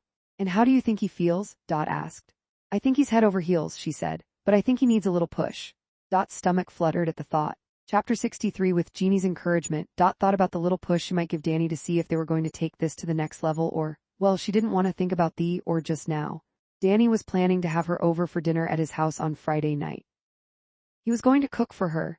She was already thinking of what she'd wear and wanted to stop into the couture closet to see if there was anything new that she'd like to get for that evening. If everything went well, it could be the night that decided the rest of her life. She started to allow herself to imagine Danny moving to New York, remodeling the expensive townhouses on the Upper West Side. In her mind, she could picture their runs in the park, dinner at Joanne's during open mic night, weekends in the Hudson Valley at cozy bed and breakfasts. Letting her mind wander to these possibilities put a pep in her step. After wrapping up at the office, she walked a couple of blocks down Main Street and ducked into the shop. She immediately took in the scent of fallen leaves and crisp air. She noticed a Yankee candle next to the register, Autumn Daydream. Nailed it, she thought. A rack of cashmere wrap dresses in dark gray, hunter green, navy, and black caught her eye, and she started looking through them. Is that you? Didn't recognize the voice. She turned and saw Maddie, Zoe, Lauren, and Marissa. The Cedar Falls townies, and she was outnumbered without the crew or Danny with her. Oh, hi, how are you? Asked, summoning up some enthusiasm to sound sincere. Fine, thanks, Maddie said, her friends standing behind her like backup singers. Hey, I've been wanting to have a word. Do you have a second? Sure, go ahead, said, feeling on guard. You're dating Danny, right? Well, yes, we've been seeing each other for a few months now. Is it exclusive? Why? Because Sadie was my best friend. I was going to be the maid of honor at their wedding, Maddie said. And as you know, they never got married because she and her daughter were killed in the accident. Yes, I know, I'm so sorry. And here's the thing, you're a New Yorker, right? You don't seem the type that would ever want to live in Cedar Falls. It's way too small for a city girl like yourself, isn't it? Stared at her. If you care about him, why would you risk breaking his heart again if you don't plan to stay? That will hurt him. It will set him back. I think it's cruel if you ask me. Maddie crossed her arms over her chest. Well, I was at a loss for words. She just wanted to bolt out of the shop and go home. Look, if you think New York is so great, Dorothy, Marissa chimed in with a mouthful of snark. Why don't you just click your heels 3 times? Maddie and the other townies laughed. There's no place like home, right? Dot's cheeks stung with the hurt and embarrassment. She couldn't think of anything to say and didn't want to cry in front of them. This was like a scene out of Mean Girls. Excuse me, she said quietly, holding her head as high as she could while moving to the door. He won't leave Cedar Falls, you know, Maddie said to Dot's back. Dot let the door close behind her. She reached for the bracelet her sister had sent, took a deep breath, and quickly started walking home, fighting back tears. Along her walk, she saw the warm glow of the Coco and Cabernet restaurant's candlelit tables. She slowed down to take in the scene.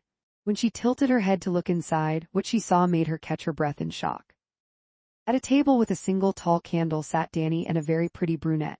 She was a woman around his age, and each had half-drunk glasses of wine in front of them. They looked easy in each other's company.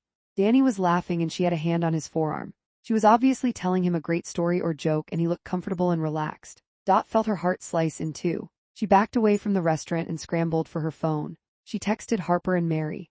Crew up. Meet me on Main. 3 dots appeared immediately. Yes, where? Harper said. I'm near. She turned around and frantically looked for a place to pop into. Then she saw the place from which they often got delivery, Titanic. She winced. The restaurant's name fit the moment a little too well. Order the Tom Yum, we're on our way, Mary said. She added a siren emoji. Outside of the restaurant, Dot wrapped her arms around herself. There was a chill in the air that matched the one she felt in her heart. Chapter 64. Dot grabbed a booth in the back of the restaurant. You said there will be 3 of you dining with us tonight? The waiter started to fill the water glasses. Dot nodded, still in shock at what she'd seen a few doors down at the wine bar. While it was true she and Danny had not talked about being exclusive, it was obviously exclusive. Wasn't it? Didn't it go without saying? And then there were those towny girls. Dot sat thinking of all the things she should have said. But she'd choked when she had the chance, and now she was kicking herself. She looked up as the door to the restaurant burst open. Where's our girl? Mary said, dressed in black leather pants, heels, a dark gray sweater, and a red puffy vest. Her hair was down and wild. Dot waved from the booth. She gave Mary a double take. Oh no, did I screw up your plans? You look like you were going out. What, in this? No. I was just hanging at the house, Mary said. I thought the same thing, Harper said, but Jake's on duty tonight. Harper was wearing much more sensible clothing for an emergency meetup on a weeknight at the local Thai restaurant. Jeans, navy suede ballet flats, and her ubiquitous NYU hoodie. The waiter came by and asked if anyone wanted a drink. Yes, they said in unison. Mary picked up the plastic drink tent from the table and quickly studied it. How about a round of basil mojitos? Excellent choice, he said, and rushed to get their cocktails. Okay, spill, what happened? Who do we need to murder? Harper was ready for the drama. Yes, tell us everything. Mary leaned in, her elbows on the table. Dot had their full attention. They patiently listened to the entire story, stopping only to order tom yum soup, green papaya salad, pad thai with shrimp, mango sticky rice, all to share. Okay, first we take out the townies. They're horrible, Harper said. I mean, it is self-defense, Mary said. We'd probably only be sentenced to 12 years. We'd be paroled in 6 with good behavior. So you'd do the full 12? Harper asked. Yeah, probably. Mary scooped another helping of the shrimp and tray onto her plate. But how do you know that Danny was on a date? Couldn't he just have been catching up with a friend? It didn't look that way to me. They were so into each other. She had her hand on his arm. He couldn't take his eyes off her. I know what I saw. The longer Dot thought about seeing Danny at that candlelit table with the wine flowing, the more convinced she was that it was definitely a romantic dinner. Why don't you text him to see if he responds? Harper asked. I don't want to seem desperate or that I'm checking in on him. But aren't you desperate to know? Yes, but also no. Dot put her chopsticks down. I don't know, I've been thinking about what Maddie said, and while she's an awful person, maybe she had a point. Maybe she was trying to protect him. I know that Danny has been through hell, and I absolutely have fallen for him, but we've never talked about being exclusive. It's not like he said that he loves me. She took a sip of her drink and set it down, and immediately picked it back up again. And we go back to New York in a month, then what? It isn't fair for me to string him along and then leave, is it? Mary considered this. Do you love him? Oh gosh, I don't know, I mean, yes, maybe. But it's so complicated. Why is it complicated? Harper asked gently. Because my life is in New York. I left a good-paying job that I hated, I know, to try this. I dragged you here with me on a whim, and now I just, I don't know. Mary signaled to the waiter that they'd have another round. I know that you have so much on your mind, she said. We all do, but before we get carried away, let's just pause for a moment. Yeah. My mom always tells me not to think too far ahead, Harper said. How's that going for us? Dot asked with more bite than she intended. Wait, I'm sorry, I'm a wreck, you're right, I know, I should just take a minute and think things through. Mary considered her from across the table. You love him, I can tell. Dot blushed and lifted her eyebrows. You've always known me better than I know myself. But you're hiding something. What else is going on? Tell us, Harper pushed. Dot still hadn't told them about the super PAC job opportunity in Washington, D.C. Okay, there's one other thing. Oh, here we go. Mary sat back, bracing herself for whatever it was. You slept with Fletcher in Milwaukee, I knew it. No, I have a job possibility, working for a super PAC doing strategic communications, a more senior role, good pay. That sounds amazing, Harper said. There's just one little thing though. Well, it's a big thing. Harper motioned for Dot to keep talking. It's in Washington, D.C. Yes. But you live in New York, Mary said. Exactly. Do you want the job? Harper asked. I want that job, but I want it to be in New York. Is that an option? Mary asked. No, it's an office job, no remote work. So you moved to Washington? Harper asked. I don't know, Dot replied. So this is more complicated than just what you and Danny will do? Mary hit the nail on the head. Yes. Perhaps you're making it more complicated than it needs to be, Mary said as she signaled the waiter for the bill. Well, things get easier, especially if Danny is dating other women, Dot said. You don't know that he's dating other women, Harper interjected. I saw what I saw. Maybe you're telling yourself that's what you saw without even asking him about it, Mary said. Like you're trying to talk yourself out of being in love with him and looking for an easy way out. Ouch, Dot felt hurt. Mary reached over and took Dot's hand. You don't have to have everything planned out, you know. But I must have some sort of plan. I need a job, I have bills to pay, I need to get my life going. Dot was spiraling. Shall we go home and get some sleep, see how things look in the morning? Mary started to put on her coat and the waiter came over to help her into it. Thank you, you're such a gentleman. She bestowed a smile on him and rested her hand gently on his shoulder, making his day. Harper pushed them toward the door. Let's get out of here before he asks for your number. As they left, Dot glanced down the street at Coco and Cabernet where she'd seen Danny and his date. The restaurant was closed for the night. The lights were off and it was dark, like her mood. Chapter 65. Mary woke sleepily and slowly stretched her arms high over her head in the big 4-poster bed with its high thread count linens. She was reluctant to open her eyes, savoring the dream she'd got to live in her first weekend away with Jake. Just minutes before, she'd heard him leave their room in the sunny side in an Egg Harbor that Jake had heard about from a colleague.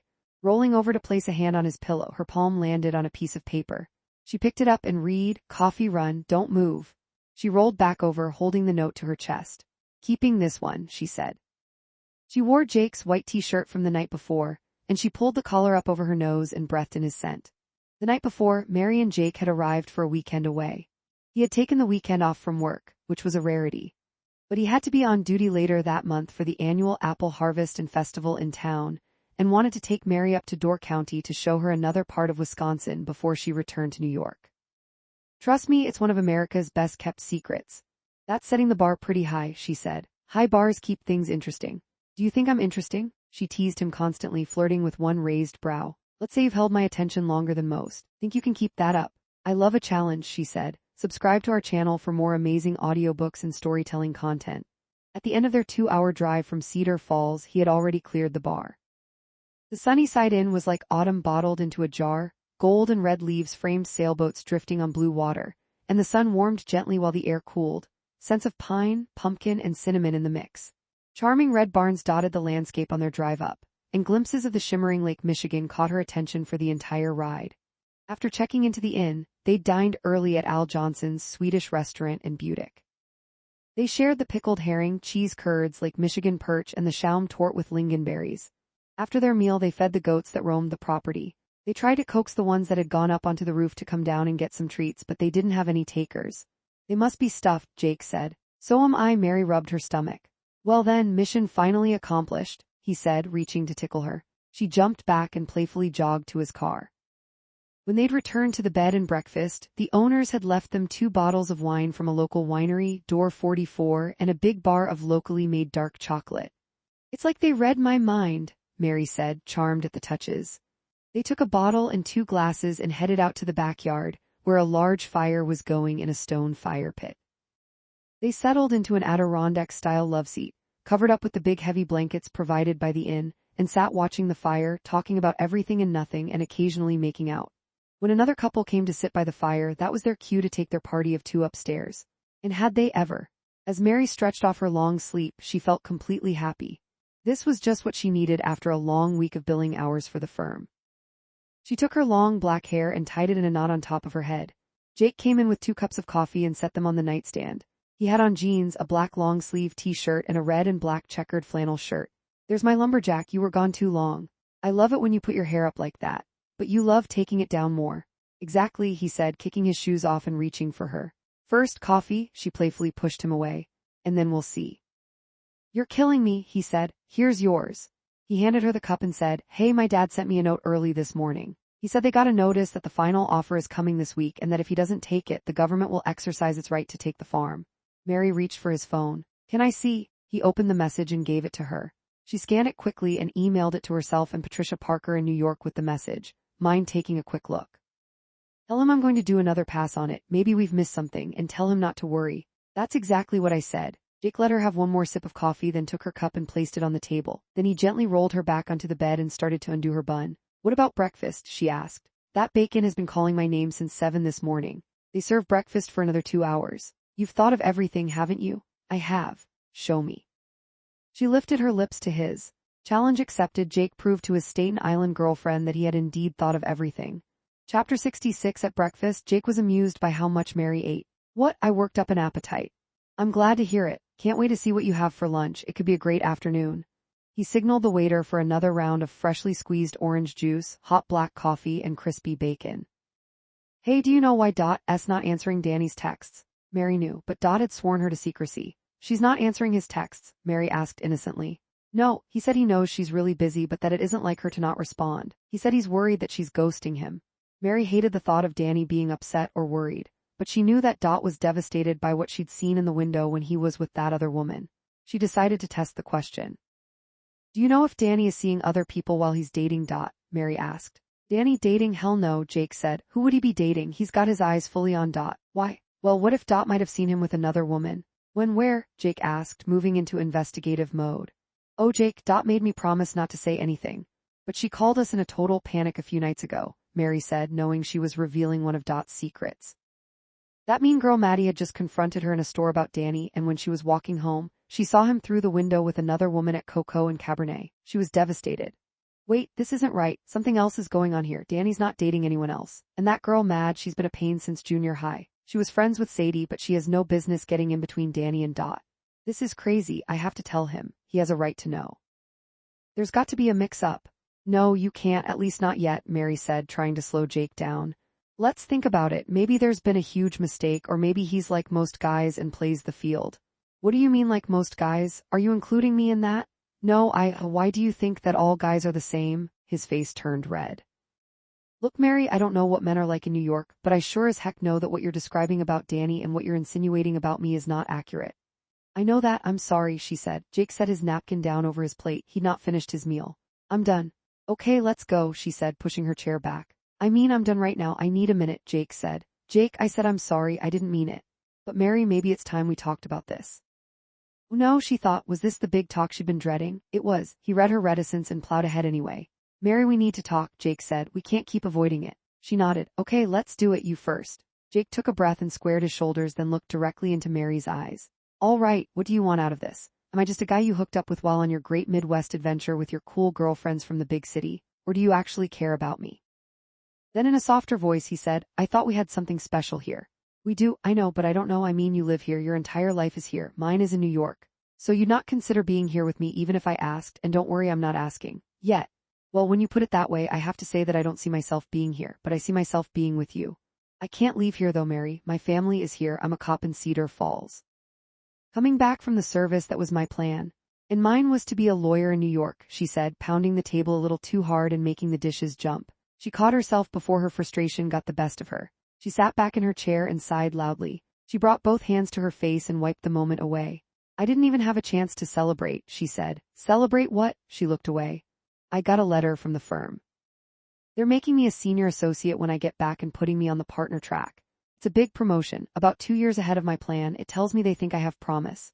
Mary, that's amazing, Jake said, grabbing her hands. You do have promise. This is very well deserved. Congratulations. You really think so? She felt a small surge of pride and hope.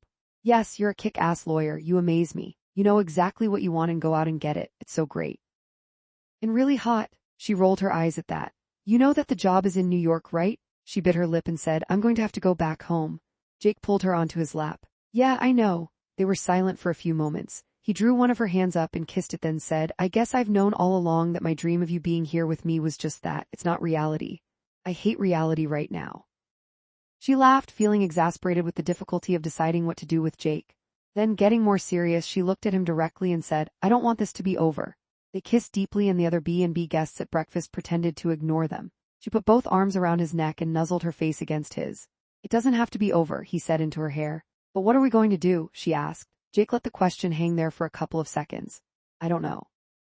But I also know what my dad's always said. Sometimes deciding not to decide is the best decision at the time, so let's just not think about it right now. He felt her ribs move up and down as her breathing matched his.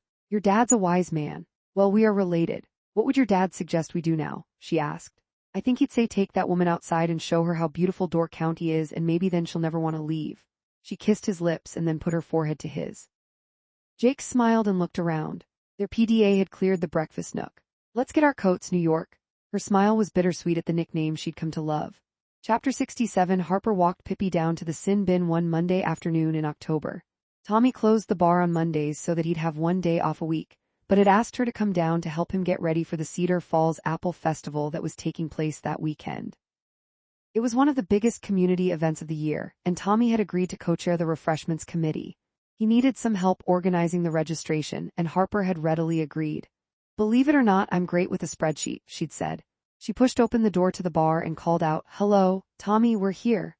She let Pippi off her leash and the dog went running to find her other favorite human. Harper was sure it had to do with the little bits of bacon he'd saved for her from the kitchen.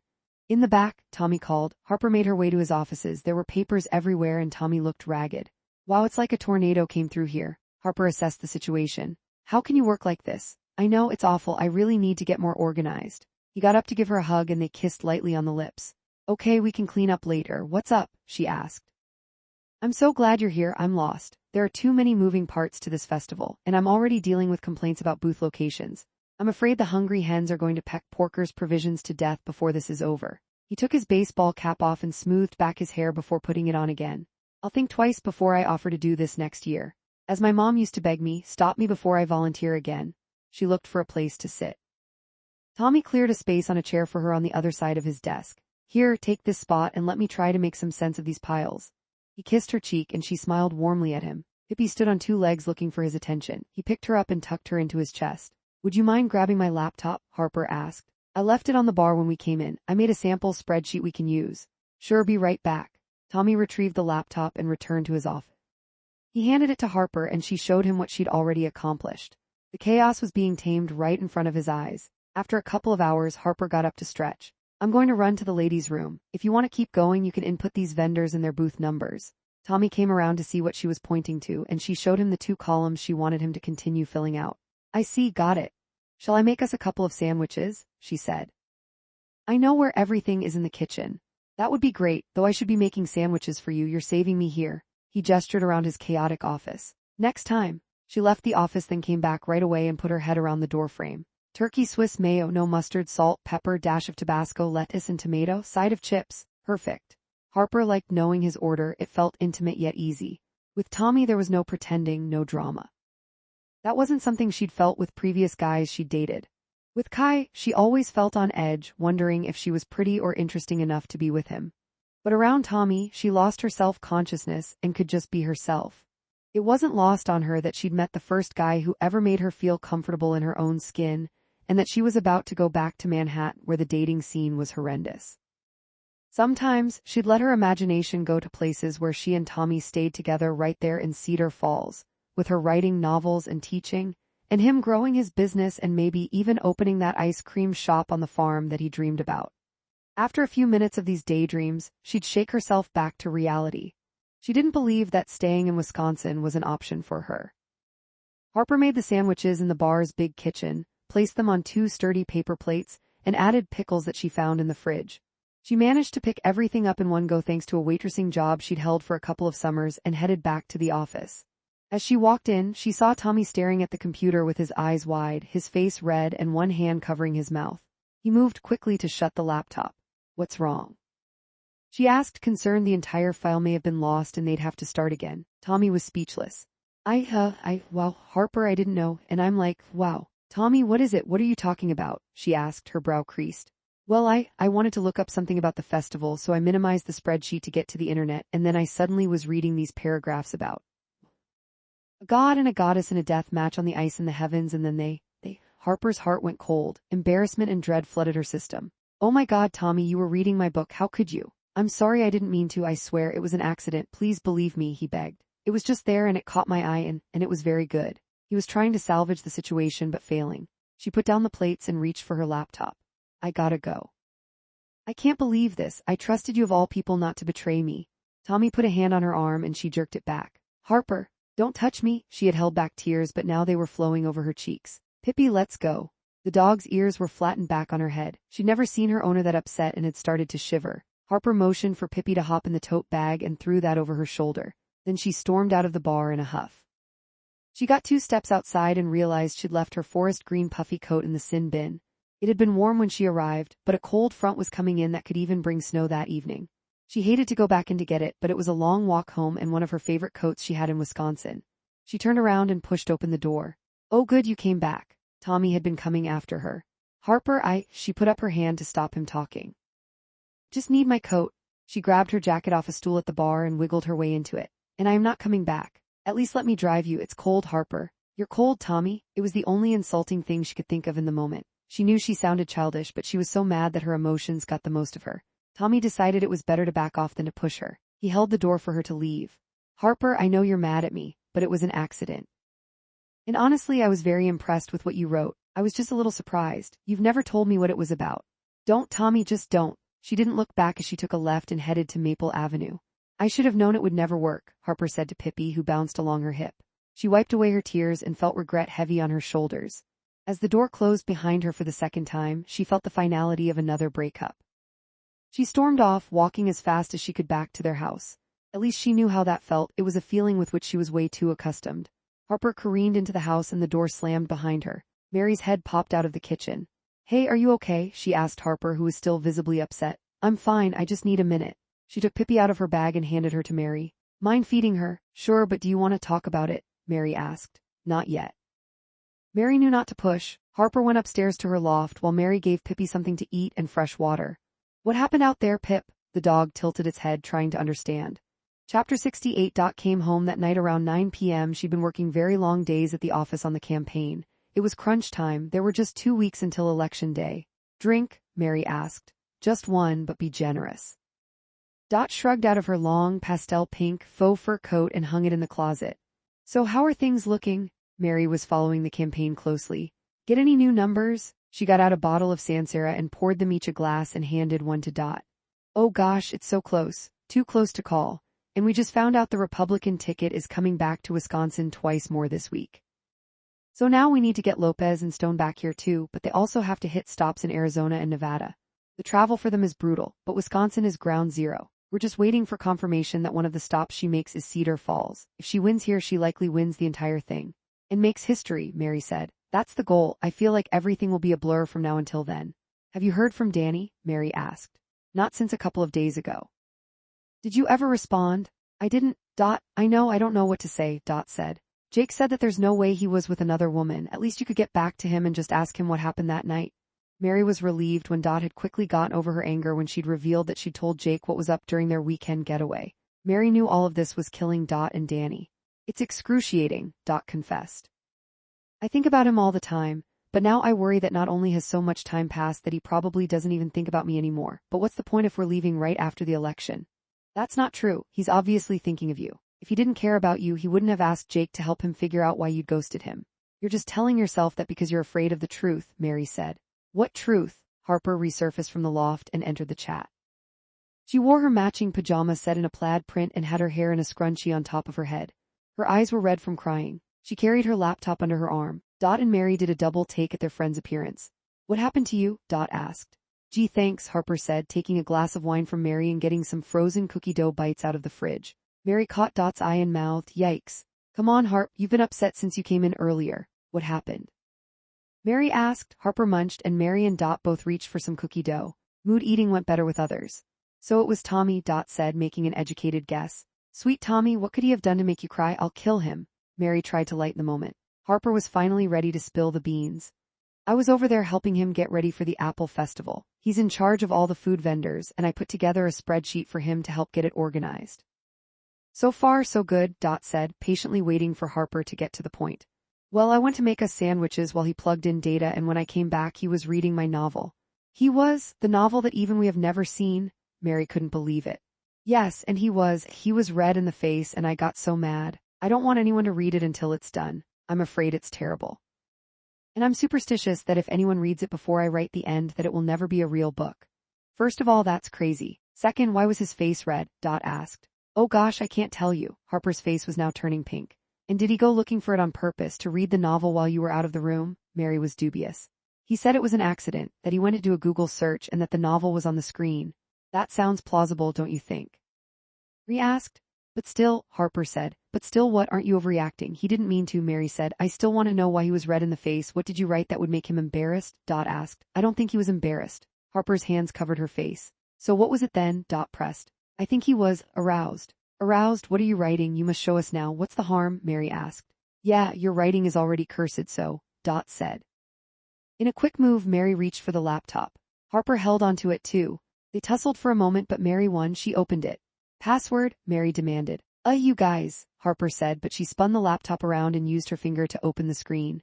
Dot came behind Mary and they both started reading. Harper covered her eyes with her hands, feeling extraordinarily uncomfortable, not sure how her friends were going to react. Mary scrolled down as they read quickly together and Dot's eyebrows popped in surprise. Within a couple of pages it was clear. Hot damn girl, Mary said, you wrote this, it's amazing. She got up to hug Harper from the side. Harper kept her hands over her eyes, filled with embarrassment. Dot kept scrolling and then read out loud, lit by starlight the rink shimmered in the clouds, a slick of ice set in the heavens. Gods and goddesses darted across, their blades sparking trails of fire, frost, and lightning. Every strike of the puck sent shock waves through the skies and to the young goddess of light. She gripped her stick tighter, breathless as the god of storms cut across her path. They locked eyes and her pulse stuttered, but she refused to falter. This was not just a game, it was war dressed as sport and desire disguised as rivalry. Dot smacked the counter. This is incredible, she was truly impressed. Holy smokes, Harper, romantasy, everyone loves this stuff. It flies off the shelves, just ask Jeannie Jankowski, you're going to have an instant bestseller. Harper opened her fingers to look at them. You think so? No doubt. Dot raised her glass and they clinked glasses. Look at this. Then she showed them how on TikTok the romantasy hashtag had a gazillion views. You hit the jackpot. What I want to know is who gave you such romantic ideas, huh? Mary teased her. No wonder Tommy was red-faced. He was like, wow, my girlfriend is sexy. Wait, is this about you and him on an ice rink? Harper giggled and said, maybe. Come on, Harper, text him, tell him you forgive him. He didn't mean to ruin your surprise. He's the nicest guy, don't torture him, Mary said. Harper bit her lip and thought about it for a moment. You're probably right, I'm just so embarrassed. Then get over it and send him a note. Mary handed Harper her phone and urged her to start typing. I think I'll take this upstairs. She grabbed her laptop and the wine and popped one more cookie dough bite into her mouth before heading to her room. Halfway up the stairs she turned back. Thanks, you really like it. It's hot, Harps, it's going to be a bestseller. I can feel it, Dot said, gathering the wine glasses and turning on the hot water to wash them in the sink. Plus, I'll do your publicity. And I'll do your contract, Mary said. And remember, you promised I'd be a character in the book. I'm counting on that. Feeling inspired, Harper thanked them again and bounded up the stairs, a new pep in her step. That goes for you too, Missy. Mary swatted Dot with a kitchen towel. What? You should text Danny. You're letting your worries about getting hurt get in the way of what you know you should do. I get it, you're afraid that if you fully open your heart that you'll get hurt. But that's not fair to him, and I think deep down you know that. Dot sighed heavily. Maybe you're right. Of course I'm right, Mary said. Plus I know he's reached out to you several times. Jake told me, at least you could respond. Give him a chance to explain who he was with that night, and even if the answer is that he's seeing someone else, at least then you'll know. Dot set the glasses on the drying rack. She knew Mary was right, and that her pride was getting the best of her. What's the worst that can happen if you text him? Mary asked. You're always advising us to consider the worst-case scenario. Have you done the same? You're being overly cautious and it's hurting someone else. You have a point. Dot gave Mary a hug. I'll sleep on it. Then she headed upstairs to answer more emails about the campaign. Mary wrapped up the cookie dough and put it back in the freezer. When did I become the responsible one around here? She asked. Chapter 69, The Apple Festival pulled together all the good parts of autumn into one weekend. The leaves that had already fallen to the ground crunched under boots that had been put away for the summer. The sun was warm, but the air was crisp, and people stood chatting around the stalls, wearing puffy vests and holding steaming mugs of apple cider and munching on bratwurst piled high with sauerkraut. Kids with sticky fingers lined up for the apple pie eating contest, where the prize was even more apple pie, but with a side of pride. Guys had their arms around their girls, but one eye on the University of Wisconsin football game score that they pulled up on their phones. And their wives and girlfriends caught up on the latest town gossip and traded ideas for weekend getaways once the football season was behind them. A local band strummed fiddles, guitars, and banjos on a makeshift stage.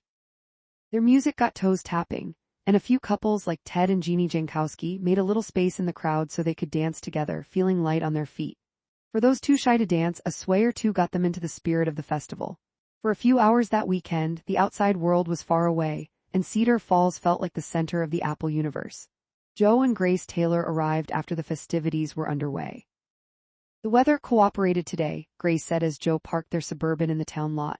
Yep, he was clearly distracted. Joe, is anything wrong? Grace put her hand over his before they got out of the vehicle. There's a lot wrong, Grace, he said, grimacing. I'm afraid we're nearing the end of the road. We may not have enough time to save the farm. It's not looking good. Have you heard anything more from the lawyers? Nothing. They said they're being stonewalled by the governor's office. At first it was excuses, polite delays. Now it seems like they're being ignored so the government can run out the clock. Well, let's pray the good Lord is listening since apparently the governor has no ears. Well, let's also pray he has a heart, Joe said. He may be our only hope of holding on to our place. Then, not wanting to worry her any more than he already had, Joe put a smile on his face and said, Come on, you love the Apple Festival. Let's go have a good time. Knowing when not to push, Grace readily agreed with the plan. They go have fun even if the concern about losing the farm was like a stone in their shoes, impossible to ignore. You got it, she said, opening her door to get out of the vehicle. Joe came around to shut her door for her. She stopped him from just moving on. He turned to her, and she wrapped her arms around his neck and kissed him more deeply than over 40 years of marriage usually provides. She felt him give in to her, and his arms pulled her strongly into his chest. They let the kiss linger a while. When they finally pulled apart, Joe asked, "What did I do to deserve that?" "You're a good man, Joe. I believe in you." She knew what he needed to hear and what she needed to say. "I don't deserve you, Grace," he said. Then he gently took her hand and they walked to the festival with smiles on their faces to mask their worries.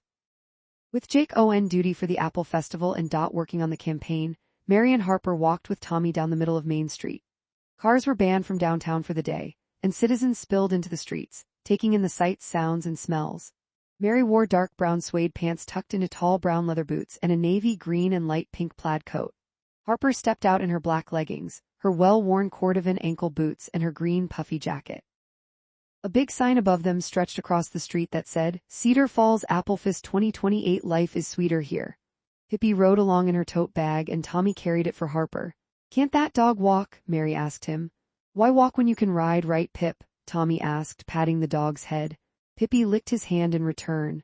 Harper and Tommy had made up after the book reveal. For all her fears, she had no idea that her book wouldn't be an embarrassment. Rather, it turned into quite the turn-on. "I wasn't embarrassed. I was impressed. My foxy friend," Tommy had said when Harper had bypassed a cold text and had opted to call to apologize instead. He'd been relieved that she'd forgiven him, and they'd been inseparable ever since. They held hands as they walked through the crowd. Harper noticed several locals catching their affection for each other.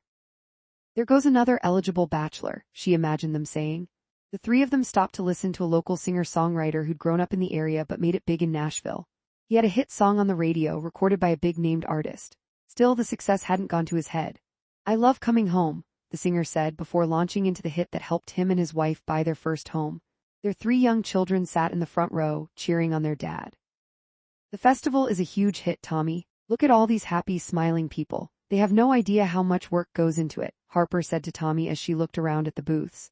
"Well, I learned a lot, that's for sure. I'm just glad we kept the 2 gourmet jam booths separated," he said. "They might have come to blows." "And the food is so good," Mary said, tossing some apple popcorn into the air and expertly catching it with her mouth. Joe and Grace met up with them at the bandstand, and the group made their way to the finish line of the Applefest 5K. They'd volunteered to hand out snacks and waters. "Hurry! Some of these folks run fast and could finish the race before we even get there." Tommy led the way through the crowd.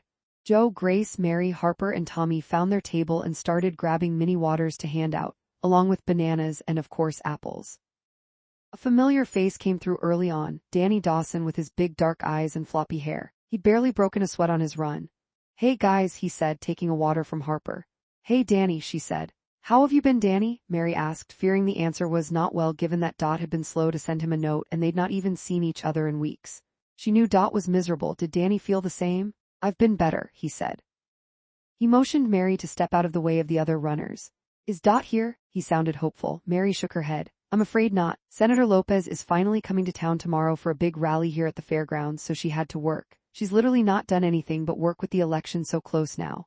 "I see." He looked away. "Do you think she'll ever come around? I miss her." "I'll see what I can do, Danny, I promise." She gave him a hug, noting she'd made a lot of promises that afternoon.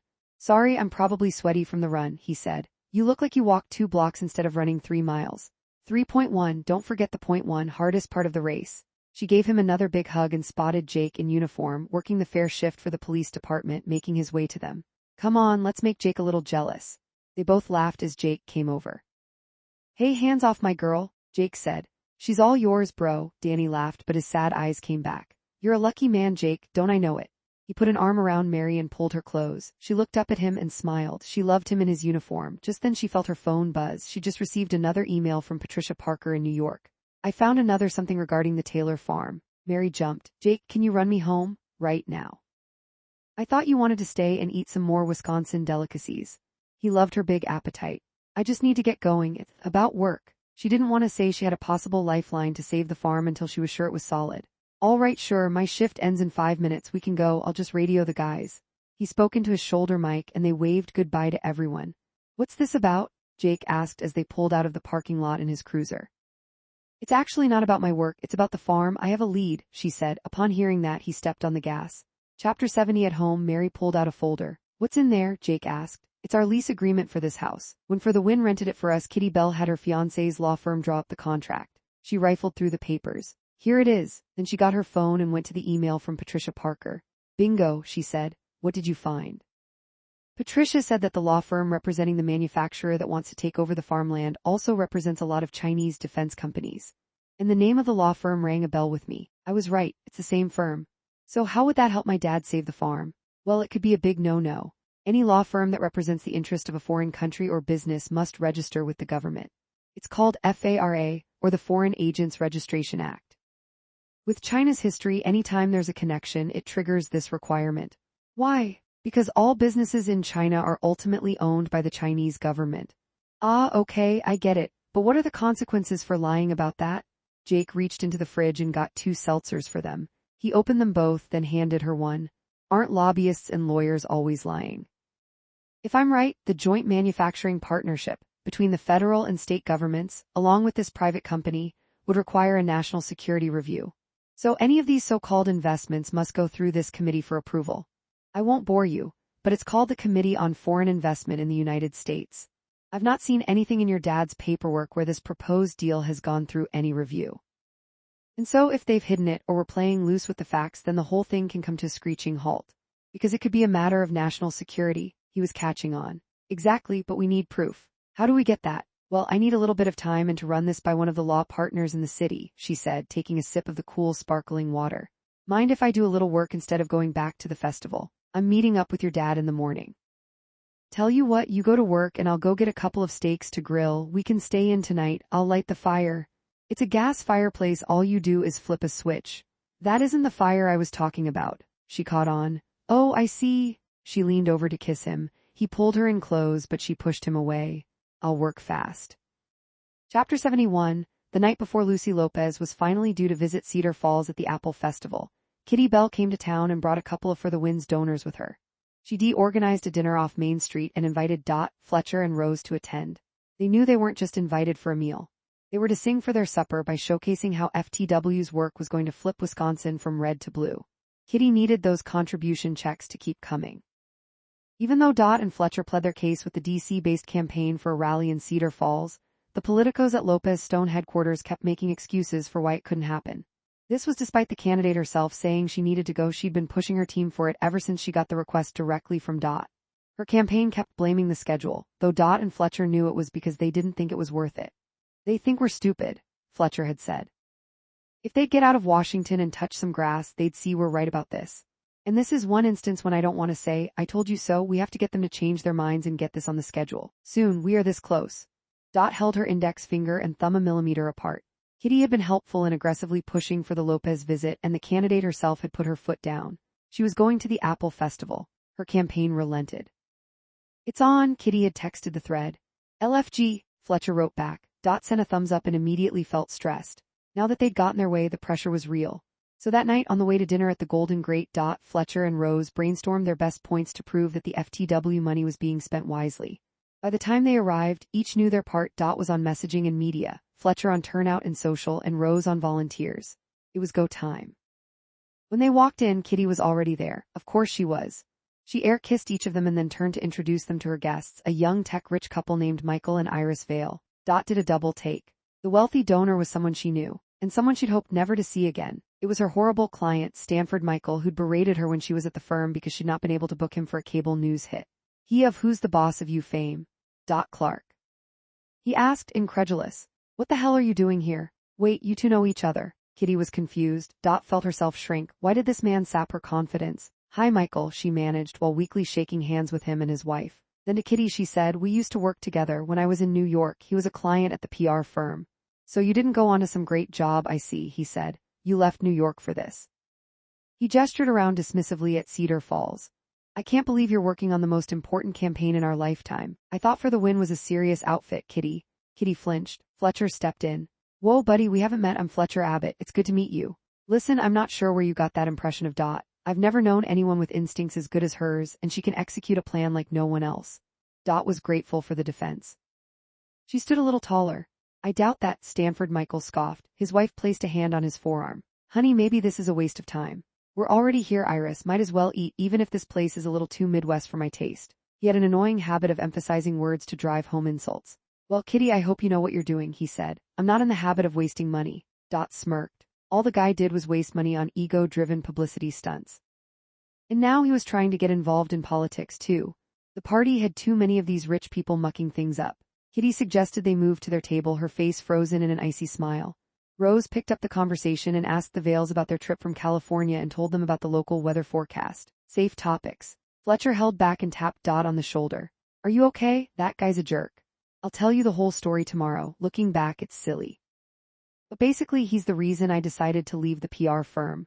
I know his type. They're crawling all over the Bay Area. They think they're so tough, but they're just insecure asses. She laughed. Well, thanks for sticking up for me. You didn't have to do that. It was easy because it's true. You're the best at this by far. He looked at her tenderly, and all of a sudden she saw Fletcher again for the first time. This gorgeous lanky boy with the cheerful nature, full of ambition and wit. And now, as she'd witnessed, a total gentleman. She loved a man who stuck up for others. For a moment Dot wondered if she'd been too quick to dismiss the idea of her and Fletcher. She even imagined she could forget all about the bee incident. Could chivalry erase an ick? It felt possible in the moment. Maybe Fletcher was someone she should consider giving a second chance. But before she could think about that more, Fletcher was pulling out her seat for her and she sat down. Stanford Michael and his wife were at the other end of the table. She locked eyes with Rose, silently thanking her for the quick thinking on the seating arrangement. So, what is everyone in the mood for? Kitty said, hiding her face behind the menu. Dot could only imagine what she was thinking, but it was probably that her Georgetown parties were much better than this. On the morning of Senator Lopez's visit to Cedar Falls, Mary heard Dot leave the house before dawn. She reached for her phone and texted her friend, "Good luck." "Thanks, it's make or break," Dot replied. Mary felt the same way about the Taylor Farms fight against the government. She was due at Dunkin's Donuts that morning to meet Mr. Taylor, so she rose early and reread everything she thought she discovered after Patricia had sent the email from New York. Remembering her first call with Patricia, she kept repeating to herself, "Follow the money." She triple-checked her work and decided the lead was solid. In fact, the law firm in D.C. hadn't registered under the Foreign Agents Registration Act. That was more than a technicality. That was fraud. She suited up in a long flowered dress patterned in orange poppies, a dark blue denim jacket, and ankle boots she'd recently bought at Vintage Vibes off Main Street. Joe Taylor was walking into the diner when she arrived, and he held the door for her. "You're as pretty as a picture this morning, Mary," he said. She wore the compliment well and flashed him a smile. They took a booth and ordered coffee, water, and donuts. Mary jumped right in. She pulled a manila folder out of her suede tote and laid out several pages for Mr. Taylor. She'd highlighted the names of the law firms and noted the discrepancies. "As far as I can see, based on the documents you've shown me, this DC-based firm pops up only in this filing. If you look over here," she pointed to another page, "they represent several Chinese companies, and one of those companies has listed Cedar Falls as one of its main targets for land acquisition." "And you think the dots are connected?" he asked. "I think it would be a heck of a coincidence if they weren't, and if they are, you have a good shot of backing them off of your property." She sat back, satisfied that she'd made a good case. "By gosh, Mary, this might be it. I don't know what we'd have done without you." "Well, let's not count any chickens before they hatch." "Wow, Jake's been teaching you some farming lingo," Joe teased. "Our cultures have collided. Why don't you take this back to your lawyers and we'll see how it goes?" "I've got a hopeful feeling about this, Mary, more than I've had in a long time." "Me too," she said. They stuck around for one more cup of coffee before they headed back to the Apple Festival. It was going to be a big day. Meanwhile, over at the festival, politics entered the chat. The town was practically buzzing in anticipation of the Democratic campaign rally. By mid-afternoon, the air was thick with the scent of bright red candy apples, fresh and squeaky cheese curds, and the earthy richness of roasted corn. Folks washed it all down with mulled cider, local craft beers, and apple-infused water for those determined to stay hydrated. Everyone seemed to be in a good mood. The sugar highs from the apple treats were hitting at just the right time. Dot bounced lightly on her toes, unable to stand still. Lucy Lopez was due to arrive any minute, and Dot assessed the crowd at the fairgrounds arena with Rose and Fletcher. For the Win had done all they could to help the Lopez advance team set up the visit. The stage was decorated with hay bales, giant pumpkins, and huge baskets overflowing with apples. It had a Midwestern, homey vibe, which was the perfect setting for their candidate. They'd expected her vice presidential pick to join her, but at the last minute the Lopez-Stone campaign decided to split the ticket up and had sent Stone to Nevada to rally with the gaming union. "At least it's not for another event in Texas. Nevada is at least another purple state," Dot said upon learning the news. "I'd say it's worth a gamble." "Clever girl," Rose said as she appreciated the corny joke. "Now get moving." They worked hard to make sure the turnout was impressive. They needed the visuals for the press and for their own social media push. Not bad, Fletcher said, taking a video of the crowd. Room is full. How does it compare to previous rallies, Rose? I'd say this is a great turnout. The venue can hold about 3,000 people and we've got standing room only, and there's still a line outside. I'll go make sure we've got all of them signed up in the voting list, he said, working his way out to where the volunteers were set with iPads to capture everyone's contact info. They'd use that to confirm that their contacts had voted. Then they'd send all that to the campaign and the DNC so that they could get a rough count of how things were likely to go, even before the polls closed on Election Day. Hey, Rose, look over there. I think that's that young woman I met when we were last here. She had a baby with her that day, Dot said. You've got a good memory, you may have a voter there, Dot. She looks like she's by herself. I'll be right back, I'm going to chat with her. I'll stay put, I don't want to give up my spot. Rose had made sure to stake a location off stage where they could see both the candidate and the crowd's reaction. Dot approached the young woman. Hi, we met before, you're the one with the cute baby. Wow, you remember that, I'm impressed, she said. I'm Dot Clark, by the way. Emery Brewer, they shook hands. Where's your son today? Dot asked. My mom has him, I told her I wanted to come check this out. You were right, I really like Senator Lopez, she seems very real. She is. I like what she has to say about the economy. It's not easy being a single mom, the cost of everything is so high, especially daycare. I have my mom to help, but she's still working too. She cleans rooms at one of the hotels near Milwaukee. Well, you're not alone. The cost of living is high on everyone's minds, all of our polls show that. You'll hear her talk about that today, Dot said. And she has a proposal to keep daycare safe but to let up on some of the regulations that have pushed providers out of the business. She wants that done within her first 100 days, if she wins. I hope she wins, Emery said. I feel like the only way I can make my life work is if there are two of me. Dot felt her phone buzz. She reached into her back pocket for it. There was a text from Sen Lopez. Hi, pulling up soon, meet me for a chat right before I go on, I'd love a briefing on the crowd. Dot shot back, we'll be there. Then to Emery she said, can I give you my number in case you need anything? Sure, and could I get a picture with you? Emery asked. With me? Dot was surprised. Yes, with you. Emery took a selfie of them. I'll send it to you. Thanks, and Dot. Please let Senator Lopez know we're counting on her. You bet, I will. Dot waved goodbye and felt a swell of pride and of nerves. The stakes were so high in this election and now she had to pull herself together to brief the candidate. Senator Lopez had the crowd on their feet for 40 minutes. She nailed her stump speech and had the crowd laughing, crying, and then laughing again. Laugh, cry, laugh, the perfect formula, Dot said to Fletcher on the sidelines with Rose where they cheered along with the rally goers. At the end of her speech, Lopez worked the rope line and Dot asked a volunteer to bring Emery to the end of it. She watched Emery's surprise at being spoken to at all and then she made eye contact with Dot and understood what was happening. Dot met her in the line. Senator Lopez, this is Emery. She's a single mom and this is her first ever rally. Really inspired her. Emery, what a beautiful name, Lopez said, fully focusing on the young woman as if she didn't have 1,000 other things on her mind. Thanks for coming, can I count on your vote? Yes, ma'am, and my mom's too. Lopez reached for Emery's hands and lifted them high. Let's do this. She was the kind of candidate that got more energized with a rally rather than fatigued from the effort. Her energy was contagious. Turning to Dot, Lopez said, great job, thank you. Are you happy with the turnout? Absolutely, we'll pull some clips for social and the local media will be strong. The president's team isn't coming back before Election Day, so we may edge them out here in this county, Dot said. We're banking a lot of early votes.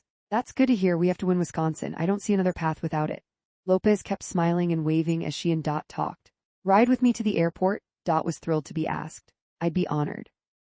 She took one last look around the venue and felt a jolt of excitement and purpose. And then she stopped in her tracks. At the back of the room was Danny Dawson. He was standing there with his tan Carhartt jacket and baseball cap, watching her intently. Their eyes met, and the impact tore through her. The world came roaring back to life in color and sound. Her heart wanted her feet to run to him, but duty rooted her in place.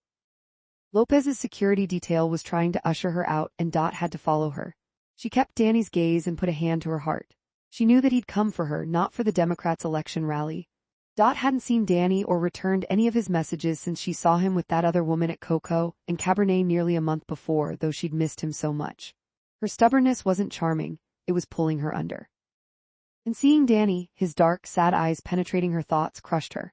Her heart had regrown a protective barrier as her brain kept reminding her that soon she'd be back in Manhattan. What was the point of trying to repair her relationship with Danny when she'd just have to say goodbye in a few weeks? Wasn't it better for both if they just cut their losses now?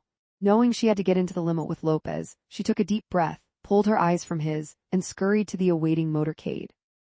In the car, Dot and Lopez relived some of the highlights from the rally. The crowd was great, Dot. Think we'll get them to the ballot box? I think we've got a chance, yes. Dot was all business, sharp and alert despite seeing Danny at the rally. We'll know a lot more in a week. We have a great tracking system for early voting.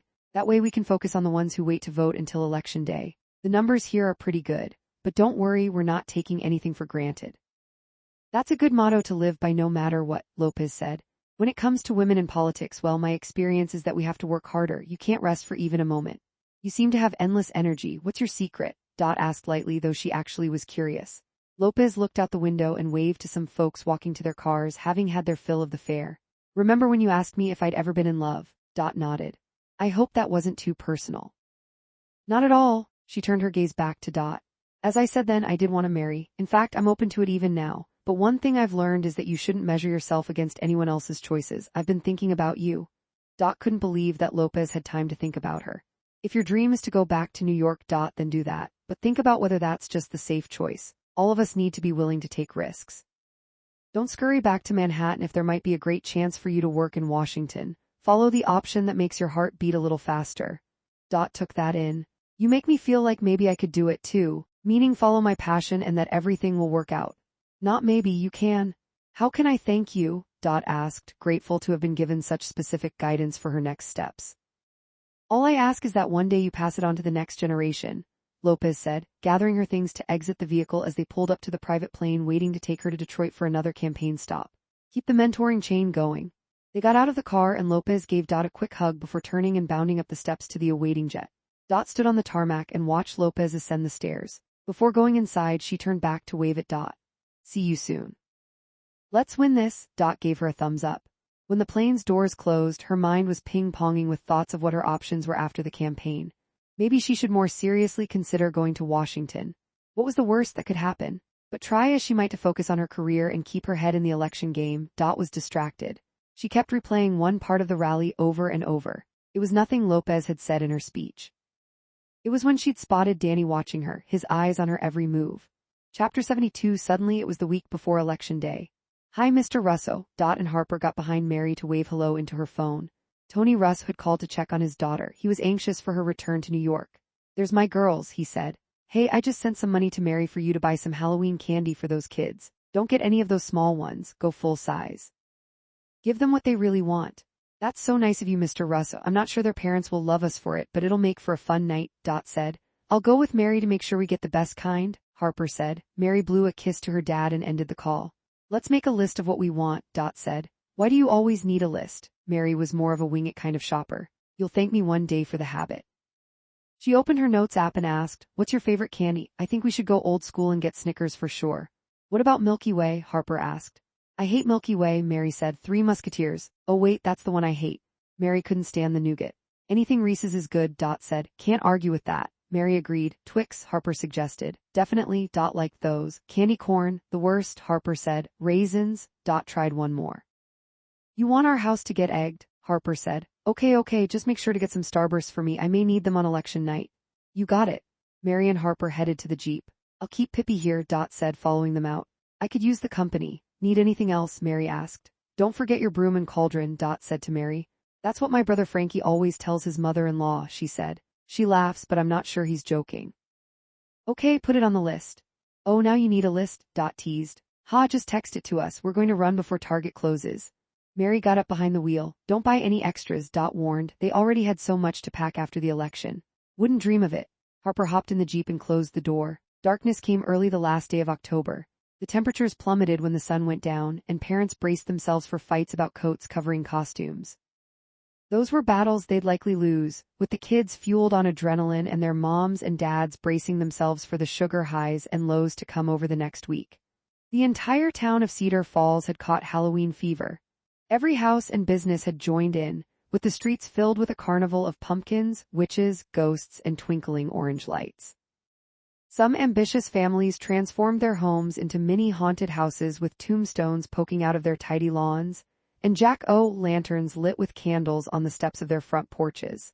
On Main Street, the Chamber of Commerce led a contest to see who could make the best display, turning the tiny downtown into an enchanting Halloween village. There was a charming chaos to the decorations, which put even the most cantankerous and grumpy residents in a good mood, as they prepared for the town's children to run from house to house to load up on their loot. That day, Dot knocked on doors with campaign volunteers up until the last possible second before it got dark, and the last thing voters wanted was a political canvasser rather than trick-or-treaters. She was going to take a couple of hours to pass out candy with Mary and Harper, and then go back to the office and keep the team going on early voting with just days to go till the election. The crew was going to dress up and then hand out their full-size candy bars, courtesy of Mr. Russo. After tonight, there would be no time at home until election night the following week. Just 7 more days to go. She touched her bracelet to remember to breathe. Finally, it was time for the crew's costume reveal. "Are you almost ready?" Harper called upstairs. "Almost," Mary called. "Coming," Dot said. A few moments later, Dot and Mary nearly collided at the top of the stairs. "Oh my gosh, you look amazing," Dot said. "And you're adorable," Mary said. "Let me see," Harper said. They came down the stairs and started laughing. "This is incredible," Dot said. Ever since Maddie had told her to click her heels 3 times to go back to New York, Dot had wanted them to dress up as characters from The Wizard of Oz. Mary was into it but insisted they had to be sexy Wizard of Oz costumes. "Fine," Dot said, up to the challenge, and she'd risen to the occasion. Dot was Dorothy, wearing a tiny blue and white checkered miniskirt and matching crop top. She had on white netted stockings and red sequin platform shoes. Her hair was in curls and she'd put on a perfect Taylor Swift red lip to finish the look. She twirled around while Harper took a video for social. Mary took Harper's phone and recorded her sexy scarecrow. She'd found a denim mini dress and a checkered bustier, plus thigh-high boots, a floppy hat, and 2 big red circles on her cheeks. Hippie had a little sign around her neck that said Toto, and she was wearing a Kansas City Chiefs dog sweater. "It was all I could find," Harper said. It was Dot's turn with the camera, and Mary didn't disappoint. The Wicked Witch was very bad, with a tiny skin-tight dress that stopped just at the tops of her thighs. Then a sheer black skirt hung from the back and her cleavage was noticeable. She held onto a black broom just in case people couldn't figure out who she was meant to be. "Are we going to give these kids nightmares?" Dot asked. "Nah," Mary said, "but we might make their dads faint," Harper warned.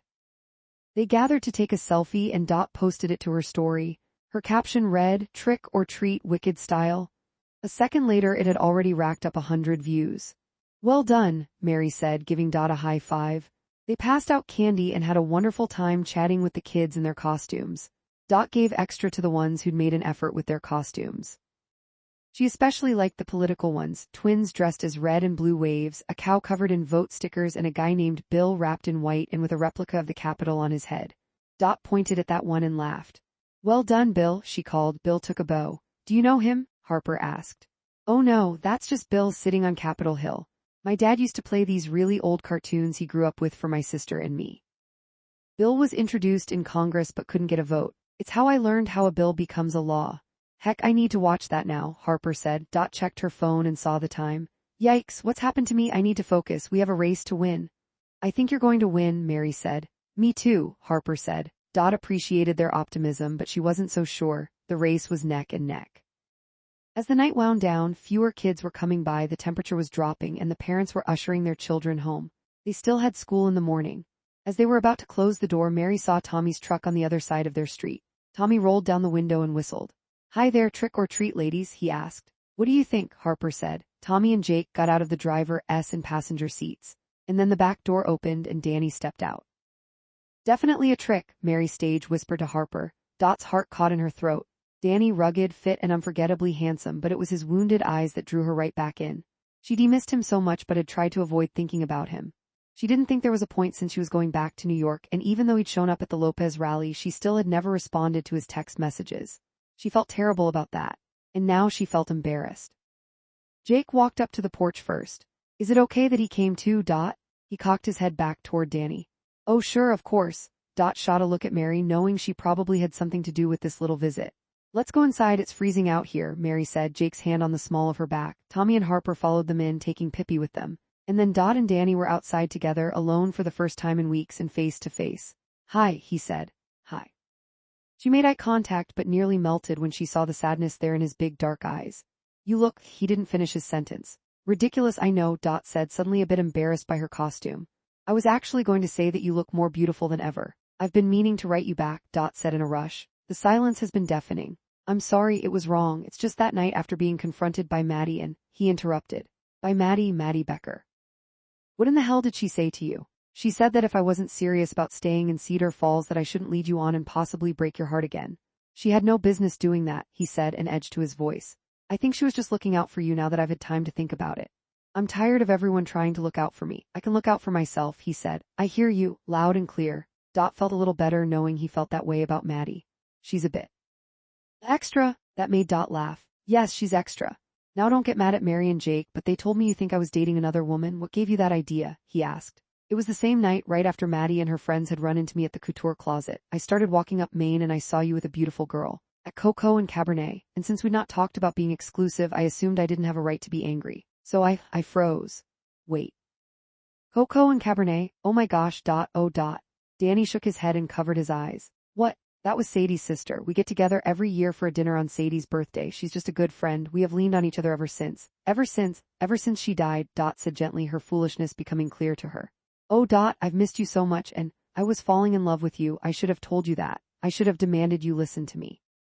But I thought maybe you decided just to end things and go back to New York. I just couldn't let you go without setting the record straight, and without saying goodbye. Danny, I am so sorry. She was looking at her shoes, desperately sad she'd wasted her last month in Cedar Falls without him. Then suddenly she snapped her eyes up to meet his. Wait, did you say you were falling in love with me? She asked, both hands over her heart. Yes, Dot, but I wasn't just falling in love with you. This time away from you has made me realize that I love you, fully, and there, now I've said it, I love you. Danny, I love you too. She took a step forward and then she was right where she was meant to be, in his arms, kissing him and trying to get as close as possible. After several moments, Dot felt eyes on her. She turned to the window and saw half of Oz looking at them from behind the curtains. We're being watched, he said.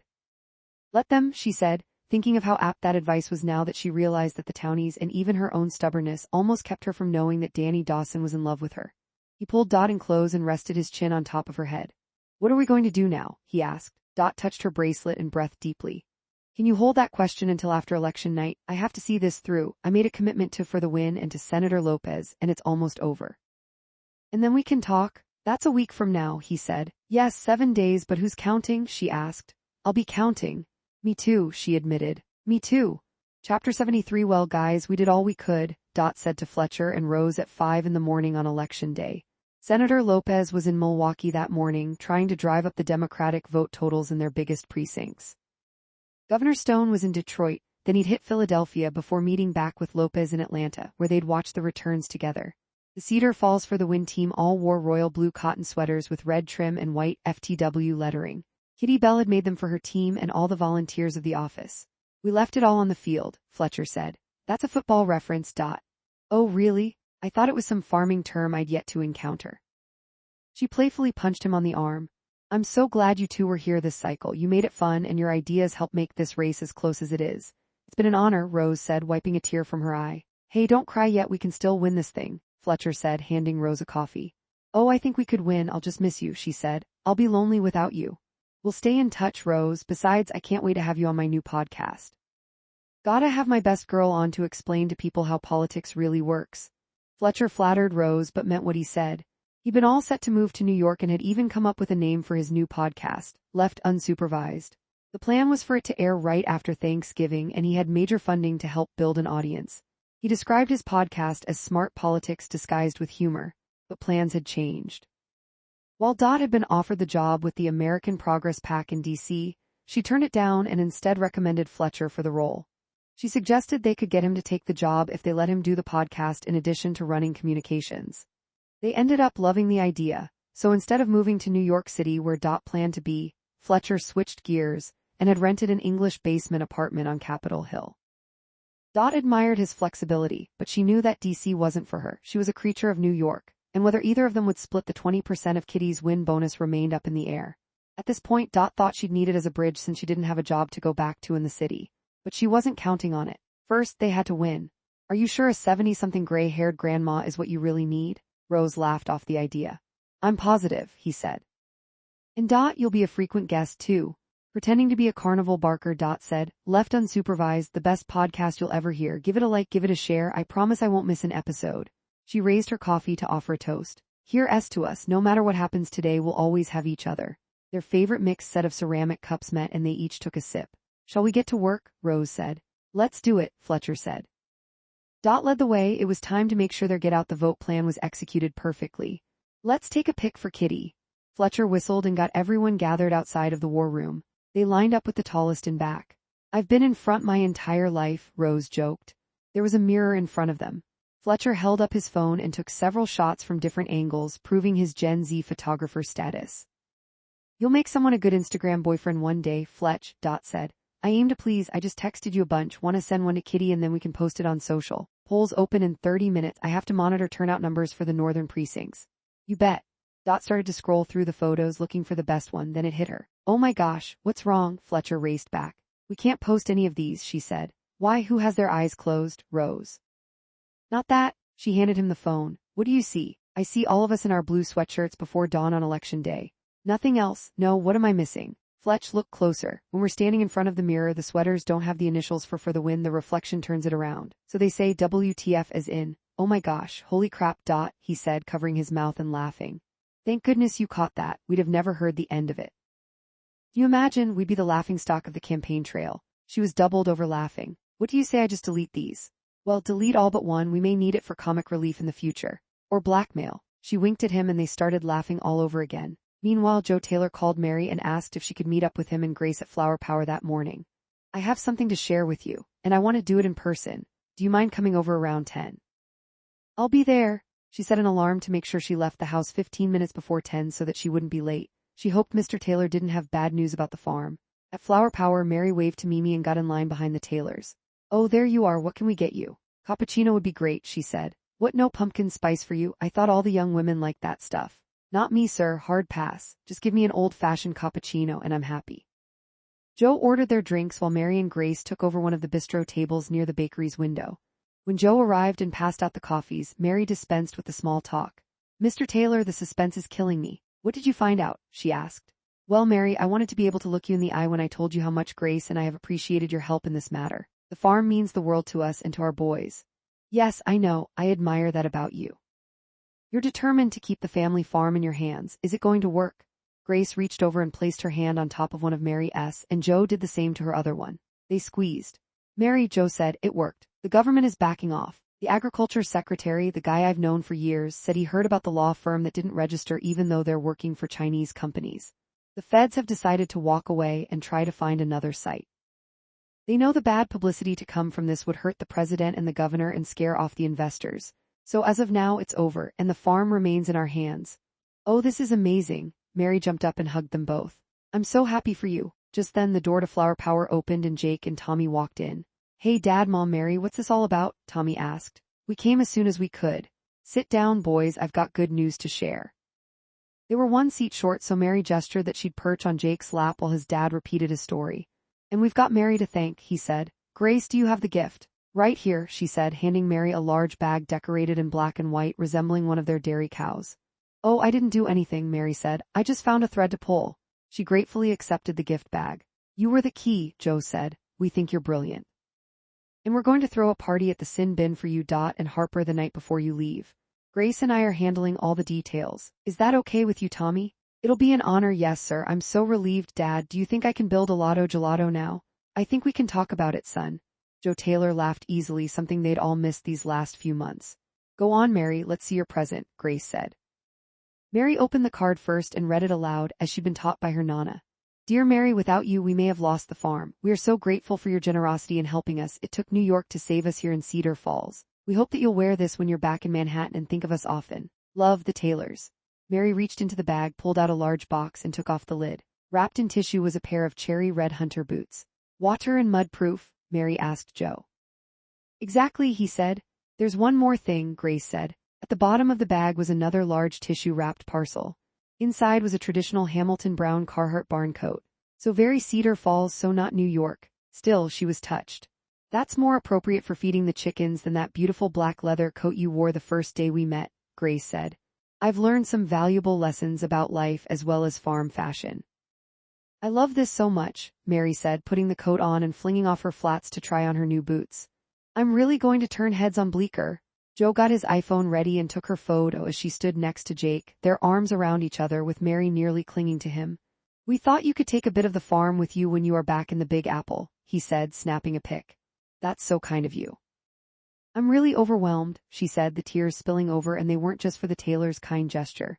She was crying at the thought of saying goodbye, but she didn't have a choice. Did she? Chapter 74 Election Day marched on. I've just realized that I've been wrong about something my entire life, Dot said. What's that? Rose asked while she continued to double-check their targeted voter list. The summer solstice isn't the longest day of the year. Election Day is. The hours dragged. They were getting little bits of information from the field, but they were cautioned against listening to any of the exit polls. So far, all the Democratic precincts were hitting their turnout targets, but so were the Republican ones. It was going to be very close. In the meantime, Harper and Pippi went to the sin bin to help set up for the watch party that Tommy was hosting that night. Jake stopped by to make sure the security that they'd arranged was up to snuff. Just be careful. You know how people can get, Jake said. I do, Tommy agreed. But I think we'll have a good crowd and I'm going to cut anyone off who gets out of control.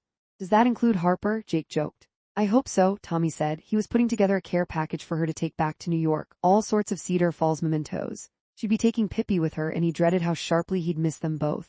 At 10 o'clock that night, the election still wasn't over. A few states were yet to be called and Wisconsin was one of them.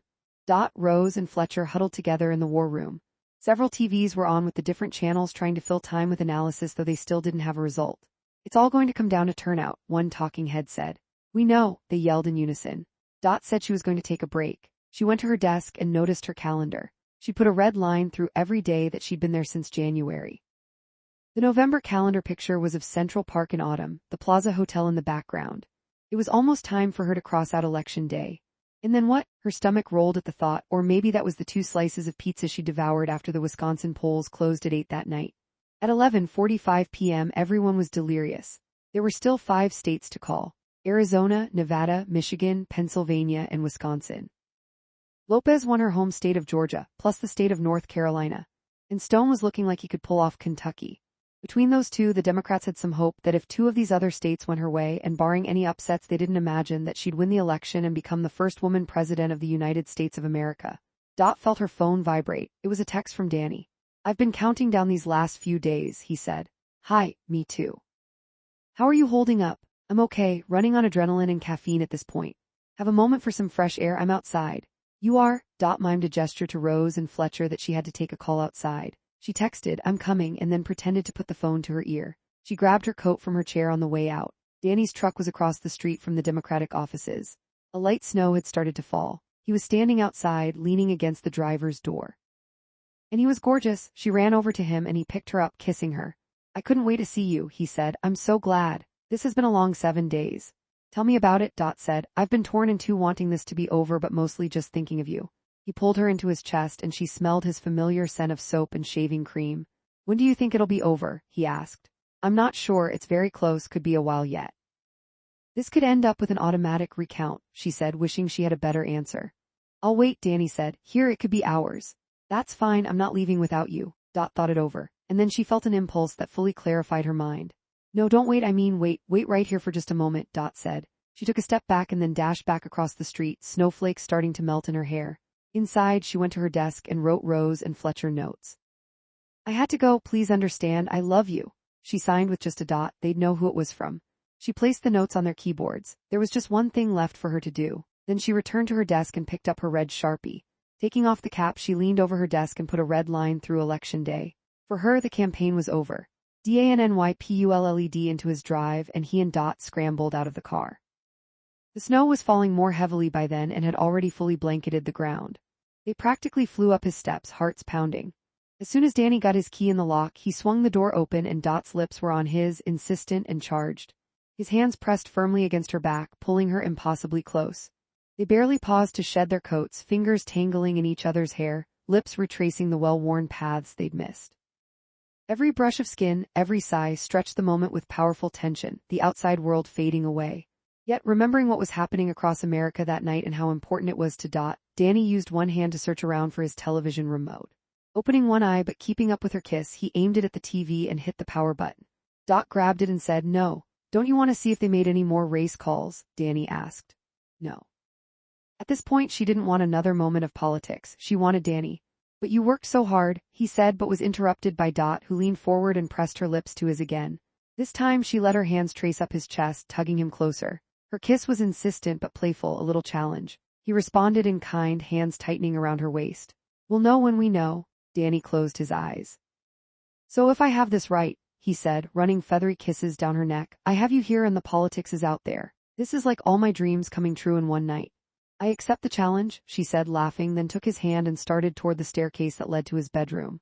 On the second step, Dot noticed that he glanced at the mantel and at the framed photograph of Sadie. Maybe I should put that away, Danny said, moving toward the picture. Dot reached out her hand to stop him and said, no. Then she maneuvered to be a step higher than he was. Now they could see each other eye to eye. Danny, listen, I know Sadie was an incredibly important part of your life. You don't have to hide her from me. I love you, all of you, for everything that's ahead and everything in the past. He blinked rapidly to fight the tears that threatened to spill over. He pulled her closer to him. She rested her cheek just below his collarbone. Closing his eyes and breathing deeply into her hair, he said quietly, thank you, I love you, Dot. I love you too. She started to unbutton his shirt. Let's see if we can make it up the stairs before They didn't make it up the stairs. Chapter 75. This has been a dream come true, Dot said to Mary and Harper as they finished a light bite of bagels and coffee on New Year's Day at Blackstone in the West Village in Manhattan. I can't believe we pulled it off. New Year's Eve in the city with our guys from Wisconsin? Harper said. Wonder if they're freaking out about the prices, Mary said, watching Jake, Tommy, and Danny ordering for them at the register. They've been really good sports, Dot said. She'd planned the trip after election night, 3 days in Manhattan over New Year's Eve with Danny, Jake, and Tommy. We showed them a good time, Harper said. They'll never be the same. Mary winked at Jake as he looked back to check on her. How are you feeling about taking Jake to Sunday supper before his flight back to Milwaukee tonight? Dot asked Mary. Ready as I'll ever be, she said. I have a feeling everyone's going to love him more than me. He'll be the family favorite. Your Nana is going to make him sit next to her, Harper said. I imagine she'll be pushing him to move to New York. Mary knew Jake was up for the challenge of running her family gauntlet. She just wasn't sure if she was. Tell me about it, Harper said. I know my brother is going to hit it off with Tommy at brunch today. He's shocked that I date anyone who wasn't a hardcore lefty. I can just hear him gloating from across town. Danny was a hit at Christmas dinner in Providence, Dot said. My mom and dad told me after that he seemed like an all-American boy with great manners. That's high praise coming from them. And my sister said, he's the brother I always wanted. They talked about sports most of the time. To be honest, I was happy to just sit and listen. For Danny, visiting Rhode Island at Christmas was the first time he'd not been at the Taylor farm in many years. Dot wasn't surprised when Danny fit right into her family flow. Over the visit, the Clarks mostly steered clear of politics, except to talk up Dot's work on the campaign and how much she got out of her Wisconsin adventure, both personally and professionally. When they'd left to travel south to Manhattan, her parents and Anne had gone to the train station to see them off and waved from the platform. You made quite an impression on them, Dot told him. It feels good to have them in my corner. And you next to me, he'd said as they held hands, sipped the Starbucks they'd purchased for the trip, and watched the New England coastline fly by. For New Year's Eve, the 6 of them had gone to a special dinner and dance party at the Summit 1 building near Grand Central Station. They stayed out until after 2 in the morning, then all went back to the Standard, where they were staying. They'd really splashed out on the 3-day trip, agreeing that it was worth the money to show them New York to repay them for the good times they'd had in Wisconsin. The guys brought the coffees and bagels back to the table. They were short a chair, so Mary got up and then sat on Jake's lap to make room for him. Danny made a toast. To the crew, I'll drink to that, Harper said, grateful she'd had plenty of water the night before and hadn't taken an allergy pill. She had learned her lesson about drinking on Zeotech during the Wisconsin tornado night fiasco. With everyone gathered, she decided now was the time to tell them about her plans. I have some news. Harper reached for Tommy's hand. Dot's eyebrows shot up in anticipation. Go on, Mary said, eager to hear it. Well, you gave me that little push of encouragement, and so I applied to a master's program in creative writing, and I just found out that I've been accepted. But here's the best part, it comes with full funding. Harper, that's amazing, Dot said, grabbing her friend's hand. Where is it? Harper smiled. Well, you might be surprised, it's not here in New York, it's in Iowa. My great Midwest adventure continues. It's about a 4-hour drive from Cedar Falls. 4.5, Tommy said, so it won't be that hard for me to drive across to see Pippi. He put an arm around Harper to show her he was joking and reached into the tote bag to pet Pippi, who was snuggled next to Harper's side. Harper leaned into him, glowing with a newfound self-assurance and contentedness. And the idea is that when I complete the workshop, the book should be done. Then I can try to find an agent who would be willing to take me on as one of their authors. Wow, Harper, that's incredible. I'm so proud of you, Dot said, getting up to hug her. Me too, this has been an incredible year for you. Mary reached across the table and squeezed Harper's forearm, amazed at the transformation of Harper in just a year. Kai-hoo, she whispered and winked. Exactly, it's kind of amazing it's all worked out without any of my worrying or planning. What are you going to do until then? Dot asked. A friend of mine from NYU teaches at a pod some parents put together in Brooklyn. She's pregnant and due any minute, so I'm going to take over for her for one semester, then I'll figure something out for the summer. Why not come spend the summer with me? I'll dedicate your corner at the bar and give you unlimited Diet Cokes, Tommy said, and she cocked her head and raised her eyebrows. I just might, she said. They'd already talked about that idea, and it was a real possibility. Wait, did you say teaching pods? I thought that was just some weird thing they did in Texas, Mary said. I thought so too, but I've learned it's becoming a lot more common even around here. It's less expensive than paying several tuitions. Instead, they just pay a couple of teachers very well and get better results. Win-win. Who knew? Mary said. Well, here's to you, Harper, Dot said. You're like a cat landing perfectly on your feet. The group raised their glasses to cheers. Well, we need to get going, Mary said, looking at Jake. It's time for him to get the full Staten Island treatment. Think you can handle it? Danny asked Jake. I'm up for the challenge, Jake said. I'm prepared to answer every question and eat everything they put in front of me. Careful what you wish for, Dot said. The first time I went to Sunday supper at Mary's house, I couldn't move for hours. We're out of here too, Harper said, putting on her coat and wrapping a scarf around her neck.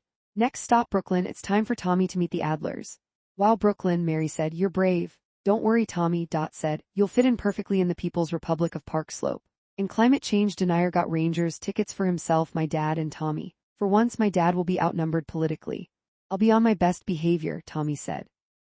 I need these guys to like me. At least you'll crush in the hockey trivia, Jake said. How are you getting to Brooklyn? Dot asked Harper. Full New York City experience, all aboard the F train as an effing slow. Yep, I'm bracing myself, Tommy said. Kind of hope it's like the movies. Give me something to talk about at the sin bin. Well, good luck with that, man. Danny stood and gave Tommy a bro hug with 2 slaps to his back. Tommy and Jake repeated the custom. All right. We should go, Harper said, standing to make herself actually get going. Hippie poked her head out of Harper's tote at the word go. The little dog had loved all the new smells at Central Park and smugly looked at the bigger dogs who didn't get to go everywhere she did. We're going to walk her in Prospect Park for a little while before we meet up with my family. My brother is so envious I have a dog. I'm going to make him pay me just to hold her. All right, guys, see you soon, Mary said. Jake, Tommy, and Harper headed toward Blackstone's front door, bracing themselves for the cold. Jake held the door for them and Mary was the last in line to leave. Before she stepped out, she turned and said to Danny and Dot, Love you, and I mean it, see you soon. She kissed her fingertips and blew them a kiss. And then it was just them. So what should we do now? Danny asked Dot, and she braced herself for what was next. Chapter 76. Mary's mother and Nana had gone all out for Jake's Sunday supper visit. You didn't need to do all this, Mary said to her mother, surveying the appetizers. The Christmas decorations were still up and the sideboard was filled with antipasti, Asiago, provolone, and mortadella cheeses, plus olives, roasted peppers, mushrooms, and fried calamari. You even used the good china. Ma, this is nuts. What, can't I use the good china when my baby is bringing home her friend? Christine Russo asked. I can't send him home on an empty stomach. You're going to send him home weighing 10 more pounds. He'll have to pay for extra baggage at the airport. Mary decided to lighten the mood and be happy her mom had gone to such lengths to make Jake feel welcome. Here, dear, I made you a plate. You look like you could use a few good meals, Nana said to Jake, handing him a dish filled with Italian appetizers. He took it and stood while Nana got herself settled on the sofa. Such a gentleman, she looked at Mary and nodded her approval. When they'd arrived, Tony and Christine had treated Jake like a long-lost son. They asked about Grace and Joe Taylor and reminisced about their summer visit to the farm. Mary's brother shook his hand firmly and peppered him with questions about the Packers being a cop and how Mary got around in the ice with her high heels. Very carefully, he'd said. Mary's nieces and nephews wanted to show Jake their Christmas presents, and they all spoke at once trying to get his attention. If he felt overwhelmed, he didn't show it. Occasionally, he'd look for Mary, catch her eye, and smile to reassure her he was enjoying himself. She had to admit he looked like he was doing just fine. During the main course, Nana insisted Jake sit next to her, and Christine was on her right. Mary sat across from Jake next to her brother, the priest. Gabe led the table in saying grace and Jake complimented his prayer. You know a way to a man's heart, Father Russ said. Yeah, through his stomach, Tony said. Let's eat. The dinner guests laughed and started dishing out the food. All eyes were on Jake as he tried every dish they put in front of him. He especially liked the gnocchi, carbonara, and braciole. He asked Nana for her secret ingredients and she said, I've never told anyone this, but it's whispering her secret so quietly that no one else could hear her. Mary's sister-in-law leaned over to Mary and said, Home run. You think, and he's hot. Mary smiled and took another bite of sausage and peppers. Yes, he is, she thought. Her foot found his and they linked ankles under the table. When it was time for Mary to take Jake to the airport, the goodbye took close to an hour. Nana had pre-wrapped treats in an insulated bag for him to take home and share with his parents. Mary watched as everyone gave him a hug, including a young niece who clung to his leg and said she was going with him. All right, enough, I'm going to take Jake to the airport, Mary said. You're driving? Her brother Frankie was incredulous. To the airport? No one does that anymore. It's a new tradition, Mary said. It's kind of our thing. She walked out to her dad's Mercedes. Will you come back? Christine asked Jake as they said goodbye at the front door of the Russo's home. If you'll have me, Jake said. I'll have you, she said. You make her so happy and you make a beautiful couple. Hey now, don't pressure him, Christine, Tony said. Turning to Jake, he put out his hand and Jake took it. They shook firmly. You're a good man. You too, sir, and Happy New Year. Happy New Year indeed. Now get going. Don't want you to miss your flight. Tony and Christine wrapped their arms around one another, ignoring the cold, and watched them drive away. Well, Christine said. Yep. I know, he said. I know. As they exited the Staten Island Expressway, Jake let out the breath he'd been holding. You are the classic New York driver, he said. I'd have given you 4 tickets by now. Oh yeah, hold on then. She stepped on the gas and merged within inches of 2 cars. Jake grabbed his stomach with both hands and groaned. Don't do that, I'm so full, I won't eat for days. Told you that you didn't have to eat all of that. How could I refuse, he said. I felt like I was being hazed. Well, they loved you, she said. They did, he asked. Yes, they love you more than me now. Well, I really like seeing how you were raised. That's a tough house but a loving one. I had a great time. You have a wonderful family. He reached for her hand and she gave it to him. They rode the rest of the way in silence, dreading the next step. An hour later at LaGuardia, Mary parked the car and went into the terminal with Jake. Wow. I've never done this before, Mary said. What, tried a long-distance relationship? Well, yes, that. She half smiled at his attempt to lighten the mood. She was rattled about having to say goodbye to him. But usually I don't even park, I just shove people out while the car is still rolling. I don't like to get yelled at by security. I'm grateful to have some last moment with you instead of being tossed out at departures, Jake said. She cocked her head and raised one brow, a catch in her throat preventing her from answering. Instead, to fill the silence, he reached for her to put an arm around her. They walked slowly with their legs pressed tightly together, Jake nearly holding her up with one arm while shouldering his backpack and wheeling his overnight bag with the other. She matched his stride until at security, losing her composure. She wrapped her arms around his strong torso and turned her cheek to press against him as strongly as possible.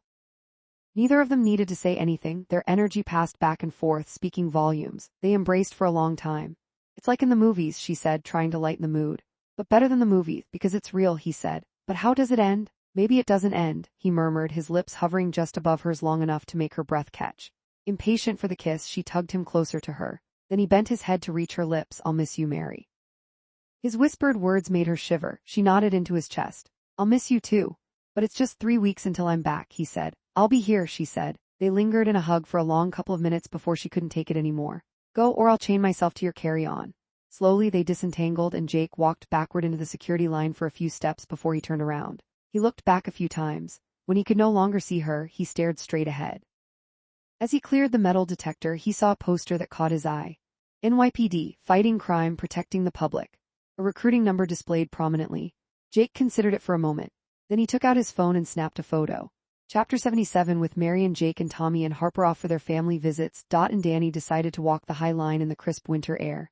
They grabbed one more piping hot coffee from Edith's, one of the crew's favorite small cafes.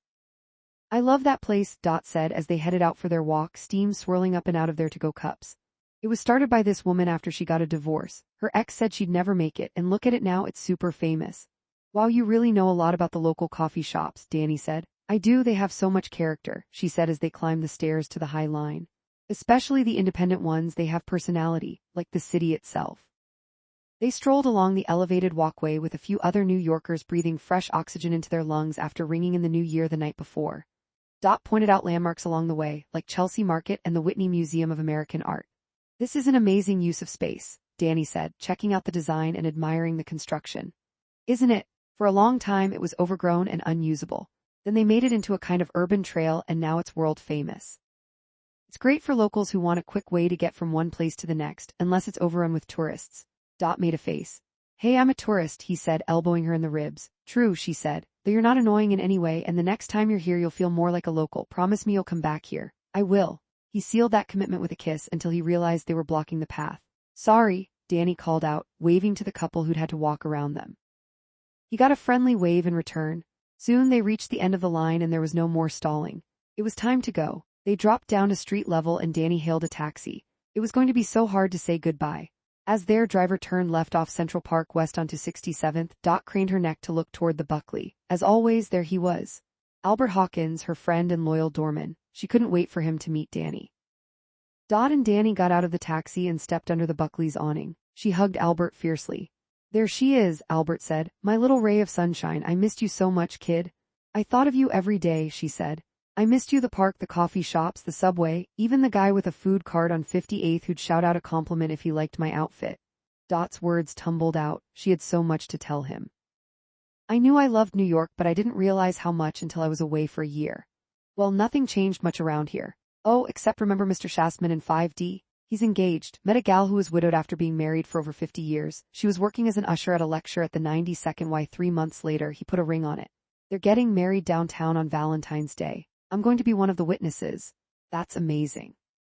"I guess it's possible to find love anywhere," Dot said, gesturing for Danny to come closer. "Speaking of meeting someone, Albert, this is Danny. He and I met in Cedar Falls." Danny stuck out his hand. "Mr. Hawkins, Danny Dawson, I've heard a lot about you." Albert gave him a hearty handshake. "So she didn't forget about me then?" Albert asked as he winked at Dot. "She's a special young lady, but I can see you already know that." He gripped Danny's shoulder and held him there, looking him up and down, as if the young man was on inspection. "I do," Danny confirmed, hoping he was making a good impression on Dot's friend. "Hey, I'm just going to check my mail, be right back," Dot said, popping into the lobby. When she was out of earshot, Albert leaned into Danny. "Son, be ready for what's coming. I've known her since she was a girl. She can be very stoic, but under that tough New York exterior, she's a sensitive soul. Parting is going to be hard for her." "Yes, sir, I'm prepared for that." He gave a sharp nod of his head to confirm he understood. "Good man." Dot came back out and stopped when she saw Albert and Danny in conversation, and the words she'd planned to use to say goodbye caught in her throat. Danny excused himself to take a quick call from one of his employees who was about to demolish a kitchen for a remodel they were doing back in Cedar Falls. "He's a fine young man," Albert said, watching him go. He turned and rested his arm around Dot's shoulders. She was grateful for his approval. "I agree," she said, giving Albert a squeeze.